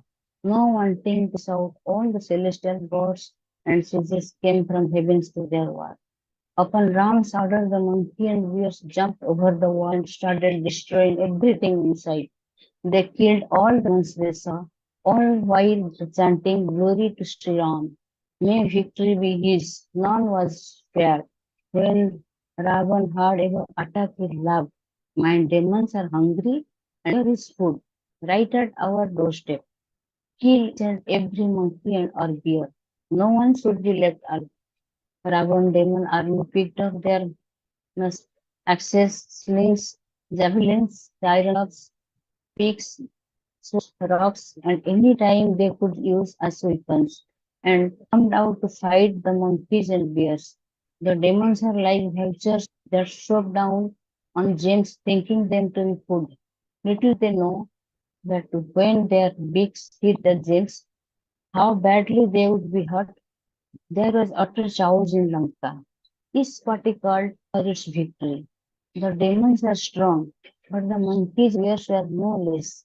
The demons would throw mountains at them, and the monkeys would toss them back like volleyball. Some bears would catch the leg of a demon and thrash him repeatedly until he died. Others would bring the demon to a duel. Then they would kick so hard that the demon would fall down. Then the bears would on top of the demon and crush him to death. Bodies of demons lay everywhere. Some had their heads torn off while the limbs of others were missing. Faces of some were completely smashed while mouths of others were open as if crying upon seeing the Lord of Death. Many fled back as if pushed by a strong gust of wind. When Ravan heard that his troops were retreating and he threatened when things were good, you all enjoyed the goodies that I provided. And now when the time has come to fit, there is nothing more precious than your life. How dare you? From now, I will personally kill anyone who runs away from the battlefield.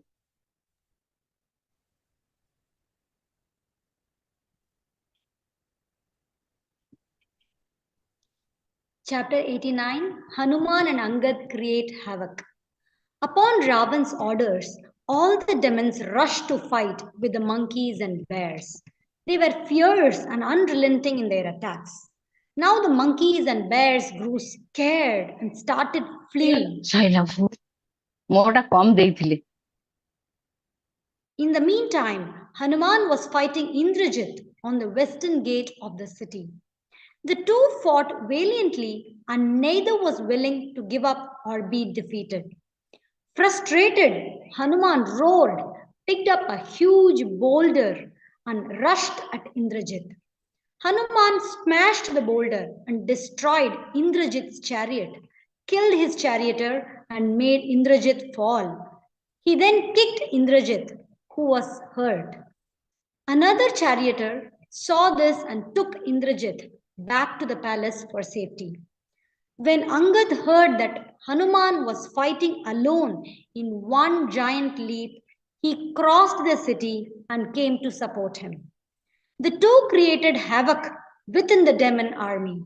Next, they jumped onto the roof of Ravan's palace and started screaming, "Victory to Sri Ram!"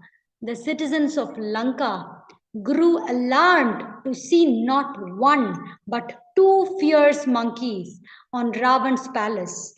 The two who had come earlier had done enough damage single-handedly, but here there were another two. What would they do next? As if Hanuman and Angad heard them, they started destroying the palace. Then they jumped down and started hitting the demons. They stomped on some, thrashed others, and flung at others. All the while they kept shouting, "Here, take this for not adoring the lotus feet of the Lord." They would pull off the head of the demon and send it to land at Ravan's feet. If the demon was a general, they would send the body flying to land at the lotus feet of Ram. Vibhishan, who was standing next to Ram, would inform of the demon's name and Ram would send him to his abode.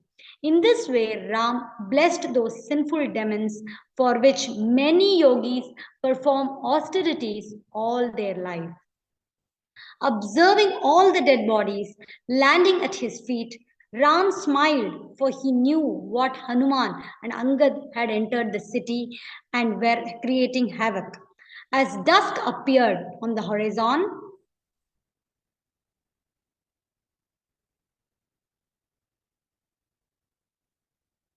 Hanuman and Angad returned to their camp tired. They fell at the feet of Ram. As soon as he blessed them, they felt happy as their tiredness disappeared.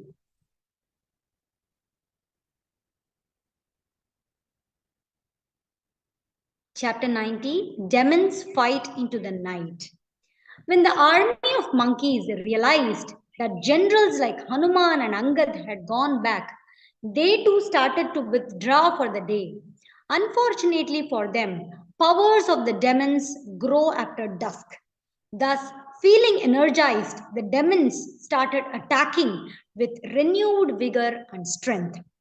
The two armies were equally strong and none was willing to admit defeat. It was a stalemate. Finally, Ravan's sons, Akampana and Atikaya, resorted to black magic. Using their powers, they created darkness all around.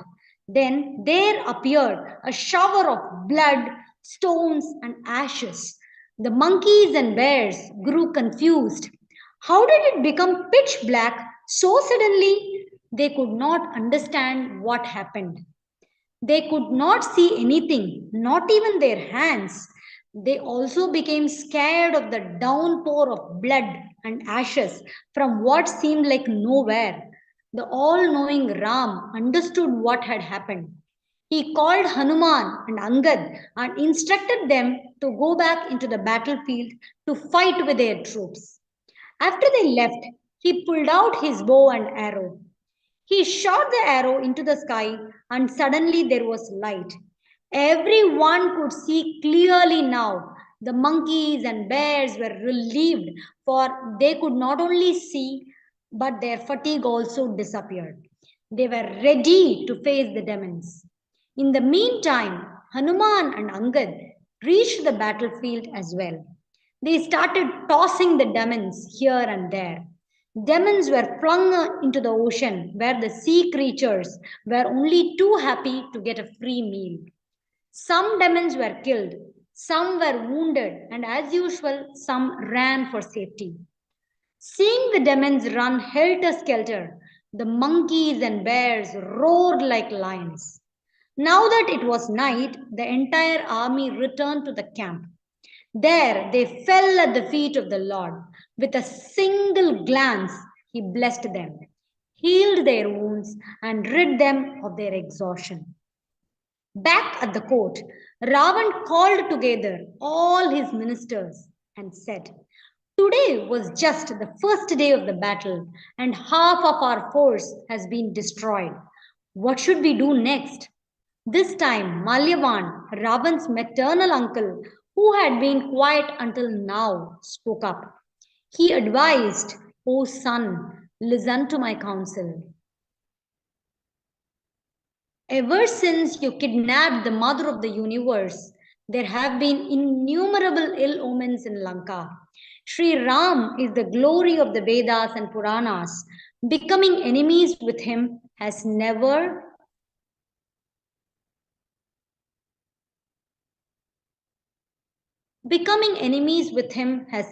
been in anyone's best interest. Yet you choose to continue down this ill-trodden path. It is never wise to become an enemy of the one who is worshipped by Brahma and Shiv, who is Kal, time, and death personified, and who is a repository of all good virtues. Return Sita to the Lord of the Raghus and enjoy peace and happiness. Ravan would not have any of his nonsense about returning Sita to Ram. He grew angry at Malyavan. He gritted his teeth and said, "O old one, I respect you because you are old, but I think your seniority has made you senile. Do not step into this court ever again." Malivan left.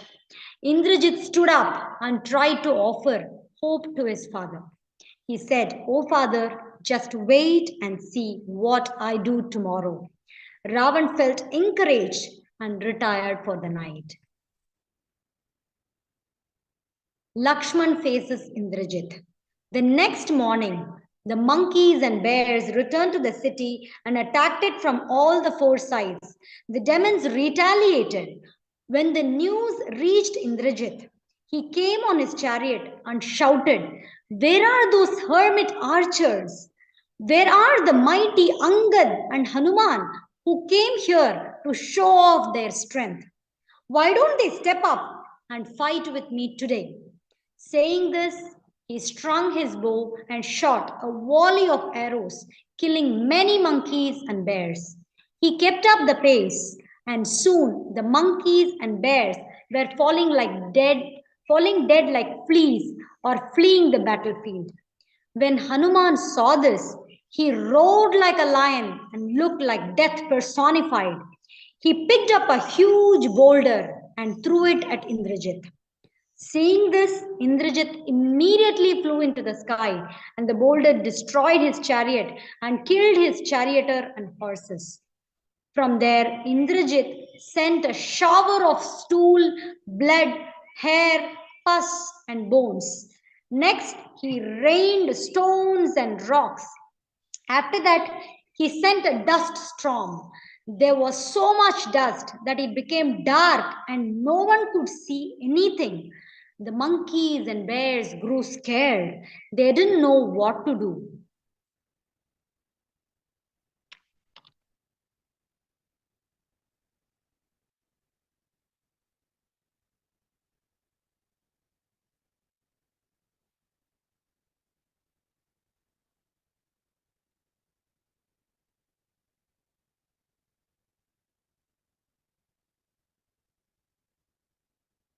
Seeing the confusion and fear in his troops, Ram shot an arrow in the sky.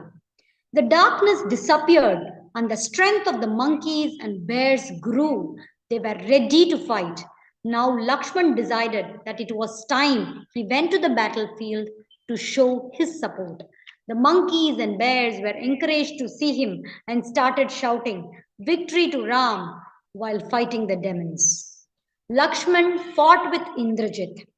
It seemed like an equal battle, but soon Lakshman destroyed Indrajit's chariot. Then he furiously attacked Indrajit and almost killed him.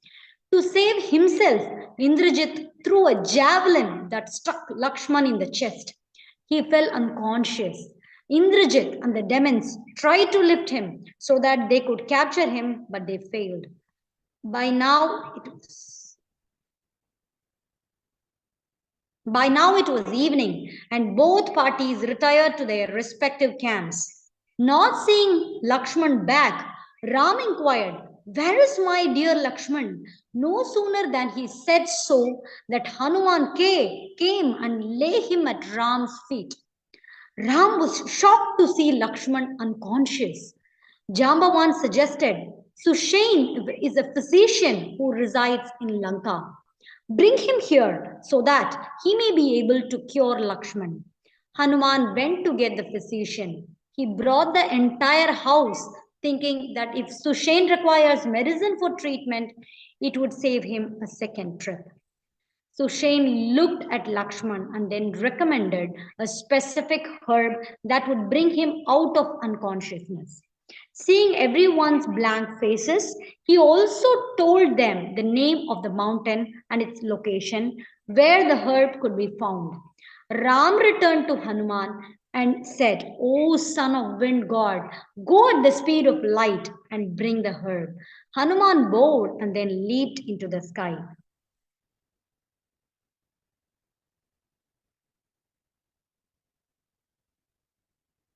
Lakshman recovers. News of Lakshman's unconsciousness soon reached Ravan. The spies also informed him that Hanuman had gone to get the herb. Ravan's evil brain sprang into action. He called on Kalanemi, a magician, and shared his plan.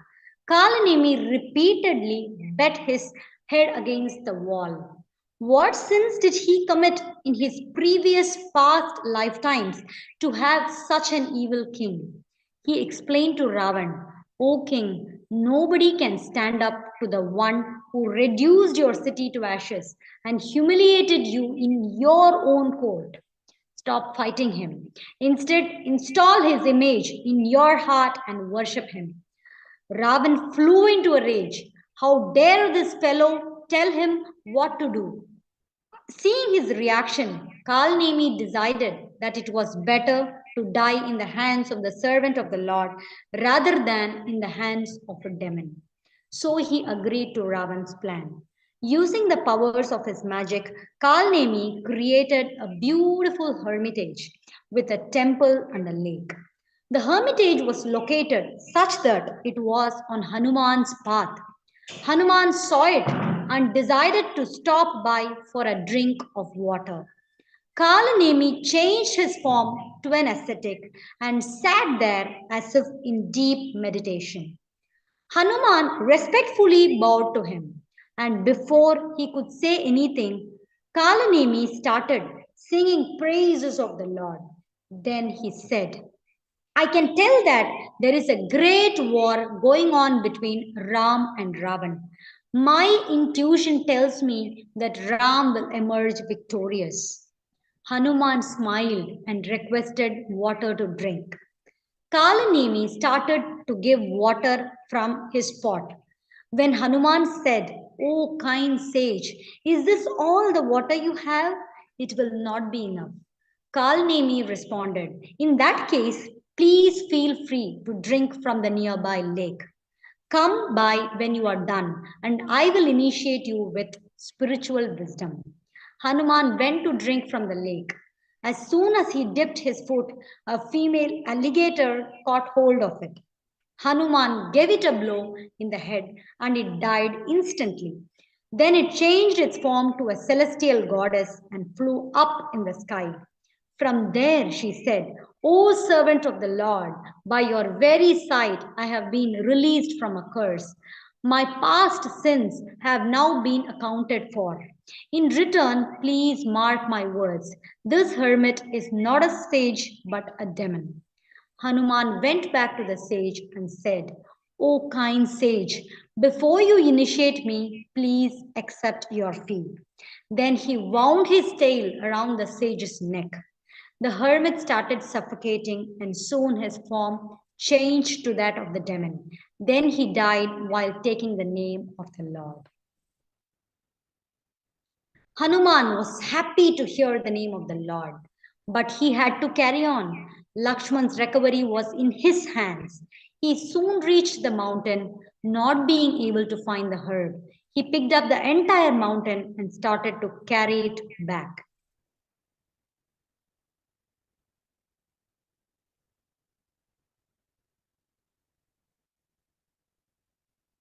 Back in Lanka, Ram held Lakshman close to him and cried, You are soft natured because you cannot bear to see me in pain. You left mother and father and all the comforts of Ayodhya to take care of me in the forest. You always follow my instructions. So why don't you listen to me now when I tell you to get up? Had I known I would lose you, I would never have agreed to come to the forest. Just as a bird is miserable without wings and an elephant without its trunk, so am I without you. How can I go back to Ayodhya without you? What will I tell Mother Sumitra? Please don't leave me, dear one.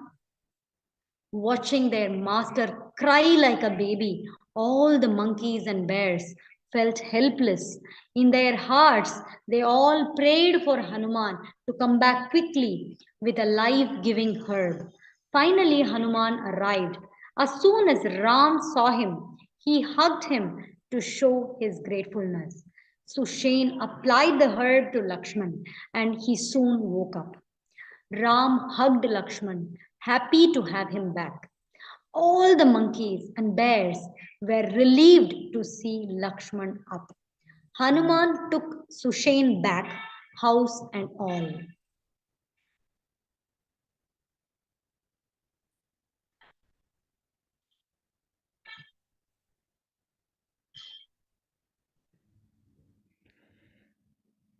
Chapter 93 Kumbhkarna goes to war.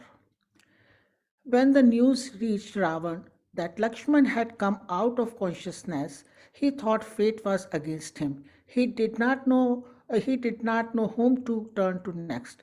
Who could help him? After much thought, he ordered that Kumbhkarna be woken up. Kumbhkarna had a boon from Brahma that he could sleep for 6 months at a stretch. He would wake up for a day, eat to his heart's content, and then go back to sleep for the next 6 months. But now Ravan needed him to go fight. When Kumbhkarna woke up, he looked at Ravan and said, "What happened to you? Why do you look so tense and anxious? What is eating you up?" Now Ravan had to tell him everything. He related how he had kidnapped Sita, which had led to Hanuman's and Angad's feat in Lanka, and now the ensuing war.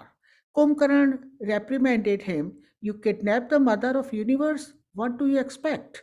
Though such a mighty and powerful king, you showed your true color by stealing Janaki behind Ram's back. Why didn't you wake me up before you went about this hideous act?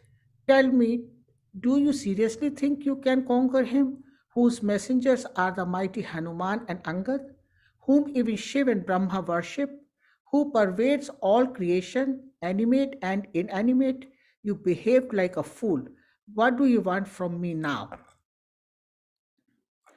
Uh, yeah. Then, feeling sorry for Ravan, he said, "You are my younger brother. Come here and give me a hug before I go feast my eyes on the blue complexioned one who relieves his devotees of all pain and suffering."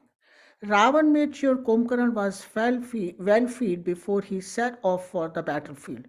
When Vibhishan saw him coming, he ran and fell at his feet and said, "Dear brother, I am your youngest brother, Vibhishan. I tried to advise Ravan to return Mother Sita to the Lord, but he refused to listen to me. Not only that, but he threw me out.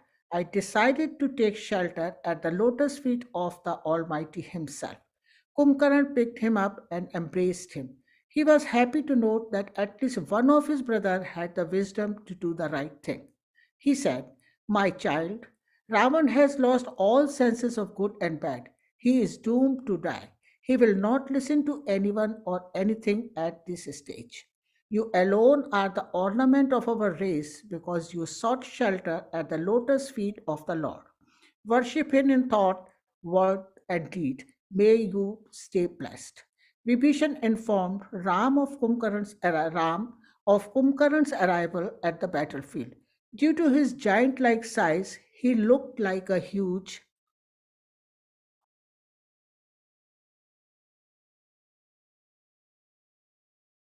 mountain amidst the two enemies. The monkeys and bears rushed to attack him. They hurled trees and mountains, but he didn't bat an eye. Then Hanuman struck him and he fell down confused. Once he got up, he hit Hanuman, who stumbled on one leg and then fell down. He hit Angad, Neel, Nal, and other generals such as they all fell unconscious.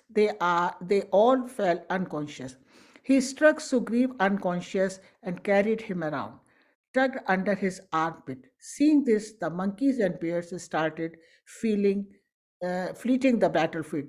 Started fleeting the battlefield.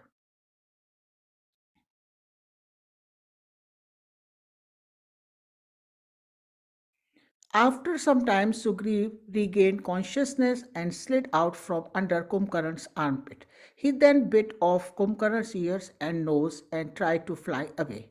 Alas, Kumbhkarna caught his leg and swirled him around before thrashing him to the ground. Sugriv recovered his balance quickly, hit Kumbhkarna some more, and ran back to Ram. Kumbhakarna turned back towards the demons as if to go back to the palace, and even they are terrified to see Kumbhakarna's fierce form.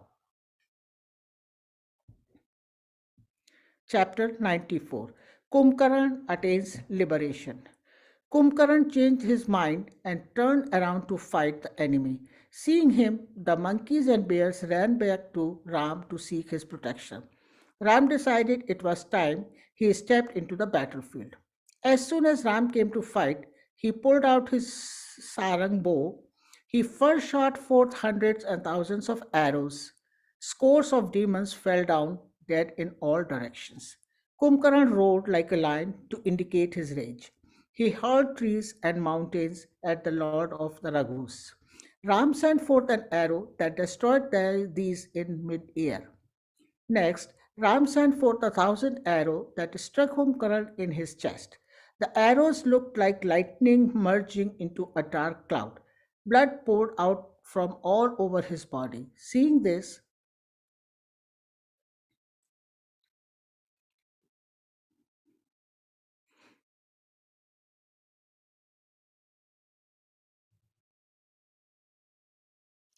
Seeing this, the monkeys and bears rejoiced and started to climb up on him. He caught hold of them and dashed them to the ground. The other monkeys and bears started fleeting just as flocks of sheep when they see a wolf. Ram then shot another 1,000 arrows at Kumbhakarna. They struck him so hard that all his weapons fell off. Undaunted,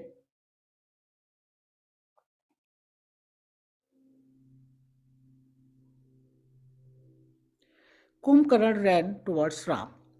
There was so much rage in him that the mountains and earth trembled alike. He picked up a huge boulder with the intention of sending it towards Ram. However, before he could do so, Ram sent another arrow and cut off his arm. Now Kumbhakarna looked like a mountain with wings cut off. He looked at Ram to indicate that he was ready to kill him.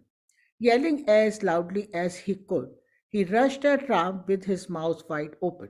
Ram set hundreds of arrows into his mouth. Kumbhakarna could not shout, scream, or roar any more. Yet he continued running. Ram then sent another arrow that severed his head from the body. The head went flying and landed at the feet of Ravana. The earth sunk beneath the enormous trunks of Kumbhakarna's body that was still running. So Ram cut it into two. When they fell, they squashed many monkeys, bears, and demons that were around. Kumbhakarna's soul merged into the Supreme Almighty by entering his mouth in the shape of a light. Even the celestials and sages watching the war from above were amazed to see this. The celestials rejoiced at the death of Kumbhakarna. They showered flowers upon Ram and sang his glories. Then they prayed, O Lord, please rid us of the great 10-headed demon quickly. They left after Ram acknowledged their request. Ram was now left standing in the middle of the battlefield with dead bodies all around. With his broad chest and lotus like eyes that had turned red, he shone like a splendid diamond in the middle of a coal mine. At the close of the third day, the demon rank were dwindling just like the merits of humans that diminish when declared to everyone. The monkeys and bears were fine because the Lord would heal and energize all of them every night just by his glance. Ravan fainted when he heard the news of Kumbhakarna's death. When he regained consciousness, he lamented, O Kumbhakarna, what will I do without you? You were one of my most trusted lieutenants. I do not wish to live any more. Now even the celestials will mark me. How will I fight Indra? Hearing about the death of Prahasta and you, I am starting to feel ashamed. This is the result of throwing out Vibhishan from Lanka. His words are starting to come true. Oh, I should have listened to him. In this manner, Ravan became extremely agitated and depressed. The army of monkeys and bears were running out to be stronger than he anticipated. All his generals were being killed. Soon he would be alone. Chapter 95. Indrajit's Fury. The next morning, monkeys and bears descended upon the city. The demon stood their ground. It was a battle with no clear victor. Seeing this, Indrajit stepped into the battlefield with a sinister laugh that scared the monkeys and bears. Indrajit flew into the sky and made himself invisible. None below could see him or hear the clatter of the chariot moving around. Indrajit sent down showers of axes, steel arrows, maces, lances, thunderbolts, stones, and a variety of weapons. Monkeys and bears were unable to find the source of these weapons. They did not know how to stop him. Indrajit filled all mountain caves, valleys, and escape routes with arrows. The monkeys and bears grew confused and did not know where to go. They felt trapped. Next, Indrajit turned his attention to the monkey generals. He sent arrows at Angad, Sugriv, Neel, Nal, and Vibhishan. Since Indrajit remained invisible, they were unable to retaliate. Then Indrajit turned his attention to Ram and Lakshman and sent a shower of steel arrows at them. The arrows hit them and became snakes and wrapped around their body. That same supremely independent Lord who ties up soul in the bondage of Maya had permitted a demon to tie them up with dangerous arrows. Seeing Ram and Lakshman captured in this manner, Jama shouted to Indrajit, "O coward, come down and fight." Indrajit replied, "O old fool, I spared you because of your age, but no more." He threw his trident at him. Jaman caught it and very quickly thrust it into Indrajit's chest. Indrajit fell.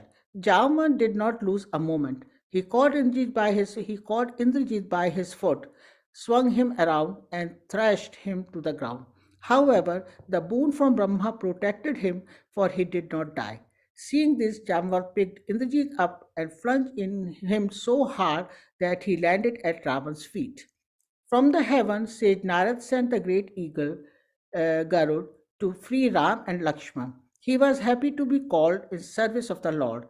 Garud ate all the snakes and freed them. After paying his respect to Ram and Lakshman, he returned to his abode.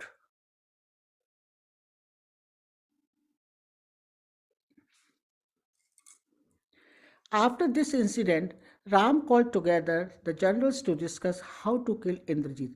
Vibhishan offered, "O Almighty, Indrajit is very powerful, evil, and has special power that make him invisible. It is very difficult to kill him as even his movement cannot be traced. He also has a boon from Brahma that he will only die at the hands of one who has neither slept nor eaten food for 12 years. The great Lakshman is the only one who, while engaged in your service during your stay in exile, fulfills this criterion.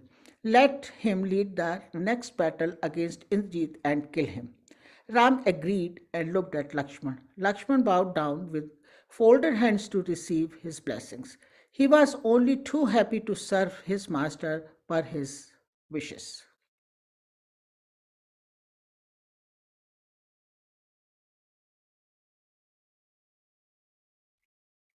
Chapter 96. Lakshman foils Indrajit's Yagna. When Indrajit regained consciousness, he found himself in Ravan's court. He was embarrassed and resolved that he would do whatever it takes to kill the two hermits. Keeping this in mind, he decided to conduct a fire ritual by which he could be granted special power that would make him unconquerable. He headed to a secret place called Nikumbhil, where he would conduct the yagna. He took some demons to protect him. As soon as he reached there, he started a fire and offered oblation of ghee, meat, and blood while chanting some mantras. Vibhishan came to know that Indrajit was performing this yagna. He ran to Ram and said, "O Lord, let us not delay. We need to go to immediately and foil Indrajit's effort. We cannot let him complete this yagna. If he does, he will become invisible to the celestials and demons and then no one will be able to kill him. In addition to bestowing upon him a golden chariot with 4 special horses, Brahma had granted him a boon, saying, O Indrajit, know that no one fight with you before you complete the yagna at Nikumbhil will be the cause of your death. We must go now and interrupt his yagna, otherwise I fear we will not be able to get rid of him. Ram ordered Hanuman, Jamvan, and Vibhishan to go with Lakshman. After seeking Ram's blessing, they left with their troops. Once Lakshman and the generals reached Nikumbhal, they lost no time in attacking the demons. They quickly created havoc there. Hearing the noise of battle, Indrajit picked up his bow and stepped away from the yagna. Lakshman saw him coming and got ready for the battle. Hanuman intercepted and called out to Indrajit, O coward, come fight with me first. Indrajit was well aware of Hanuman's might and knew that he would be unable to use the Brahmastra against him, so he aimed for Lakshman. Now a fierce and intense battle ensued between Indrajit and Lakshman. They both had powerful weapons and were equally matched. All the celestials stood in the heaven to watch this battle. Indrajit lost no time and sent forth 7 deadly arrows at Lakshman. The arrows hit Lakshman, but he did not flinch. In return, Lakshman sent 5 steel arrows that hit Indrajit in the chest. Then Lakshman plucked the string of his bow. It made such a loud and menacing sound that even Indrajit became scared. Lakshman took this opportunity to quickly release some more arrows at Indrajit. The arrow felt like poisonous snakes to Indrajit. He was taken aback for a moment.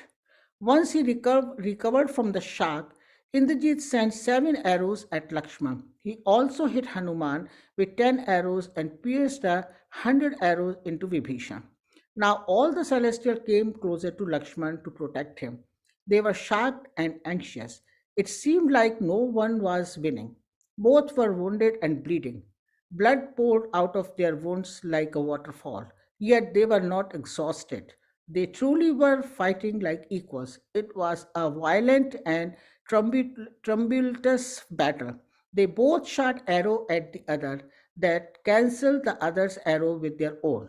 The stockpile of fallen arrows between them kept growing and growing until it looked a huge black mountain. And yet, they continuously kept sending the arrows.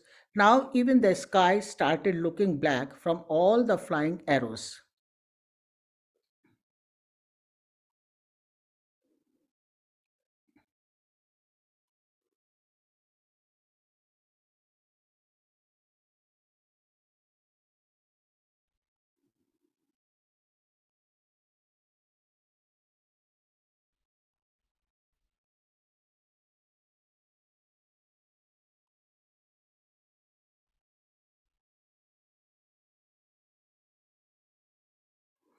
Then Lakshman sent 4 arrows that struck Indrajit's horses.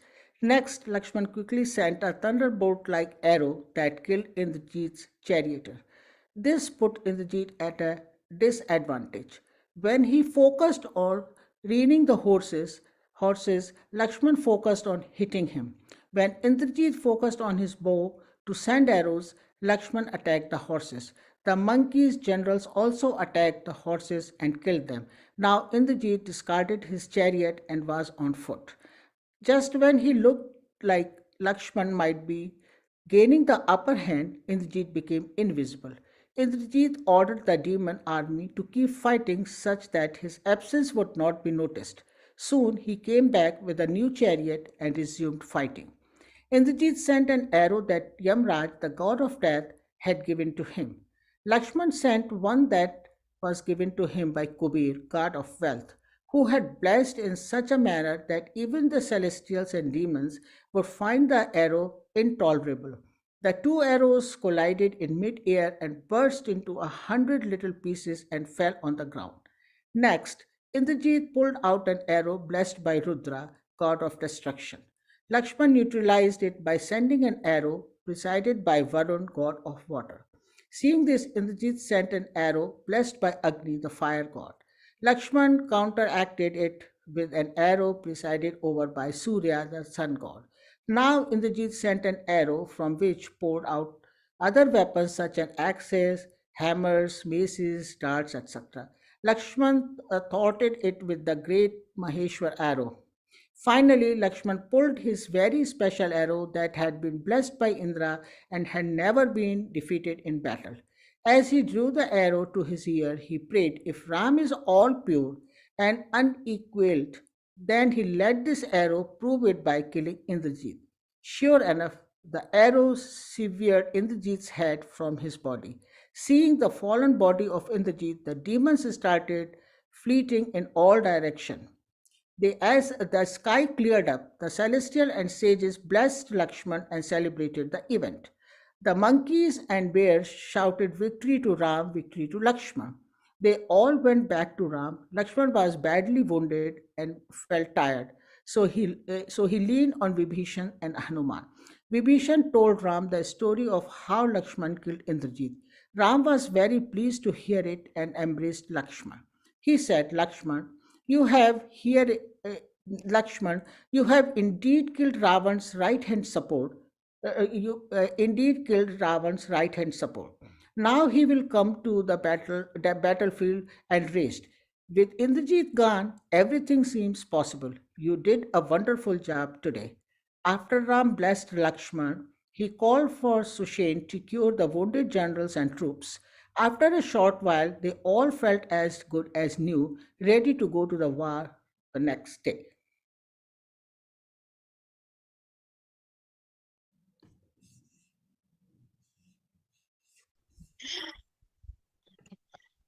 Chapter 97.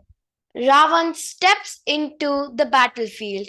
Before returning, Hanuman had picked up Indrajit's body and placed it at the main gate of Lanka. When Ravan heard about Indrajit's death, he fell unconscious. The pain was just too much to bear. Mandodari cried piteously, and the citizens of Lanka cursed Ravan for having brought ruin upon them. The next morning, the monkeys and bears arrived at the four gates, ready to fight. Ravan's pain and sorrow turned into anger, and he decided to put an end to this by killing Ram and Lakshman. There was no other way. He announced to his generals, "I will send Ram and Lakshman to Yam, Lord of Death. By doing so, I will avenge the deaths of Kar, Kumbhakarn, Rahasta, and Indrajit. I will pump so many arrows into them that neither the clouds nor the sky nor the oceans will be visible. Like a wild elephant I will rampage the battlefield and kill the monkeys and their generals. Now get my chariot ready." As Ravan rode into the battlefield, a voice could be heard saying, "Here comes Ravan, foremost amongst demons, kidnapper of Sita, enemy of gods, famous of his unrighteous and evil ways, to kill the crown jewel of the Raghus."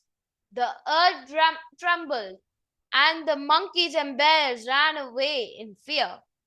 The celestials came forth to watch this as well. As Ravan made his way to where Ram was, several ilmonts appeared. The sun lost its luster, air stopped flowing, and the earth shook with fear. The clouds sent a shower of blood, wolves howled, and Ravan's horses stumbled. Ravan's left eye pulsated, his left arm throbbed, and he turned pale. Ravan ignored all these and focused on destroying the enemy. Seeing Ravan in the battlefield, Vibhishan grew concerned. Ravan sat on a mighty chariot, whereas the Lord of Raghus was on foot. This could not be a battle of equals. With a lot of love and concern, he addressed Ram. "O Lord, you have no defenses, chariot, armor, or shoes. You are vulnerable to attack while Ravan is well protected. How will you fight him?" Ram was moved by Vibhishan's concern and said, "O Lankesh, my chariot is very different. Fearlessness and perseverance are its wheels, while truthfulness and righteousness are its pole and banner. Courage, carefulness, resistance, and kindness are the four horses that are held together with the reins of forgiveness, gentleness, and evenness of minds. The charioteer is worshipped of God. The shield is calmness, and the sword is contentment.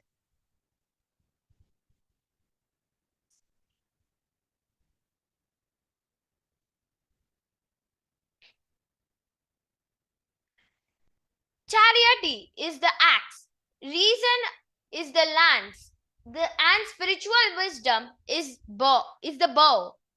A pure and steady mind is the quiver, while the arrows are silence, rules, and abstinence, honor and respect for one's guru and other saints is the coat of protection. When one has such a chariot of devotion, one has no enemies. Vibhishan fell at Ram's feet and thanked him profusely. In the meantime, as Ravan made his way through the sea of monkeys, he attacked them ruthlessly. Some tried to fight back, throwing rocks and trees at him. But Ravan stood there unmoved. Then he sent forth arrows in every direction. The arrows seemed to fill up all the available space, so the monkeys didn't know where to go. They grew confused and dejected and began calling the Lord for protection.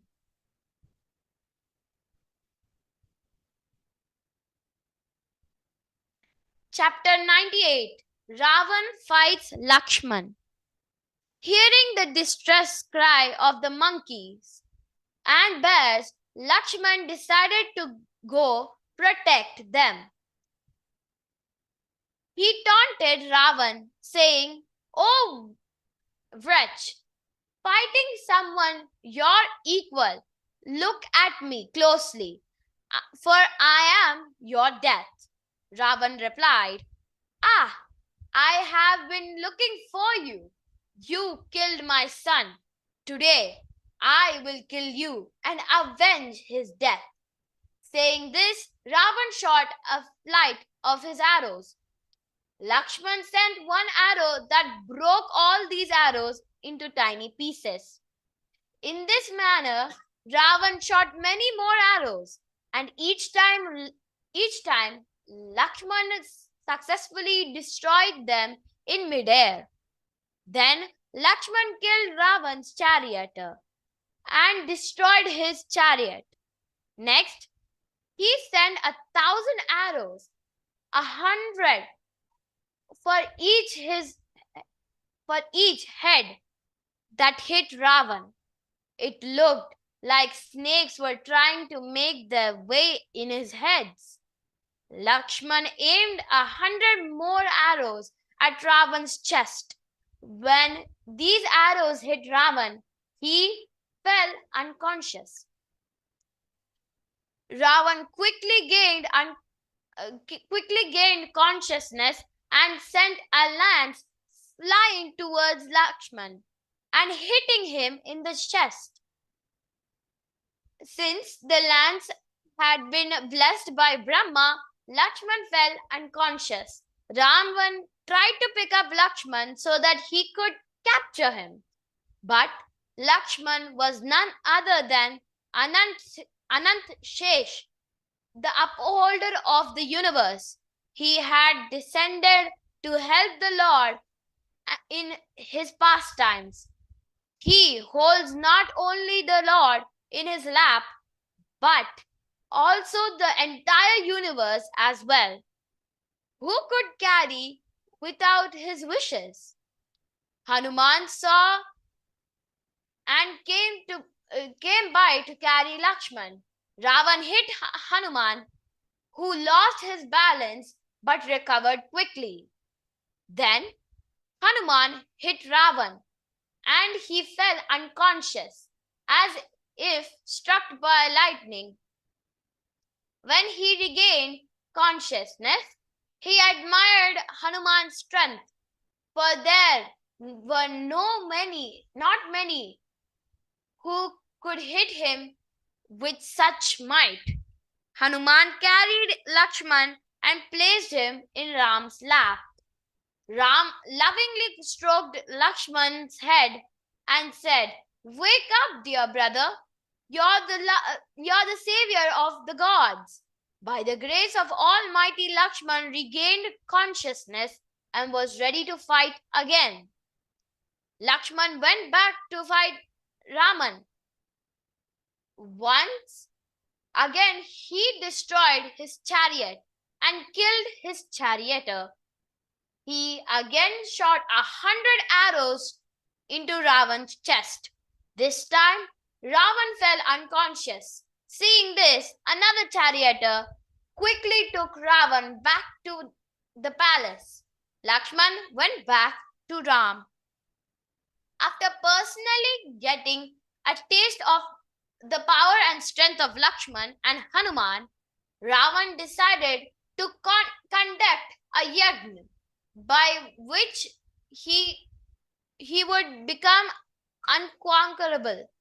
When Vibhishan learnt about it, he went to Lord Ram and said, "My lord, Ravan has started a powerful yajna.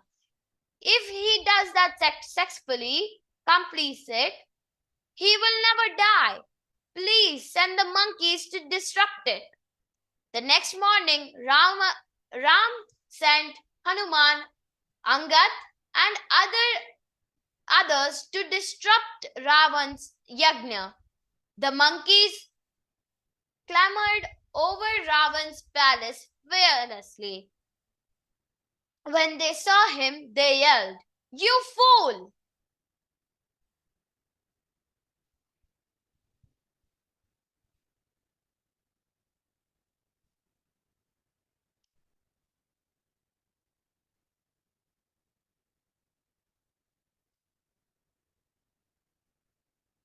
You fool! You run away from the battle like a coward and now present to conduct a yajna faithfully?" Angad kicked him, but Ravan ignored him. Now the monkeys started biting and clawing Ravan. They created havoc in the palace. Finally, Ravan could take it no more. He got up, caught the monkeys by their legs, and threw them out. While he was busy doing this, the other monkey destroyed the sacrificial fire. Their mission accomplished, the monkeys went back to Ram. Ravan gave up the only hope of saving his life. He got ready and went back to the battlefield. Chapter 99. Ram destroys Ravan's army. As Ravan made his way back to the battlefield, the celestials prayed to the Lord. Ravan made made us suffer a lot. Sita is also in pain. Please kill him now and put us out of our misery. Hearing this, Ram smiled and got ready to fight with Ravan. As he walked to the battlefield, the celestial showered flowers from the heavens while shouting, "Glory of fountain of mercy! Victory victory to the repository of God, goodness, beauty, and strength." The crowds of monkeys met the crowds of demons. It looked like huge black clouds had come together during a dissolution. Swords gleamed like lightning, while the cries of the horses sounded like thundering of clouds. Dust arose in the sky just as water shoots out from the earth, while arrows poured down like rain. Ram sent his arrows in all directions, killing the demons. The monkeys were also relentless in killing the demons, for the source of their strength was none other than the Supreme Almighty Himself. Indra decided to send his chariot in service of the Lord. Ram mounted it, and the monkeys were encouraged. Seeing the ranks of his army dwindling, Ravan decided to use black magic to confuse the monkeys. He created an illusion where demons appeared like Ram and Lakshman to the monkeys and bears. Even Lakshman and the monkey generals fell for the illusion. No one could differentiate between the demons and Ram and Lakshman. They put down their weapons as they were unable to fight. Ram smiled upon seeing their confusion. He quickly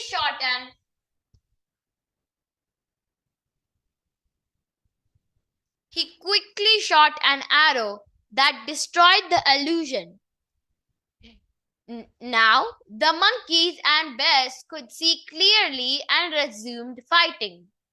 Then Ram turned to the monkeys and said, "You all are tired. Watch now as I fight this demon." When Ravan saw Ram approaching him, he shouted, "Listen, hey, hermit, I am no ordinary warrior. I am Ravan, who is famous across the three worlds.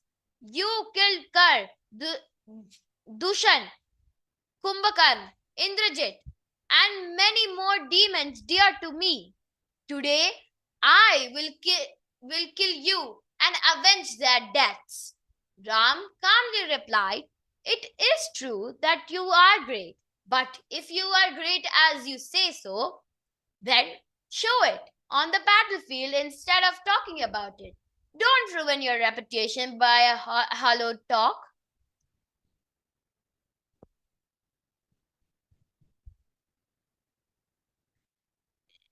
Know that there are three types of people. There are those who only talk but do nothing. Then there are those whose words match with their actions. The third are those who do but never talk about it. Which one are you? Now, even the arrows in Ram's square were eager to fly and kill the demons. When Ram stung his bow, the sound scared the demons, and they ran helter-skelter in all directions. The earth trembled, mountains shook, and even Mandodari's heart grew troubled. The gods smiled at these omens. Ram pulled the string of the bow to his ears and sent forth many arrows. The arrows flew in as if they're snake with wings. They killed Ravan's horses and charioteer, then brought down his flag and insignia. Inwardly, Ravan grew fearful, but he roared on the outside to show that he was not scared of such tactics. He quickly mounted another chariot and fought back. Ravan hurled 10 pikes that struck Ram's 4 horses. In return, Ram aimed 20 arrows at each of Ravan's eyebrows. When they struck him, blood gushed out in torrents. Ravan rushed forward, but now Ram sent 30 arrows that served his heads and arms. However, Ravan's heads and arms are promptly grew back. Each time Ram cuts off Ravan's heads and arms, they would grow afresh, just as the desires of one never die and come back stronger than ever. Chapter 100. Ravan fights Ram's generals. Ravan turned his attention to Vibhishan and threw a lance at him. Vibhishan was surprised. It looked as if death was fast approaching. Before he could do anything, Ram saw it and understood that if the lance were to hit Vibhishan, it would kill him. So he stepped in front of Vibhishan to protect him. The lance struck Ram and he fell unconscious. Seeing that Almighty Lord unconscious, the gods were dejected. Vibhishan attacked Ravan with all his might. He said, "O wretched fool, you alienated gods, humans, and sages alike. Your death is fast approaching. How can you ever hope to attain happiness by becoming enemies with the mighty Lord?" Saying that, Vibhishan struck Ravan with his club on the chest. Ravan fell. The blood streamed out from his mouth. Ravan quickly recovered and attacked Vibhishan. Soon the two were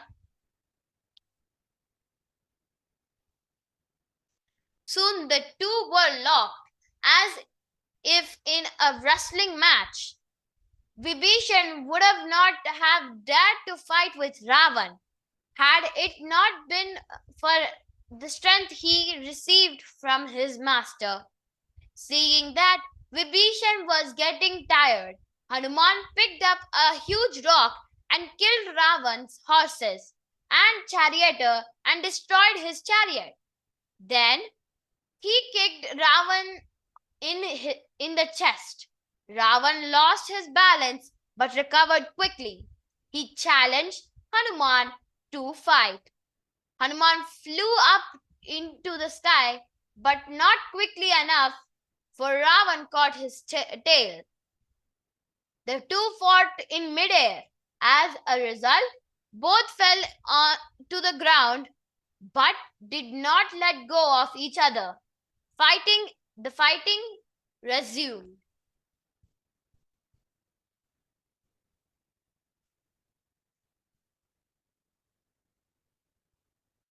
Now, the monkeys raced forward to support Hanuman. They started attacking Ravan from all sides. Ravan decided to resort to black magic He pulled a trick such that it looked like everyone would see him in each other. The monkeys and bears grew confused because they saw Ravan everywhere. They didn't know what to believe, so they started fleeing in all directions, crying for help. Even the celestial gods grew confused and were deeply troubled.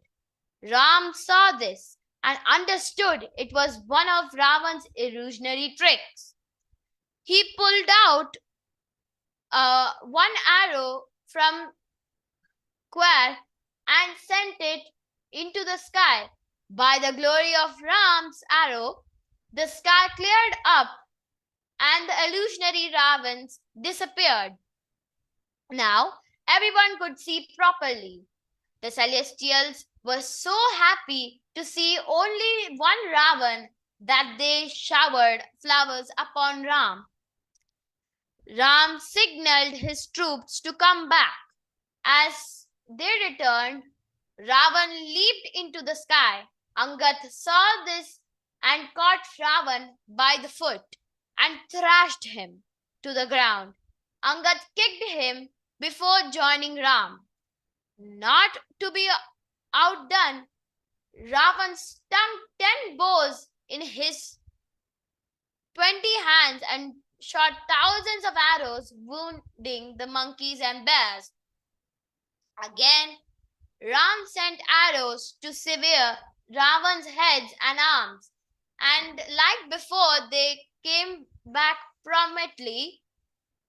Just like weeds on a tree, the monkeys and bears grew furious at seeing the heads and arms coming back repeatedly.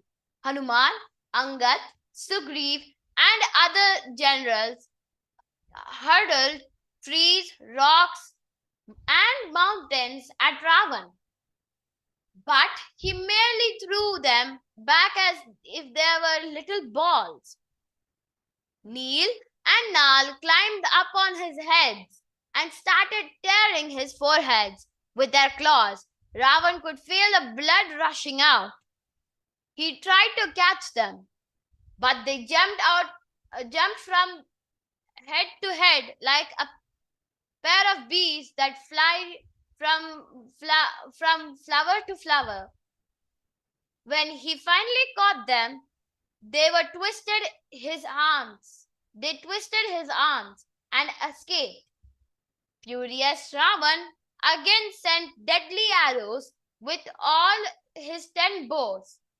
This time, it knocked Hanuman, Angad, Sugriv, and others unconscious.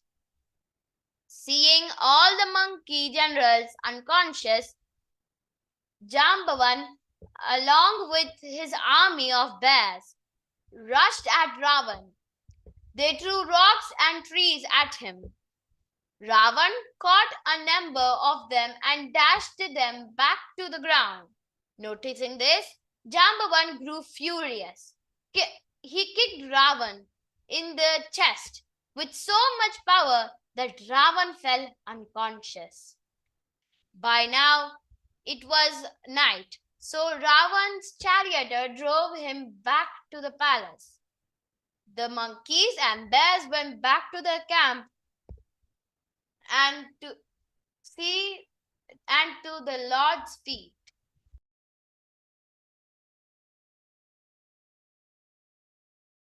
Ravan returns to the battlefield. The next morning, Ravan headed back to the battlefield. The monkeys and bears rushed forward enthusiastically. They hurled trees, mountains, rocks, and whatever else they could find at the demons with such force that the demons grew scared. Some were wounded, some died, others fled. Then the monkeys closed in on Ravan. Some climbed on top of him and started tearing his body, while others clawed at him, and yet others bit him. Ravan resorted to black magic to thwart their efforts. He became invisible, and in his place there appeared ghouls and ghosts with weapons in their hands. They looked fierce and went after the monkeys with open mouth as if to devour them. Some Rakshasis appeared holding a skull in one hand and a sword in the other. They looked like they were thirsty for blood. Seeing these fierce and scary forms, the monkeys tried to flee, but wherever they turned, they saw a huge fire. There was nowhere to go. They felt trapped. At precisely this moment, Ravan poured down a shower of sand. All the generals, including Lakshman and Sugriv, fainted. A few could be seen crying, "Oh, Lord of the Raghus, please save us." The Lord pulled out an arrow and sent it out into the sky. The illusion disappeared and everything turned to normal. The battle between Ram and Ravan continued non-stop for 7 days. It was intense and fierce and made the hair stand on end. The monkeys, bears, and demons forgot about each other as everyone stopped to watch it. No one batted an eyelid. Ram was convinced he would win, and Ravan was convinced he would die. In this manner, they both showcased their skill and talent.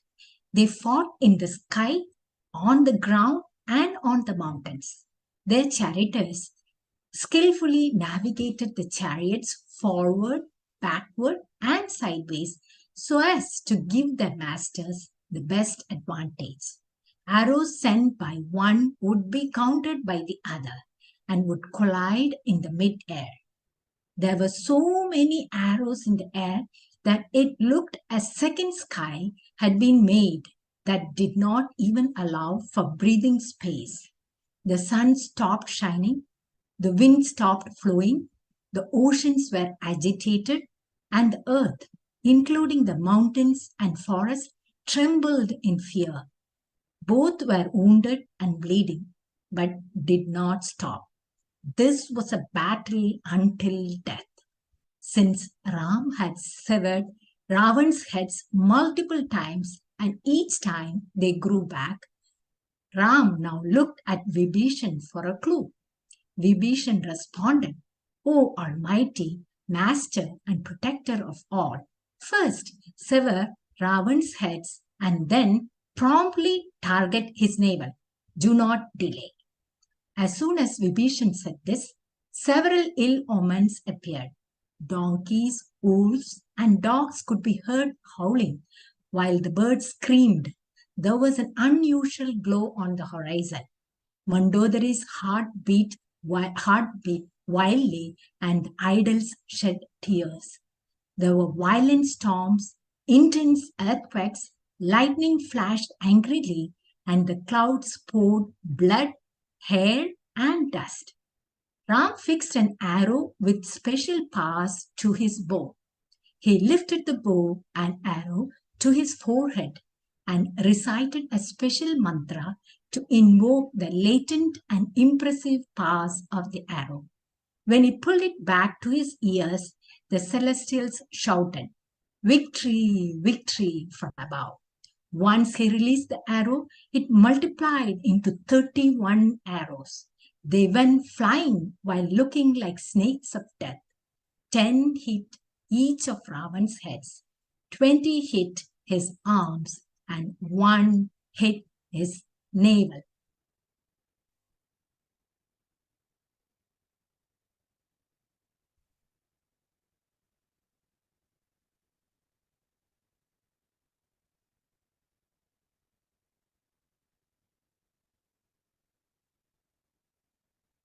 Ravan stumbled and fell down dead. The arrows carried his heads and arms to Mandodari. After placing them at her feet, they came back to rest in Ram's quiver. The arrow that hit his navel penetrated the earth to clean itself and then came back to its home in Ram's quiver. Ram let loose another arrow that split Ravan's trunk into 2. Then Ravan's soul entered the Supreme Almighty's mouth in the form of a light. The monkeys and bears rejoiced while the demons fled. Seeing this, the celestials showered flowers from above. They shouted, "Glory to the bestower of liberation! Glory to the protector of all, the destroyer of evil, and the cause of all causes." Kettle drums and conch shells were heard. There was much singing, dancing, and rejoicing in the heavens.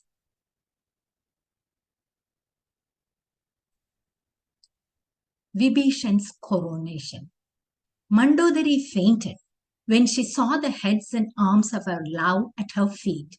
All of Ravan's other wives came there too. They started wailing. "It was only on your command that the earth rotated. The sun and moon were like fireflies in front of you. Varun, Kuber, and Indra did not have the courage to face you. You had conquered death, yet you lie as a corpse today. You were renowned across the three worlds, yet there is no one left to sing your glories today. The entire universe was under your control, and yet today you lie still, unknown to them. Your death was certain when you refused to follow the advice of the wise. Enmity with the Lord of Raghus was like a fire that led to your destruction. He who is worshipped by all was kind and compassionate to absorb your soul into his being, even though your body delighted in inflicting pain on all. There is none as gracious as him, because he bestowed a state upon you that even the greatest yogis hanker for. What to talk of his glories?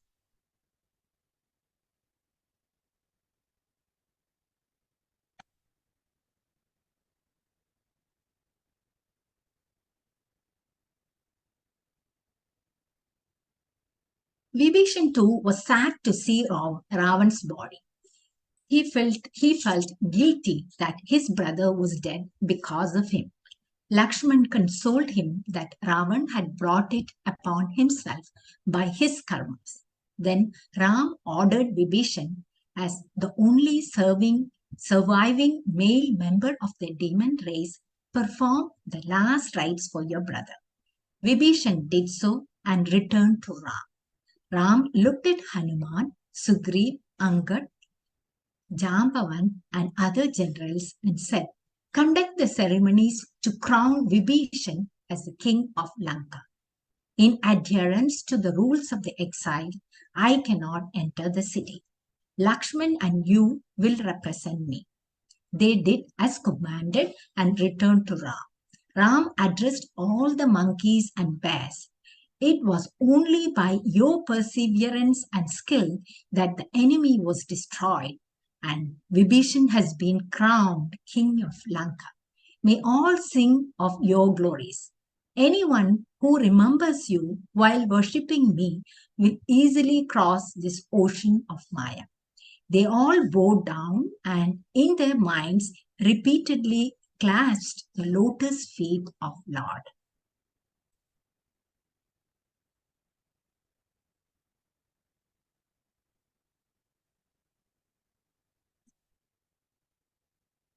Ram and Sita are reunited. Ram turned to Hanuman and said, "Go to Sita and convey the good news to her. Return with the news of her." Hanuman rushed to Ashok Vatika. After he paid his respects to Mother Sita, she said, "Tell me, how are the Lord of the Raghus and his brother, the king of monkeys and everyone else?" Hanuman answered, "O mother, they are doing well. The demon king has been conquered. Vibhishan has been crowned king of Lanka and will rule for an age. Everyone is awaiting your return before heading back to Ayodhya." Sita's heart was filled with joy. Her body trembled and tears filled up the eyes. She said, "I have nothing to give you in return for delivering such a happy news. There is nothing as valuable as this piece of information. Then she blessed him, saying, "May the Lord and Anand, his brother, be ever kind and merciful upon you. Now tell me," she continued, "when will I have darshan of the Lord?" Hanuman returned to Ram and conveyed the message. Ram grew quiet, for his heart ached to be with Sita too. Then Ram called Angad and Vibhishan and said, "Go with Hanuman and bring Vaidehi here. Get the Rakshasis to bathe her and dress her in silks and fine jewelry." They all went to get her. She was surrounded by the Rakshasis, who were serving her with humility. Vibhishan ordered the Rakshasis to bathe Sita and dress her in fine silk and expensive jewelry. When she was ready, Vibhishan sent for a beautiful golden palanquin. Sita stepped inside with her mind attached to her beloved. She was shining like the bright sun after the heavy rains. As they came closer to where Ram was, the monkeys and bears rushed to get a glimpse of her, but were rudely pushed away. Seeing this, Ram said, "Let Sita walk." The monkeys and bears wished to have darshan of their mother. Sita walked towards Ram with humility and modesty. When she finally saw her, all in all, surprise, happiness, and affection filled her heart. Seeing her, Ram kept a solemn and serious face. Even Lakshman was unable to read him. He wondered what was on the Lord's mind.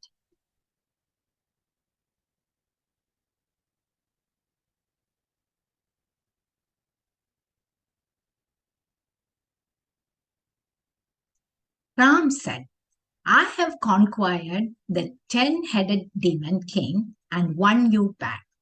The wrong done to you when you were kidnapped by the king of demons has been corrected. In doing all this, I have fulfilled my duty as a Kshatriya. This war was fought not because of my attachment to you, but because I had to win back the honor of the Raghuvansh. Just as light is an annoyance for one with poor eyesight, so is your presence to me. Which noble king will take in a woman who has lived in another's palace? You are free to go wherever you wish." The beautiful Sita, who had endured unspeakable pain from the separation of her beloved and had wanted nothing more than to be reunited with him, was shocked to hear such words. Her deer-like eyes filled with tears while her lips trembled. The words felt like a dagger in her heart. With great courage, Sita replied, "O valiant one, my mind has always been attached only to you.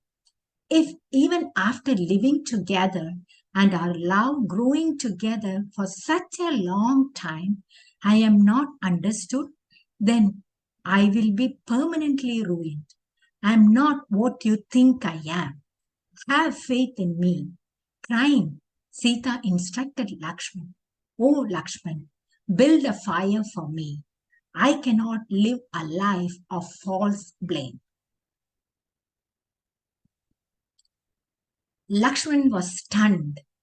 He was not sure what to do. So he looked at Ram for guidance. Through his looks, Ram gave his tacit approval. Lakshman arranged for the fire to be built. Everyone standing there was shocked. Unable to distinguish right from wrong, none knew what to say or do. Ram looked like Yama, the Lord of Death, at the time of dissolution. Sita circumambulated Ram and prayed, "If in thoughts, words, or deeds I have been faithful to the crown jewel of the Raghus, then may the fire become as cool as sandalwood paste." Saying this, she stepped into the fire. All around her were screams of "Stop! Alas! No!" Immediately thereafter, Agni, the fire god, stepped out with Sita next to him. She looked resplendent, decked in a red sari, wearing beautiful gems and decorated with fresh flowers. He took her to Ram and said, "Here is your Sita. She is all pure and without any sins. She has never been unfaithful to you in her glances, thoughts, words, or deeds. Her mind and intellect are ruled by you, and you alone reside in her heart. Accept her as yours." Ram replied, "Sita had resided in Lanka for a long time. If I had accepted her without testing her faith and loyalty, the world would talk against me. They would think that I desired her in the same manner as Ravan. In order to convince the three worlds, I asked her to step into the fire. Her character is her armor, and none could destroy it, not even Ravan. I also know that she is undivided in her affection towards me. For can the sun and its light ever be separated?" Hearing this, Sita went and stood by his side. They looked like a gold lily next to a blue lotus. Now they were one, as she stood rightfully next to her beloved Ram. The celestials showered flowers upon the couple. Kettle drums and conch shells could be heard all around. Everyone present rejoiced. "Glory to the Lord of the Raghus!" And there was much merriment.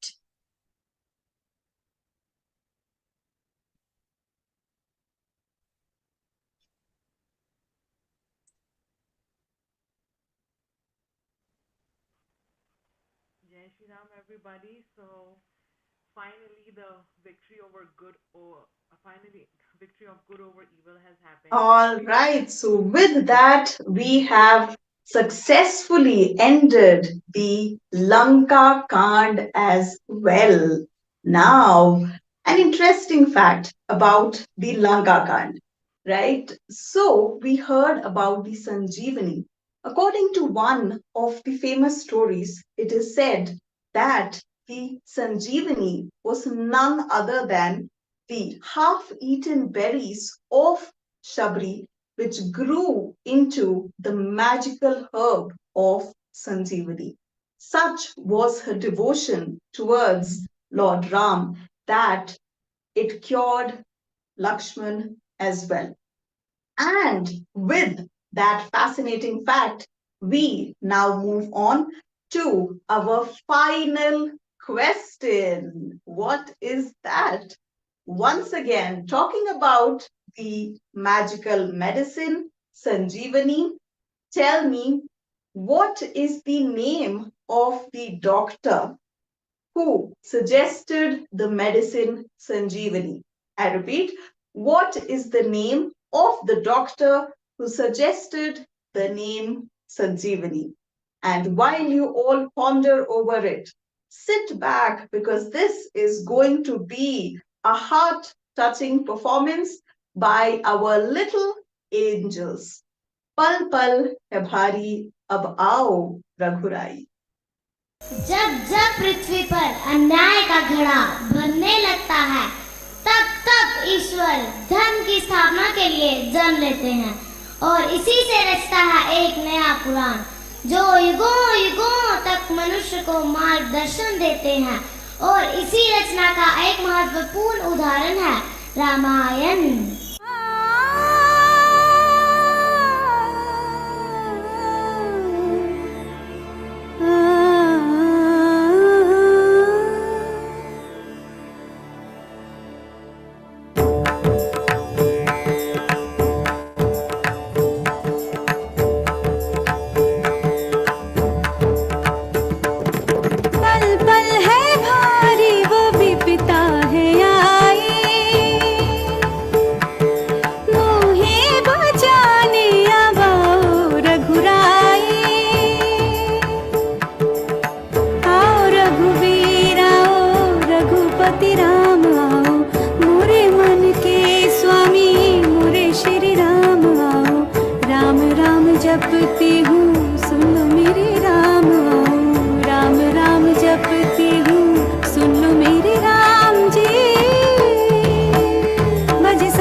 पर जिसकी छाया है, क्यों जपती हो राम राम तुम, क्यों लेती हो राम नाम तुम।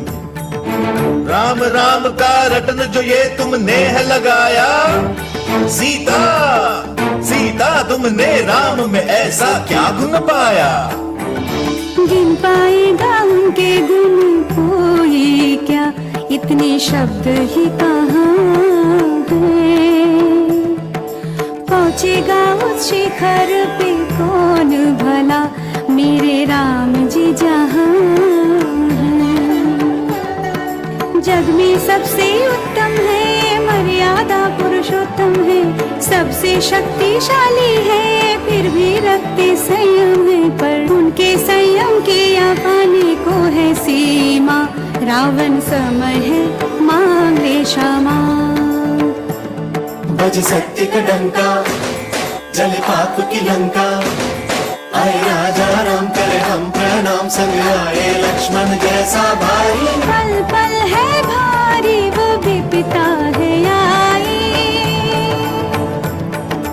मोहे बचा लिया बाओ रघुराई।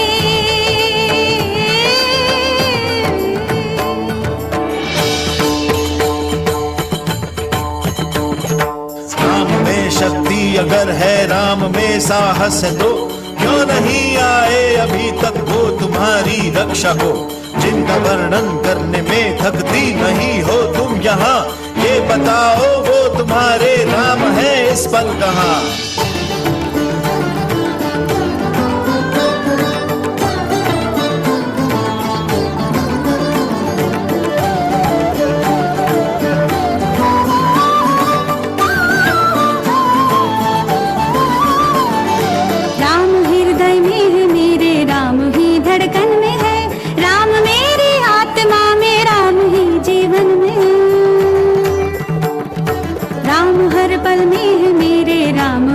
श्वास में राम, हर आशा में मेरे राम ही हर आस में।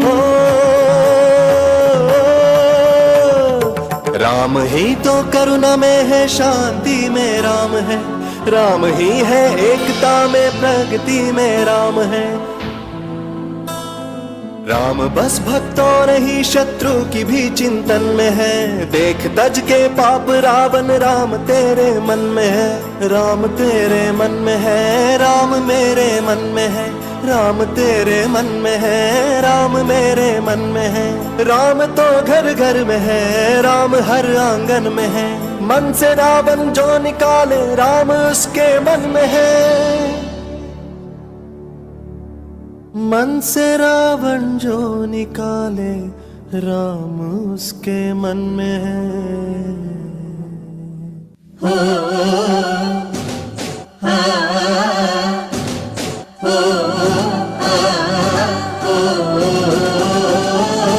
पल पल है भारी वो भी पिता है आई, मोहे बचाने आवाओ रघुराई।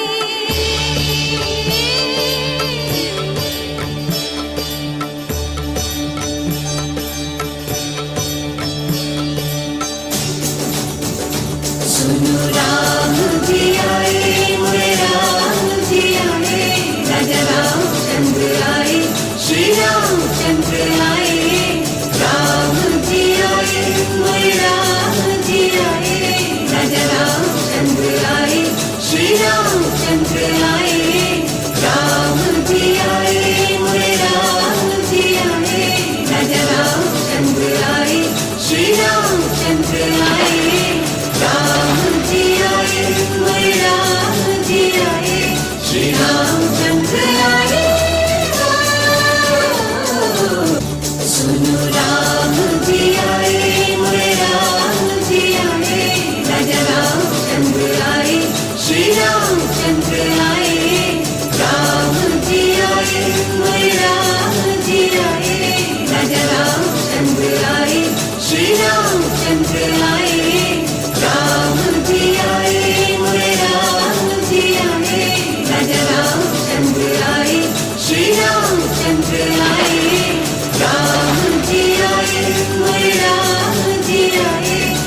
रामचंद्र आए हो।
Wow, wasn't that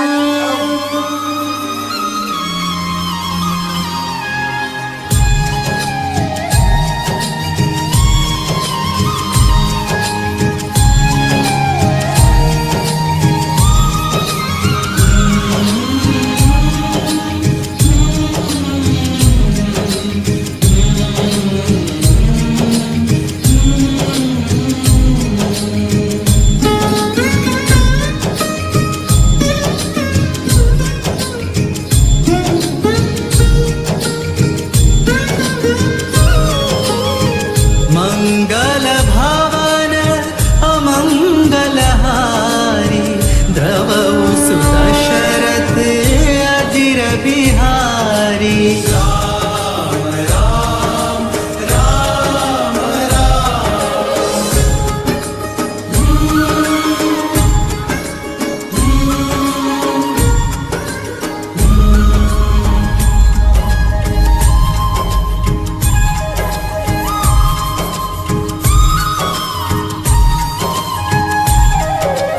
राजेंद्र शाश्वत श्रीमते जैत्र जनार्दन सौम्य Shri Ram.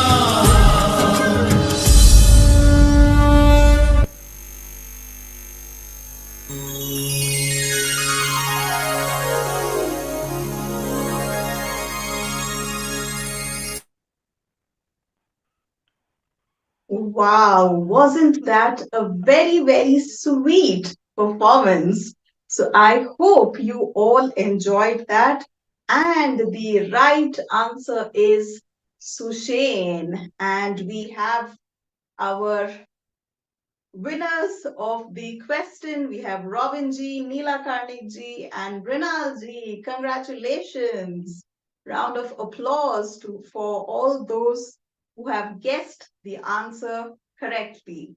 Now, with that, it is time for the final showdown.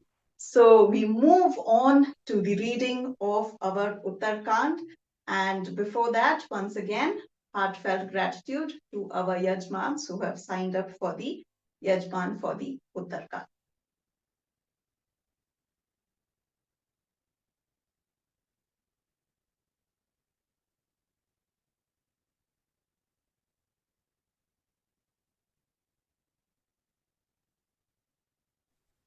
Ram leaves for Ayodhya. The celestials came down to offer the gratitude to the Lord. They said, "O invincible one, by killing Ravan, you have shown mercy to us. Whenever we have been in trouble, you have come to rescue us, whether in the form of a fish, a turtle, a boar, a man-lion, or a dwarf. You are so compassionate that you accept all who take your shelter and even bestow your abode to them. Ever interested in their welfare, you release them from the bondage of Maya. Please rescue us as well." Next, it was Indra's turn. He respectfully bowed down to Ram and said, "Glory to the bestower of peace. Now that Ravan is dead, the celestials enjoy peace and security. Oh, one whose heart is full of compassion. I had become very proud of believing that none was equal to me. However, by your grace, that pride has left me. Going forward, let my mind always be attached to you. In the form of the Lord of Raghus, along with Vaidehi and your younger brother Lakshman, please reside in my heart. Accept me as your servant and bless me with unending devotion to you.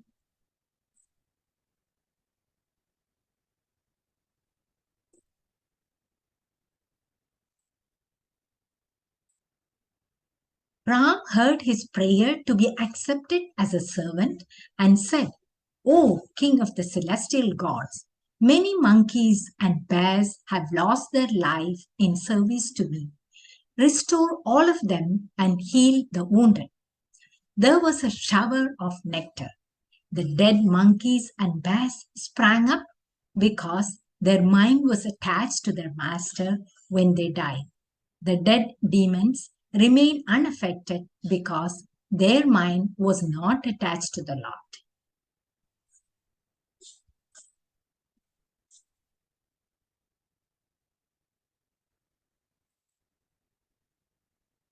The celestials, Indra and Brahma, showered flowers upon the Lord and left. Then Lord Shiv came.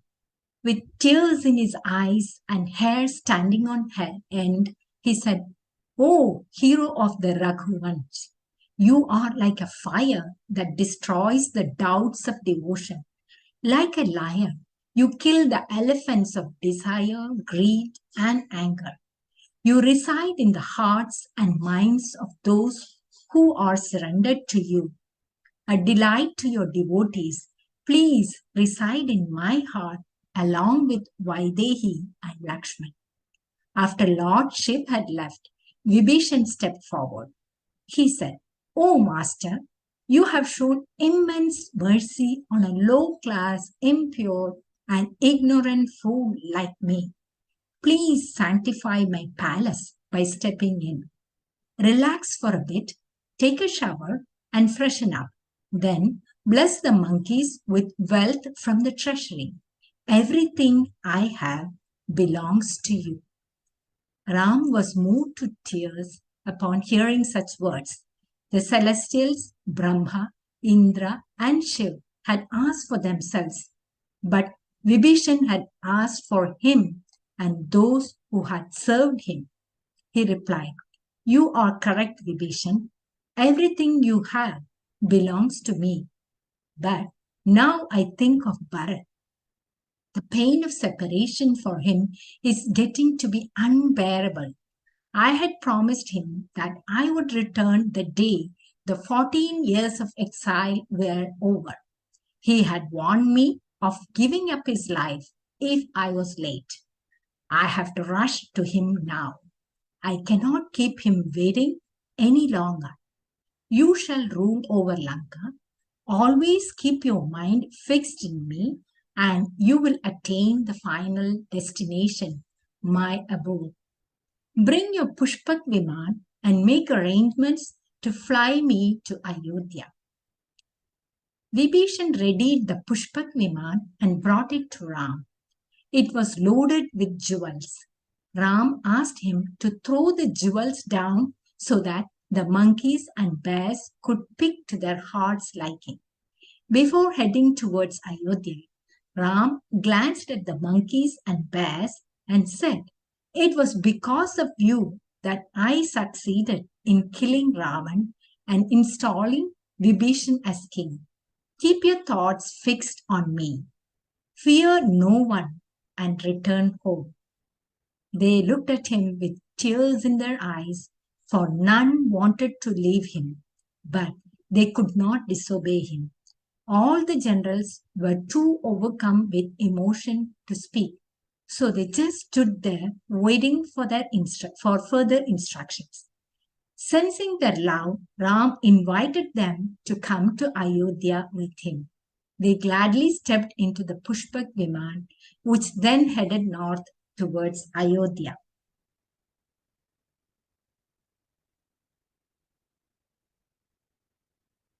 Journey to Ayodhya. As soon as they crossed the ocean, they stopped at Rameshwaram, where Ram had installed the deity of lordship. Ram and Sita stepped down from the plane and worshipped lordship. As they proceeded, Ram pointed out all the spots to Sita where he had spent some time in her absence. Soon they reached the Dandak forest. Ram and Sita alighted from the Pushpak Viman and went to pay the respects to all the sages who resided there, including sage Agastya. Then Ram turned to Hanuman and said, "Disguised as a Brahmin, go to Bharat and inform him of my arrival." Then they flew to Chitrakoot. After meeting the sages there, they moved in the direction of Prayag. On the way, they first met sage Valmiki. He was absolutely delighted to receive them. He offered them fruits and place to rest, but they were in a hurry to get back to Ayodhya. Next, they met with sage Bharadwaj. The sage greeted them joyously and said, "You have fulfilled your vow to rid the earth of demons. I am aware of the pain you had to endure in the process. I am delighted to see you in good condition. Is there anything I can do for you?" Ram replied, "Oh, great sage, on our way back to Ayodhya, can you ensure that all the trees bear flowers and fruits? The monkeys served me with all their heart and soul, and I wish for them to enjoy this now." The sage said, "So be it." As they moved on, all the trees looked a beautiful green. They were full of flowers and fruits. The monkey generals enjoyed them to their heart's content. Soon they reached the banks of the Ganges, where Guharaj met them. Tears filled his eyes at the opportunity to have darshan of Lord again. As soon as they finished paying his respects, Ram said, "Where is Kevat? Get him here." Kevat soon arrived and fell at Lord's feet. He said, "O Lord, I thought when you returned you would again take my boat to cross the river. But now I can see you have this beautiful Viman and you do not need my services."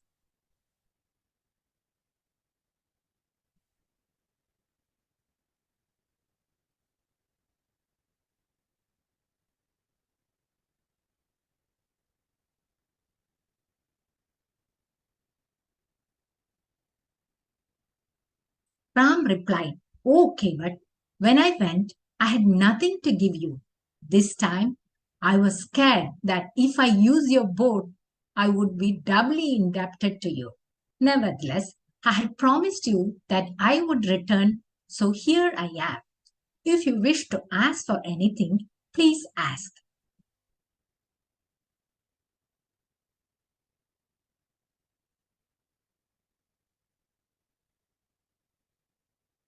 Kevat answered, "O Master, I do not desire anything from you. It was only my intention to have your darshan again. Nevertheless, if you wish to give me something, then please take me with you to Ayodhya. Now I wish to reside with my wife in that wonderful abode on the banks of the river Sarayu for the rest of my life." Ram agreed, and Kevat and his wife stepped into the Pushpak Viman with the Lord. Saints say during these 14 years, Kevat did not touch his boat again. After the Lord had set foot in it, it had become his temple. He would worship it every day. Thank you.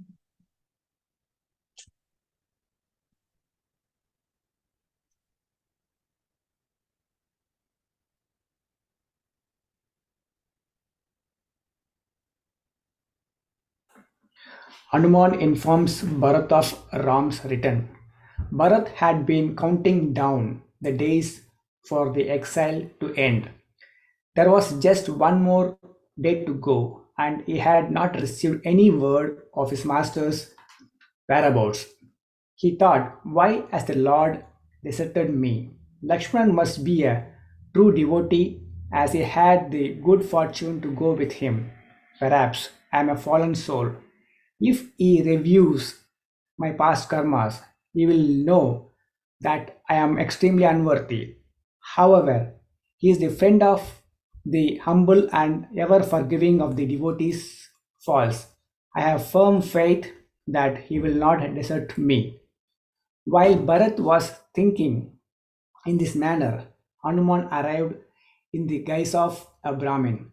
He found Bharat sitting in a meditative posture, with his mind attached to the Lord, tears streaming down his eyes. Bharat was softly repeating the Lord's name.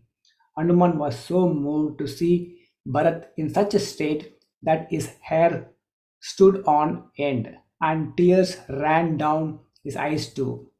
He said, he whose name you take day and night, the protector of gods and sages, the abode of virtues, is on his way back with Janaki and Lakshmanan.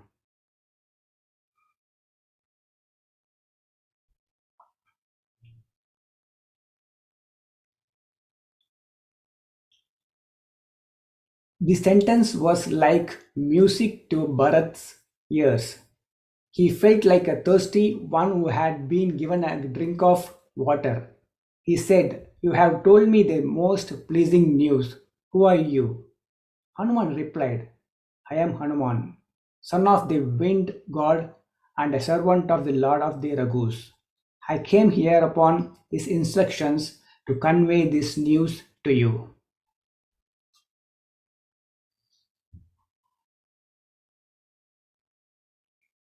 Hearing this, Bharat stood up and embraced Hanuman. He said, in embracing you, I have embraced my beloved Sri Ram himself. I have nothing to give you in return for this much awaited news. I am forever indebted to you. Now tell me everything that happened since the Lord left Chitrakoot. Hanuman gladly recounted all the incidents. Both were lost in listening and narrating the pastimes of the Lord. Bharat was very moved to hear everything that Ram, Sita and Lakshman had to endure. Then he asked, tell me, did the Lord ever remember this humble servant of his? Hanuman replied, believe me when I tell you that you are his dearmost devotee. Bharat repeatedly embraced Hanuman. After some time, Hanuman left to convey the news to Ram.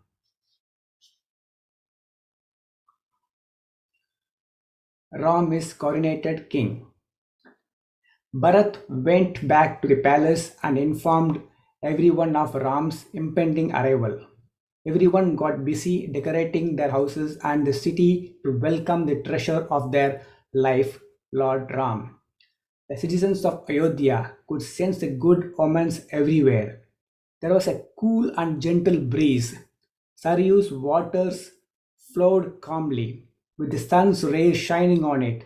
The river also sparkled as if ready to receive its master. Just as the waters of the ocean rise to meet the full moon, so too the hearts of the people of Ayodhya swelled with love and affection for their Lord.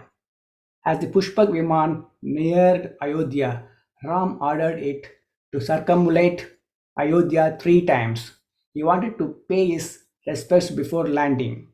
Then Ram ordered it to land on the banks of the Saryu river. As he arrived, everyone came out to welcome him. Upon disembarking from the Viman, Ram first placed a tilak of his mud on his forehead. This was his way of offering his respects.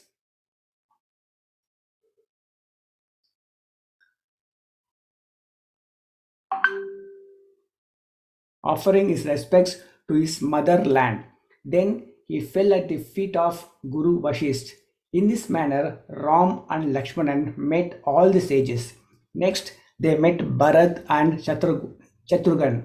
When Ram embraced Bharat, they looked so alike that no one could tell the difference between them.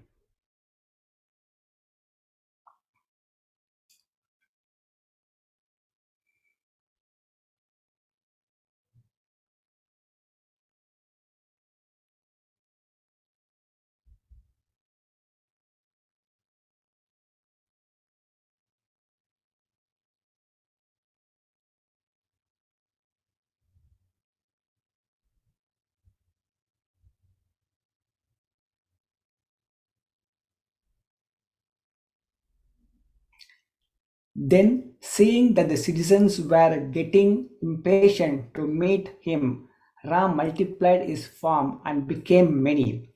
He took on as many forms as there were residents of Ayodhya and personally appeared before them to receive their loving welcome. By doing so, he rid all of the pain of separation they had endured for the last 14 years.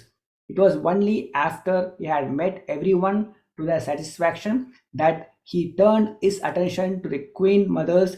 He first met Mother Kaikeyi. She had tears in her eyes. Ram bowed down to her and said, "Oh mother, do not feel guilty or sad. It was only because of your directive that I learned about the qualities of a good wife, a good brother, and a good friend. Without your directive, these would have remained hidden from the world." She hugged him tightly but was unable to utter a single word. Next, he met Mother Sumitra.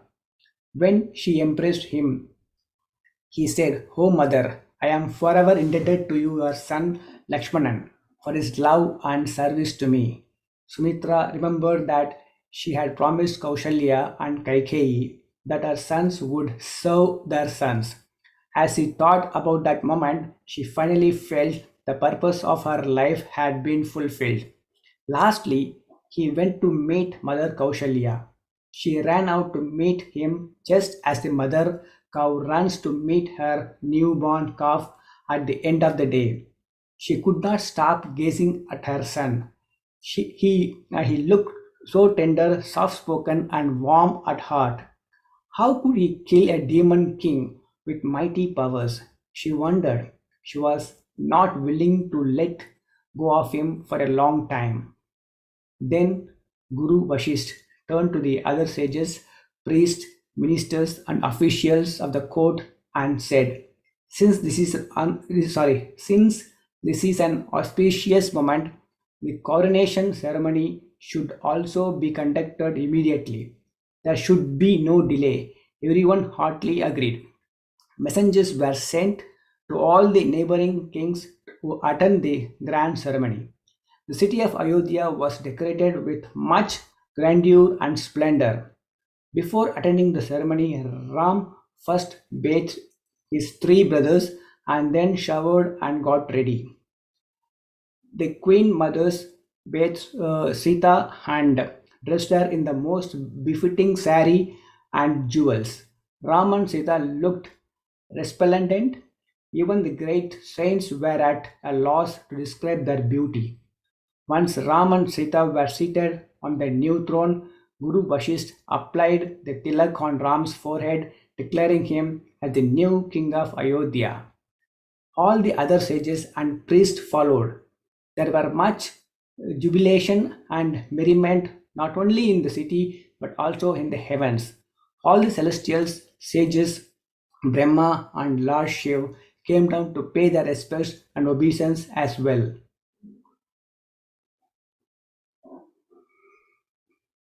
Ram's message to the citizens of Ayodhya. After his coronation, Ram began ruling the kingdom of Ayodhya as an ideal king.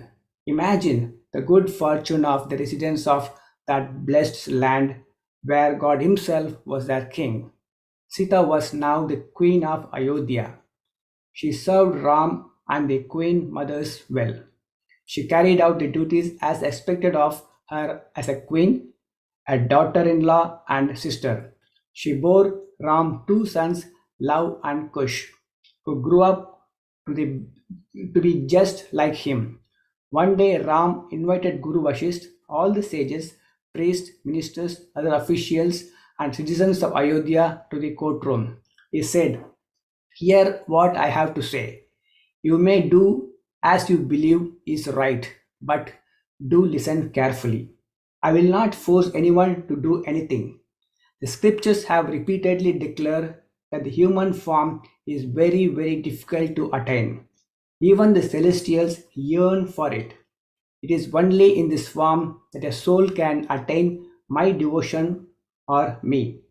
Those who do not take advantage of this grace find themselves endlessly rotating through the 8.4 million species of life. Enjoyment of material desires is not the goal of human life. The happiness found in heaven is also limited and not everlasting. Unlimited and permanent happiness can only be found in unalloyed devotion to me. Those who have been granted the human form and prefer to run after material happiness exchange nectar, divine bliss, for poison, material happiness.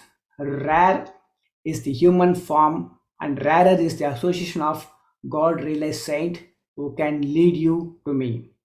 If you seek eternal happiness, focus on my words and reflect upon them deeply. Those who obey my command are my servants and thus dearest to me. The Vedas and Puranas say that the easiest way to attain God is by engaging in devotion at my feet. Devotion is like a gold mine of all blessings. However, it cannot be attained without the association of a true Guru. Association with a genuine Guru is attained by the grace of God as a result of one's past good karmas. A true Guru is my highest devotee. The highest dharma and karma is to serve such a Guru humbly and through one's thoughts, words, and deeds. Devotion to me does not require japa, yoga, yajna, penance, or austerities. Simplicity in thought and actions, contentment with what one has, and a positive attitude are all that are needed. A devotee has faith only in me. Now listen to the qualities of a true devotee. One who does not fight with others and sees me in all beings is very dear to me. One who is humble and free from fear and sin is very dear to me. One who is free from attachment,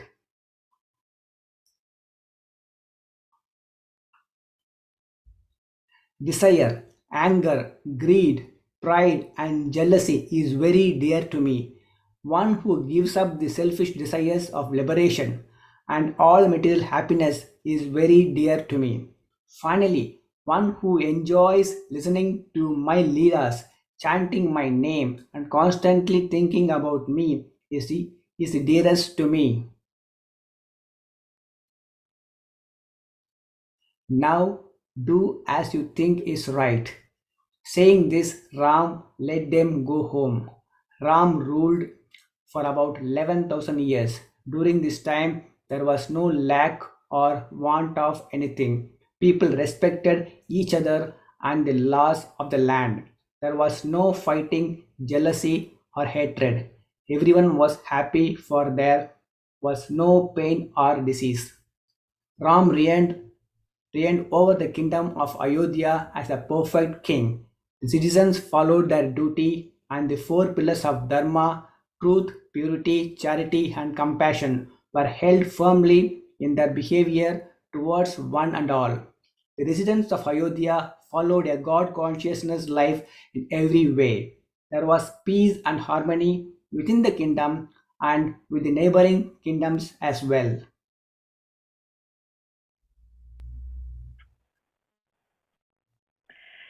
Jai Sri Ram, everybody. So with that, it is said that Tulsidas ji could not bear the separation of Lord Ram and Sita, and hence the Ramayana ends at the Uttarkand. Swamiji also in his lecture told us that the Uttarkand is the chapter holds all the knowledge that Ram bestowed on his brothers, on his subjects. And so the Ramayan written by Swamiji is also based on Tulsidas ji's Ramcharitmanas. So now I would request everybody to start getting ready for the bhog. And meanwhile, that everybody is getting ready for the bhog, we have a wonderful performance that summarizes this entire Ramayan. So let's watch it and come back.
Radhe Radhe everyone. So that was an absolutely amazing performance encapsulating the entirety of the Ramayana.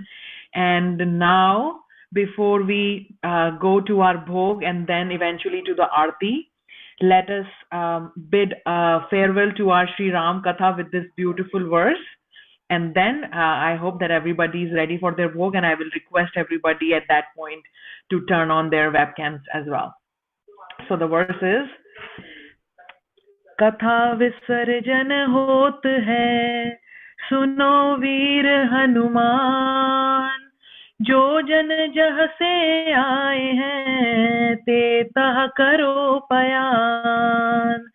श्रोता सब आश्रम गए, शंभु गए कैलाश, रामायण मम हृदय मह, सदा करहु तुम वास।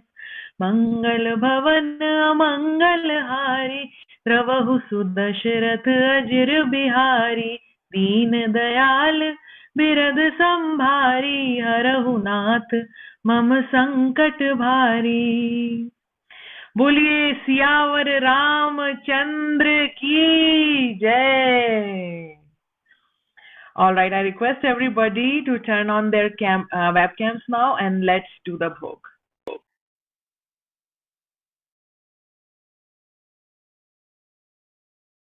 जेवत मम सद्गुरु सरकार,